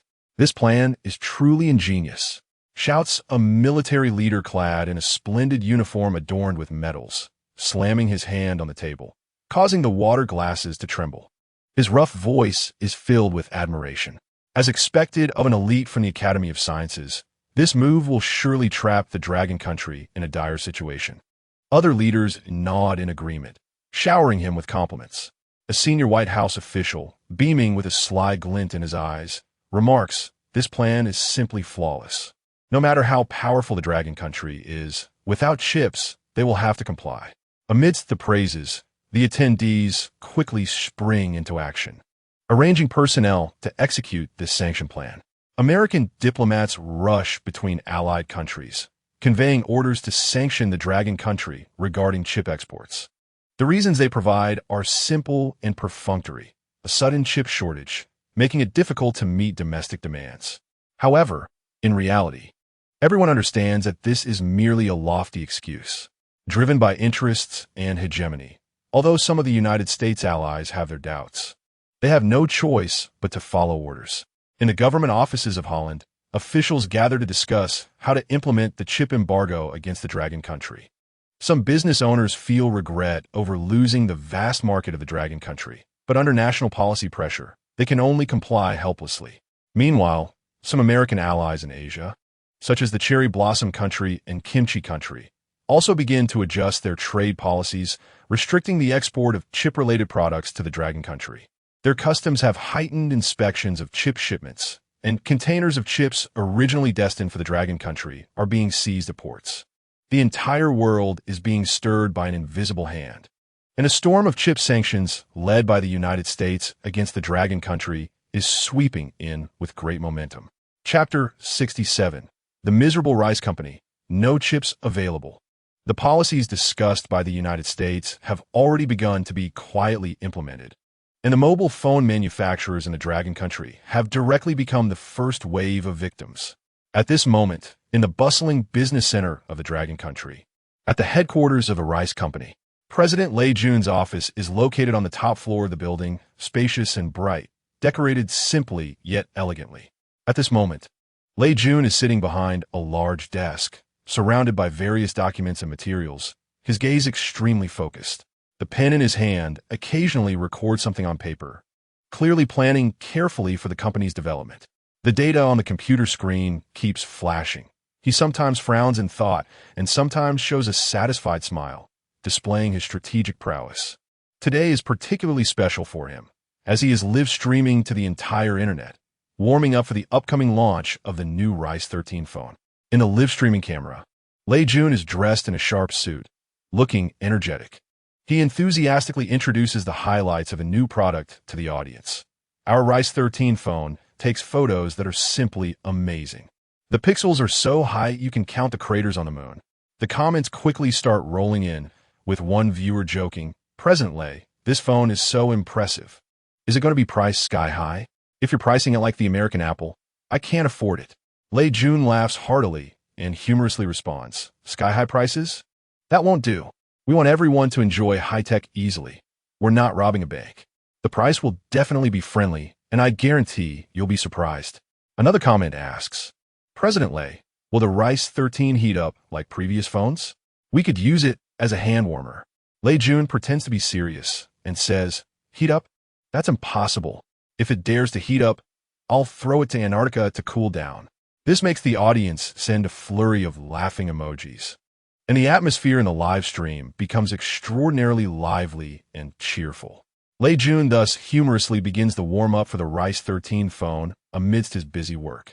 In the business world of the dragon country, Lei Jun is undoubtedly a highly influential and legendary figure. The rice company under his leadership has a powerful rice industry chain that spans various fields.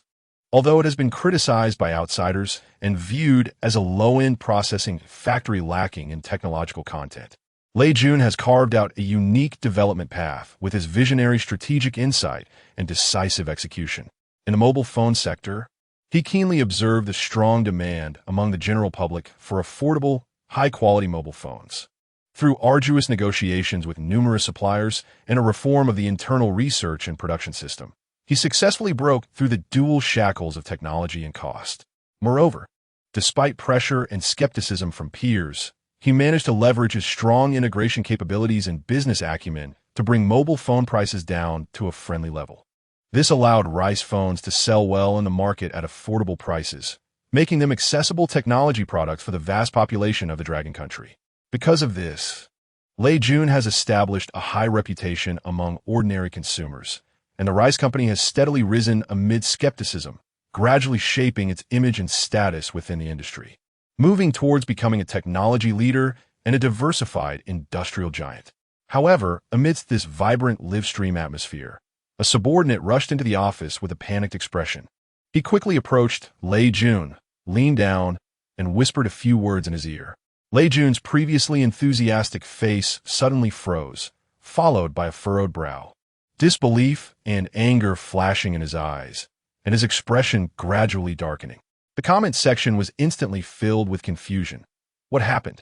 Why does President Lei suddenly look so grim? Just a moment ago, everything seemed fine. Why did it change so suddenly? What on earth happened? I'm so curious. Viewers began to speculate, and the heat of the live stream only intensified. Lei Jun struggled to contain the turmoil within, took a few deep breaths, and tried to calm himself. But his grim expression was still hard to conceal. He looked into the live stream camera and, with a slightly hoarse and heavy voice, announced to the viewers, "Dear friends, I regret to inform you that the launch of the Rice 13 phone may be delayed." As soon as these words were spoken, the live stream exploded with comments, and viewers flooded the chat with questions. Why? We've been waiting so long. How can it be delayed right before the launch? Seeing the screen full of questions, Lei Jun helplessly explained, "There's a problem with the phone's chips, and we are working hard to find a solution." As soon as he finished speaking, the chat erupted in chaos. Just then, someone in the comments began revealing, "Brothers, I know the reason. Everyone check the trending news. Something has happened." The crowd quickly switched pages, and they saw the trending topics showing that foreign countries had refused to provide lithography machines to the Dragon country, claiming insufficient domestic chip supply and restricting exports. It was clear to anyone that this was a statement issued by the United States in conjunction with several other countries.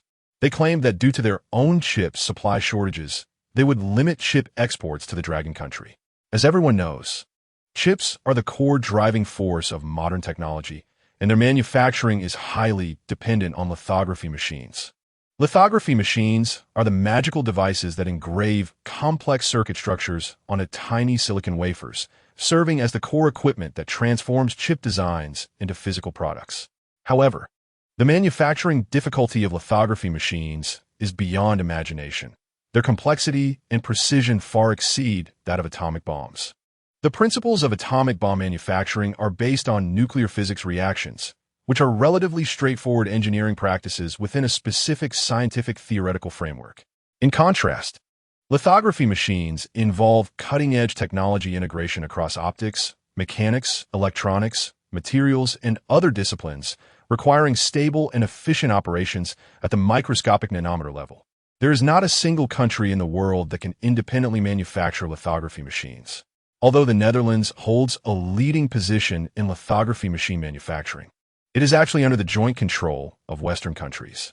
Western nations, leveraging their control over lithography technology and production, firmly occupy the upstream advantages in the global chip industry chain, treating chips as a strategic resource and using export restrictions to constrain the technological development of other countries. This has posed severe challenges for many technology companies in the Dragon country, and the Rice company is deeply caught in the crisis of interrupted chip supply, which directly threatens the launch of its new products and even the survival and development of the entire company. The news swept across the internet like a storm, plunging netizens into panic and despair. The comments in the live stream were scrolling wildly. What are we going to do? The Dragon country's electronics industry is going to suffer a heavy blow. Without chips, phones, computers, smart home appliances, almost all electronic products will be paralyzed. The Dragon country market is really going to be in a dire state now. These countries are doing this on purpose. Perhaps the United States is behind it. This is really outrageous. Chapter 68, Chien Weigua. I believe my teacher can develop a lithography machine. Everyone realizes that chips, as the core components of modern technological products, are in short supply, effectively choking various industries. From high-end smartphones to everyday smartwatches, from advanced medical equipment to convenient electronic payment terminals, none can operate normally without chips. As panic spreads, online public opinion begins to grow complicated. Some ill-intentioned netizens start to make provocative remarks, mockingly saying, this is karma." When Dragon country made breakthroughs in cancer treatment technology and controllable nuclear fusion technology, they were so secretive and unwilling to share. Now look, They're being choked by others on chips. They deserve it. They should have shared everything back then, and it wouldn't be so chaotic now. Honestly, you people from Dragon Country are so selfish. What's wrong with us refusing to export chips to you? Are you allowed to refuse to share cancer treatment and controllable nuclear fusion? Such remarks sparked intense debate. Some netizens countered. Technological achievements are results of independent research and development, and we have the right to decide whether to share. How can this be the same? And why should we suffer such retaliatory treatment for it? You really think too highly of yourselves. This isn't even on the same level, and you still have the nerve to compare. It's just a lithography machine. We in Dragon Country will eventually make it. However, the former voices did not subside. They continued to incite public sentiment. Dragon Country has always wanted to rise in the high-tech field, but now they are even constrained by chips. What can they say about being a technological power? Those so-called breakthroughs are just fleeting. Then why don't you just make the chips and say it? What's the point of shouting here? But there were also rational netizens trying to call for calm. Everyone, stop arguing. This isn't the time to insult each other. We should unite and support domestic companies in tackling the chip issue. Yet, under the shadow of panic, such voices seemed weak. In an instant, the internet was filled with mixed emotions, pessimism, anger, helplessness, forming a swirling vortex of public opinion. At this moment, the entire technology industry in Dragon Country fell into chaos. The offices of major companies were filled with a tense and oppressive atmosphere. The heads of departments furrowed their brows, looking haggard, their hearts like they were being scorched by fire. They understood the severity of the chip supply cut. It was like losing the foundation of a house, putting the company's future on the line. Some small electronic companies even began to see employees in a state of panic, worrying about company closures and seeking other paths. Meanwhile, large enterprises that relied on chip imports were on edge, watching their dwindling inventory data. At the headquarters of Rice Company, Lei Jun gazed out at the bustling city scene. Yet his heart was filled with despair. His Rice smartphones, smart appliances. According to the current chip consumption rate, inventory would run out in 2 months at most. And by then, the production line would have to stop, leading to huge economic losses and a loss of market share. He slammed his fist against the wall, letting out a desperate roar. If only Dragon Country had its own lithography machine. In this predicament, they deeply realized that long-term reliance on foreign chip supplies had put them in such a passive position in the international technological competition. At this moment, they longed for the ability to independently research and produce high-end lithography machines, breaking this technological shackles, so that Dragon Country's technology industry would no longer be constrained by others. In a conference room at the Dragon Institute of Technology, the atmosphere was as tense as the oppressive calm before a storm. Academician Qin Tianhai and other scholars sat around the conference table, their eyes fixed on news reports about the chip supply cut on the computer screen, their faces filled with anger and helplessness. This is outright technological bullying. We in Dragon Country have worked hard to explore technology, yet they use such means to try to curb our development. Academician Qin Tianhai slammed the table heavily, his voice filled with suppressed anger. Lithography machine technology has always been a peak we struggle to overcome.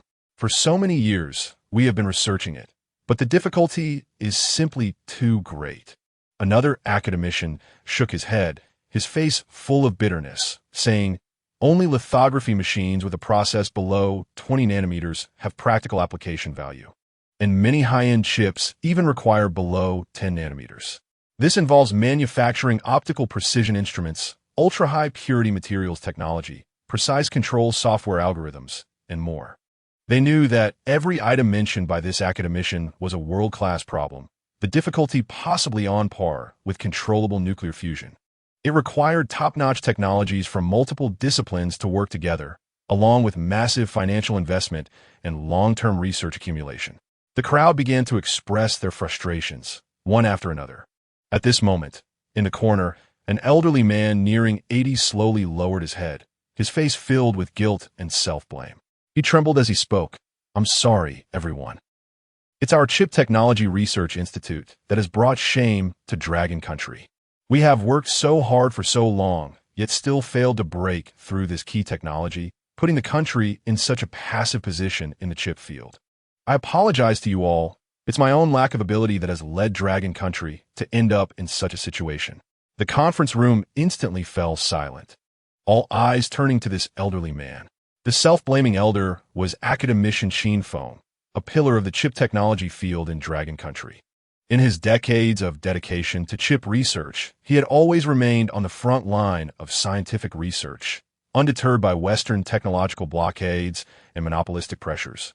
Persevering through numerous difficulties, academician Chin Tianhai sighed, walked over to the elder, and patted his shoulder. Chin Lao, this is not just your responsibility. Overcoming chip technology is itself a difficult long march. We are all striving along this path. Although we are facing difficulties now, we cannot give up. We must unite and find ways to break through this challenge. Others also began to comfort him. You don't need to feel this way. It's not your fault. You've worked hard enough. Under the Western monopoly and pressure, managing to research a 40-nanometer lithography machine is already impressive. Other academicians nodded in agreement. He led a team, overcoming countless technical difficulties through numerous experiments and failures in a challenging environment with limited resources and technological constraints, to bring forth the 40-nanometer lithography machine. This achievement marked a significant leap for Dragon Country in chip manufacturing. With very few countries worldwide capable of independently developing a 40-nanometer lithography machine. Although the 40-nanometer lithography machine could not meet the ultra-high precision chip production requirements of advanced electronic devices, it was highly significant for the ordinary home appliance industry. With the support of 40-nanometer chips, the intelligence level of home appliances saw significant improvement. This not only promoted the upgrading of Dragon Country's home appliance industry, but also reduced dependence on foreign chips, winning greater competitive advantages for Dragon Country in the global home appliance market. However, in the face of the severe challenge of high-end chip supply cuts under the current international situation, academician Sheen Foam also knew that this could not be solved by a 40-nanometer lithography machine. The expression on academician Sheen Feng's face was filled with helplessness and despair. He slowly raised his head, his eyes revealing endless weariness. Since I joined the Dragon Institute of Technology at 40, I have devoted myself entirely to the research of lithography machines. This journey has indeed not been easy. The technology of lithography machines is not as easy to study as one might imagine. He paused slightly, his voice trembling a bit.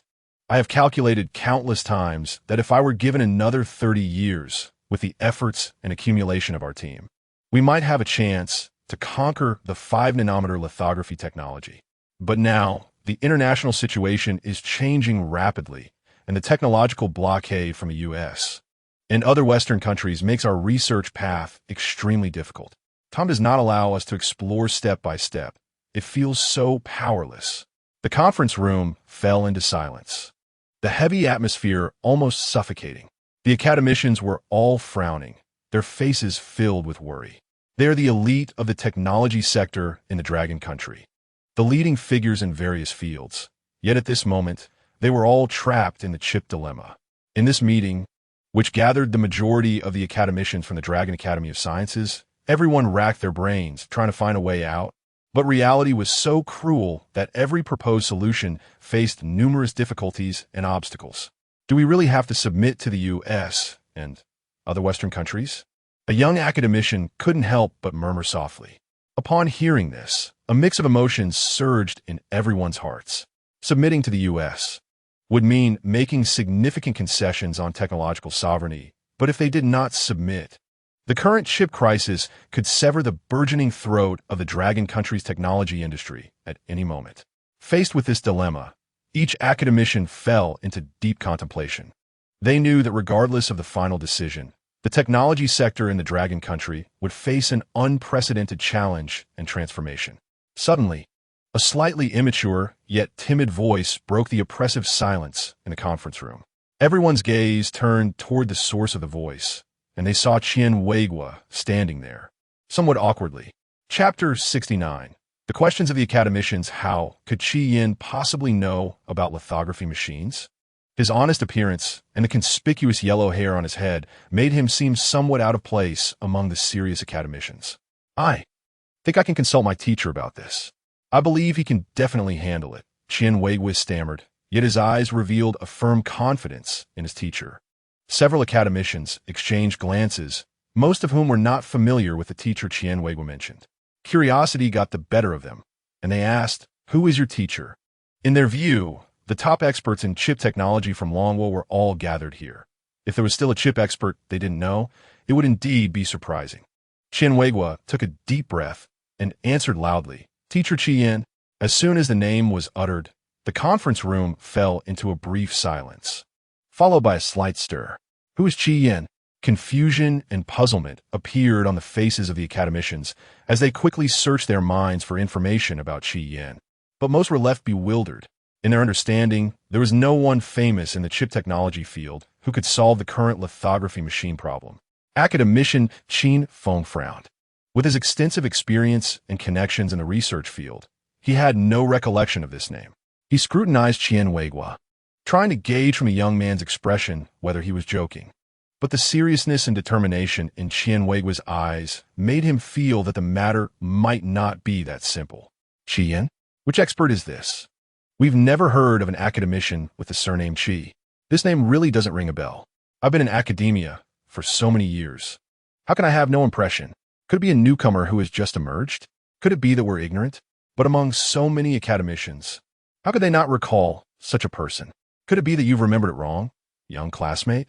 He might not be specialized in lithography nanotechnology, but in another field?" Everyone nodded in agreement, filled with doubt.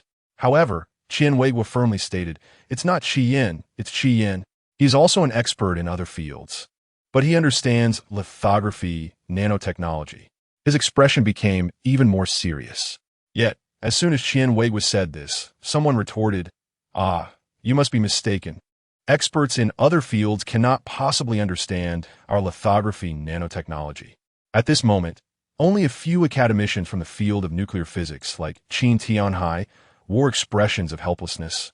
But their eyes revealed a complex understanding of the situation.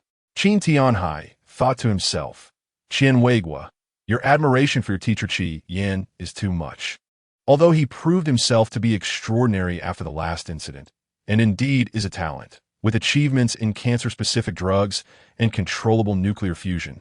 Those are accomplishments in nuclear physics and medicine, which are completely unrelated to lithography machines and nanotechnology."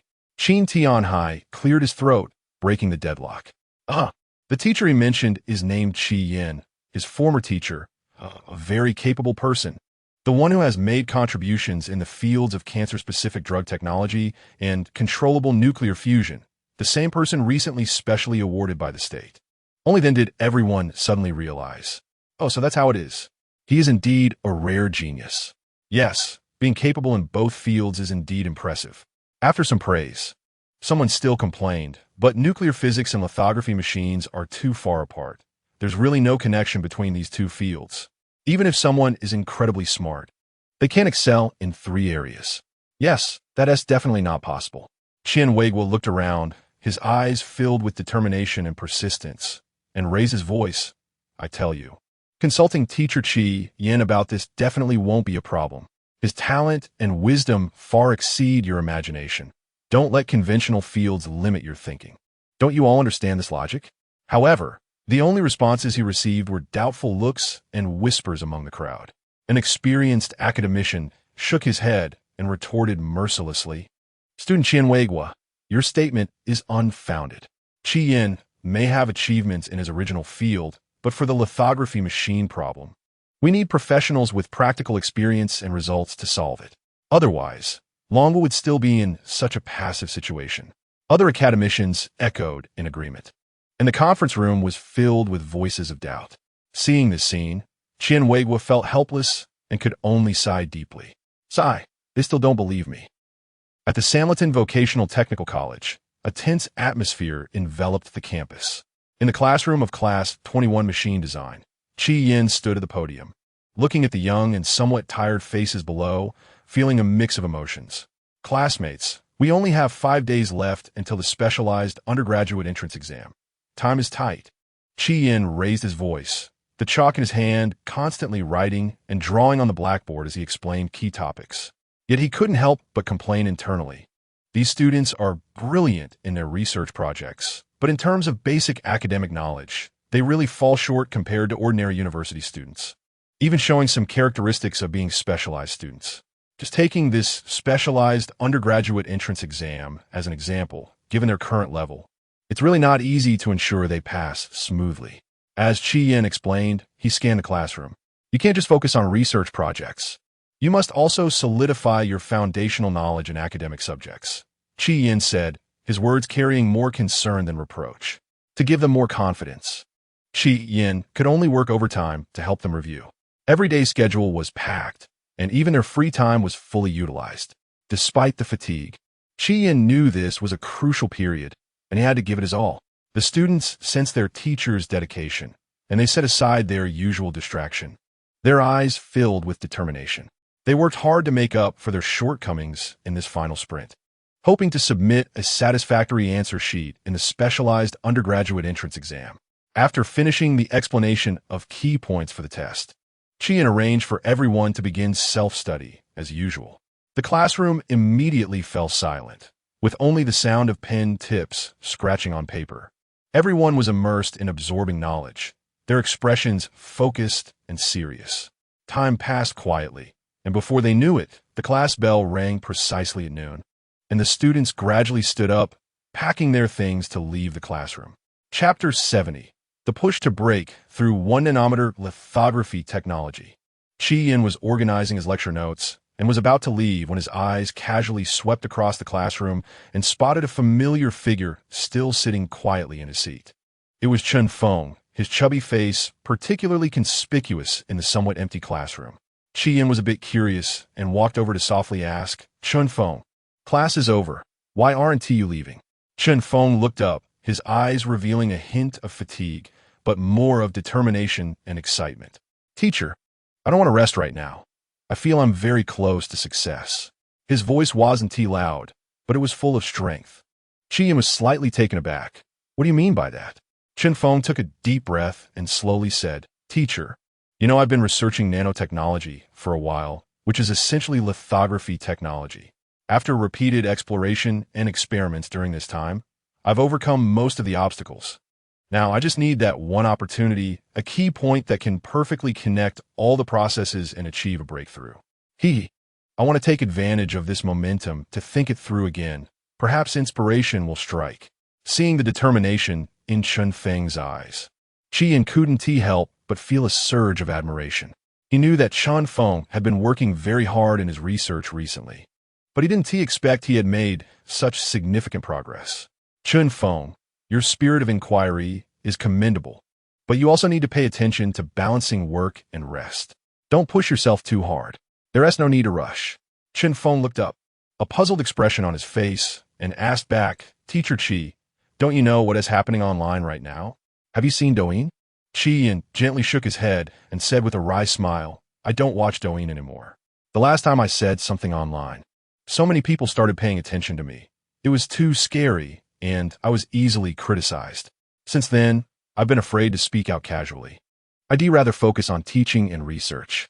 Chun Feng stood up anxiously. "Teacher, you really need to check it out. This matter is too serious."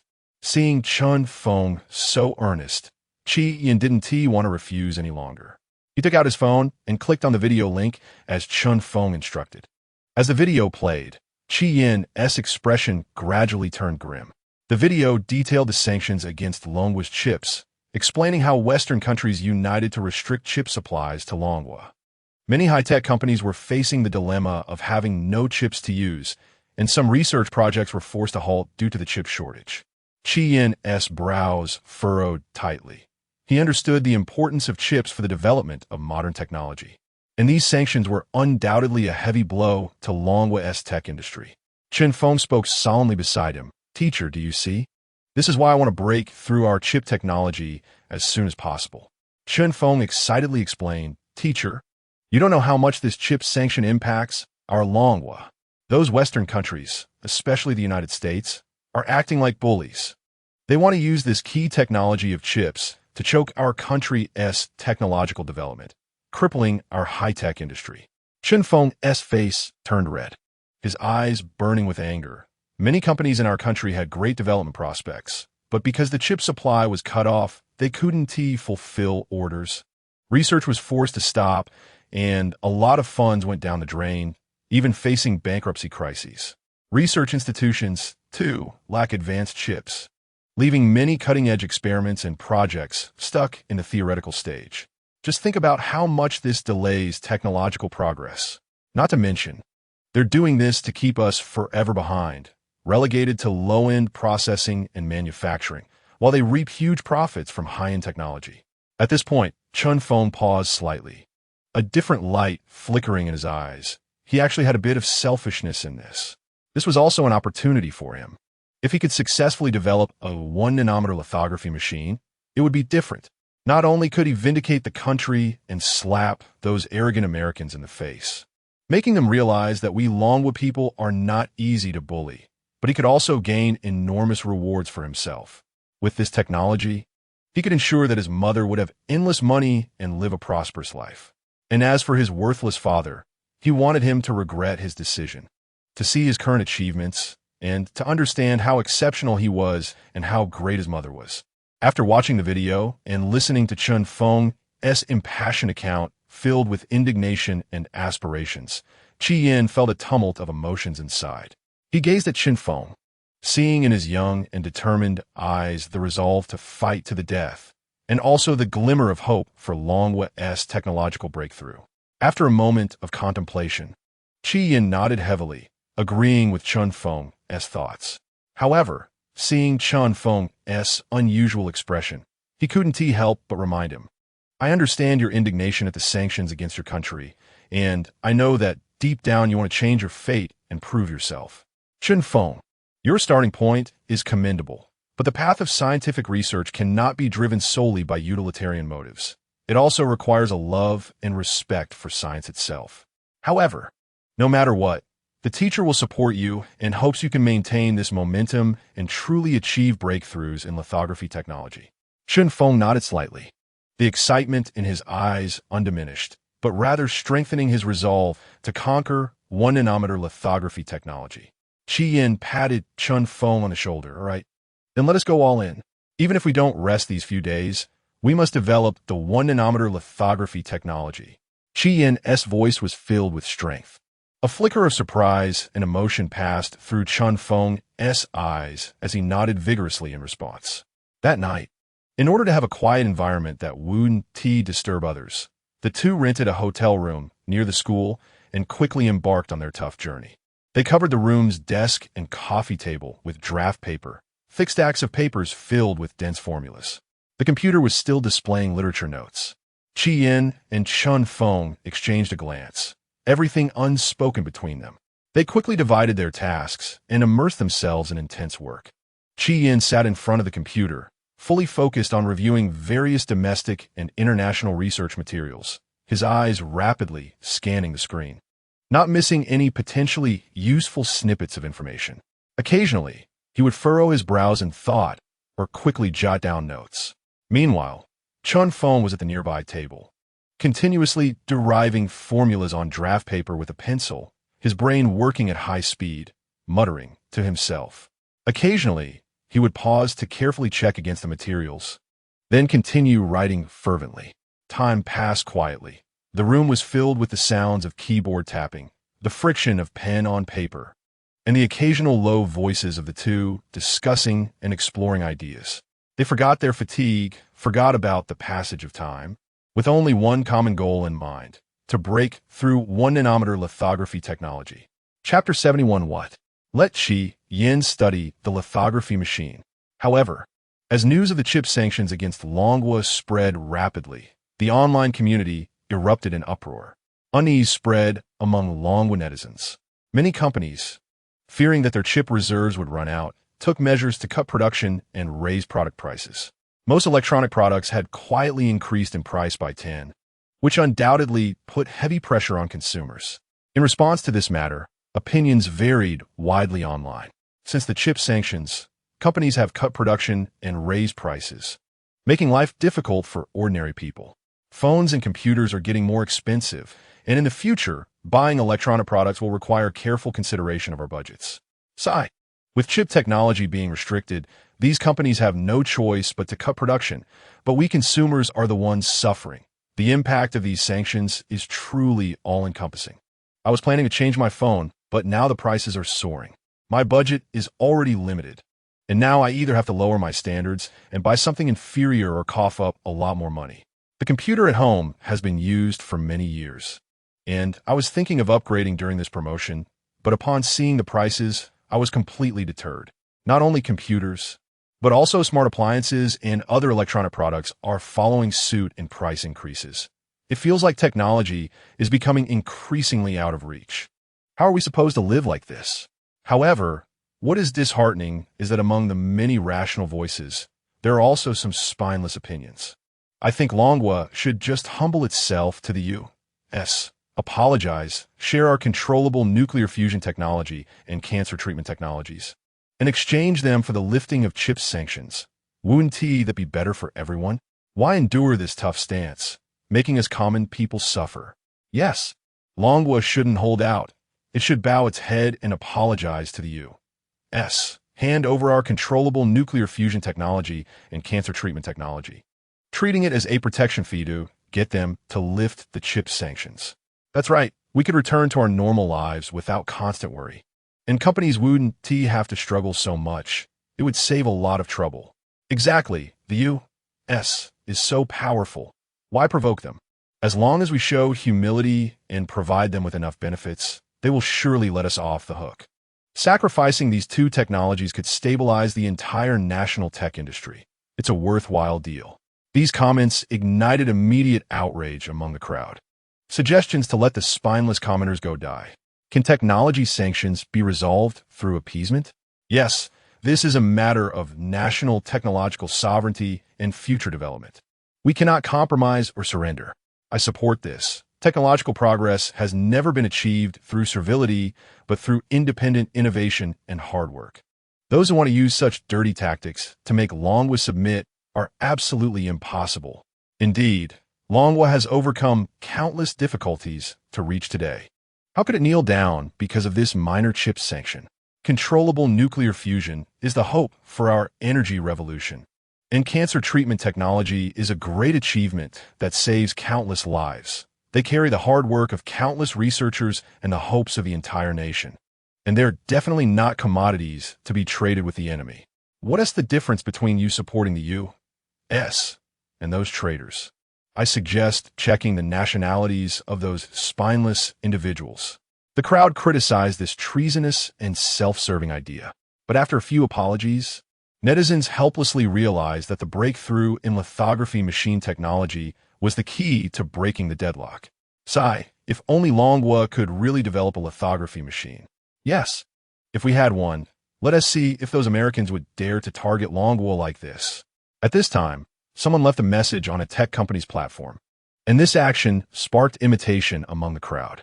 Netizens flocked to the official platforms of major research institutions and high-tech companies to leave messages. We hope you can conquer the lithography machine problem soon.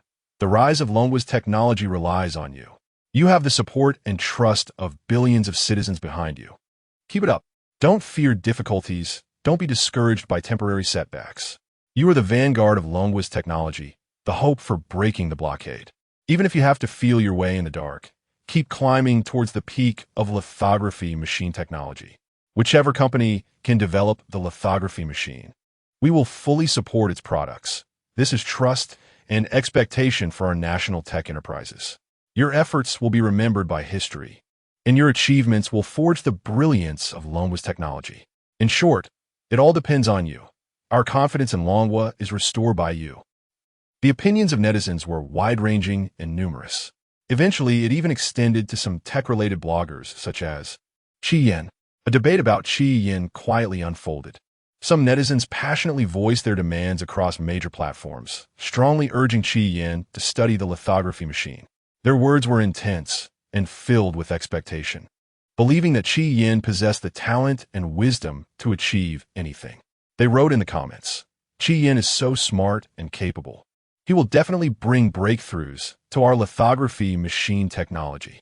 Looking forward to Chi Yin stepping up to solve the lithography machine problem. Yes, If he can handle cancer treatment and controllable nuclear fusion, this shouldn't be a problem, right?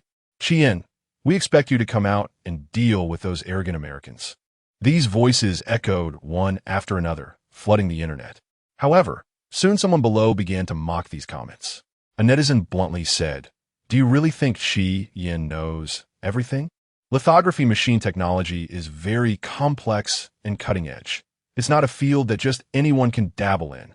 Exactly, why call on him for everything? How could he possibly understand lithography machine technology? This is simply a desperate remedy for a serious illness." Their words were filled with skepticism and disdain. The upstairs comments are not without reason. Lithography machine technology involves advanced knowledge from many disciplines, requiring long-term specialized research and significant funding investment. Even if Qian has achievements in other fields, it doesn't mean he can easily handle this highly specialized area of lithography machines. Some even stated, this blind demand for others to do things beyond their capability is not only unrealistic, but also disrespectful to expertise and technology. In the hotel, Qian and his companion's room was still brightly lit. He looked at Chun Feng, who had just fallen asleep on the table, and rubbed his tired eyes. However, he did not lie down. He was bored and casually browsed through web pages, inadvertently noticing the comments calling for him to study the lithography machine. A glint of shock flashed in his eyes. How do they know I'm researching the lithography machine? Chapter 72 Qian, give me 2 days, and I'll research a lithography machine. Okay? But as the negative comments rolled in, he gradually realized that things might not be as he imagined, and his brows furrowed tightly. They're looking down on me, saying I can't research it here, huh? Then I'll build one for you to see. After all, he and Chun Feng have been working tirelessly in the hotel these past few days. To be honest, a 1-nanometer lithography machine was almost ready, just needing a bit more refinement. He was quite confident in this area. So, without hesitation, he shot back. Give me 2 days, and I'll get the 1-nanometer lithography machine technology ready. Okay. As soon as these words came out, as a big influencer with 8 million followers, Qian's statement was quickly screenshotted by keen-eyed netizens and rapidly spread. Instantly, it stirred up a huge wave online, causing an uproar.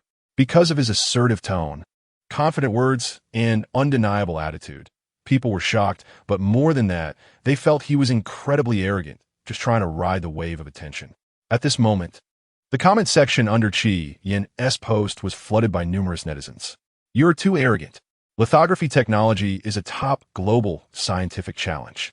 How many professional teams have spent years without making significant breakthroughs, and you're claiming you can solve it in 2 days? It's a complete insult to science. Do you think you could do anything just because you have a bit of fame? Are you dreaming, really thinking of yourself as a tech genius? Maybe he just acted impulsively, wanting to show off verbally, but such statements are utterly irresponsible. As a public figure, he should be cautious in his words and actions. Who do you think you are? To claim you can come up with 1-nanometer lithography technology in 2 days is simply dreaming. Have you hit your head? I really don't understand where your confidence comes from, daring to say such big words. Do you want to be famous that badly? What a joke. Boasting without any preparation, really thinking of yourself as something special. Meanwhile, some online influencers also joined in, vehemently criticizing Qian. One ignorant guy, thinking that just because he has a bit of fame online, he can challenge lithography technology. It's laughable. He.S. just a vocational college teacher. Does he really think he.S. that capable? His limited knowledge and professional ability are insignificant compared to lithography technology. The comments from these online influencers further ignited the emotions of netizens, making the ridicule of Qian even more intense. Yeah, how much capability can a vocational college teacher have, still wanting to boast in the lithography field? It's just overestimating himself. He probably just wants to ride the wave for attention, but unfortunately, he's gone too far this time. Let us see how he ends up. Qian's fans found themselves in a dilemma. Some firmly supported him. I believe Qian has this ability. He has never let us down. But more fans expressed concern. Isn't this too risky? Such claims are hard to take back. For a time, voices of criticism, doubt, ridicule, and support for Qian intertwined online. At this moment, in the Dragon Science Institute, they also received encouragement from netizens, telling them to research the lithography machine well. But Qian's arrogant statements also reached their ears. Academician Qin Feng listened as his subordinates talked about someone online being very arrogant, claiming he could invent it in 2 days. This shocked him.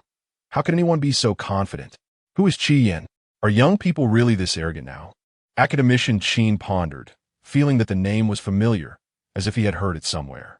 After a moment of thought, he suddenly remembered that Qian seemed to be Qian Weigui's teacher.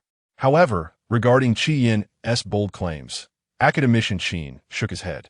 Sigh. It's not something you can just say and make happen. He doesn't even have the basics, let alone in-depth research. In his understanding, an outsider, even if they spent decades studying, might not even get started. Academician Qin was well aware of the hardships and complexities involved, so he wasn't too optimistic about Qian's statements. Qin Feng sighed softly, returning his gaze to the research materials in front of him. Time was tight, and the task was daunting. Breakthroughs in lithography technology allowed no room for slack. Every minute and second was incredibly precious, and he had no extra energy to pay attention to these unrealistic statements. Thus, he tidied his mood and decided to continue working hard on the research. In his heart, only by being down-to-earth and working diligently could they achieve a true breakthrough in lithography technology and contribute to the country's technological development. At the Sanliton Vocational Technical College, in a nearby budget hotel, Qian and Qin Feng were also fully immersed in their research. Their room was a mess, with tables piled high with materials and various tools and parts, and their eyes were bloodshot. Yet, within them flashed a determined and fervent light. Qin Feng frowned, beads of sweat forming on his forehead as he rapidly flipped through the materials, his lips pressed tightly together, muttering, "No, this line of thought is wrong. I need to rethink it." One hand quickly wrote on paper while the other continuously scratched his head, looking somewhat anxious. Qian's eyes were fixed on the computer screen, his gaze focused and urgent, his fingers flying over the keyboard, searching for relevant data and information. Suddenly, he jolted and shouted, "Qin Feng, come look at this." Then he pointed at the screen, his face showing both excitement and confusion. The two leaned in together. Qian bent down, his eyes wide open, staring at the screen, saying, "This might be a breakthrough point, but it needs further validation." After saying this, he stood up straight, pacing back and forth in the room, his hands gesturing constantly, as if constructing some model in his mind. Qin Feng sat in the chair, leaning forward, cradling his head in his hands, lost in thought.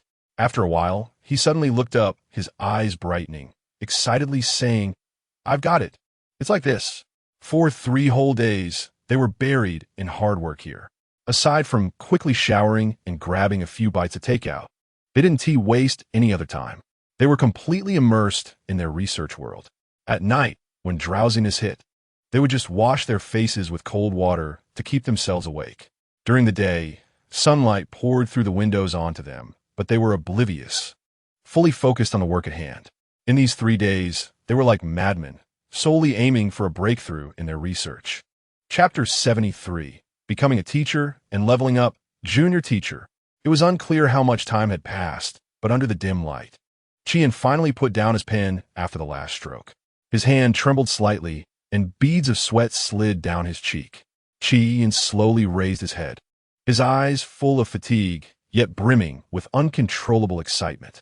At the same time, Qin Feng, who had been watching him intently, suddenly leaned in closer, and their gazes met instantly. Qin Feng's breath was rapid, his eyes wide open, his chubby face filled with tension and anticipation. Qian took a deep breath, the corners of his mouth lifting into a slight, trembling smile. The two exchanged a glance, as if they were in perfect sync, and suddenly erupted into boisterous laughter. Their laughter broke the silence of the room, filling the entire space and the corridor outside. "Ha, we did it!" Qian spread his arms wide, leaning back as the muscles in his face twitched with excitement. Qin Feng clenched his fists and waved them in the air, shouting, "We really succeeded. We really figured it out."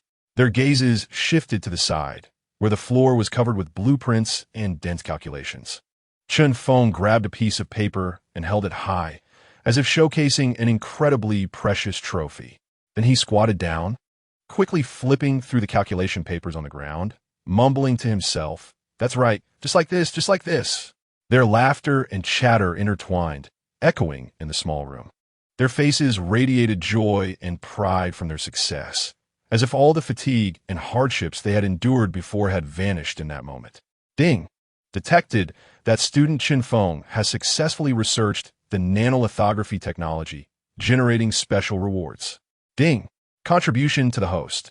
3 students have completed their research project. Current progress, 330. Initial teaching upgrade. Junior teacher. Effect of junior teacher. You can instruct multiple students and have a small chance of leading them to enlightenment. Chi Yin was thrilled. He hadn't expected his title to upgrade, allowing him to teach more than one person. This was a huge improvement. However, now was not the time to think about that. The sound of their wild laughter echoed recklessly in the quiet hotel corridor, and the high-decibel laughter soon drew the dissatisfaction of other guests. Knock, knock, knock.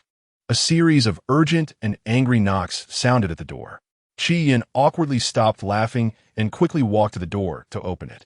Outside stood several disgruntled guests, with a middle-aged man at the forefront wearing an angry expression, shouting, "What are you two yelling about in the middle of the night? Can't you let people rest?"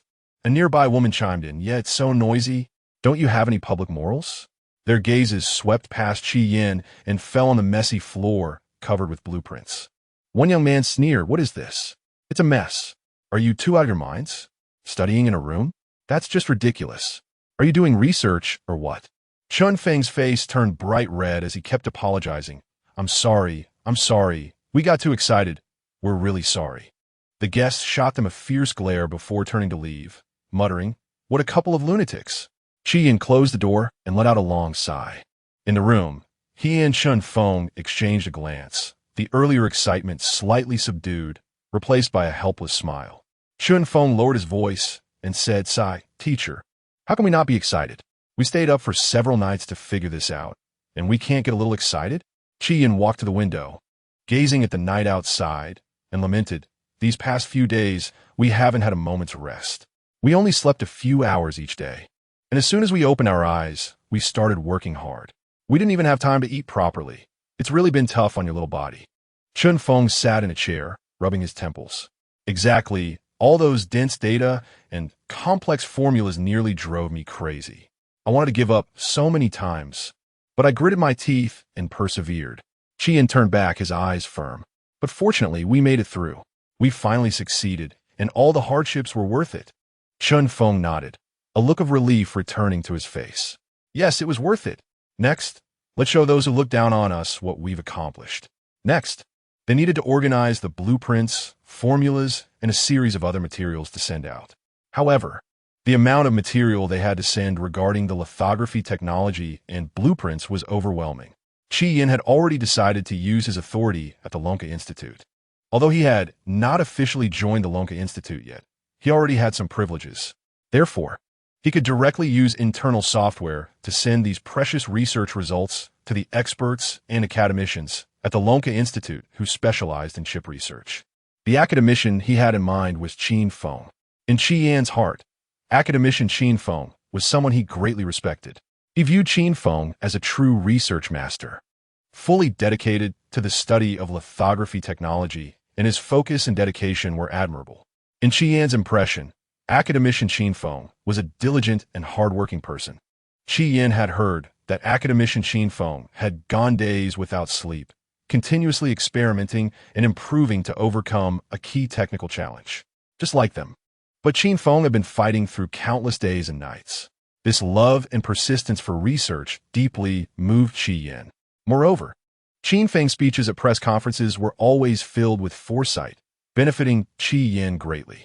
He believed that handing over his and Chun Feng's research results to academician Chin Feng would surely receive fair evaluation and attention. Sitting in the messy room, Chi Yan and Chun Feng stared at the dimly lit computer screen. Chi Yan took a deep breath, rubbed his hands together, and said, "Let's get started." Chun Feng nodded, his expression serious and focused. Chun Feng's fingers clumsily typed on the keyboard, feeling quite nervous, his eyes glued to the screen as he quietly mumbled, "First, write to the respected academician Chin Feng. Chi Yin was beside him, organizing the blueprints and picking out the important parts to explain one by one. Teacher, do you think this part about the core technology of the lithography machine is clear enough? Chun Feng frowned, turning to look at Chi Yin. Chi Yin leaned in to take a closer look, and after pondering for a moment, he said, "Make it more detailed, add the principles and experimental data." Chun Feng agreed and began to revise earnestly. After some effort, the email's content gradually became richer. They detailed the innovations of the lithography technology, the experimental process, the results achieved, and the future application prospects, also attaching the meticulously organized blueprints and detailed calculations. Chi Yin checked the email one last time, confirming everything was correct before saying, "All right, ready to send." Chun Feng took a deep breath, placed his hand on Chi Yin's shoulder, and the two exchanged a glance. Chi Yin decisively clicked the send button. The moment the email was sent, it felt as if all their strength had been drained away. Chi Yin's body slumped in the chair, while Chun Feng collapsed onto the bed. They gasped for air, their faces showing expressions of relief. After a while, their breathing gradually steadied, and they fell into a deep sleep. This sleep lasted a full day and night. It wasn't until the third day, when sunlight streamed through the window and fell on their faces, that they slowly awoke. Chapter 74. The specialized examination for college transfer has begun. Is Chun Feng going to be late? Chi Yin slowly opened his eyes, as if they were glued shut, struggling to pry them apart. His hair stood up like it had been struck by lightning, each strand leaning in different directions. Rubbing his eyes, he mumbled incoherently, "After this nap, I feel like my body isn't even mine anymore." As for Chun Feng, he was awake, but his head hung low, resembling a wilted eggplant. His face bore the imprint of his clothes, with creases marking it like a big calico cat. He opened his mouth, drool hanging at the corner, and sleepily murmured, "Oh my, why is my head so heavy?" Chun Feng squinted at Chi Yin beside him and couldn't help but let out a laugh, saying, "Haha, teacher, look at your hair. It's all frizzed up, haha." Chi Yin squinted at Chun Feng, who had just woken up too, and hoarsely asked, "Huh, what time is it now?" Chun Feng, still groggy, picked up his phone and mumbled, "It's 8 o'clock." Chi Yin yawned, turned over, and said, "It's only 8. Let's sleep a little longer." With that, he closed his eyes again, preparing to continue sleeping. The two of them dozed off again, still heavily wrapped in sleepiness. However, for some reason, the alarm clock suddenly went off, the sharp sound piercing through the quiet room. Chun Feng jolted awake, sitting up abruptly, eyes wide as he stared at his phone, shouting, "Damn, it's 8 o'clock." Chi Yin was startled by Chun Feng's shout and grumbled in displeasure. "It's only 8. What's the rush?" Chun Feng looked panicked, his voice tinged with desperation. "Teacher, my college transfer exam." Chi Yin was still a bit dazed, frowning as he replied, "Huh? Isn't your college transfer exam on the 30th? We only slept through to the 29th. Chun Feng was almost in tears, despairingly saying, "Is it possible that it's already the 30th? Ooh, teacher, it seems like we've slept for a whole day and night." At this point, Chi Yin was fully awake, sitting up straight with wide eyes, and exclaimed, "What? The 30th? No way. Damn, we really overslept." Chi Yin cursed, suddenly bouncing out of bed. He shouted, "Chun Feng, stop dawdling. Get up quickly, or we'll be late." Chun Feng jumped out of bed, frantically putting on his clothes, muttering, it's over, all because we slept too soundly." Chi Yin was also flustered, saying, "Don't panic. Don't panic, hurry up. Maybe we can still make it." Chun Feng was putting on his shoes while complaining, "Teacher, I'm never sleeping with you again." Chi Yin sighed helplessly. "What are you talking about? Who could have predicted this? Stop the chatter and hurry up." The two hastily washed up, even forgetting to tie their shoelaces as they rushed out. Chi Yin held Chun Feng's exam supplies and urged him while running, "Faster, faster." Chun Feng was running out of breath, continuously murmuring, "Teacher, what are we going to do?" They sprinted down the street, drawing the attention of passers-by. Chi Yin's face turned red, sweat streaming down his cheeks. Chun Feng's backpack bounced on his back, almost falling off. After a while, they finally managed to hail a taxi. Chi Yin anxiously shouted, "Driver, please hurry, to the exam hall, it's urgent." The driver stepped on the gas, and the car sped away. They were going to be late for the exam. Sigh, young people really have no sense of time. The driver's words made Chi Yan's face turn crimson. As a teacher, he really was a bit unreliable. Finally, just in time, they arrived at the exam hall. Chi Yan collapsed onto the ground, gasping for breath. It was then he had time to look at his phone, only to find a screen full of missed messages. Teacher, have you gone missing? Chi teacher, you wouldn't have gotten into any trouble, would you? Are you dead? Chi go, if you don't show up soon, we're going to call the police. Chi Yan looked at these messages, feeling both amused and exasperated, muttering to himself, these little brats are just hoping for my downfall. In an independent research room at Lonka University, academician Shin Feng was fully immersed in his research on lithography machines. The room's lighting was dim, but it clearly illuminated the scattered draft papers and blueprints. Sitting at a desk piled high with materials, academician Shin frowned, his pen continuously scribbling on paper. His eyes were bloodshot, as red as burning coals, and he looked as if he hadn't slept in many days. His hair was slightly disheveled, with strands hanging down over his forehead, and he had no time to smooth them down. He sometimes stared intently at the blueprints in front of him, his gaze sharp as if trying to see through the complex circuits and data. At other times, he fell into deep thought, unconsciously twirling the pen between his fingers. Academician Shin leaned slightly forward, his shoulders tense. His lips were chapped, yet he didn't have the time to take a sip of water. The trash can beside him was already overflowing with crumpled waste paper. He raised his head, rubbed his tired eyes, and let out a long sigh. But there was no sign of slack or retreat in his gaze.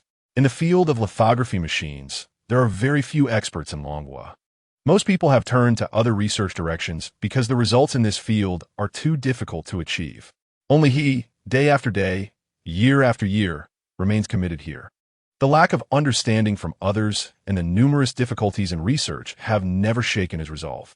He firmly believes that as long as he perseveres, he will surely achieve breakthroughs in the field of lithography machines for Longhua.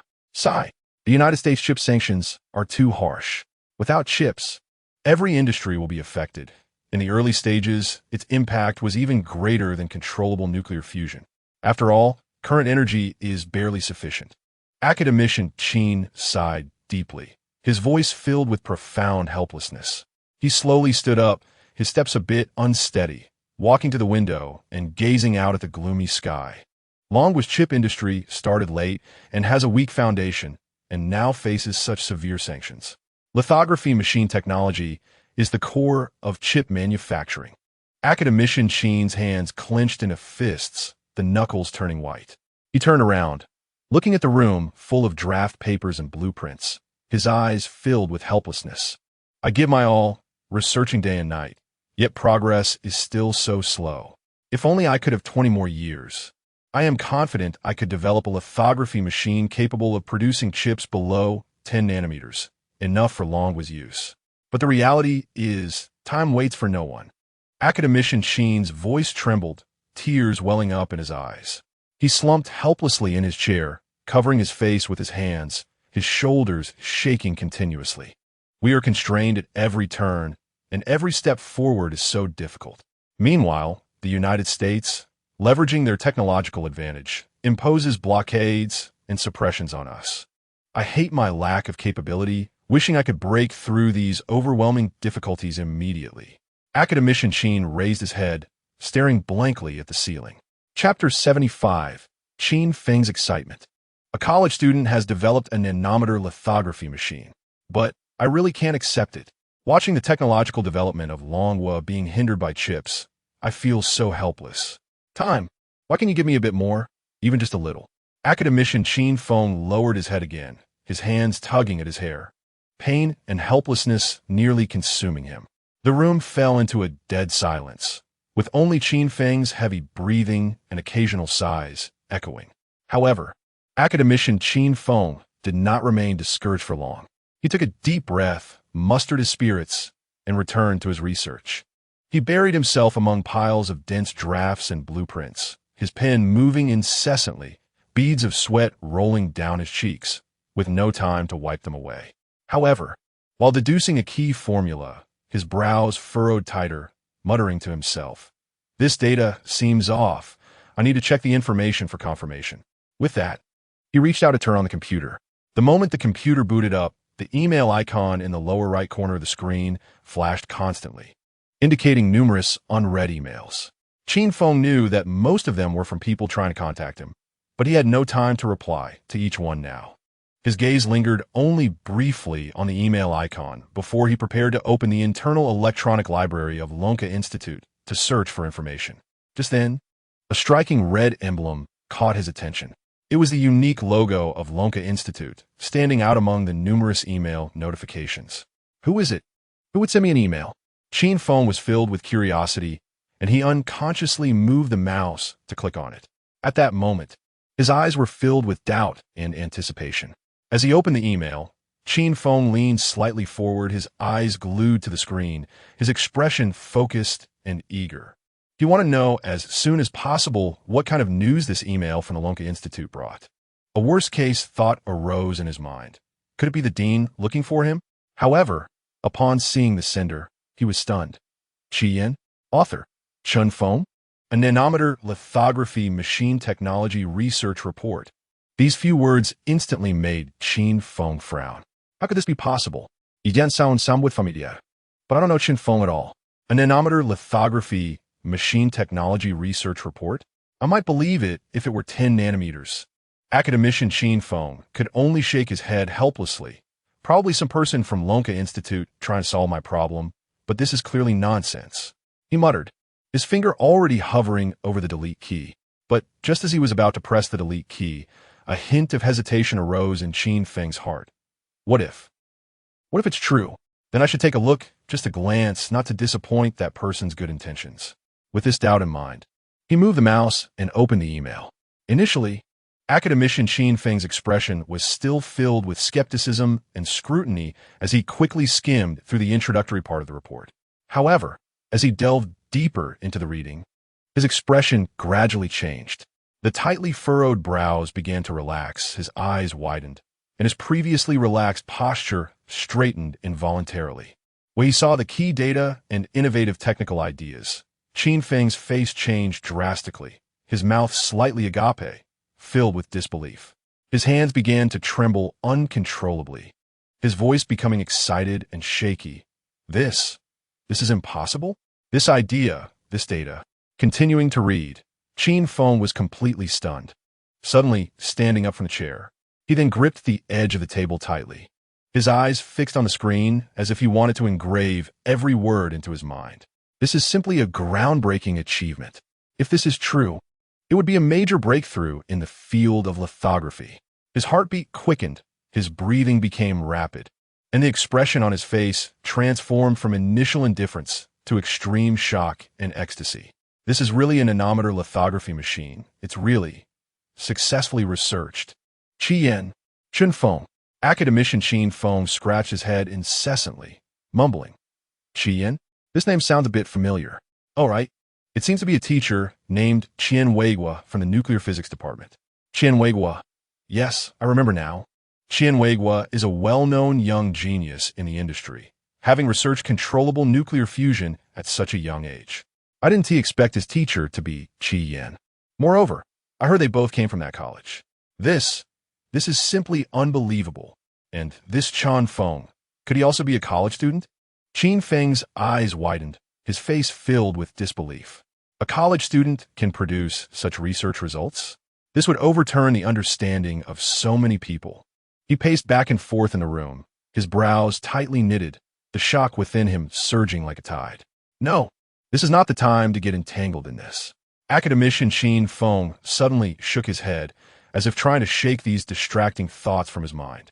His gaze became resolute and urgent. This is a major breakthrough, and he must find them immediately. Also, more people must know right away. Academician Qin Feng's breathing grew increasingly rapid. The sound of his heartbeat seemed to amplify in his ears. He grabbed the computer on the table tightly in his hands, as if afraid it would disappear. Then, like a gust of wind, he rushed toward the door.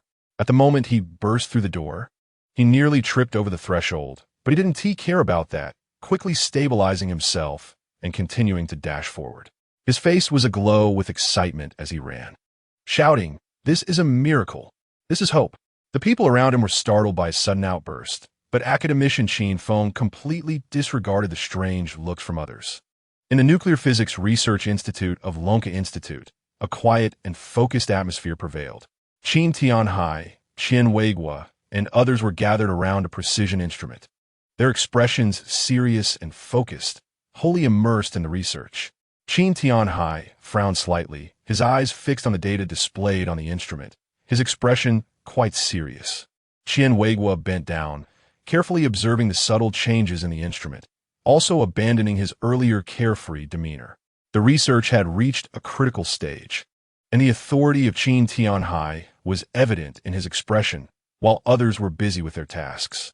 The entire research institute was filled only with the faint sounds of the instrument operating and occasional low discussions. Every piece of data, every operation was crucial, allowing for no mistakes. Just then, a sudden sound of hurried footsteps broke the tranquility. Thud, thud, thud. Then a person burst in shouting, "Ah!" Everyone was startled by the sudden interruption, their faces instantly turning pale. They turned to look at Qin Tianhai. Chapter 76. The academicians were shocked. Another research from a junior college. Qin Tianhai suddenly raised his head, his eyes flashing with anger as he gritted his teeth and said in a low voice, "Who is it? So disrespectful." The others thought to themselves, "This person is doomed. He has hit the nail on the head." Qian Weiguo also frowned, turning his head in dissatisfaction, halting his actions. The others followed suit, glaring angrily, filled with resentment. If this affects the experimental data, all their previous efforts would be in vain. Someone couldn't help but complain in a low voice. "Exactly, we don't even know who it is." However, when they saw that the newcomer was Qin Feng, they couldn't help but tone down their anger a bit. But their expressions were still somewhat unpleasant. After all, being interrupted so abruptly wouldn't feel good for anyone. Qin Tianhai took a deep breath, suppressing his anger, and tried to make his tone calmer. "Qin Feng, why are you here? Don't you know we are at a critical stage?" Qian Weiguo also said with a hint of blame, "Academician Qin, this isn't like your style." At this moment, Qin Feng realized his impulsiveness. He was panting, his chest rising and falling violently, and the sound of his rapid breathing was particularly clear in the quiet research institute.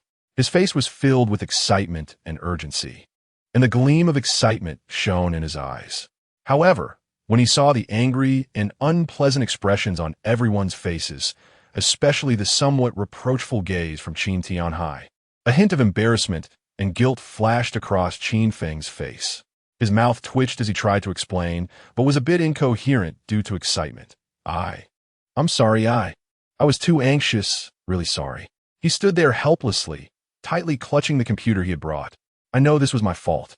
I shouldn't have been so reckless, but I just couldn't control myself. You all listen to me, let me finish." He gasped as he spoke.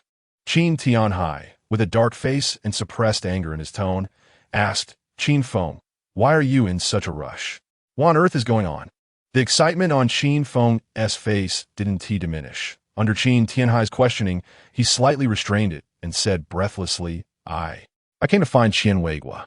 Upon hearing this, everyone was bewildered, looking at each other in confusion. Someone couldn't help but mutter, "Looking for Qian Weiguo? What urgent matter could there be at this time?"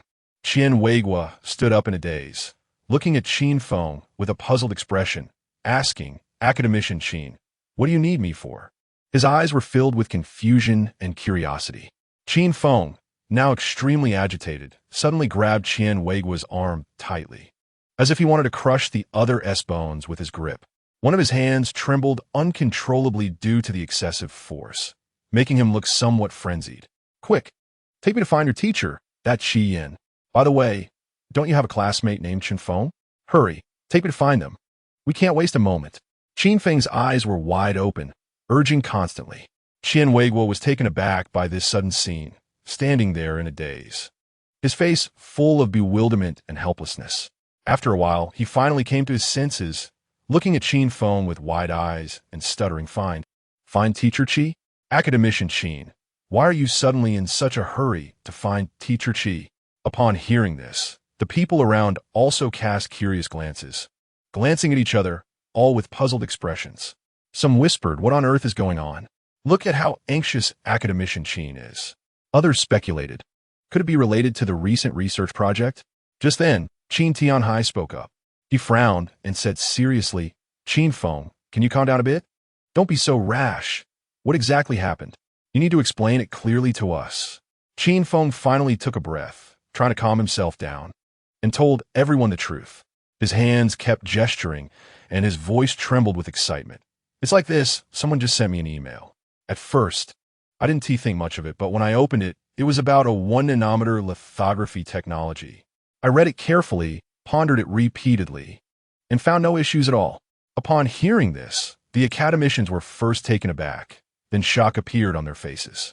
Qin Tianhai's eyes widened, and the pen in his hand fell to the ground with a clatter. He said in disbelief, 1 nanometer lithography technology? This could work? How is that possible? Could it be Qi Yin? This is truly unbelievable. After a brief moment of shock, joy gradually appeared on everyone's faces. The previous anger towards academician Qin had completely vanished. At this moment, a researcher clenched his fists, his voice changing with excitement. If this 1 nanometer lithography technology can really be realized, then our dragon country could completely lift this crisis. We wouldn't have to be oppressed by those Americans anymore. It would be fantastic. However, amidst the joy, everyone couldn't help but feel surprised. Another researcher frowned, full of confusion, and said, why is it Qi Yin again? Why is it the Sanlitan Vocational and Technical College? It's simply unbelievable that a junior college could produce such results. Qin Tianhai paced back and forth, murmuring to himself, this is too surprising. Have we been underestimating the talents from these lesser-known institutions all along? Is go to junior college really the only path for our dragon country? Qian Weigua stood among a group of researchers, and compared to the extreme shock on the faces of others, he seemed not too surprised. His expression revealed an unusual calmness, as if what was happening before him was not too far beyond his expectations. Qian Weigua calmly crossed his arms over his chest, nodding slightly, and murmured softly, that Shan Feng's research progress is really rapid. I originally thought it would take him several more months to make a breakthrough, but I didn't expect him to achieve results so quickly. At that moment, Qin Feng happened to overhear Qian Weigua's self-talk. Instantly, Qin Feng's eyes widened as if they were about to pop out of their sockets. He looked incredulous, eagerly asking, you actually knew he was researching this? After all, normally, such research projects are usually highly confidential and would never be easily disclosed to outsiders. However, in the face of Qin Feng's doubts and surprise, Qian Weigua remained exceptionally calm and composed. Chapter 77. The shock of the academicians for an hour and a half. They have been studying cutting-edge technology.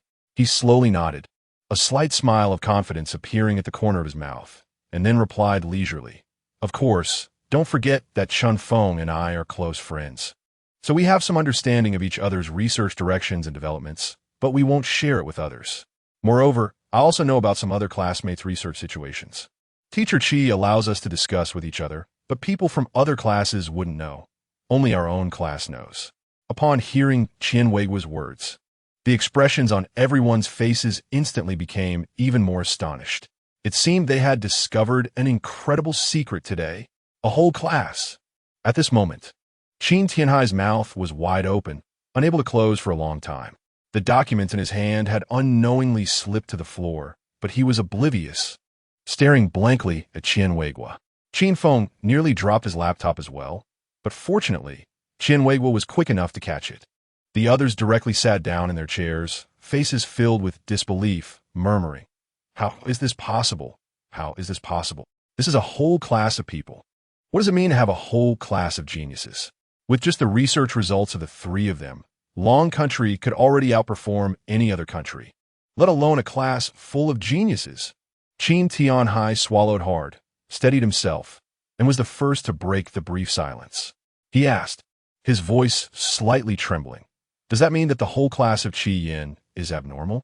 So, all the students in that class are researching different technologies? The others also gathered around, surrounding Qian Weigua, their eyes fixed on him as if they wanted to see through him, eagerly wanting answers from his mouth. Seeing their eager expressions, Qian Weigua smiled and said, actually, It's not that exaggerated. The class that Teacher Chi leads has always been very special. It was specifically requested by Teacher Chi. Moreover, Teacher Chi guides us hands-on. One academician furrowed his brow, his eyes wide like saucers, his voice sharp with shock. All hands-on teaching? Qianweiguo paused, recalling. Not exactly. We often gather to discuss various scientific issues, not limited to textbook knowledge. Each of us has our own clear research direction, and Teacher Chi can always resolve our doubts, which is impressive. As everyone listened to Qianweiguo's account, their shock remained unabated.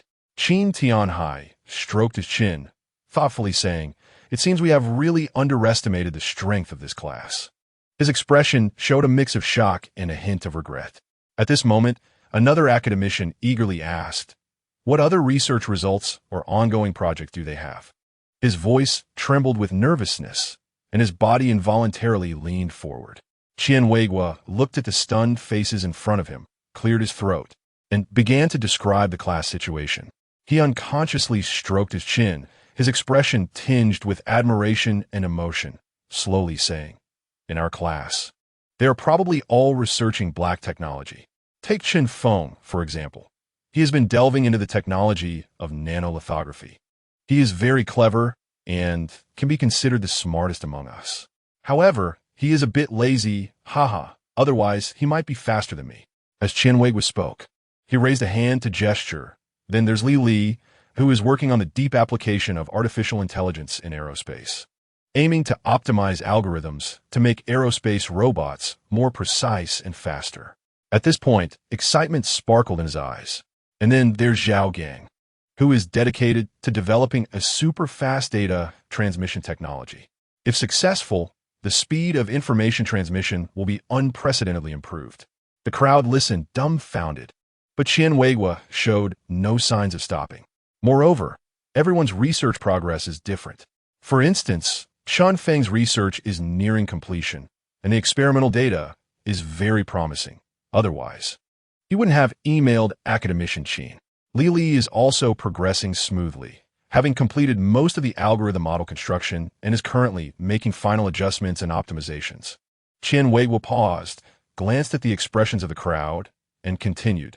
Zhao Gang's research has encountered some technical difficulties, but he hasn't given up and is working hard to overcome them. In short, most of them are close to yielding results. At this moment, Qianweiguo's face beamed with pride, thinking, the classmates who fought together back then are really about to achieve something earth-shattering. Finally, Qin Tianhai couldn't contain his excitement and interjected, This is too unbelievable. A whole class can simultaneously conduct so many cutting-edge and important research projects, and they're all close to yielding results?" Qianweiguo nodded, solemnly stating, "Yes, Teacher Chi has always encouraged us to innovate boldly and not be constrained by traditional thinking. So everyone is putting in their utmost effort." They collectively fell into a state of utter shock. What? The whole class is researching black technology? This must be a joke. A researcher shouted with a trembling voice, his eyes wide, as if they might pop out. Qin Tianhai stood frozen in place, his mouth opening and closing, but unable to form a complete sentence. His gaze was vacant, and after a long while, he managed to squeeze out a few words. A whole class researching black technology? What? What does that even mean? A whole class covers national defense, aerospace, biology, chemistry, almost every field. If they all succeed, won't Long Country take off? Long Country is really going to take off.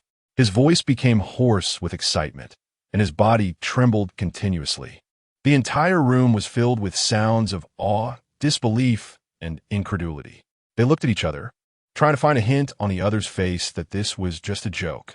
But the shock and seriousness on everyone's faces confirmed that this was real.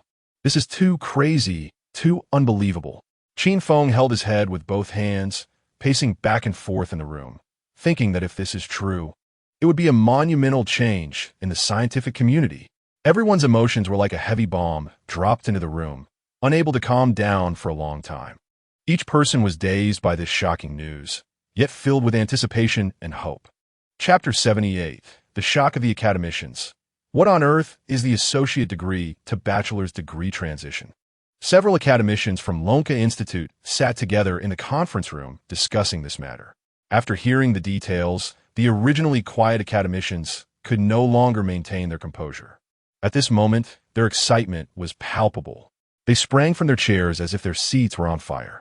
Each of them displayed an unusually agitated expression, their facial muscles trembling with excitement. Their faces were as red as ripe apples. Absolutely not. We must set off immediately for Samleton Vocational and Technical College to thoroughly understand this matter. This could solve the long-standing problem of photolithography machines that has plagued our dragon country. Academician Qin Feng slammed his right hand on the hard wooden table in front of him, producing a dull yet loud bang. With this loud sound, the entire conference room shook 3 times. As soon as Qin Feng finished speaking, the other academicians quickly nodded in agreement, like chicks pecking at rice, fully endorsing his words. They could no longer contain their eagerness and desire, each rubbing their fists, itching to fly to Samleton Vocational and Technical College to investigate. That's right. Not only must we rush over immediately, but we must also decisively take measures to seal off the school. We cannot allow even the slightest error or mishap to occur with these hard-won research results. Qin Tianhai, who had been silent until now, finally spoke up, his tone firm and resolute, leaving no room for doubt. However, just as everyone was preparing to take action enthusiastically, a voice interrupted at an inopportune moment. It was Qian Weiguo, who quickly reminded everyone, but today is their associate degree to bachelor's degree examination, so please don't rush. Right now, they should be in the exam room nervously answering questions. If we recklessly seal off the campus, it will greatly impact their examination. As he said this, Qian Weiguo couldn't help but shake his head gently, a look of concern on his face. Hearing this, most of the academicians present were taken aback, clearly unfamiliar with the term associate degree to bachelor's degree examination. One academician frowned and disdainfully remarked, "What a low-level exam. I've never even heard of it." Another academician curled his lip and said, "This? It can still affect our major affairs?" Qian Weiguo hurriedly explained, "Although this might not seem significant to the academicians, it is very important for the students taking the exam. You don't know how difficult the situation is for us college students. So the associate degree to bachelor's degree examination is really crucial." The academicians looked at each other in confusion. After a brief silence, Qin Tianhai said, "In that case, let us try to keep a low profile so as not to disrupt their normal examination order." Everyone nodded in agreement. Thus, the group of academicians decided to set off immediately, opting to take a flight. The collective action of over 10 academicians from Lonka Institute was unprecedented and quickly drew significant attention from the authorities. Upon hearing the news, Chun Baohua rushed over to inquire about the situation. "Lao Qin, what is going on with you? Suddenly, so many people are going. This task is a bit difficult for me to manage. What happened?" Qin Tianhai and the others quickly explained the ins and outs of the situation to Chun Baohua. As he listened, Chun Baohua's eyes widened in disbelief, and his expression grew increasingly excited. "What? A nanometer photolithography machine technology has been developed? And it's at Samleton Vocational and Technical College?" Chun Baohua repeated incredulously, his voice trembling with excitement, "And there seems to be even more black technology there." "Hiss!" he gasped, and his expression instantly became serious. After a brief shock, Chun Baohua did not hesitate and decisively said, "No, in that case. I must ensure the safety of the academicians. Wait for me. I will send another team over. This matter is too significant." He quickly began to mobilize armed forces to prepare for departure. Chun Baohua clenched his fists, pacing back and forth in the room, issuing commands while muttering to himself. "This is not a trivial matter. If something goes wrong, it will be a huge loss for the country." Beads of sweat appeared on his forehead. The academicians watched as Chun Baohua nervously and orderly deployed everything, feeling a surge of respect in their hearts. Qin Tianhai quickly said, "Lao Chun, you are indeed reliable. With you here, we will definitely be safe." Chun Baohua stopped, glanced at Qin Tianhai, and said solemnly, "This is necessary.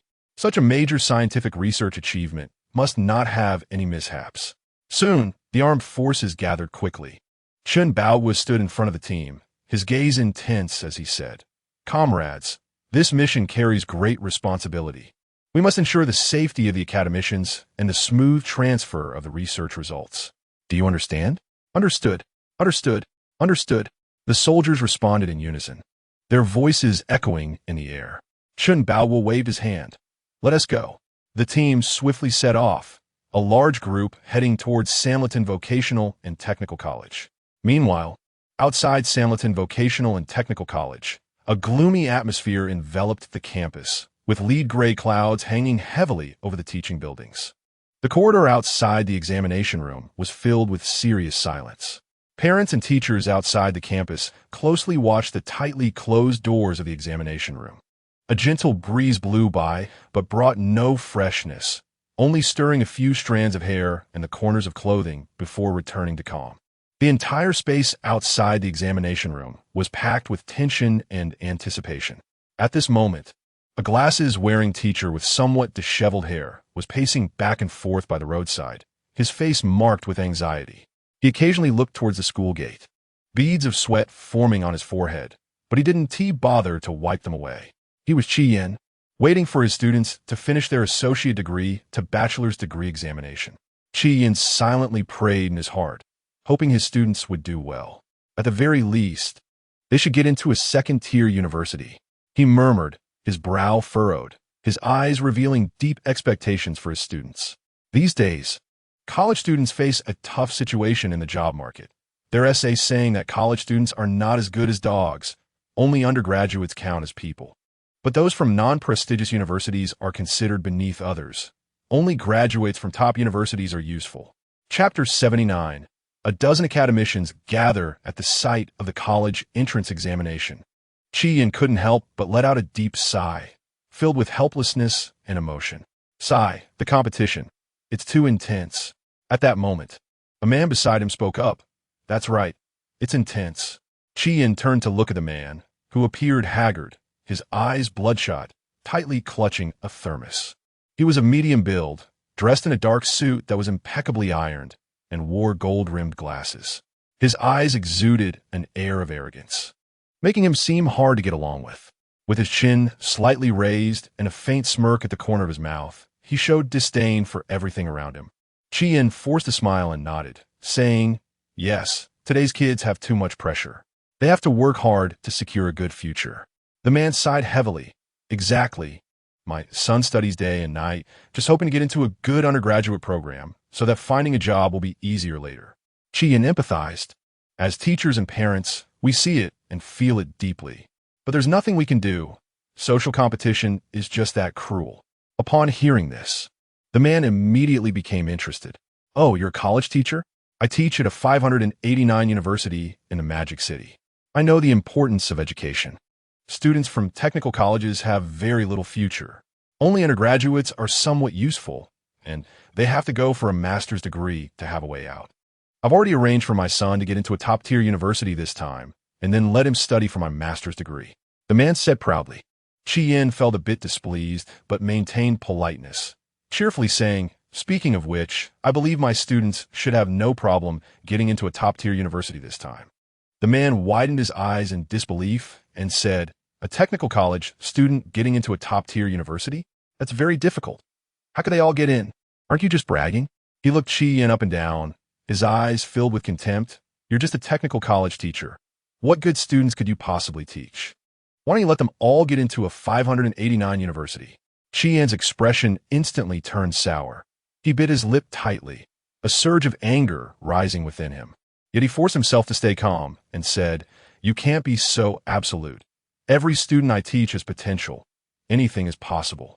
Why can you guarantee your son will get into a top-tier university, but my students can't?" Chi Yin thought for a moment, unable to hold back, and added sarcastically. The man sneered, "Potential? What potential do technical college students have? I see you're just comforting yourself. If my child performs well this time, he will definitely get into a top-tier university. I can assure you of that, so you don't need to worry." The man looked at Chi Yin with disdain, then proudly raised his head. "You're so impressive. How come your son also ended up in a technical college?" Chi Yin disregarded how the man viewed him and continued sarcastically. Why don't you let him attend your university? Chi Yin deliberately raised his voice, attracting the attention of surrounding parents. They understood what Chi Yin meant. Wasn't it implying favoritism? The parents looked at the man as if they wanted to stab him. If it weren't for the security maintaining order, they would have definitely caused a scene. How could they just replace the hard-earned spots of their children because of their background and even dare to say in public? The man noticed the surrounding people looking at him and immediately shrank his neck. He stopped paying attention to Chi Yin, turned aside, and shot a furious glare at him. Chi Yin watched the man's retreating figure, clenching his fists secretly, muttering to himself, "Humph, still pretending to be superior. Where does that inflated sense of superiority come from? It's just a university professor. I've seen academicians, and none of them look down on technical college students." Suddenly, a roar of cars approached, breaking the original tranquility. A group of well-trained plainclothes soldiers quickly cleared the way, marching in unison with serious expressions, their eyes revealing authority and vigilance. This sudden commotion shocked everyone present. The previously noisy entrance of the school fell silent in an instant. Parents cast curious glances, whispering and guessing the identity of the newcomers. The man, Su Chong, who had been absent-mindedly staring at the examination site, instinctively turned to look when he heard the noise. Upon seeing the scene, his eyes widened in disbelief. He recognized one of the dozen academicians. That was their school's honorary dean, an academician from the Dragon Science Institute in the capital. He knew this old academician had made outstanding contributions in nuclear physics. He had led several national-level nuclear physics research projects, making significant contributions to the country's energy security and defense. His research results had not only caused a stir domestically, but were also highly praised internationally, earning the respect of countless peers. However, what surprised him even more was that this esteemed old academician was standing at the back of the line. Su Chong's heart shook. Could it be that those in front were also academicians and of even higher status? His heart raced, and his breathing quickened. As the line approached, Su Chong's gaze swept past the old academician to the front. He saw several academicians walking ahead, each exuding an imposing presence, their gazes profound and resolute. They radiated an invisible authority and aura that made one instinctively feel awe. Su Chong's mind went blank. He was completely stunned by the scene before him.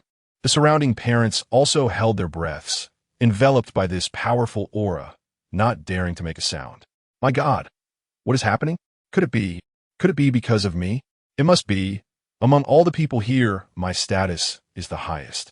Besides, my recent research topic has made some progress. Could it be that these big shots have taken notice of me? Su Chong exclaimed inwardly.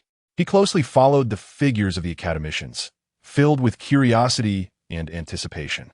He kept murmuring, my God, these are all academicians, do you understand? One of them is even my teacher's teacher. He completely disregarded how he had just spoken harshly to Chi Yin, grabbing Chi Yin's sleeve and shaking it. His face was filled with pride and arrogance. Turning to Chi Yin beside him, eagerly flaunting his status.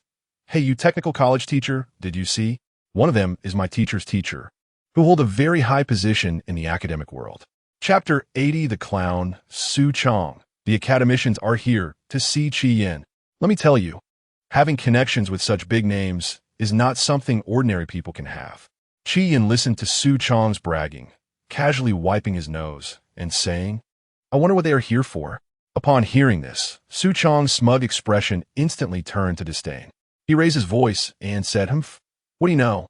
These academicians are top figures in the academic world, and their every move could influence the country's technological development. With your limited knowledge, it's a wonder if you could guess their purpose. Chi Yin spoke again. Maybe they are here to see me. Su Chong crossed his arms and continued to mock. You think they might be here for you? What a delusion. Have you looked in the mirror to see how much you weigh? How could the academicians possibly be here to find a nobody like you? Stop dreaming and spare yourself the embarrassment. I'm following my teacher, so I might get a bit of the limelight, but what about you? You have nothing. The more Su Chong spoke, the more animated he became, spitting as he talked. You really think you can have any connection with the academicians? Don't be ridiculous. Just stay honest and don't embarrass yourself here. Chi Yin ignored Su Chong's taunts and looked expressionlessly ahead. At that moment, Qin Tianhai and others seemed to notice the commotion near Qi Yan. He squinted slightly and whispered something to Qin Feng beside him, who then showed a look of sudden realization. The few of them exchanged glances and immediately walked toward Qi Yan. The scene was grand. The academicians moved with firm and powerful strides, and the plainclothes soldiers closely followed, creating a strong aura. All eyes on the scene were drawn to them, a spectacle. Su Chang, still lost in his fantasies, suddenly felt the atmosphere around him become unusually tense. He abruptly raised his head, shocked, and followed the direction of the academicians' movement, only to find they were heading straight toward him. Could it really be that they were here for him? It must be. Then my master must have recognized me and wanted to introduce me to the other academicians. Hope and excitement ignited in Su Chang's heart. His heart raced as if it would leap out of his throat. He hurriedly fumbled to straighten his clothes, tugging at the hem, and quickly combed his hair, trying to look more presentable. His face instantly took on a serious expression. He straightened his back and pressed his hands against his pants seams. Like a soldier waiting for inspection, his eyes filled with anticipation and nervousness. His breathing quickened as he repeatedly rehearsed what he would say to the academicians. Imagining the glory that was about to come, Su Chang couldn't help but smile slightly, as if he had already envisioned himself shining brightly in front of the academicians. Parents around him cast envious and puzzled glances. However, the academicians hurriedly walked with determined look straight toward Qi Yan. Their eyes sparkled with excitement, all directed at Qi Yan. They moved quickly, not casting even a glance at Su Chang. Su Chang, initially filled with anticipation, his body rigid, and his smile not yet fully blooming, suddenly froze at that moment, as if he had been petrified. The academicians approached Qi Yan with enthusiasm, their excitement even more palpable. Academician Qin Feng was the first to extend his hand, tightly gripping Qi Yan's hand, and said excitedly, "Comrade Qi Yan, it's great to finally see you." Other academicians quickly surrounded him, expressing their excitement in a cacophony of voices. "I've heard your name for a long time, and seeing you today, you truly live up to your reputation," Academician Qin Feng said, the wrinkles on his face deepening with his smile. "This matter depends entirely on you." Another academician looked at Qi Yan with eager eyes. Su Chang stood awkwardly to the side, his hand that was about to greet now awkwardly suspended in midair. The smile on his face had vanished, replaced by disbelief and deep disappointment.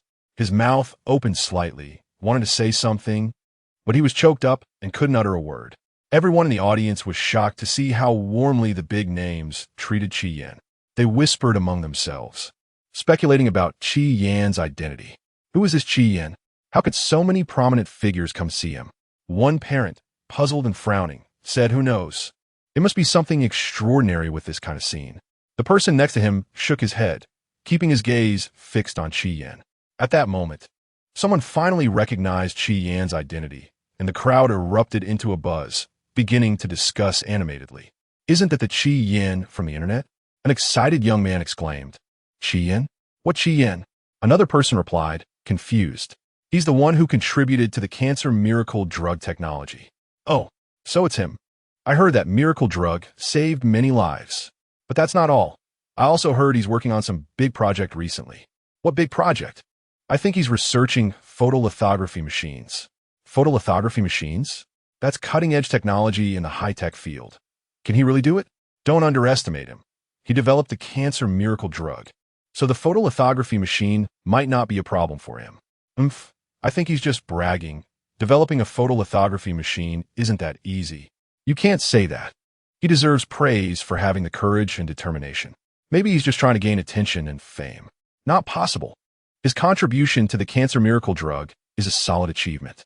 The crowd debated back and forth, some filled with admiration and anticipation for Qi Yan, while others expressed skepticism and disdain. However, one thing was clear. Qi Yan had undoubtedly stirred up a storm among the crowd. Su Chang, amidst the discussions, gradually began to realize what had happened. The college teacher he had just been chatting with, whom he had secretly looked down upon, was actually the famous Qi Yan from the internet. He recalled everything that had just happened and felt a burning sensation on his face. "It's over.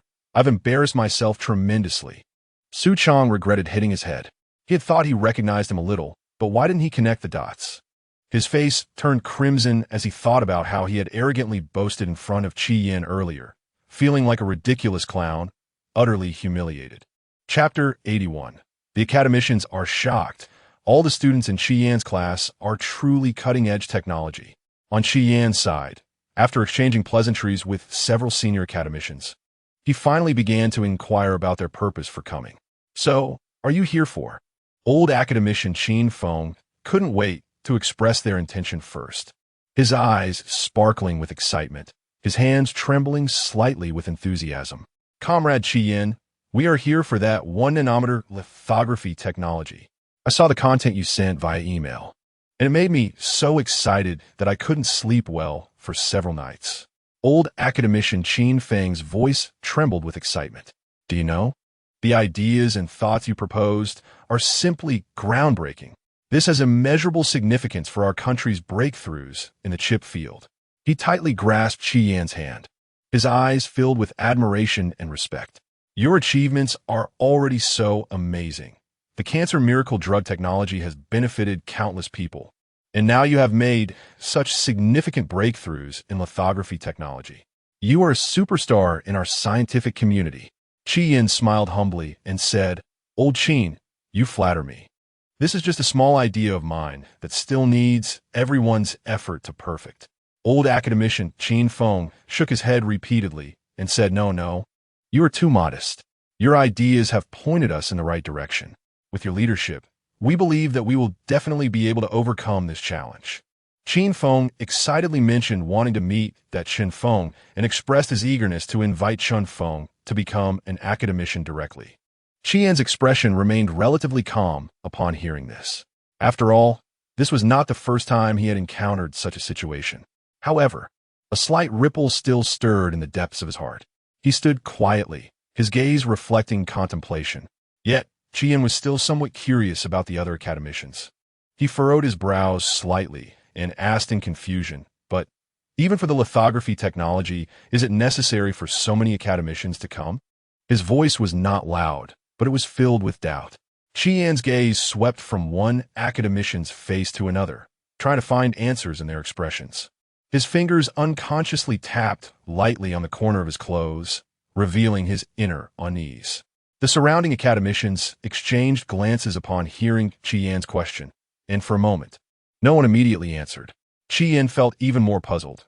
He took a deep breath and said again, Dear seniors, I truly don't understand. This lithography technology, although important, with your status and position, it confuses me to see such a large gathering. Is there some other more important reason? Qi Yan's gaze was filled with inquiry as he fixed his eyes on the several academicians in front of him, waiting for their response. His body leaned slightly forward, showing his eagerness to know the answer. At this moment, academician Qin Tianhai slightly restrained his excitement, looking at Qi Yin, hesitating to speak, as if weighing how to start. The other academicians also wore troubled expressions, seemingly struggling to find a way to explain. Seeing their expressions, Qi Yan's doubts deepened. His originally calm demeanor gradually turned serious. Academicians Qin Tianhai and others exchanged glances, their expressions becoming complicated. Their gazes wavered on Qi Yin, as if deliberating how to begin. Finally, academician Qin Tianhai broke the silence. Clearing his throat and hesitantly asked, Qi Yin, I heard that the students in your class are quite impressive. Is that really the case? Qi Yin smiled slightly and answered with poise, My students are indeed quite outstanding. Academician Qin Tianhai immediately followed up, Then, how many students like Chen Feng, Li Shizhen, and Qian Weiguo are there? His eyes revealed urgency and curiosity. Qi Yin, maintaining his composure, calmly replied, In my opinion, all my students are excellent, and their levels are quite similar. Upon hearing Qi Yan's response, the several academicians exchanged glances, their eyes filled with shock. Academician Qin Tianhai couldn't help but mutter. It's all true. Once they regained their composure, they began to tentatively ask, Does each student have their own research direction? Academician Qin Feng immediately added, Yes, Qi Yin, don't brush us off. This is a significant matter. You must tell us the truth. Another academician echoed, Right? Qian, we mean no harm. We just want to understand the real situation. Qian sensed the academician's urgency and skepticism, yet he remained calm and replied, "My students indeed each have their own clear research directions. They're researching in fields they're interested in and have made good progress." The academician's gazes were filled with disbelief as they exchanged glances again, seemingly assessing the truthfulness of Qian's words. Observing the cautious expressions of the academicians, Qian sighed inwardly. His gaze swept across each academician, and their hesitant yet expectant expressions made him instantly understand everything. "It must have been that Qian who told you all." Qian slowly spoke, his voice tinged with a hint of helplessness. The expressions of the academicians instantly turned awkward. Some averted their eyes, some scratched their heads, while others forced a smile. Qian gently shook his head, revealing a look of relief, and said, "Dear seniors, don't blame Qian. This child is just straightforward. In fact, I never intended to keep it from you all. It's just that before the research results are fully successful, I can't easily guarantee anything." He paused and continued, "I'm afraid that if I reveal the news too early, it would give everyone hope, and if it ultimately cannot be realized, wouldn't it just lead to disappointment?" Qian's gaze grew profound, as if he had returned to those days and nights of intense research. "I have been working hard with my students, taking each step with great caution. Any slight deviation could render all previous efforts futile." Of course, Qian was deceiving them, intending to alleviate some of their doubts. The academicians listened quietly to Qian's explanation, their expressions gradually shifting to understanding and respect. Academician Qin Tianhai stepped forward and said, "Qian, we were too anxious. We understand your concerns. You did the right thing." Qian smiled and nodded, grateful for the understanding of his seniors. "Now that everyone knows, I will give my all to strive for early results that satisfy everyone." Upon hearing Qian's words, the academicians once again displayed expressions of shock. "You're not joking." Academician Qin Tianhai couldn't help but exclaim. There were not just one or two academicians from various fields present. Several academicians from different directions in the Lonka Academy had gathered here. Chapter 82. Qian, aren't you curious about how so much advanced technology came to be? Some come from the agricultural field, some focus on defense research, and others are deeply engaged in biology. They all looked eager.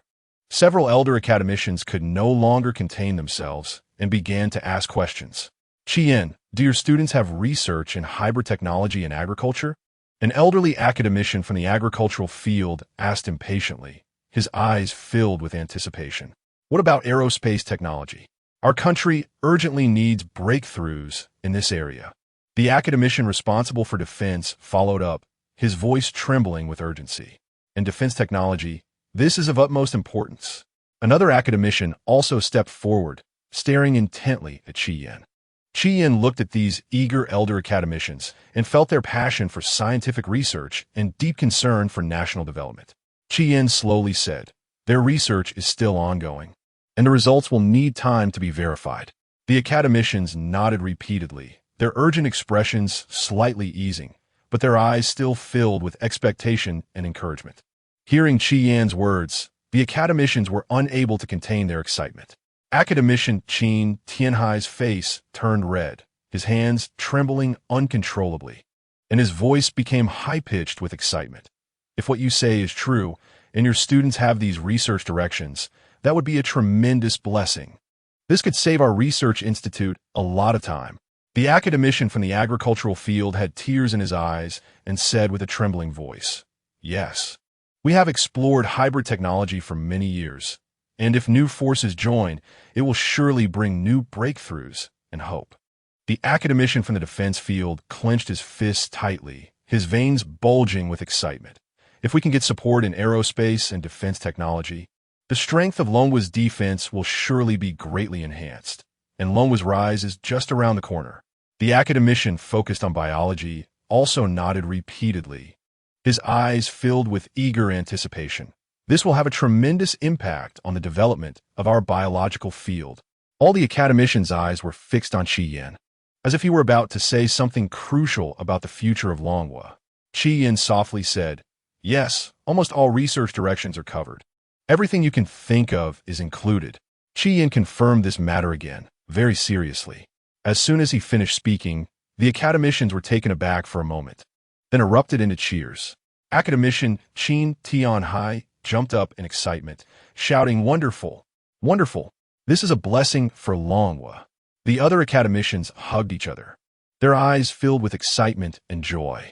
At this moment, they seemed to see the brilliant prospects of Longhua flourishing in various fields, envisioning the magnificent scene of Longhua shining on the world stage. Chi-Yin stood there, his expression firm, and he had already made a decision in his heart. He also knew that, at this point, he no longer intended to hide anything, because sooner or later, all of this would be exposed to everyone. Whether it is exposed early or late, since that is the case, it is better to face it calmly. His gaze slowly swept across the faces of the academicians, and the expressions full of expectation and excitement now seemed to carry a hint of worry in his eyes. Chi-Yin took a deep breath, his eyes revealing deep concern as he looked at the academicians. "Aren't you curious why my students, who are only from vocational colleges, can research such advanced technology?" His voice, though not loud, reached every academician's ears. Upon hearing Chi-Yin's words, the academicians exchanged determined glances. They had already agreed on the path forward, everything for the sake of the country. Academician Qin Tianhai was the first to speak, his voice steady and powerful. "Chi-Yin, we don't care how this advanced technology came to be. As long as it benefits Longhua and makes Longhua strong, that is good." His words were resolute, showcasing his generosity and vision. The academician from the defense field continued, "Yes, we have dedicated our lives to the pursuit of Longhua's prosperity. As long as the results can be used for Longhua, other matters are not important." His gaze was filled with determination and selflessness. The academician from the agricultural field also nodded, his expression gentle yet firm. "We don't care about the process, only the results. As long as it benefits the people of Longhua, the source does not need to be debated." Then, they all looked at Chi-Yin and asked, "Are you a citizen of Longhua?" Chi-Yin nodded without hesitation and said loudly, "I am a citizen of Longhua." Upon hearing this firm answer, all the academicians looked at Chi-Yin with relief. Their eyes were filled with trust, expectation, and encouragement. Chi-Yin looked into the eyes of the academicians, filled with surprise and emotion. He did not expect this question, which he thought would be the biggest issue, to be resolved so easily. Everything happened so suddenly that it felt somewhat unbelievable. It was truly absurd, but this is Longhua. Only Longhua, Chi-Yin murmured, his eyes slightly red. At this moment, he deeply felt the greatness of Longhua and the spirit of selfless dedication from these academicians. They did not care about personal gains and losses, nor were they entangled in details. Their hearts were solely for the benefit of the country. This generosity and selflessness greatly shocked Chi-Yin's heart. "Fellow academicians, I really don't know how to express my feelings at this moment." Chi-Yin's voice trembled with excitement. "I am deeply grateful to Longhua and in awe of your selflessness. In such a significant matter, you all do not get caught up in details, focusing entirely on the progress of the country. This spirit makes me feel ashamed." The academicians smiled at Chi-Yin, their eyes filled with understanding and encouragement. Just then, a respected academician slowly spoke. "Chi-Yin, I must say, the students you have nurtured are truly exceptional talents. With such outstanding seedlings, recruiting them should not pose any problems, right?" As soon as this academician finished speaking, the previously tense atmosphere in the room was instantly broken. Immediately, the other academicians seemed to open up and began to express their opinions and views. Yes, that's right. In my opinion, there is no need for lengthy persuasion. I believe Chi-Yin will agree. You can rest assured about their treatment, Chi-Yin. After all, we are all colleagues. We will definitely provide your students with the best treatment and the broadest development space." Chi-Yin nodded and said, "I understand the academician's appreciation for talent. But right now is a crucial period for the college entrance examination for vocational students, so I ask everyone to be patient here." Chi-Yin deeply bowed to the academicians and continued, "I will work hard with the students, not to disappoint Longhua's expectations, nor to betray the kindness of the academicians. Once the exams are over, I will ensure that everyone gets what they wish for." The academicians nodded in agreement. and the atmosphere in the room was filled with anticipation and hope. Chapter 83. A dozen academicians welcoming college students? Inside the examination room at this moment.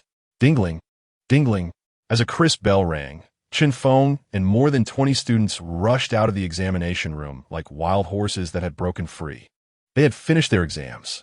They gathered in a designated corner of the campus, each face reflecting the complex emotions of just completing their tests. Oh my gosh, I can't believe I got that fill-in-the-blank question wrong, Zhang Wei lamented, pulling at his hair, his face scrunched up in frustration.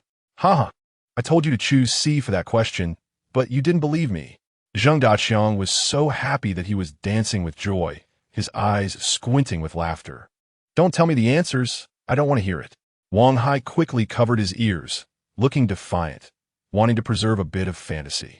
Chen Feng, brimming with confidence, patted his chest. This time it's all good, I feel like I did really well. Yuan Sheng chimed in. I think I did all right too, though there were a few questions I wasn't sure about. Oh come on, stop fretting, it's all over, there's no point in thinking about it now. The carefree Zhang Wei shouted. Exactly, it's all done, let's just relax.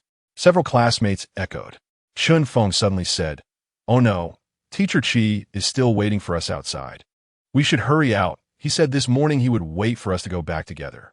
Hearing this, everyone nodded in agreement. Oh man, why is the teacher still waiting for us?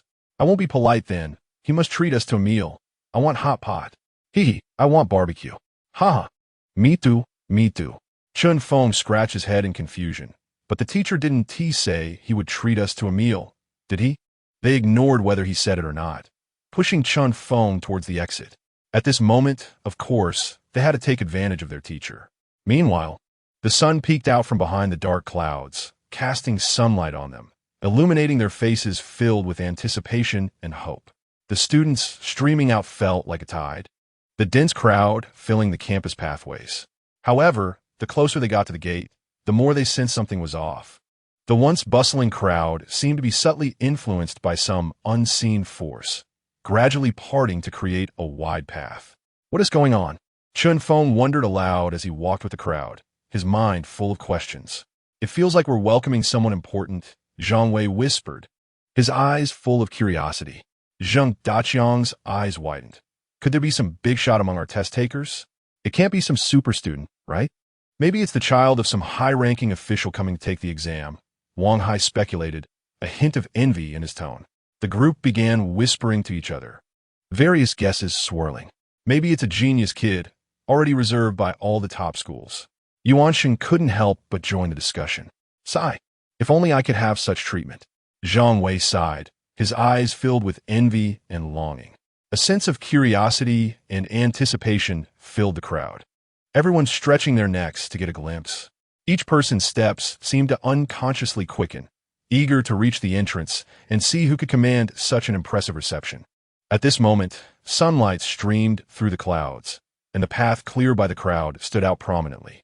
As Chen Feng and the others gradually approached the school gate, they looked over the heads of the crowd and were astonished to see a dozen elderly men standing there.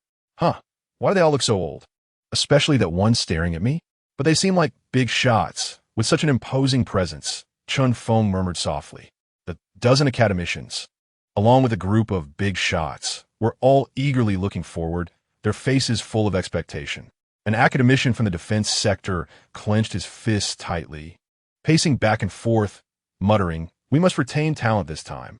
An academician from the agricultural sector kept adjusting his glasses, staring intently at the school gate without blinking.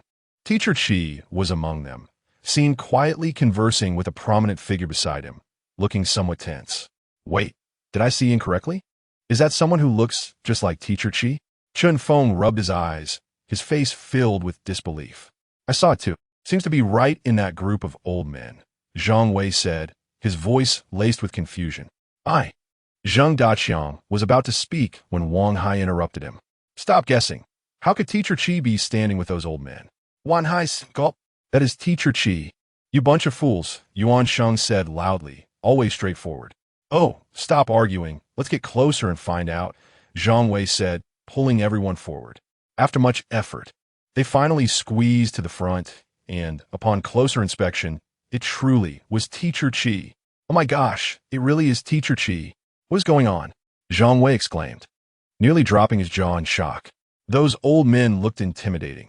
Could it be that the teacher was being held hostage by them? Zheng Daqiang scratched his head, utterly perplexed. Look at you guys. Maybe the teacher is up to something great. Wang Hai rolled his eyes at them. Chun Feng furrowed his brow, deep in thought. I don't think this is simple. Let's not jump to conclusions just yet. At that moment, Teacher Chi also spotted them, giving a slight nod. His eyes full of mystery. Kids, come over here. Teacher Chi excitedly waved to Chen Feng and the others, his voice full of urgency and anticipation. This call completely shattered the doubts in the hearts of the 28 students. They had been whispering and speculating, but upon hearing Teacher Chi's call, their gazes all turned towards him. Thus, all 28 students slowly gathered together. With each step they took, the surrounding crowd seemed to be pushed aside by an invisible force. Parting spontaneously, their figures stood out remarkably in the crowd. The sunlight bathed them, as if draping them in a golden glow. Curious, envious, and amazed gazes turned towards them from the surrounding people. Some whispered, "What is going on? These kids don't seem ordinary." The faces of the onlookers were filled with confusion and astonishment as they whispered among themselves. Who are these 28 students that require such an impressive reception? An elderly woman widened her eyes, her face full of disbelief. Chapter 84. The eager academicians, eager for college students to be their students. Look at this scene. These kids must be extraordinary. Perhaps they are genius youths. A young man adjusted his glasses, speculating. Could they have won some international awards? Another person guessed along. Some teachers in the examination room were also extremely shocked. Teacher Li, who had just been discussing the exam situation with colleagues, saw this scene and was astonished. Mouth agape, are these all my students? How could there be so many big shots waiting for them? Other teachers shook their heads, muttering to themselves, I never noticed these kids were so special. Some couldn't help but tiptoe to get a better look. Chun Feng and the others felt a bit shy as they noticed so many curious gazes directed at them. Chun Feng instinctively tugged at his clothes, and Zhang Wei's steps became hesitant. But thinking about Teacher Chi and being right in front, not wanting to embarrass him, they exchanged glances as if reaching a tacit understanding. So, one by one, they straightened their chests. Chun Feng took a deep breath, straightened his back, and his gaze became firm and confident. Zhang Wei also put away his timidity, breaking into a brave smile. Wang Hai's previously flushed cheeks were now filled with pride, his steps light and strong. Zheng Daqiang walked while quietly cheering himself. Don't be afraid, don't be afraid, we can't disappoint the teacher. Lin Xiao flipped her hair, striding confidently, as if showcasing her courage to everyone. In this way, under the gaze of the crowd, they walked confidently step by step towards Teacher Chi Yan. Each step was full of strength, and every gaze was filled with determination. Their figures looked increasingly upright and dazzling under the sunlight. Zhang Wei excitedly said, This feeling is so cool. It's like we're superheroes. Wang Hai's cheeks flushed with excitement. Yeah, we've never had so many people paying attention to us. Wherever they went, the crowd's eyes followed closely, forming an invisible line of attention. At this moment, they seemed to become the center of the world, the focus of everyone's attention. When they reached the front of Chi Yan, Qin Feng came striding towards Chun Feng and the others with a beaming smile, his eyes filled with eagerness and anticipation. Haha, you must be Qin Feng, right? I'm Qin Feng, an academician in the chip field at Lonka Institute. I've heard about your research achievements, truly impressive. Qin Feng cheerfully stepped forward, shaking Chun Feng's hand tightly, admiration sparkling in his eyes. At the same time, an elderly academician with gray hair couldn't wait to shout, Who is Zhang Wei? The one studying fighter jets? I'm an academician in national defense technology. His voice was loud and urgent, scanning the crowd eagerly. Another academician followed suit, shouting, Who is Zheng Daqiang? The one studying laser weapons, come over here. His face was filled with excitement, as if he had found a rare treasure. Where is Wang Hai, the one studying electronic shields? Another academician stretched his neck and looked around anxiously. Who is Yuan Sheng, the little girl studying hybrid plant technology? A kindly old academician smiled warmly, his eyes filled with kindness and expectation. Over here, other academicians were also unwilling to be outdone, shouting, "Where is the student studying water resources? Come over and let me see." And students working on the big airplane project, "Don't be shy, come here." A burly academician waved his arms, his expression animated. Chun Feng and the others stood frozen in place, their faces filled with confusion and uncertainty. They exchanged glances, their eyes full of doubt and surprise. What's going on? How do these old academicians know what we are researching? Chun Feng murmured, brow furrowed, a question mark in his mind after another. Zhang Wei scratched his head, looking puzzled. "Yeah, I'm confused too. This is too strange." Yuan Sheng nervously tugged at her clothes, her voice slightly trembling. "I'm so confused now." Just then, Teacher Chi Yin walked out quickly, looking at the bewildered students with a smile. "How about we discuss this somewhere else? There are too many people here." Academicians like Qin Tianhai saw the crowd growing larger, people gathering around, and some even taking out their phones to prepare for photos. Seeing this, academician Qin Feng's expression became anxious. "No, we can't let this get out of hand here. We need to move quickly." Academician Qin Tianhai nodded repeatedly. Yes. It's really not suitable here. Let us go. Let old Chun stay and handle those onlookers." Saying this, the academicians tightly held onto the students they had caught, fearing they would run away if they loosened their grip. Chun Feng was pulled by academician Qin Feng, wanting to break free but not daring to use force. Zhang Wei was held by the National Defense Technology academician, looking helpless. Zheng Daqiang was also being pulled by the arm, somewhat confused, as was Wang Hai. Yuan Sheng was protected by the kindly old academician, appearing a bit anxious. Accompanied by a group of people, they quickly left the examination site. Throughout the journey, Chun Feng and the others could not calm their emotions, their minds swirling with questions. The academicians, meanwhile, protected them while continuously offering words of encouragement and anticipation. "Kids, you are all the hope of the nation. Don't be nervous. Let us find a place to talk slowly." The group returned to Lonka Institute. Once they entered the spacious and bright research room, the somewhat noisy and chaotic atmosphere from the examination site instantly dissipated, replaced by a solemn and serious academic atmosphere. This time, the old academicians finally began to ask serious questions. After all, they needed to confirm things further. Seeing is believing. They focused their expressions, their eyes filled with anticipation and scrutiny. Academician Qin Feng was the first to walk up to Chun Feng, adjusting his glasses and saying seriously, "Chun Feng, I've heard that you've made breakthroughs in a nanolithography machine. Could you please tell me in detail how you solved the leakage problem at the nano level and how you improved the integration and performance of the chips?" Chun Feng took a deep breath, stabilizing his emotions, then answered clearly, "Academician, we effectively reduced leakage through innovative material selection and unique processing techniques. Regarding improving integration, we employed advanced multi-layer stacking technology and optimized circuit layouts." Chun Feng spoke eloquently, using professional terminology and in-depth insights that made academician Qin Feng nod frequently, the admiration in his eyes growing stronger. The National Defense Technology academician then pulled Zhang Wei, eagerly asking, Chapter 85, Letting Qian Students Leave Qian? Classmate Zhang Wei, regarding the J-80 fighter jet, you mentioned having new ideas about stealth performance and the power system. Could you elaborate on that? For example, in terms of material selection for stealth coatings and improving energy conversion efficiency in the power system. Zhang Wei straightened his back, a confident gleam in his eyes, and began to explain in detail. Academician, we propose using a new type of composite material as a stealth coating, which has better electromagnetic wave absorption capabilities.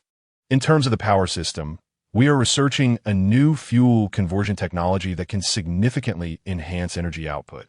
As the academician listened, he occasionally raised questions and suggestions, and Zhang Wei handled them with ease, demonstrating his solid professional foundation. In front of Zheng Daqiang, who is researching laser weapons, was a sharp-eyed academician. He asked seriously, "Classmate Zheng Daqiang, what unique thoughts do you have on energy focusing and range enhancement for laser weapons? Also, how do you solve the stability issues under different environmental conditions?" Zheng Daqiang met the academician's gaze without fear and answered calmly, "Academician, we have improved energy focusing through optimized optical path design and the use of more efficient energy sources. For different environments, we are developing an adaptive control system that can adjust parameters in real time to ensure the weapon stability." Zheng Daqiang's logically tight response brought a satisfied smile to the academician's face. Wang Hai presented the technical difficulties and solutions regarding electronic shields with a clear mind and accurate data. Yuan Sheng spoke passionately about hybrid plant technology, knowing every detail like the back of his hand. Throughout this question and answer session, the expressions of the elder academicians gradually transformed from initial skepticism and scrutiny to surprise and admiration. They became increasingly convinced that what Qi Yin said was true. Each of these students was indeed a genius. They not only had innovative thinking, but also solid professional knowledge and practical abilities, truly the hope of Longwa's future. The faces of the academicians were filled with excitement and shock, their eyes wide open as they looked at these young students in disbelief. Academician Qin Feng couldn't help but shake his head in amazement. Qi Yin was really not joking. These students are incredible. They even felt that the thinking of these young people was so vibrant that they felt inferior. His voice trembled slightly with excitement. The academician from the defense technology field could not help but shout loudly, "Teacher Qi Yin, that Zhang Wei must be taken by me. Let him join our fighter jet research institute." His eyes were filled with eagerness and desire, afraid of being outdone by others. The academician researching laser weapons was equally unwilling to back down, shouting, "No way. Zheng Daqiang must come with me. His insights into laser weapons far exceed the ordinary. He can only maximize his value with us. Wang Hai should join our electronic shield research team." Another academician eagerly chimed in. The elder academician in front of Yuan Sheng also hurriedly spoke. "Little girl, come to us to research hybrid plant technology. We will fully support you." In a moment, the research room was filled with the voices of academicians competing for the students. Their expressions were urgent and enthusiastic, each vying to bring these outstanding students into their research fields, their faces flushed with excitement. Academician Qin Tianhai was so anxious that he began to stomp his feet. "Don't fight over it, one at a time. These kids are treasures. It depends on their own wishes." At this moment, a group of academicians was unable to contain their excitement, their faces beaming with enthusiasm, their eyes fixed on Chen Feng and others as if they saw rare treasures. Academician Qin Feng gestured animatedly, his voice becoming somewhat sharp due to excessive excitement. "This is the hope of future technology." The academicians in defense technology also had flushed faces, loudly explaining the superior conditions they could offer Zhang Wei. Qi Yin stood aside, watching the chaotic yet fervent scene before him, feeling a mix of emotions. On one hand, he knew that these students would certainly have better development opportunities by following these academicians, gaining access to top-notch technological resources in their respective fields. Being able to showcase their talents on a higher platform was undoubtedly the best path to success, far better than staying with him. Thinking of this, Qi Yan's eyes revealed a sense of comfort and anticipation. However, on the other hand, these were students he had taught hand in hand. Every child's growth had his dedication poured into it, and there was a deep teacher-student bond between them. The thought of parting made Qi Yin feel an indescribable reluctance. Yet, after a brief but long internal struggle, Qi Yin finally took a deep breath, suppressing his myriad feelings of reluctance, and revealed a determined expression on his face. He slowly spoke, "Academicians, since you value my students so much, I will agree. I cannot be so selfish as to hinder the children's future because of my own reluctance." After saying this, Qi Yan's eyes slightly reddened, but they were filled with blessings and expectations for the students' futures. Thus, the academicians could not contain their excitement and eagerly began to ask for the opinions of Qi Yan's students. Chen Feng and others appeared somewhat overwhelmed, not expecting their research achievements to receive such high recognition and competition from the academicians. Zhang Wei blushed, stammering, "Academicians, I haven't thought it through yet." Zheng Daqiang scratched his head, looking troubled. "This? How am I supposed to choose?" Wang Hai calmly said, "Academicians, can we have some more time to think it over?" Chen Feng, Zhang Wei, Zheng Daqiang, Wang Hai and Yuan Sheng gathered in the middle and began to discuss. At first, hearing that they would be separated from their class and follow the academicians in their respective fields, their faces were instantly filled with excitement. Chun Feng's eyes sparkled like stars, his heartbeat seeming to quicken as he excitedly looked at his classmates and said, "This is a rare opportunity to conduct in-depth research with the academicians. The resources and conditions are top-notch." Zhang Wei nodded continuously, his face flushed as he agreed. "Yes, this feels like a dream." Zheng Daqiang clenched his fists, his voice trembling with excitement. "Maybe we can achieve greater breakthroughs faster." Wang Hai also said excitedly, "I feel my future is bright." Yuan Sheng, the little girl, had shining eyes, filled with anticipation for the future.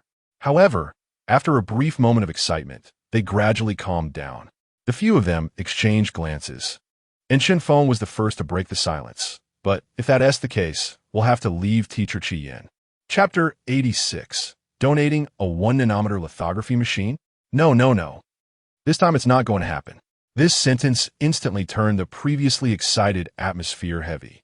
Zhang Wei frowned and said slowly, "Yes, without Teacher Qi Yin, we wouldn't be where we are today."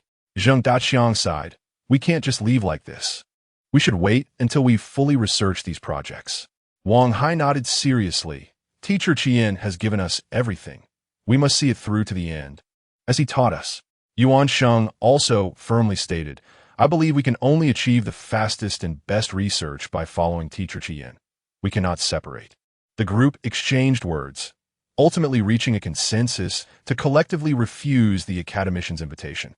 When they communicated their decision to the academicians, everyone was stunned, looking at each other in confusion. Unsure of the reason, an academician couldn't help but ask, "Kids, this is a great opportunity. Why refuse it?"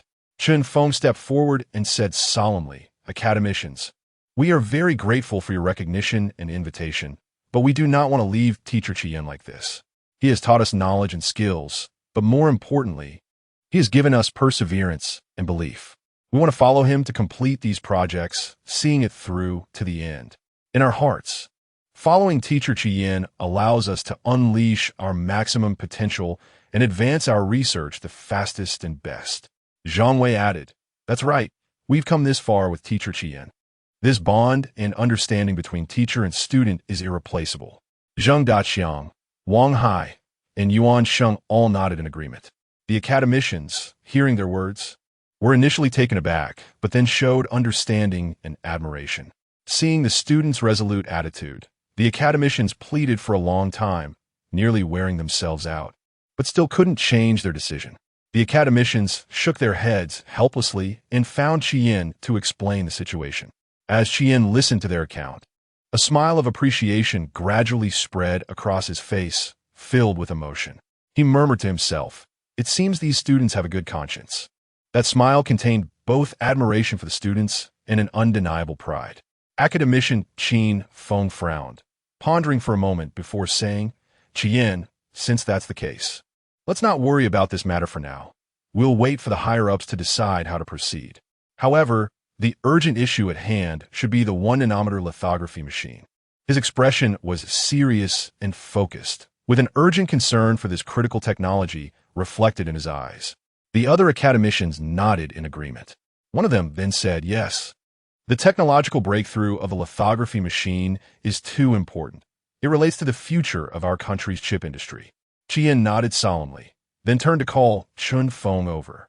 Chun Feng jogged over, his eyes filled with curiosity and anticipation. "Hey, is there going to be a presentation?" Looking at Chun Feng's chubby, harmless appearance, his round face always wore a simple smile. His eyes appeared slightly squinted due to the flesh on his face, giving him an honest and simple impression. Everyone looked at him, unable to help but sigh in admiration. One academician shook his head and said, "Truly, a person does not reveal their true abilities. Who would have thought this seemingly simple guy has such astonishing achievements in technical research?" Next came the familiar verification phase. As everyone entered the conference room, the atmosphere turned tense and serious. They gathered around a large conference table covered with dense blueprints and related materials. "Let's first look at this blueprint," Qi Yin began. his finger moving over a complex design blueprint for the lithography machine. Pay attention to the design of this component. It is crucial for achieving 1 nanometer precision. Everyone leaned in, their eyes fixed on the blueprint as lively discussions began. Theoretically, this optical path design could significantly improve precision, but in actual manufacturing, the material requirements are extremely high. An elderly, white-haired academician shared his views. Chun Feng also actively participated, scratching his head and somewhat shyly saying, "I think we still need to further optimize the energy supply to ensure stability." Everyone exchanged ideas and raised various questions. Qian listened attentively, nodding occasionally and offering his insights. His knowledge was boundless. No matter the question, he could provide precise and profound answers. During the discussion, some details that had not been mentioned in emails were brought up for in-depth exploration. Qian's assistance astonished everyone once again. He not only understood the principles of a lithography machine, but also had a firm grasp of related physics and chemistry knowledge. Qian really knows everything. Someone couldn't help but exclaim, "Three prongs blossoming." Qin Feng had been silently listening to Qian and Chun Feng's explanations. When he heard about the latest achievements regarding the 1 nanometer lithography machine, an expression of extreme joy and shock appeared on his face. He abruptly stood up, excitedly saying, "So this is how the 1 nanometer lithography machine technology works. This is a groundbreaking advancement. I even feel that this 1 nanometer lithography machine is the limit of lithography machines." After discussing the profound and complex theoretical knowledge, the atmosphere in the conference room eased slightly. However, soon after, a more critical question arose: the ownership of the 1 nanometer lithography machine technology. Qin Feng rubbed his hands together, a smile of anticipation spreading across his face, eagerly looking at Chun Feng and Qian. His eyes were filled with desire and probing as he asked, "Chun Feng, Qian, are you planning to donate this 1 nanometer lithography machine technology, just like the cancer cure and controllable nuclear fusion, without any compensation?" He had heard of Qian's fearless spirit in the face of national interests, so he held a glimmer of hope. However, the two simply shook their heads in refusal. Chun Feng's expression turned serious. He stepped forward, his gaze firm as he said, "Academician Qin, this time it's different. I want to sell this technology." His voice was strong and powerful, echoing in the conference room. Qin Feng's smile froze instantly as he stared at Chun Feng with wide eyes, unable to believe it, muttering, "Xiao Chunyu." But soon, he found his decision quite reasonable.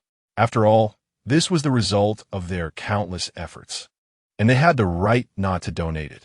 "I'm sorry, I jumped to conclusions," Qin Feng said awkwardly, scratching his head. However, Qin Feng's brow furrowed again as he secretly pondered. Even if he represented Lonka Academy, he probably couldn't afford this top-notch technology. Chapter 87, a 100 million yuan prize.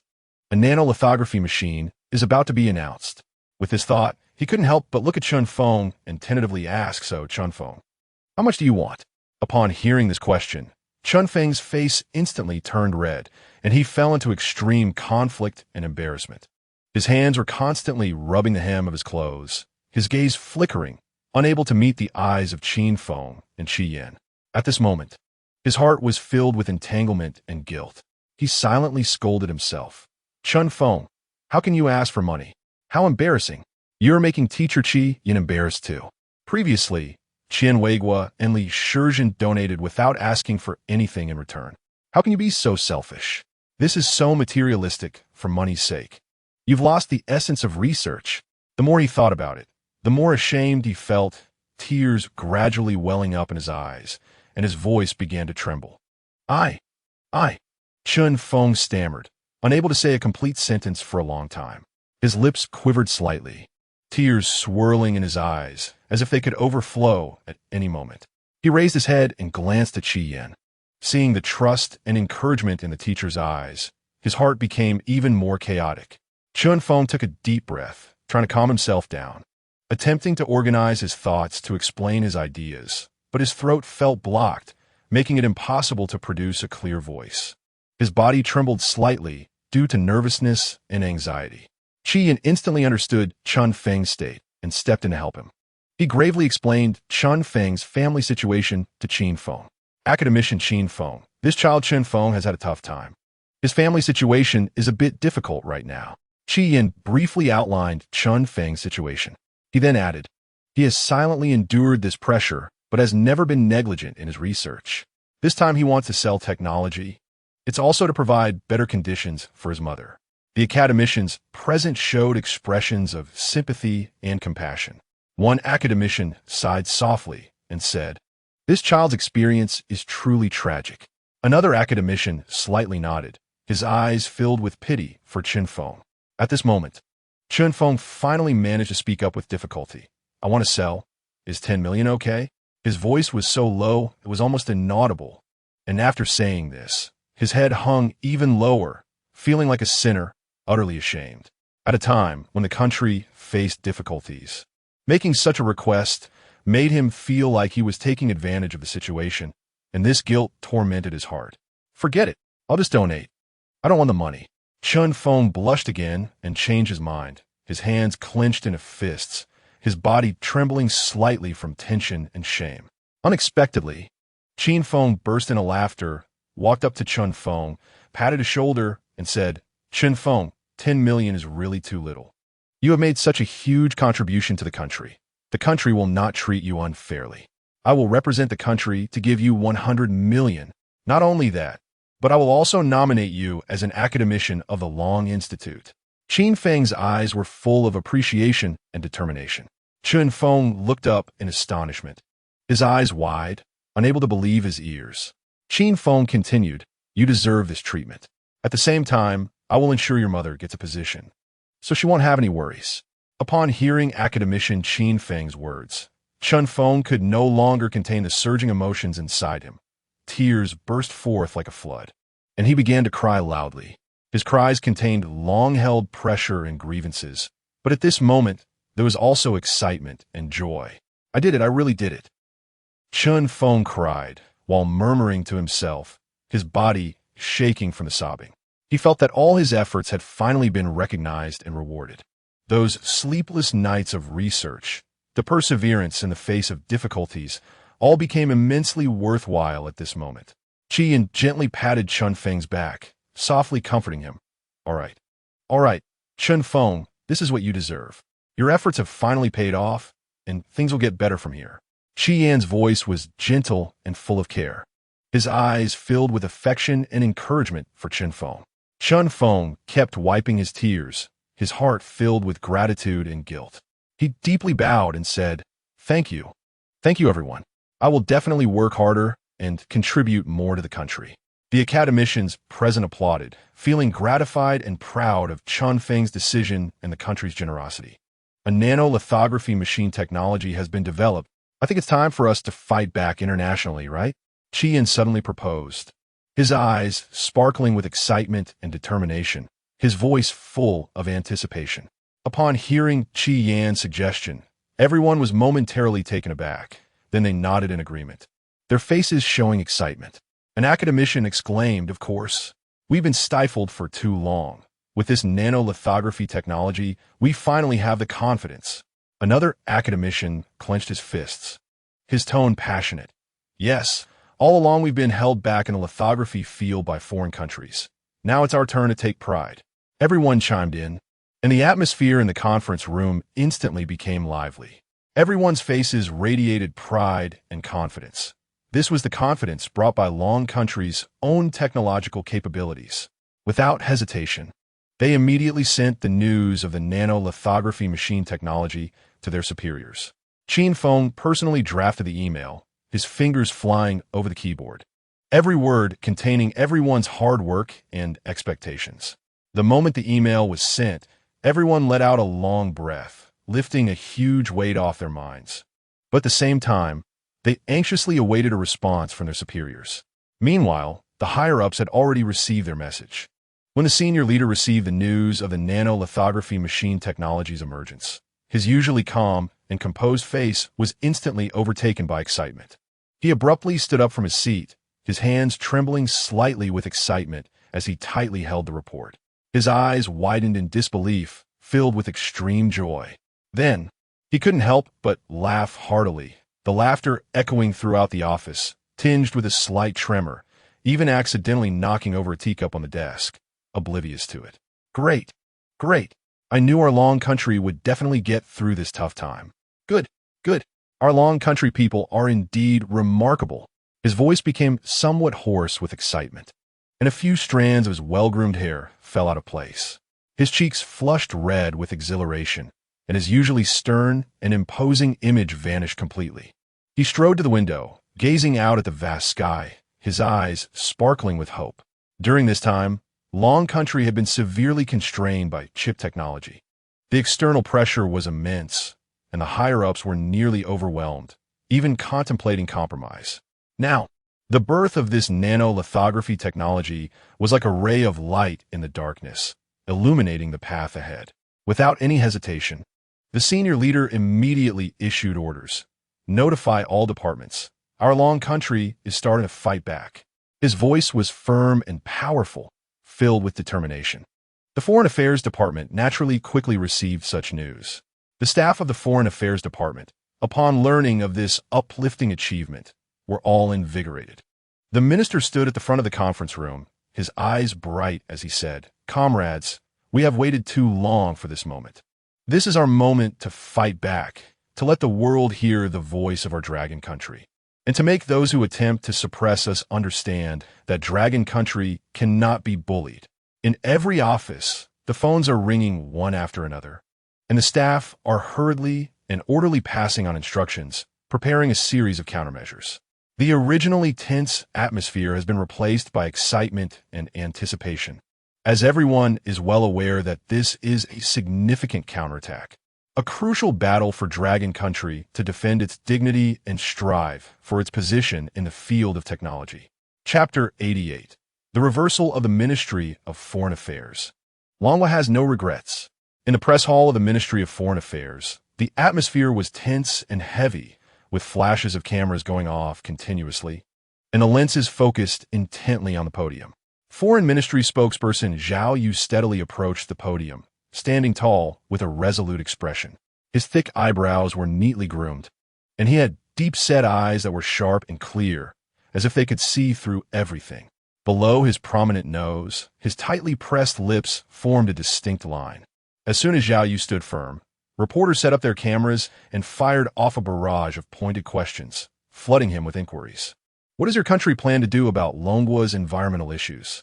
What is your explanation regarding human rights issues in Longwa? These malicious questions came one after another, seeking to find loopholes in his words to tarnish Longwa's reputation. However, Zhao Yu remained unfazed by these inquiries. He cleared his throat and replied in a calm and powerful voice. Longwa has always placed great importance on environmental issues and has taken a series of proactive and effective measures. We have increased our investment in the environmental protection industry, promoted sustainable development strategies, continuously optimized our energy structure, and reduced pollution emissions. At the same time, we are strengthening environmental education to raise public awareness. Our efforts are evident, and the quality of the environment is gradually improving. He then addressed the human rights issue. Longwa has always adhered to a people-centered approach, ensuring the fundamental rights of our people. We are committed to eliminating poverty, improving the living standards of our citizens, and ensuring that every person in Longwa can enjoy the fruits of development. The so-called human rights issues are merely malicious slanders and unfounded accusations from certain ill-intentioned individuals. The situation of human rights in Longwa is best understood by the people of Longwa. Zhao Yu's responses were clear and well-reasoned, leaving no opportunity for those looking to provoke. His gaze swept across the reporters below, showcasing the unique confidence and composure of a Longwa diplomat. As the reporters realized they couldn't find any mistakes, they began to stir up trouble. They noticed Zhao Yu's slight relaxation after he had answered a sharp question. Suddenly, a tall white reporter stood up to ask a question. His voice stood out starkly in the quiet press hall. Regarding the sanctions on Longwa's chip technology, is Longwa currently in a difficult position? Do you regret not sharing the cancer miracle drug and controllable nuclear fusion technology?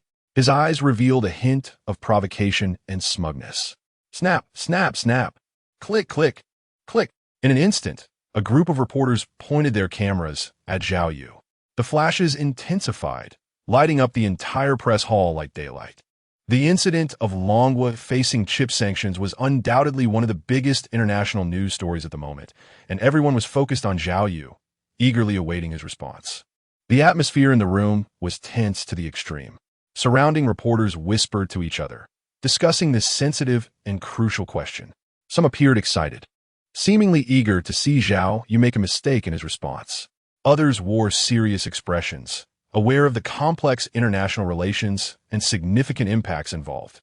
Zhao Yu's expression suddenly turned extremely grim, his brows furrowing deeply, creating a pronounced crease. A hint of helplessness and despair appeared in his eyes, which were clouded with a heavy gloom.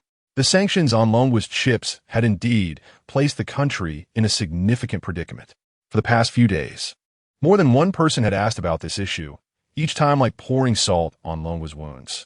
The malicious gazes and the anticipation of those waiting for Longwa to falter filled him with immense anger and frustration. His lips trembled slightly, wanting to say something, yet seemingly crushed under the heavy pressure that rendered him speechless.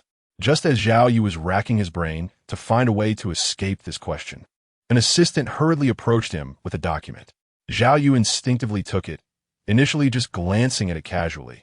However, just that one glance caused his expression to change dramatically. First, shock registered on his face as his eyes widened and his pupils constricted sharply in disbelief at the content he was seeing. Then, shock quickly transformed into ecstasy, his mouth involuntarily curling into a smile, and excitement sparked in his eyes. It was the light of hope suddenly appearing after a long period of suppression. Finally, a mocking expression surfaced on his face, and the previous helplessness and despair vanished completely. He straightened his back, and his aura grew powerful in an instant.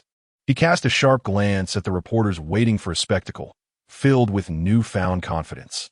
At that moment, Zhao Yu was no longer the person who had been cornered by questions, but someone who had regained his confidence and strength, ready to deliver a powerful counterattack to those with ill intentions. The reporters were taken aback by Zhao Yu's sudden change in expression. They exchanged bewildered glances, filled with confusion and disbelief.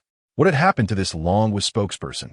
Just moments ago, he had looked helpless and desperate, but now he seemed like a completely different person.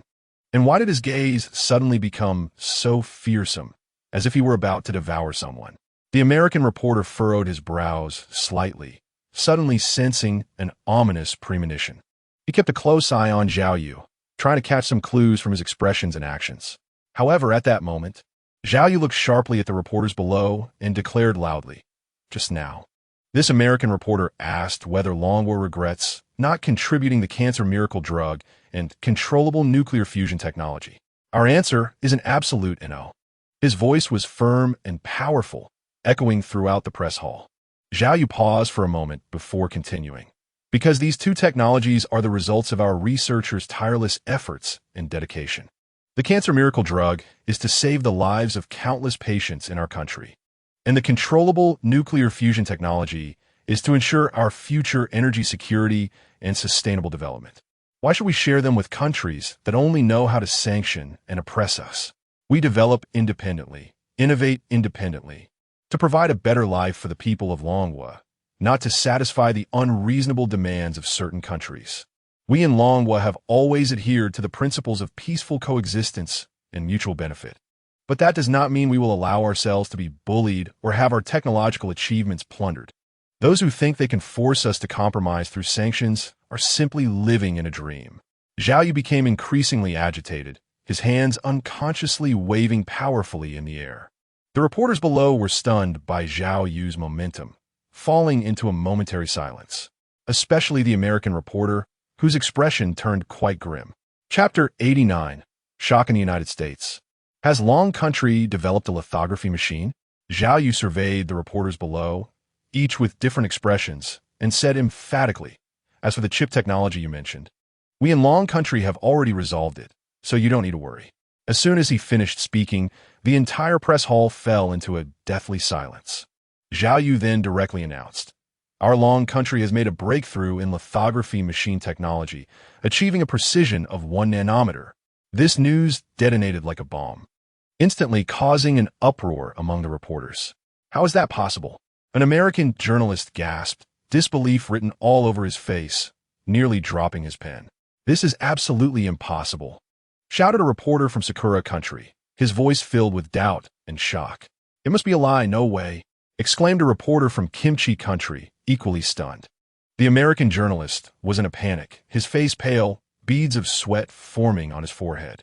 He kept muttering, "Impossible, how can this be?" His earlier confident demeanor vanished without a trace, replaced by extreme panic and unease. The reporters began to whisper to each other, and the scene was noisy. This must be a joke. How could Long Country achieve such a significant breakthrough in such a short time? They were just suppressed, and now they've made a discovery? I don't believe it. Doubts arose one after another.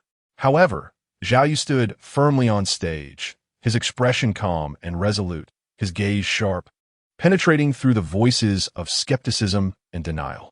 He emphasized again, Long Country has achieved a significant breakthrough in lithography machine technology, with a precision of 1 nanometer. As he spoke with conviction, the voices of panic and doubt gradually weakened, because they knew that Long Country would not lie about such matters. The venue fell into a silence, with no one knowing what to say, but they all understood that the world was about to change. The reason being, Long Country's 1 nanometer lithography machine had been unveiled. Before long, news of Long Country's 1 nanometer lithography machine breakthrough began to spread widely across the globe. Countless foreigners were left dumbfounded upon hearing the news. They couldn't understand how, right after imposing sanctions on them, Long Country achieved a breakthrough. This huge contrast filled them with confusion and disbelief. On the American side, it was as if a bomb had exploded, with the entire leadership falling into a state of frenzy. They could not believe this fact and thought it must be a mistake in intelligence. At this point, they decided to spare no expense, sending out numerous spies to gather information, hoping to find a flaw in the situation. However, things did not go as they wished. Wave after wave of spies were captured. Long Country's counterintelligence work was tight and efficient, and many spies fell into traps and paid a heavy price. Yet, like an indestructible cockroach, the U.S. did not give up, continuously dispatching personnel to obtain accurate intelligence. After sacrificing a large number of spies, the U.S. finally received some information. They learned that the 1 nanometer lithography machine technology had indeed been broken through. And the source of the breakthrough was not from the Long Academy of Sciences, but from a vocational college in Long Country. The American leadership fell into shock and silence once again. They could not imagine that a seemingly unremarkable vocational college could achieve such astonishing results in such a critical technological field, breaking their blockade and expectations. Vocational college? What is that? Is it Long Country's top university? A senior official in the U.S. meeting room asked, confusion etched on his face. Others exchanged glances, their eyes filled with bewilderment and incomprehension. They immediately ordered an investigation into this so-called vocational college. When the investigation results were presented to them, they were completely stunned. It turned out that in Long Country's education system, vocational colleges were not the top universities, and in terms of academic resources and research investment, they typically could not match those well-known undergraduate institutions. How is this possible? A senior official slammed the table in anger. How could such a top technology come from a vocational college? His voice was filled with disbelief and anger, and his face turned red. Others echoed, Long Country is too cunning. We always thought it was the results of their top research institutions, but it turns out to be a vocational college. We invested so many resources to limit them. Yet this lithography machine was broken through by a vocational college. Their hearts were filled with frustration and disappointment. What they thought was an infallible blockade plan had been shattered by such an unexpected breakthrough. More specific information was still under investigation, and U.S. leaders were anxious, desperately wanting to know which individual was behind this miraculous technology. In their calculations, they either wanted to find a way to lure this person to the U.S. or resort to extreme measures to assassinate them to eliminate future threats. But they could not let this miraculous vocational college go either. Thus, U.S. leaders conspired again and decided to sanction Samleton Vocational and Technical College. Orders were quickly issued, and various departments of the U.S. government began to take action. The State Department issued a statement making baseless accusations against Samleton Vocational and Technical College, claiming it violated international rules. The Department of Commerce announced trade restrictions on enterprises and individuals related to the college, attempting to cut off its economic sources. In the international public opinion arena, the U.S. manipulated the media to exaggerate, trying to vilify Samleton Vocational and Technical College as a threat to global technological balance. However, their actions did not receive widespread support from the international community. Many experts and scholars from various countries stood up to criticize the U.S. for its hegemonic behavior. But the U.S. persisted in its course, believing that through such sanctions, they could achieve their goals. Little did they know that their actions would only further isolate themselves in the international community and ignite the determination of the people of Long Country to unite, innovate, and strive forward.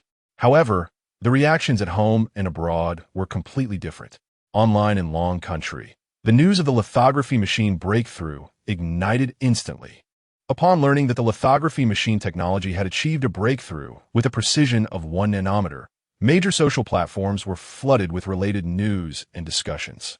Wow, the lithography machine has broken through? This is simply a momentous event. I really can't believe my eyes. The lithography machine technology that has been tightly blocked by foreign countries has actually broken through, and the precision has reached 1 nanometer. What a miracle! Excitement spread like a surging tide, and everyone cheered with joy. Those who had once confidently claimed that Long Country's technology was inadequate, forever constrained by foreign powers and unable to break through lithography machine technology, how do they feel now? I really want to hear the sound of you slapping your faces. This is truly satisfying. Chapter 90.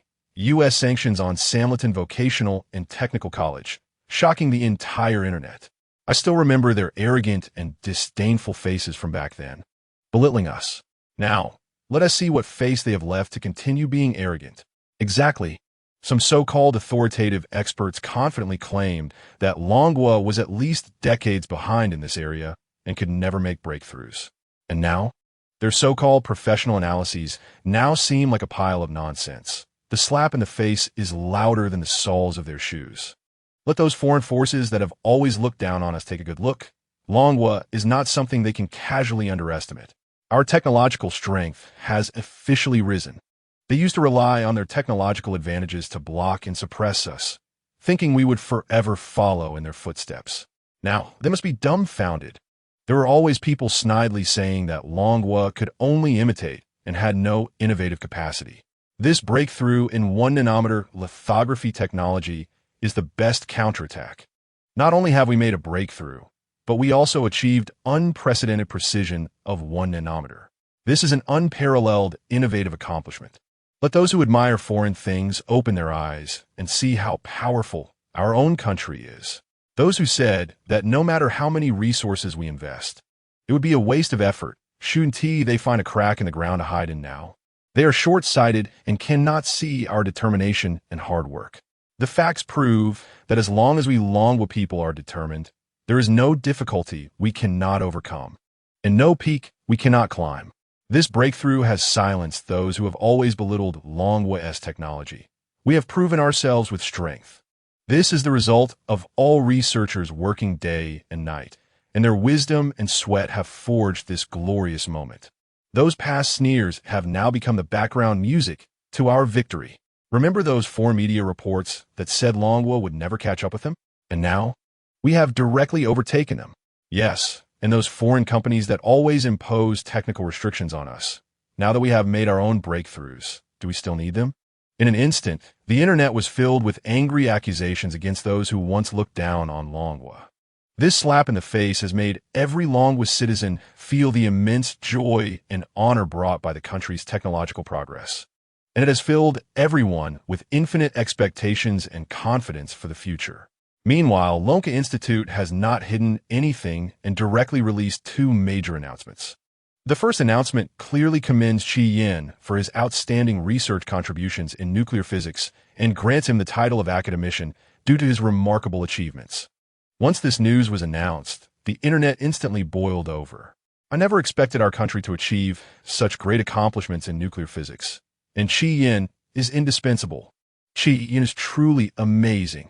Congratulations to academician Chi Yin. Oh no, we can't call him teacher anymore. We have to change how we address him. Following that, the second announcement sent the entire internet into a frenzy. The news stated that the breakthrough in lithography technology also owes thanks to two individuals, one being Chi Yin and the other being Chun Feng.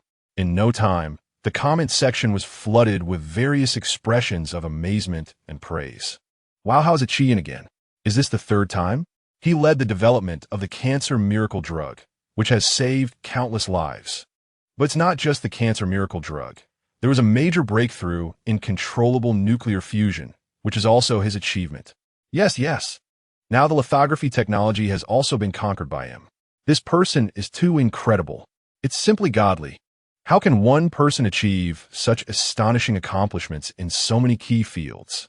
This is too unreal. I remember he said he would develop the lithography machine within 2 days.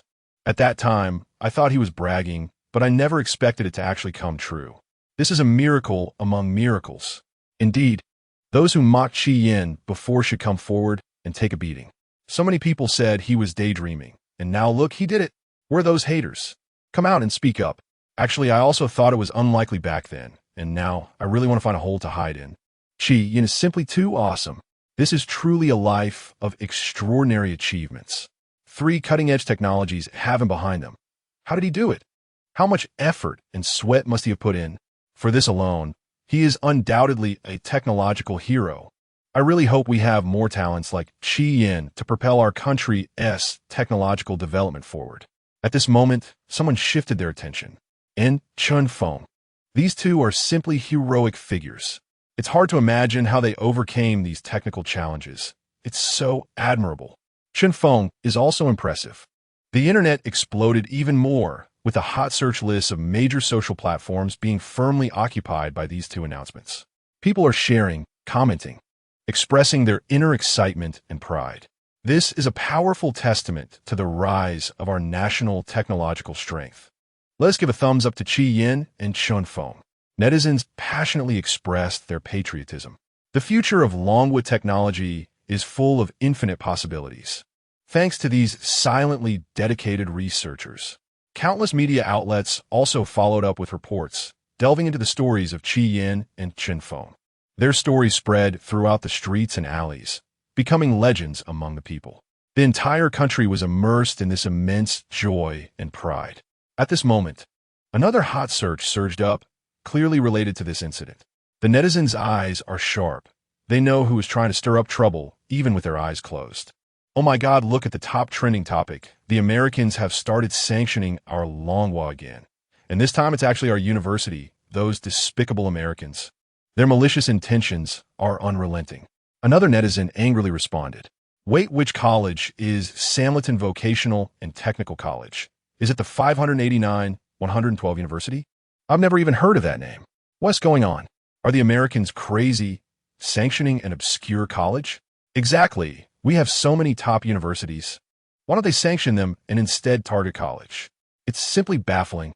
People from top universities were directly outraged. How dare a vocational school be listed alongside our prestigious Qingbei universities? This is too absurd. Did the Americans get it wrong? This is completely illogical. Exactly. It's obviously just an ordinary vocational college. How did it attract international attention like our major universities? Just as everyone was debating and confused, new information was uncovered. Wait a minute. Did you notice that Chi Yin and others all came from this college? Huh? So that is how it is. That seems a bit reasonable now. Chi Yin, and they're so impressive. It turns out they came from here. No wonder the Americans are wary. It seems we cannot underestimate this vocational college. Being able to cultivate so many excellent talents must have its outstanding qualities. Yes, we cannot judge a school's value by its fame. This vocational college is truly hidden and remarkable. In an instant, discussions about Samleton Vocational and Technical College surged on the internet. Chapter 91, Breaking the Defense, 589-211. We also want to go to college. Oh my goodness, is it really true that a bachelor's degree is not as good as a college diploma these days? I feel like I wasted 4 years in college. I spent so much time and energy grinding through one professional book after another, only to find that I can't get a job better than a college graduate. It hurts. Isn't that right? I didn't expect the jokes on the internet to come true. This world is too crazy. I originally thought graduating with a bachelor's degree would lead me smoothly to the peak of life, but in reality, I got a harsh slap in the face, leaving me dizzy. Boo-hoo, I worked so hard for a bachelor's degree. But it turns out I'm not even as good as a college graduate. Who can I complain to? Boo-hoo. I also enrolled in numerous tutoring classes to get into a good university, studying late into the night, my eyes nearly going blind. And now I feel like a bachelor's degree is the most useless. My heart feels so cold. The clown is actually me. I used to think my college diploma was something to be proud of. Now it seems like I'm the joke. I have always been an excellent student, aiming for a good bachelor's degree. Who would have thought I would be outdone by a college graduate? The gap in my heart is higher than Mount Everest. It feels like all my years of hard work have gone to waste. Boo-hoo, where do we put the face of a bachelor's degree? I won't even want to say I'm a college graduate when I go out anymore. You guys don't say anything. Our 589, 112 faces are even more difficult to place. I even want to go to college now. I used to think I was under the halo of a prestigious school. Quite impressive, but now it seems that halo is useless. Meanwhile, at the Sanliton Vocational Technical College, there's a festive atmosphere. They are very proud of the achievements of their school, and they share in the glory. Wow, my dad used to say I got a 300 score and ended up in college, thinking my life was over, but unexpectedly, this time it's a huge profit. Ha ha ha. Who said college has no future? Look at us. This is called a counterattack. Those bachelor's degree graduates used to look down on us. But now we have made it, so they can't reach us. Exactly, my parents used to scold me for not being ambitious, only getting into college. Now, they have to look at me with new eyes. I want to let them know that a college graduate can also achieve great success. In the future, when we go out, we can also hold our heads high and say we graduated from Sanliton Vocational Technical College. We're amazing. Those bachelor-s degree students who used to look down on me can now see me shine. Let's see if they dare to look down on us again. I want to tell this good news to my relatives so they know that going to college can also lead to success. The contrasting and humorous responses from both sides of the internet made people laugh helplessly. Moreover, well-known companies, those Fortune 500 giants, have actually started recruiting online, explicitly stating they want students from Sanliton Vocational Technical College. This news shocked both the job market and the education sector. Many people were caught off guard as these companies, known for their high standards and strict requirements, made such an unexpected decision. Why am I not a student of Sanliton Vocational Technical College? Is it too late for me to apply to Sanliton Vocational Technical College? Is there any student willing to swap with me? I want to go to college too. These companies also want to take a gamble, especially since some students from this college have shown extraordinary talent and potential in certain fields. Recently trending in hot searches, the 3 major research achievements in Dragon Country were all by students from Sanliton Vocational Technical College. What if there are more geniuses waiting to be discovered? For companies, this is like an adventure full of unknowns and surprises. Finding a genius might bring unexpected innovation and development opportunities, allowing the company to stand out in fierce market competition. Therefore, major companies have lowered their strict requirements for academic qualifications, focusing on Sanliton Vocational Technical College. They sent out the best human resources teams, carefully designing recruitment processes, hoping to discover the hidden gems in this overlooked territory. Meanwhile, at Dragon University, Chi-Yin was sitting in his office, focused on the computer screen, and he had naturally seen the online waves. There was no surprise on his face, but rather a look of satisfaction. In his view, this was a good thing. He slowly stood up, hands behind his back, pacing back and forth in the office, lost in thought. When everyone in Dragon Country knows that low-educated college students can also do research, those bachelor-s degree students work even harder. He firmly believed this would become an incentive, a driving force. Bachelor-s degree students have a solid theoretical foundation. They should not relax their requirements for themselves due to momentary difficulties or external temptations. Chi-Yin murmured to himself, his tone filled with anticipation. For students who are already in college, Chi-Yin believed this was an excellent opportunity for them to reassess their value and future. They would think, am I the next one? This will soon become their motivation to strive for success.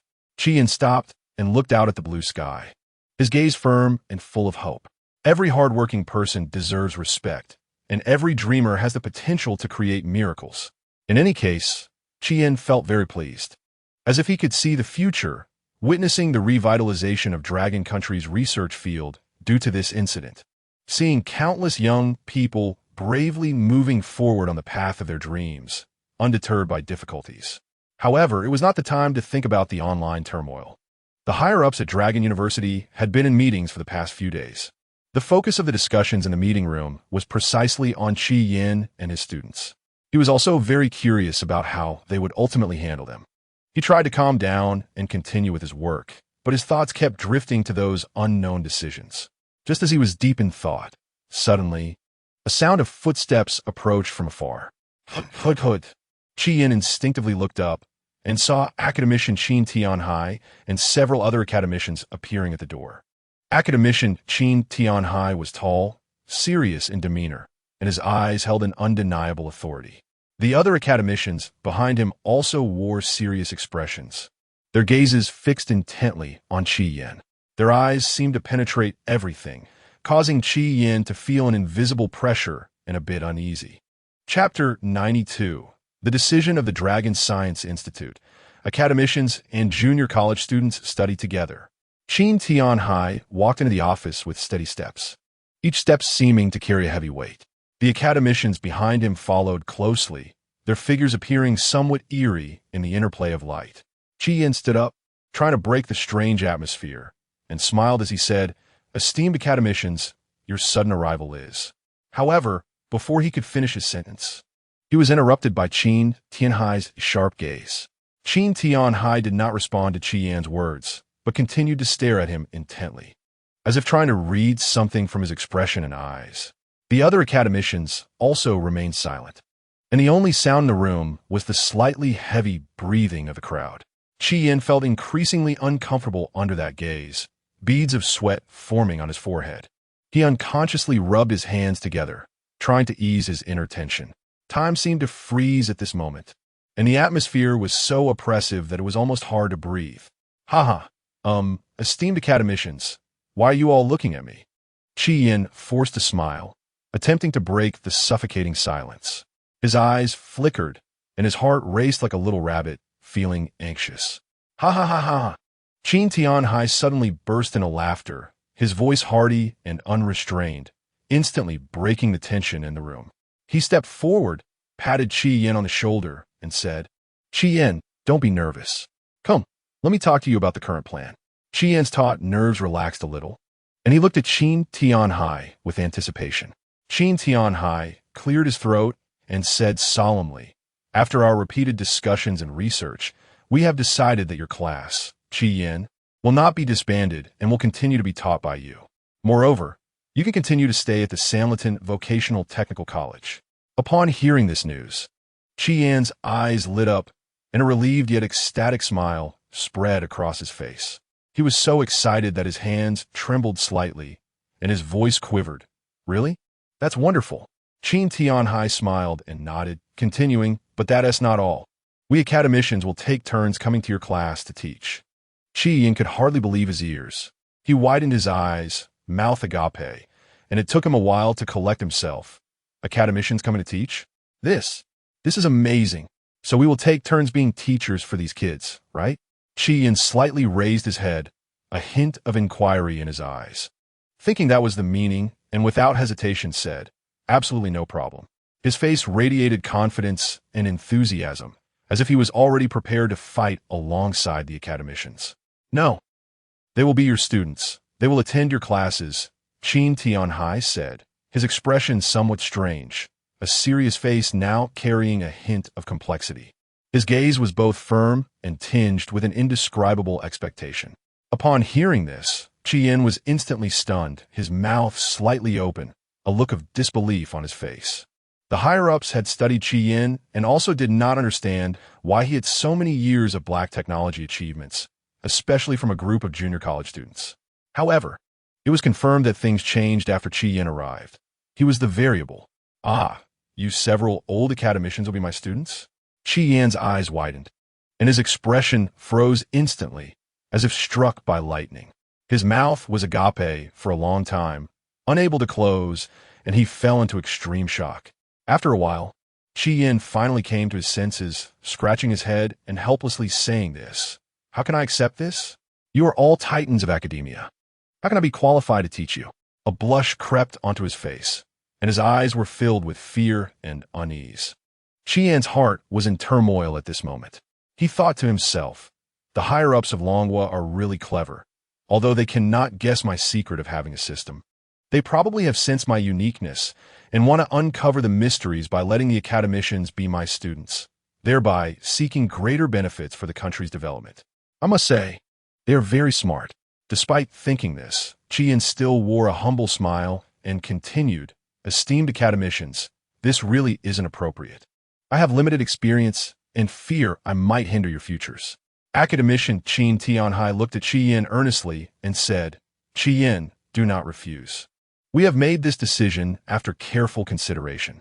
Your talents and unique teaching methods are precisely what we need to learn from and emulate. Chi-Yin still appeared somewhat hesitant, rubbing his hands and saying, I really worry about my lack of ability and disappointing everyone's expectations. However, deep down, he understood that having these academicians as students could indeed allow him to leverage his title as a junior teacher, because this title could lead to enlightenment for all whom he taught. The other academicians also gathered around, each saying a word to persuade Chi-Yin. Looking at the faces filled with expectation and sincerity, Chi-Yin's hesitation gradually gave way to emotion. He gritted his teeth, as if making a significant decision, and said, Since you esteemed academicians trust me so much, I will dare to give it a try. If there are any shortcomings, I hope everyone will be forgiving. The faces of the academicians immediately showed expressions of relief, and the atmosphere in the room became lighter. Chi-Yin gradually recovered from his shock, his gaze becoming deep and resolute as he said, Academician Qin, since you all trust me so much, I will do my utmost. I just didn't expect that my humble teaching methods would receive such attention. Qin Tianhai stepped forward, patted Chi-Yin on the shoulder, and said with emotion, Chi-Yin, do not underestimate yourself. Your arrival has the power to change the situation. We old fellows also need to find breakthroughs from new ideas. The other academicians nodded in agreement, their eyes filled with hope for the future. Chi-Yin took a deep breath and said solemnly, Then I will not disappoint everyone and will share everything I know and understand without reservation. At that moment, he seemed to take on a more significant mission, standing taller, his eyes becoming even more determined. However, immediately afterward, Qin Tianhai playfully teased, Teacher Qi, I will be relying on your guidance in the future. Chapter 93. Do academicians want to attend classes with college students? Others immediately followed suit. Yes, Teacher Qi, we will rely on your guidance in the future. We will definitely humbly accept your instruction. Yes, please show us your true talents and knowledge. We are all eager to learn.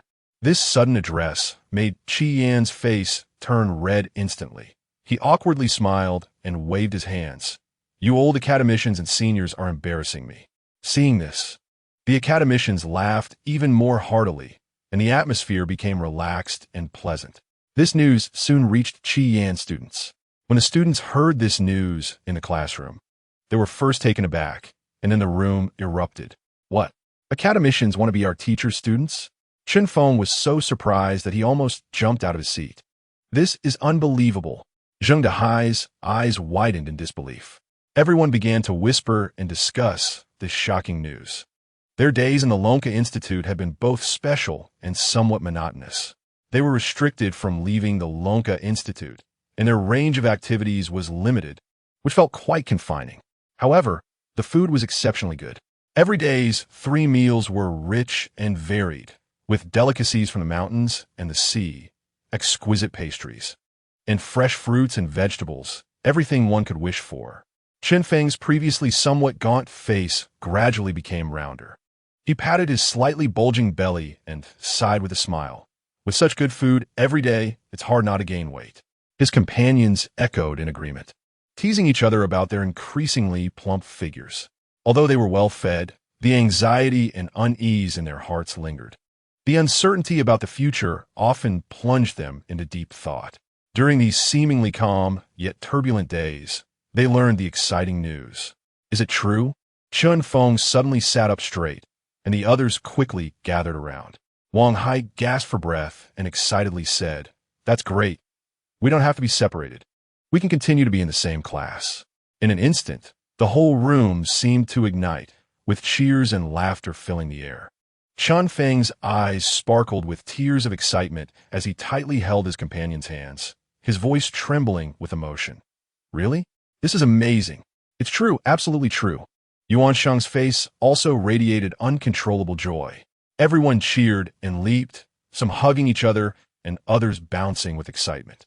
Wang Hai's face was flushed with excitement as he shouted, "I knew we wouldn't be separated." Zhang Wei was so ecstatic that he was dancing around. "That's great.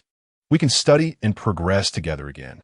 At that moment, all the gloom vanished, and their hearts were filled with anticipation and longing for the future, as if they could see a bright prospect beckoning them. However, when they learned that the academicians would be their classmates, everyone's expression instantly became very strange. Chun Feng's eyes widened, his mouth slightly agape, with disbelief written all over his face. "Are you kidding? Being classmates with academicians? No way. We're just college students. The gap between college and undergraduate is already significant, let alone with academicians. Teacher Qi is too impressive." Meanwhile, Zhang Wei rubbed his eyes vigorously, raised his hand to pinch his arm, and winced in pain. Zhang Dehai's smile froze, and he stood there for a while, unable to speak. Everyone looked at each other, seeing shock and confusion in one another's eyes. The entire room was filled with a mix of surprise and some apprehension. Time flew by, and half a month passed quickly. Although the 1-nanometer lithography technology had been successfully developed, it would still take time to transform it into actual productivity. Manufacturing the precise components of the lithography machine, building a complete production line, and optimizing the production process. Every step was full of challenges and could not be accomplished overnight.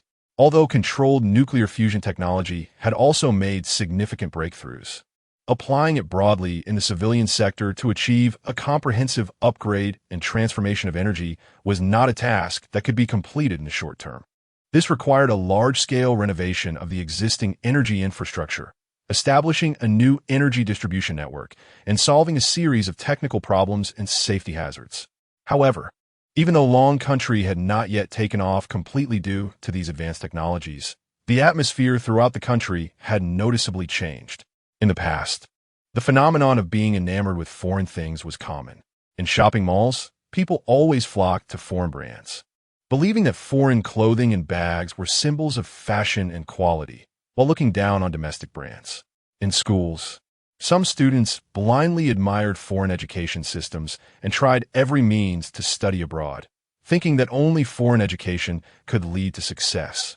In social situations, when discussing life abroad, some people always expressed envy, even belittling the living conditions in their own country. But now, such individuals have become fewer and fewer. In bustling shopping centers, there are crowds in front of domestic brand stores. Consumers carefully select high-quality domestic products, praising their quality and design. Those who once fervently sought foreign brands now began to pay attention to and acknowledge the value of domestic goods. A young woman excitedly introduced the advanced features and excellent cost-performance ratio of a domestic smartphone to her companion. "Look, our domestic smartphones are just as good as foreign ones now. Powerful performance and beautiful appearance." Her companion nodded in agreement. "That's right. I used to think foreign brands were better, but now I realize I was too one-sided." On campus, more and more students recognize the advantages and characteristics of domestic education. Various technological innovation activities organized by schools stimulated students' creativity and patriotism. A senior student firmly stated at a class meeting, "Our country's technological development is so rapid, and there will be broad development space in the future. Studying abroad is no longer my only pursuit." The classmates applauded in support. On social media, discussions that once overly glorified foreign life have shifted to more positive discussions about domestic development and displays of pride in local culture. Bloggers shared beautiful scenery and the rapid changes in rural areas, attracting many netizens' likes and comments. "I didn't realize our hometown is so beautiful. I used to overlook the beauty around me. Others share the process of making traditional Chinese food, sparking a love for traditional culture. The trend of being enamored with foreign things gradually dissipated, replaced by the growing confidence and pride of long country's people in their own nation. Chapter 94. The 80-year-old, white-haired man joyfully attends college. During this period, the global situation has been undergoing significant changes. The United States has watched helplessly as a series of measures it employed failed to effectively sanction the dragon country, and during this time, it has surprisingly begun to behave more modestly. As for the small countries like Sakura Country, their opportunistic nature has been fully exposed. Seeing the unstoppable rise of the dragon country in technology, economy, and other fields, they quickly changed their attitudes and began to curry favor with the dragon country.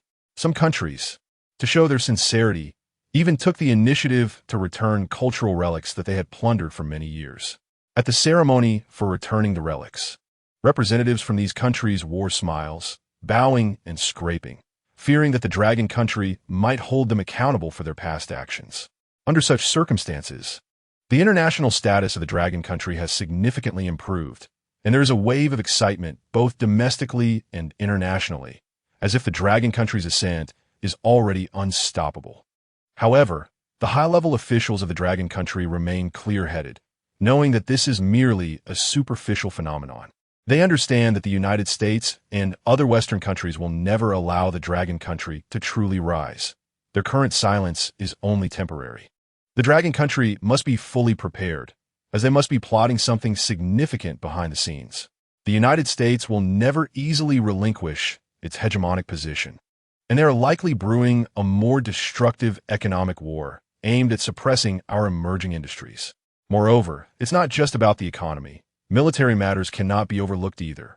The technological field is particularly crucial, but now their technology blockade is no longer effective against the dragon country.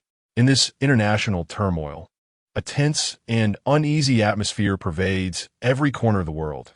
Yet the Sanliton Vocational and Technical College has continued its normal classes as usual. The examinations for upgrading to a bachelor's degree have concluded, and the atmosphere on campus seems somewhat different from usual. In most of the graduating classrooms, only a few students occasionally appear. They're either studying hard for other qualification certificates or preparing for upcoming job interviews. On the campus paths, some hurried graduates can be seen holding resumes, their faces filled with anticipation and anxiety about the future. However, one class stands out as special, Class 21 of Mechanical Design. Even after the bachelor's degree exam has ended, they are still fully attended and continue to hold regular classes. Under the shade of trees on campus, several students from other classes have gathered together, speaking in hushed tones. What do you think is going on with Class 21 of Mechanical Design? The bachelor's degree exam is over, yet they still have everyone attending class every day.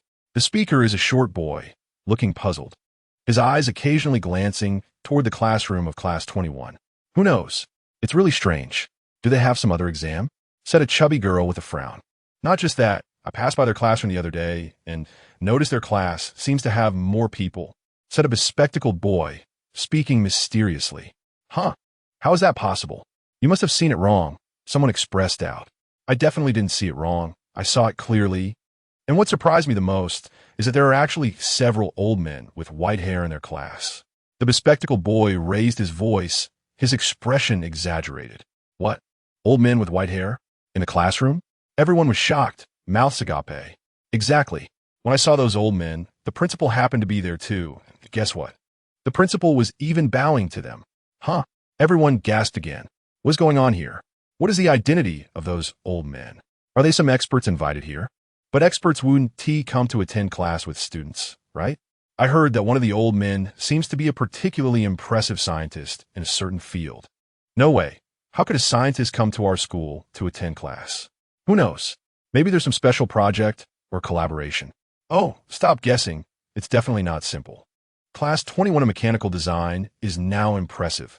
They might have great developments in the future. Of course, they have 3 academicians in their class. No, wait, with their teacher. That makes 4. Damn it. Are we attending the same college? The crowd exchanged various speculations. Meanwhile, in the classroom of Class 21 of Mechanical Design, The students remained focused on their studies, completely unaffected by the external discussions. Entering the classroom of Class 21, an absurd yet eye-catching scene instantly strikes the vision. There are a total of 45 seats in the classroom, with a neat row of young students sitting on the right, including Chunfeng and others. Chunfeng's eye-catching yellow hair stands out under the lights, each strand upright, as if proclaiming his individuality. Zhang Wei has exaggerated earrings sparkling with cold light, adding a touch of rebellion to his appearance. Zheng Dehai wears a loose black t-shirt printed with a clawing skull pattern. His lower half is clad in tight blue leggings, paired with silver loafers, giving him a rather unrefined look. Sitting next to him, Wang Hai chews gum, blowing bubbles that pop one after another. The loud sounds starkly contrasting with the quiet classroom. His gaze wanders aimlessly, glancing out the window one moment and then inspecting his classmates the next, appearing distracted and carefree. Chunfeng is even more so, crossing his legs and shaking them incessantly, as if his shoes might fly off at any moment. He twirls a pen in his hand, tossing it into the air and catching it, showing no attention to the lecturer at the front. Yuan Sheng, although seemingly seated properly and reading attentively, is actually engrossed in a novel she loves. On the other side of the classroom sits a row of white-haired old men. Some of them have nearly lost all their hair, their bald heads shining like polished balls under the light. One elderly man has a face full of wrinkles, his skin sagging as if about to droop down, with few teeth remaining and his thin lips quivering slightly. Each word he speaks seems to require great effort, as if he might collapse at any moment. Another one is severely hunched over, barely able to lean against the back of his chair, each breath accompanied by heavy wheezing, his frail body appearing as if it could be blown away by a gust of wind. Yet despite this, a firm and eager light shines in their eyes, a passionate pursuit of knowledge. One elderly man, with hair turning gray but full of spirit, squints slightly, holding a yellowed notebook. Despite the handwriting being somewhat crooked due to his trembling hands, he diligently records every key point the teacher explains. Another elderly man, wearing thick reading glasses, leans forward to see the words on the blackboard clearly, stretching his neck long, his focused expression suggesting he intends to engrave the content of the blackboard in his mind. In this peculiar combination, the restlessness of the young students contrasts sharply with the steadiness of the elderly men. Chapter 95, Academicians attending class as seriously as elementary students. Chunfeng occasionally turned to glance at the elderly men, muttering softly, "I never thought I would be in class with these old grandpas. Although I know they are academicians. Wow, look at Academician Qin sitting upright like an elementary student." His voice was low, but it was still heard by the classmates nearby, eliciting a round of quiet laughter. The old men, however, seemed unfazed by Chunfeng and the others, remaining focused on the blackboard ahead. As academicians, they were particularly disciplined. At the very least, they couldn't be looked down upon by these college students. The significant age differences, stark contrasts in appearance, and distinct attitudes in the classroom created a peculiar yet tense atmosphere. Qian stood on the podium, observing this unusual scene below, a strange feeling welling up inside him. Those white-haired men were none other than the renowned academicians from the Institute of Dragon Science. When they previously said they wanted to be Qi Yan students for class, he thought it was a joke, but he never expected they were serious this time. In class, Qi Yan's expression was odd, and his voice slightly trembling as he spoke loudly. Upon hearing the instruction, Chunfeng and the others quickly stood up, greeting in unison. "Hello, teacher." They stood a bit awkwardly, and Chunfeng didn't forget to make faces, causing nearby classmates to stifle their laughter. On the other side, academician Qin Tianhai and several other elderly academicians also slowly stood up. Qin Tianhai moved slowly, supporting himself on the desk, trying hard to straighten his back. His voice hoarse yet strong. "Hello, Teacher Qi." Nearby, Elder Zhao also struggled to rise, saying, "Hello, young man." Upon hearing this, Qin Tianhai anxiously tugged at Elder Zhao's sleeve and whispered, "You should call him teacher." Elder Zhao. Only then did Elder Zhao realize, scratching his head in embarrassment, and called out again, "Hello, Teacher Qi." A hint of redness appeared on his wrinkled face, his eyes reflecting a bit of awkwardness and unease. The other elderly academicians followed suit, their voices varying in strength, some loud, some weak, and some trembling slightly. Yin couldn't help but laugh at this scene, but quickly stifled it and cleared his throat, saying, "Hello, students, please take a seat." Chun Feng and the others plopped down, their chairs creaking. Meanwhile, the elderly academicians carefully and slowly sat down, as if afraid of breaking the chairs. Yin turned to write on the blackboard, and Chun Feng secretly whispered to the classmate beside him, "Why are these old men here making a fuss? They look like they might fall apart, seriously. The old academicians should just go back to their research." The classmate replied in a low voice, "Who knows, maybe they're just here to experience it." Most people didn't believe these academicians were genuinely here to learn. At this moment, Elder Zhao raised his hand and spoke loudly. "Teacher, can you explain this knowledge point again?" Yin turned around and patiently started explaining. Chun Feng muttered below, "This old man is quite serious." The casualness of the young students contrasted sharply with the seriousness of the elderly academicians, creating a bizarre, yet amusing scene, filled with a unique sense of harmony. Yin continued explaining the course content, and the atmosphere in the classroom quietly began to change. The tension was still involuntarily evident, with hands pressed against the screen, slightly trembling. Qin Tianhai looked at Yin, who was earnestly teaching, a kind smile appearing on his face as he said, "Young man, don't be nervous. Back in our day, the conditions for attending class were much tougher than now." The other elderly academicians chimed in. "Yes, the classrooms were rudimentary, and books were scarce. We were all eager to learn as much as we could." One academician with thinning hair reminisced. Qin Tianhai continued, "I remember once. To borrow a reference book, I ran several miles and got soaked in the rain. When I returned to the dormitory, my clothes were drenched, but holding that book made me feel so happy." Chun Feng and the others listened attentively, their eyes wide, as if they were transported back to that challenging yet passionate time. "So it was like that back then. The academicians studied so hard." Someone quietly exclaimed. Another elderly academician chuckled. "Back in our time, we didn't have so many electronic devices to assist with learning. We relied entirely on rote memorization and repeated contemplation. But everyone was very motivated. No one wanted to fall behind." These words began to ease the initially tense and awkward atmosphere. Qin Tianhai patted Yin on the shoulder, kindly saying, "Don't be nervous, just teach normally. Although we old guys are advanced in age, our desire to learn is still very much alive." Looking into the sincere eyes of the elderly academicians, Yin's tension gradually dissipated, and he nodded earnestly in response. His voice became steadier and more powerful. "All right, seniors, let's continue." The atmosphere in the classroom grew increasingly harmonious, with young students and elderly academicians seemingly crossing the age divide, immersing themselves together in the sea of knowledge. The course officially began next. Yin took a deep breath, and at that moment, stepping back onto the podium, his entire demeanor transformed. His previously somewhat reserved expression instantly became focused and confident, his eyes sparkling with the light of wisdom. He straightened his back, his voice loud and clear. "Students, today we will discuss some cutting-edge and critical national defense technology knowledge." Qin Tianhai and the others initially thought Yin's class would be very basic. After all, it was a general course. They were prepared to listen casually, but when Yin wrote the course topic on the blackboard, their eyes widened in surprise. They never expected this class to be a specialized lecture. Yin skillfully operated the multimedia equipment, and the large screen first displayed information about Zhang Wei's J-80 fighter jet. Yin passionately explained, "Classmate Zhang Wei's research on the J-80 fighter jet is deep and unique.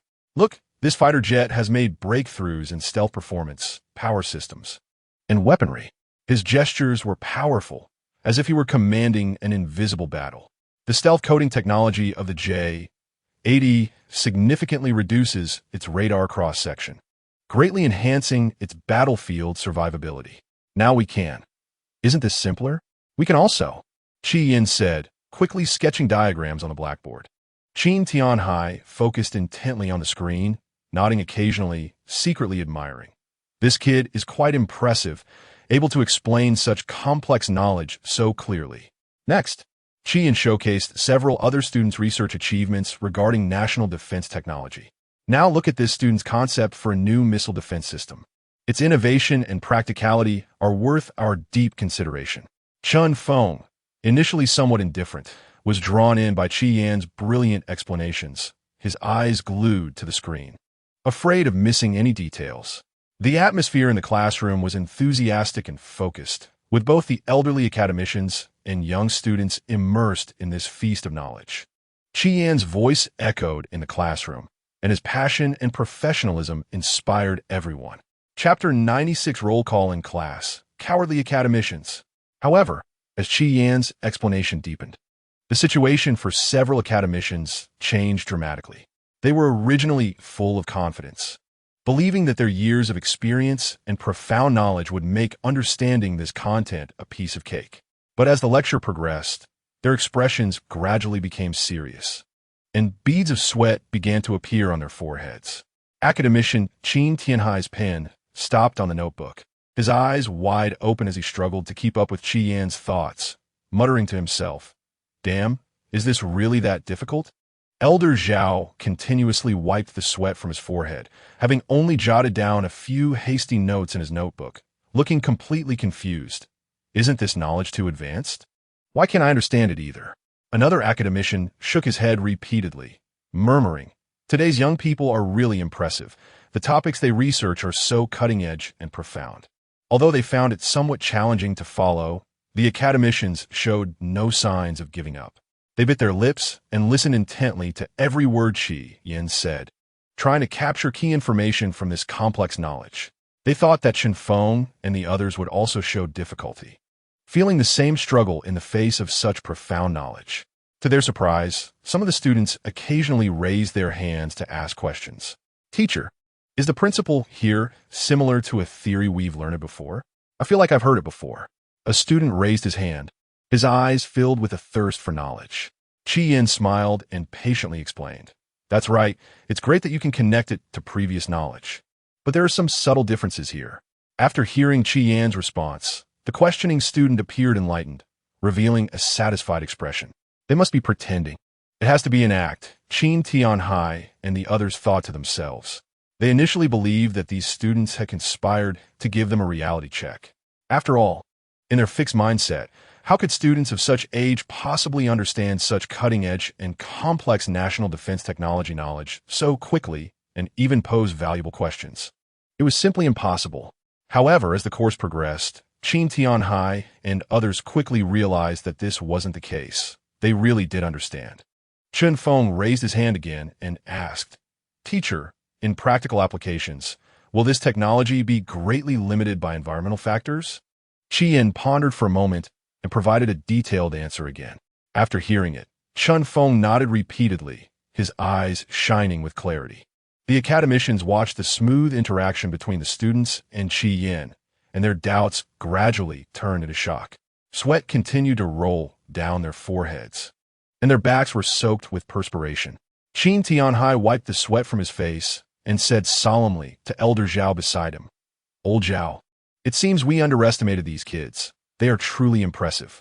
Elder Zhao stared intently at the blackboard, quickly recording key information while panting. "Yeah, I originally thought it would be some basic stuff, but the depth far exceeds our imagination." The other academicians also shook their heads and sighed, lamenting their preconceived notions. They were drenched in sweat, tense expressions on their faces, and their pens couldn't rest for a moment, as if they were desperately trying to catch up with the quickly flashing key points of knowledge. At this moment, the atmosphere in the classroom was both lively and tense, and Qian's voice became increasingly clear and powerful amidst the focused attention. After a while, Qian finally finished discussing a topic. After a brief pause, he smiled and said, "Now, let's move on to the question and answer session." His gaze swept over the audience, carrying a hint of expectation. This lecture was specifically prepared for these academicians, and the knowledge discussed was related to their research fields. However, Qian wasn't entirely sure how deep their research had progressed. "Let's see who I should call to answer the questions." Qian's voice echoed in the quiet classroom. At this moment, Qin Tianhai and the others looked like deflated eggplants, directly lowering their heads. Qin Tianhai's originally straight back slightly bent. His eyes dared not meet Qi Yan's, gripping his pen tightly with an awkward and helpless expression. Elder Zhao also buried his head low, his graying hair shaking slightly with his body's subtle tremors, as if he were a schoolboy avoiding the teacher's gaze. They resembled students too nervous to answer questions in class, and the tense atmosphere spread. Qin Tianhai internally lamented, "This knowledge is too cutting-edge, despite years of research. I really haven't grasped these new developments. Please don't call on me." Beads of sweat formed on his forehead again, and he secretly wiped them away with his sleeve. The other academicians also showed troubled expressions, exchanging glances as if silently conveying the message of "please don't call on me." The very same people who commanded respect in the research field now appeared so uneasy in this classroom. Qian couldn't help but find it amusing to see them like this, while also feeling more respect for their humility and reverence for knowledge. But he understood that this knowledge was indeed at the forefront of the field, and even experienced academicians might find it challenging. Chun Feng and the others watched the academicians' awkwardness. Initially wanting to stifle a laugh, they thought again that faced with such profound knowledge, wouldn't they also feel at a loss? So they put away their smiles and continued to wait attentively for Qi Yan to call on someone. Qi Yan's gaze wandered between the academicians and the students, contemplating who should answer the question to help everyone better understand the knowledge, without putting the academicians in an awkward position. The air in the classroom seemed to freeze, with everyone waiting for his decision. Qi Yan's gaze scanned the crowd and finally landed on an elderly academician named Zhang Chong. "Then let's have academician Zhang Chong answer this question." Qi Yan's voice broke the silence in the classroom. Upon hearing his name, academician Zhang Chong was momentarily taken aback before slowly standing up. He was spirited, with a resolute look in his eyes. After all, his research direction was national defense technology, and he had previously been the chief designer of the J-20 fighter jet, giving him a sense of confidence.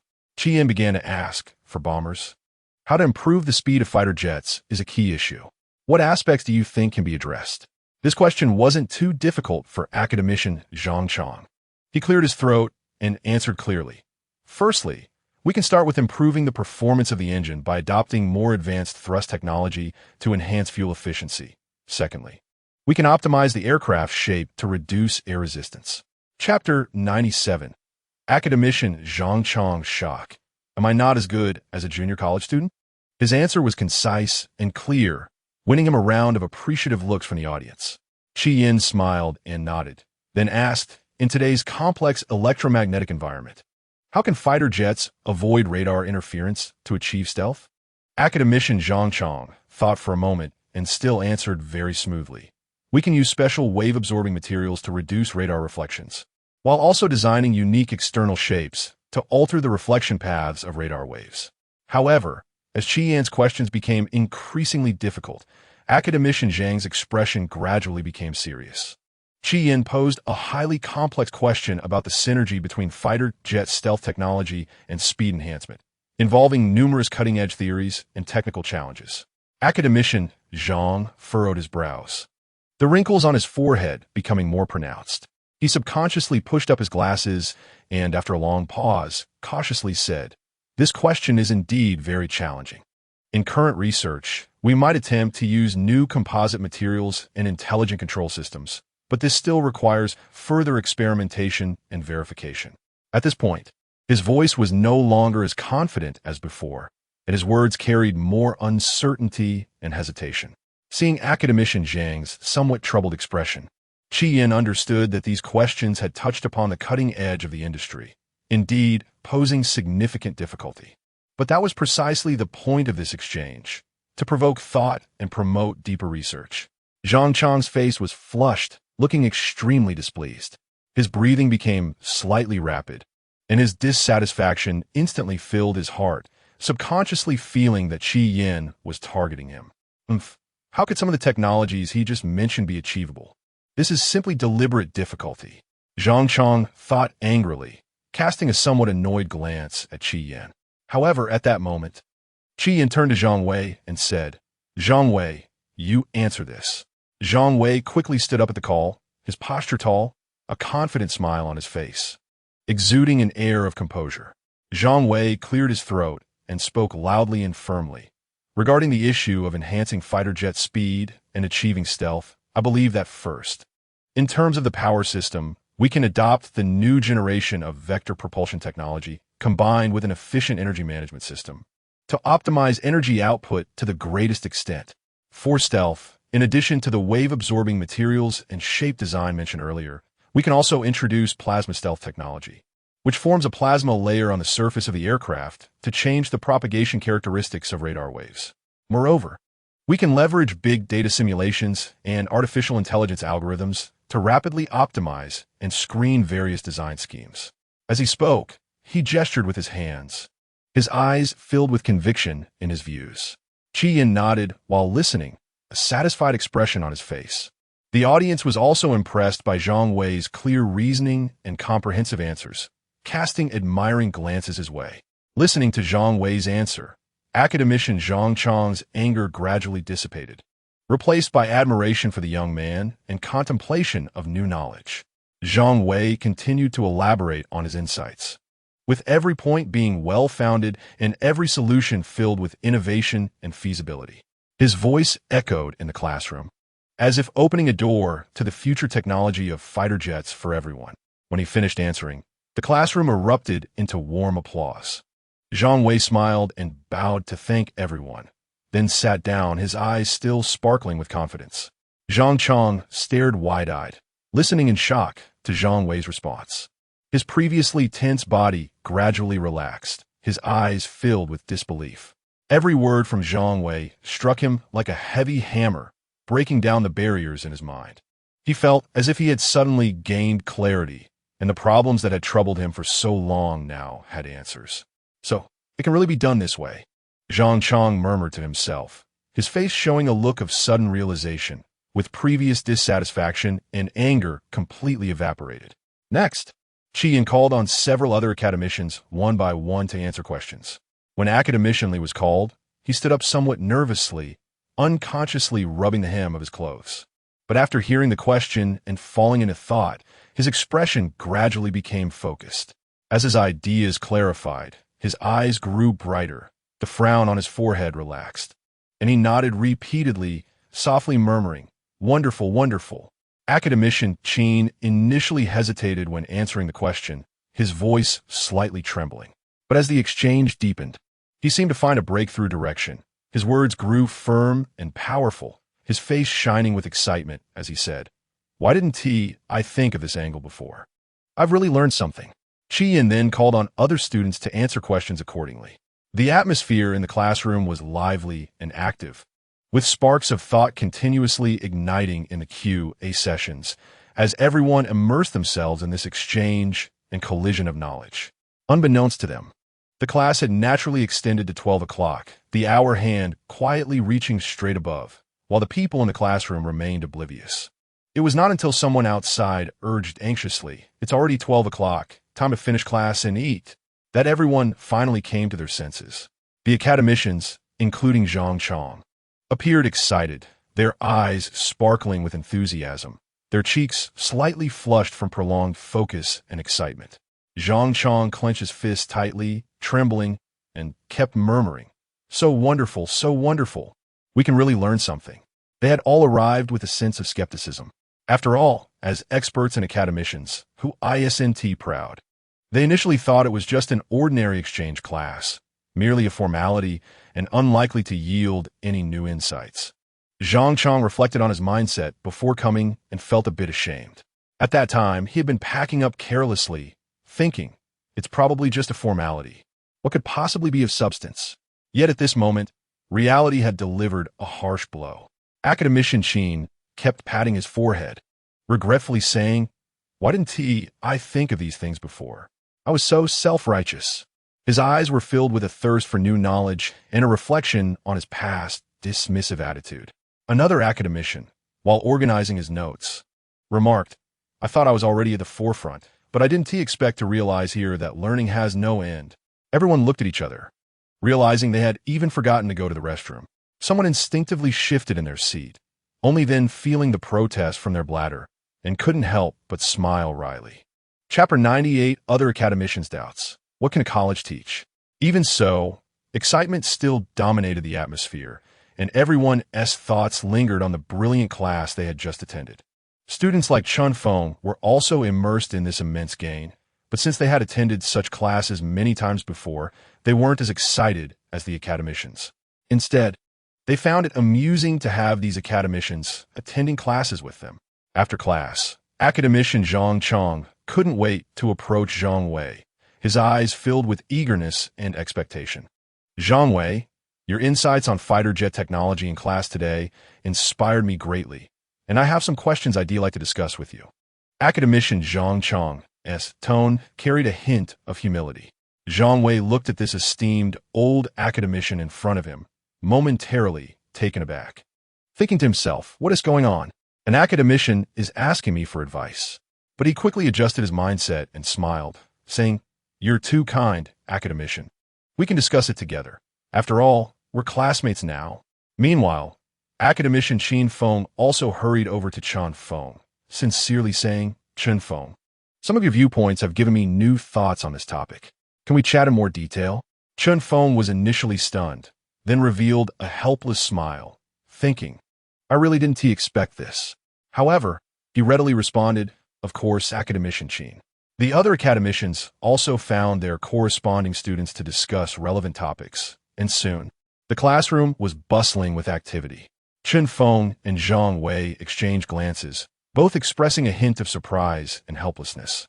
However, during the exchange, Chun Feng and the others gradually discovered that although these old academicians might be slightly behind on some cutting-edge viewpoints, their profound academic foundation and rich practical experience brought them new perspectives and insights. Zhang Wei nodded frequently while listening to academician Zhang Chong's unique interpretations of some fundamental theories, exclaiming, "Academician, your explanations have deepened my understanding of certain concepts." Chun Feng, in his conversation with academician Qin Feng, realized his shortcomings in the application of certain key technologies, humbly stating, "Academician Qin, your experience has been incredibly helpful to me." Thus, the old academicians and students complemented each other, with sparks of ideas continuously colliding. And what initially seemed like a chaotic scene, due to unexpected inquiries, gradually became harmonious and vibrant. Ultimately, the first day of classes concluded successfully, filled with fruitful gains. More than a dozen academicians stood at the classroom door, their eyes full of reluctance, as if an invisible force held them back, reluctant to step out. "This day has been so fulfilling. I really don't want it to end," one academician sighed. They slowly began to return to Lonka Institute, turning back 3 times, as if the classroom had a magnetic pull on them. Finally, they sincerely called out to Teacher Chien, "Teacher Chien, we have learned a lot today." Their voices were uniform and loud. "Those who achieve are the teachers," they expressed, stating that during this time, they would come to learn like true students, setting aside all their arrogance. From now on, there would be no academicians here, only eager students seeking knowledge. They too wanted to improve, and this might be their only chance in their lifetime, which they must cherish. Before, we were too arrogant, thinking our knowledge was rich enough. Now we understand that learning is endless, one academician said, blushing. Listening to their words, Chien felt quite flustered, quickly waving his hands and saying, "No need, no need. We learn together and progress together." Chien's face was full of sincerity and humility, and it was an honor to communicate with the academicians. They would promote each other. Seeing Chien so humble, the academicians held him in even greater esteem. With a firm resolve and a thirst for new knowledge, they set off on their journey home, ready to engage in their upcoming studies and research with a fresh attitude. A few hours later, Zhang Chong and a dozen other academicians had just returned to Lonka Institute and hadn't even had time to sit down for a drink before being surrounded by other academicians. "Old Zhang, I heard you went to some college for classes? What's going on?" said academician Liu, his tone somewhat sarcastic, mixed with a hint of joking, his eyes revealing curiosity and mockery. Zhang Chong's expression darkened, and he said sternly, "Old Liu, don't talk nonsense. This course is extraordinary." Academician Li, standing nearby, chimed in, smiling, "Oh, extraordinary? What do you learn? Don't tell me you were fooled." Zhang Chong shot him a glare and replied, Don't take it lightly. This truly opened my eyes. Teacher Qian's class was fantastic. However, most academicians remained arrogant. Academician Wang, standing aside with his arms crossed, slightly tilted his head and said, I don't believe a college teacher can have much ability. What can he teach us? It's not that he looked down on Qian. He just didn't think Qian could teach him anything. Academician Zhao echoed, exactly, with our years of knowledge and experience, can we really be surpassed by a young person? Zhang Chong raised his voice in excitement. You really missed out. Teacher Qian's insights are unique, and his understanding and analysis of cutting-edge technologies make us old fellows feel inadequate. Old Zhang, are you exaggerating? Academician Liu said, his face full of skepticism. Not at all. Zhang Chong said emphatically. Just the discussion on the latest research directions made me feel enlightened. And those practical application problems? The solutions he provided were both innovative and practical. Just then, Academician Qin Feng stood up, his expression serious, and said, what Zhang Chong said is not an exaggeration at all. I experienced it firsthand. Teacher Qian's approach to research and innovative ideas are areas we hadn't touched before. You really can't underestimate his abilities just because of the school he's from. Academician Qin Tianhai also added, that's right. This course made me deeply realize that one shouldn't judge a person's knowledge based on preconceived notions. The insights of Teacher Qian on many key issues are enough for us to reflect and learn from. At this point, Academician Sun, who had been silent, thoughtfully said, Old Zhang's admiration might indicate that there is something we don't know. Now that even academicians Qin Feng and Qin Tianhai are saying this, he must have some strength. However, many academicians still shook their heads disdainfully, stubbornly believing that they didn't need to learn from someone who seemed inferior to them. They were all academicians, absolute geniuses and leaders in their respective fields, and none believed that there was anyone in this world who could teach them. Chapter 99. Can going to Qian really teach us something valuable? However, Zhang Chong and the other looked at their still arrogant colleagues with serious and sincere expressions, and once again advised, everyone, I really suggest you also attend the lectures. I believe you'll gain something different. Academician Wang curled his lip and waved his hand dismissively. I'm too busy with my projects to waste time playing house with a college teacher. Academician Zhao echoed. Exactly. I'm also very busy and have no time for that. Zhang Chong frowned slightly, disappointment showing his eyes. This is not playing house. Teacher Qian's lectures are truly valuable. Academician Qin Feng anxiously said, as researchers, we can't be so self-satisfied. However, those arrogant academicians remained unconcerned, saying one after another, stop nagging. We know how to do things ourselves, and we don't have time to listen to your nonsense. Zhang Chong and the others exchanged helpless glances and sighed. Qin Tianhai shook his head helplessly. Forget it, talking more is useless. In the end, Zhang Chong and the others could only leave in despair. As they walked away, Zhang Chong said, let us ignore them. Let us get up early tomorrow and go to class. Every bit of knowledge counts. Academician Qin Feng nodded. Right? We can't miss the opportunity to improve ourselves because of their prejudices. The next morning, before the sun fully illuminated the earth, Zhang Chong and the other academicians had already packed up and were eagerly heading towards the classroom, their figures steadfast and determined. Meanwhile, those arrogant academicians were still immersed in their own world, choosing to ignore them. In the following days, Zhang Chong and the others seemed to have entered a brand new rhythm of life. Every morning, when the sky was just starting to brighten, Zhang Chong hurriedly washed up, took a few quick bites of breakfast, and called the other academicians to set off. Their eyes were filled with anticipation and determination, as if there were endless treasures waiting for them to discover ahead. Upon arriving at Sanliton Vocational and Technical College, they quickly immersed themselves in intense research and study. In class, they listened intently to Teacher Qian's explanations, constantly jotting down key knowledge points. They occasionally frowned in thought and nodded in sudden realization.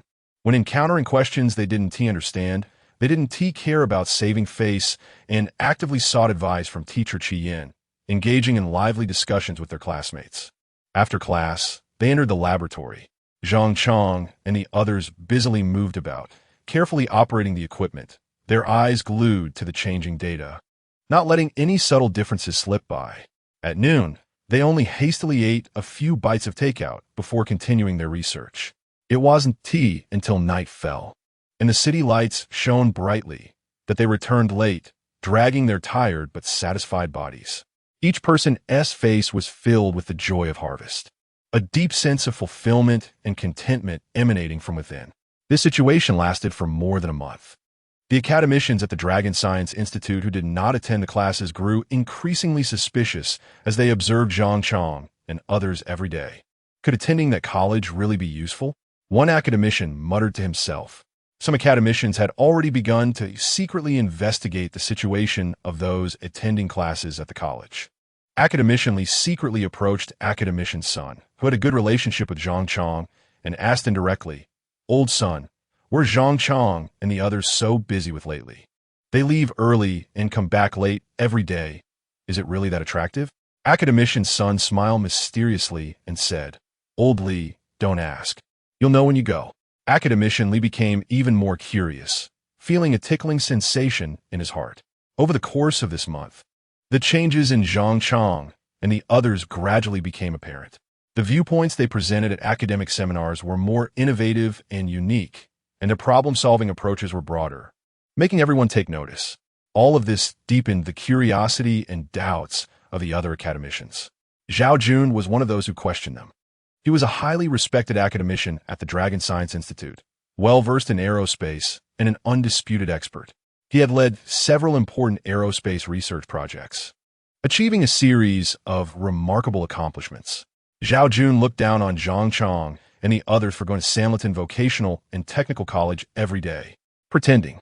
A bunch of college students, no matter how talented, without a testing ground, it's just empty talk, he said contemptuously, his eyes filled with skepticism. However, just as he scoffed at them, soon the intelligence collected by other academicians came in. "Academician Zhao, did you know?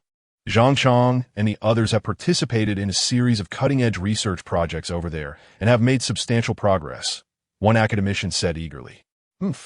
What substantial progress could there be? It's just small-time stuff." Zhao Jun remained unconvinced. Another academician continued. It said that they have made significant breakthroughs in the research of new materials, which could greatly enhance the performance of spacecraft. Zhao Jun frowned, beginning to feel a hint of doubt, but he still insisted. "That doesn't prove anything. Maybe it's just good luck." However, as more and more intelligence came in, Zhao Jun's expression gradually became serious. He began to realize that perhaps his underestimation was a mistake. Those college students he had thought were just talking without action had indeed achieved results under teacher Qi Yin's guidance that he had to take seriously. For example, in the field of defense technology, Zhang Chang and the others successfully optimized the power systems of weapons, significantly enhancing their performance. The problems that had long existed in energy conversion efficiency and stability were cleverly resolved by applying a completely new physical principle. The discovery and application of this principle not only improved the range and accuracy of the weapons, but also greatly reduced energy consumption, bringing enormous potential for enhancing national defense capabilities. In the field of plant hybridization, they found an innovative hybridization method, successfully cultivating a high-yield crop that can grow in extreme environments.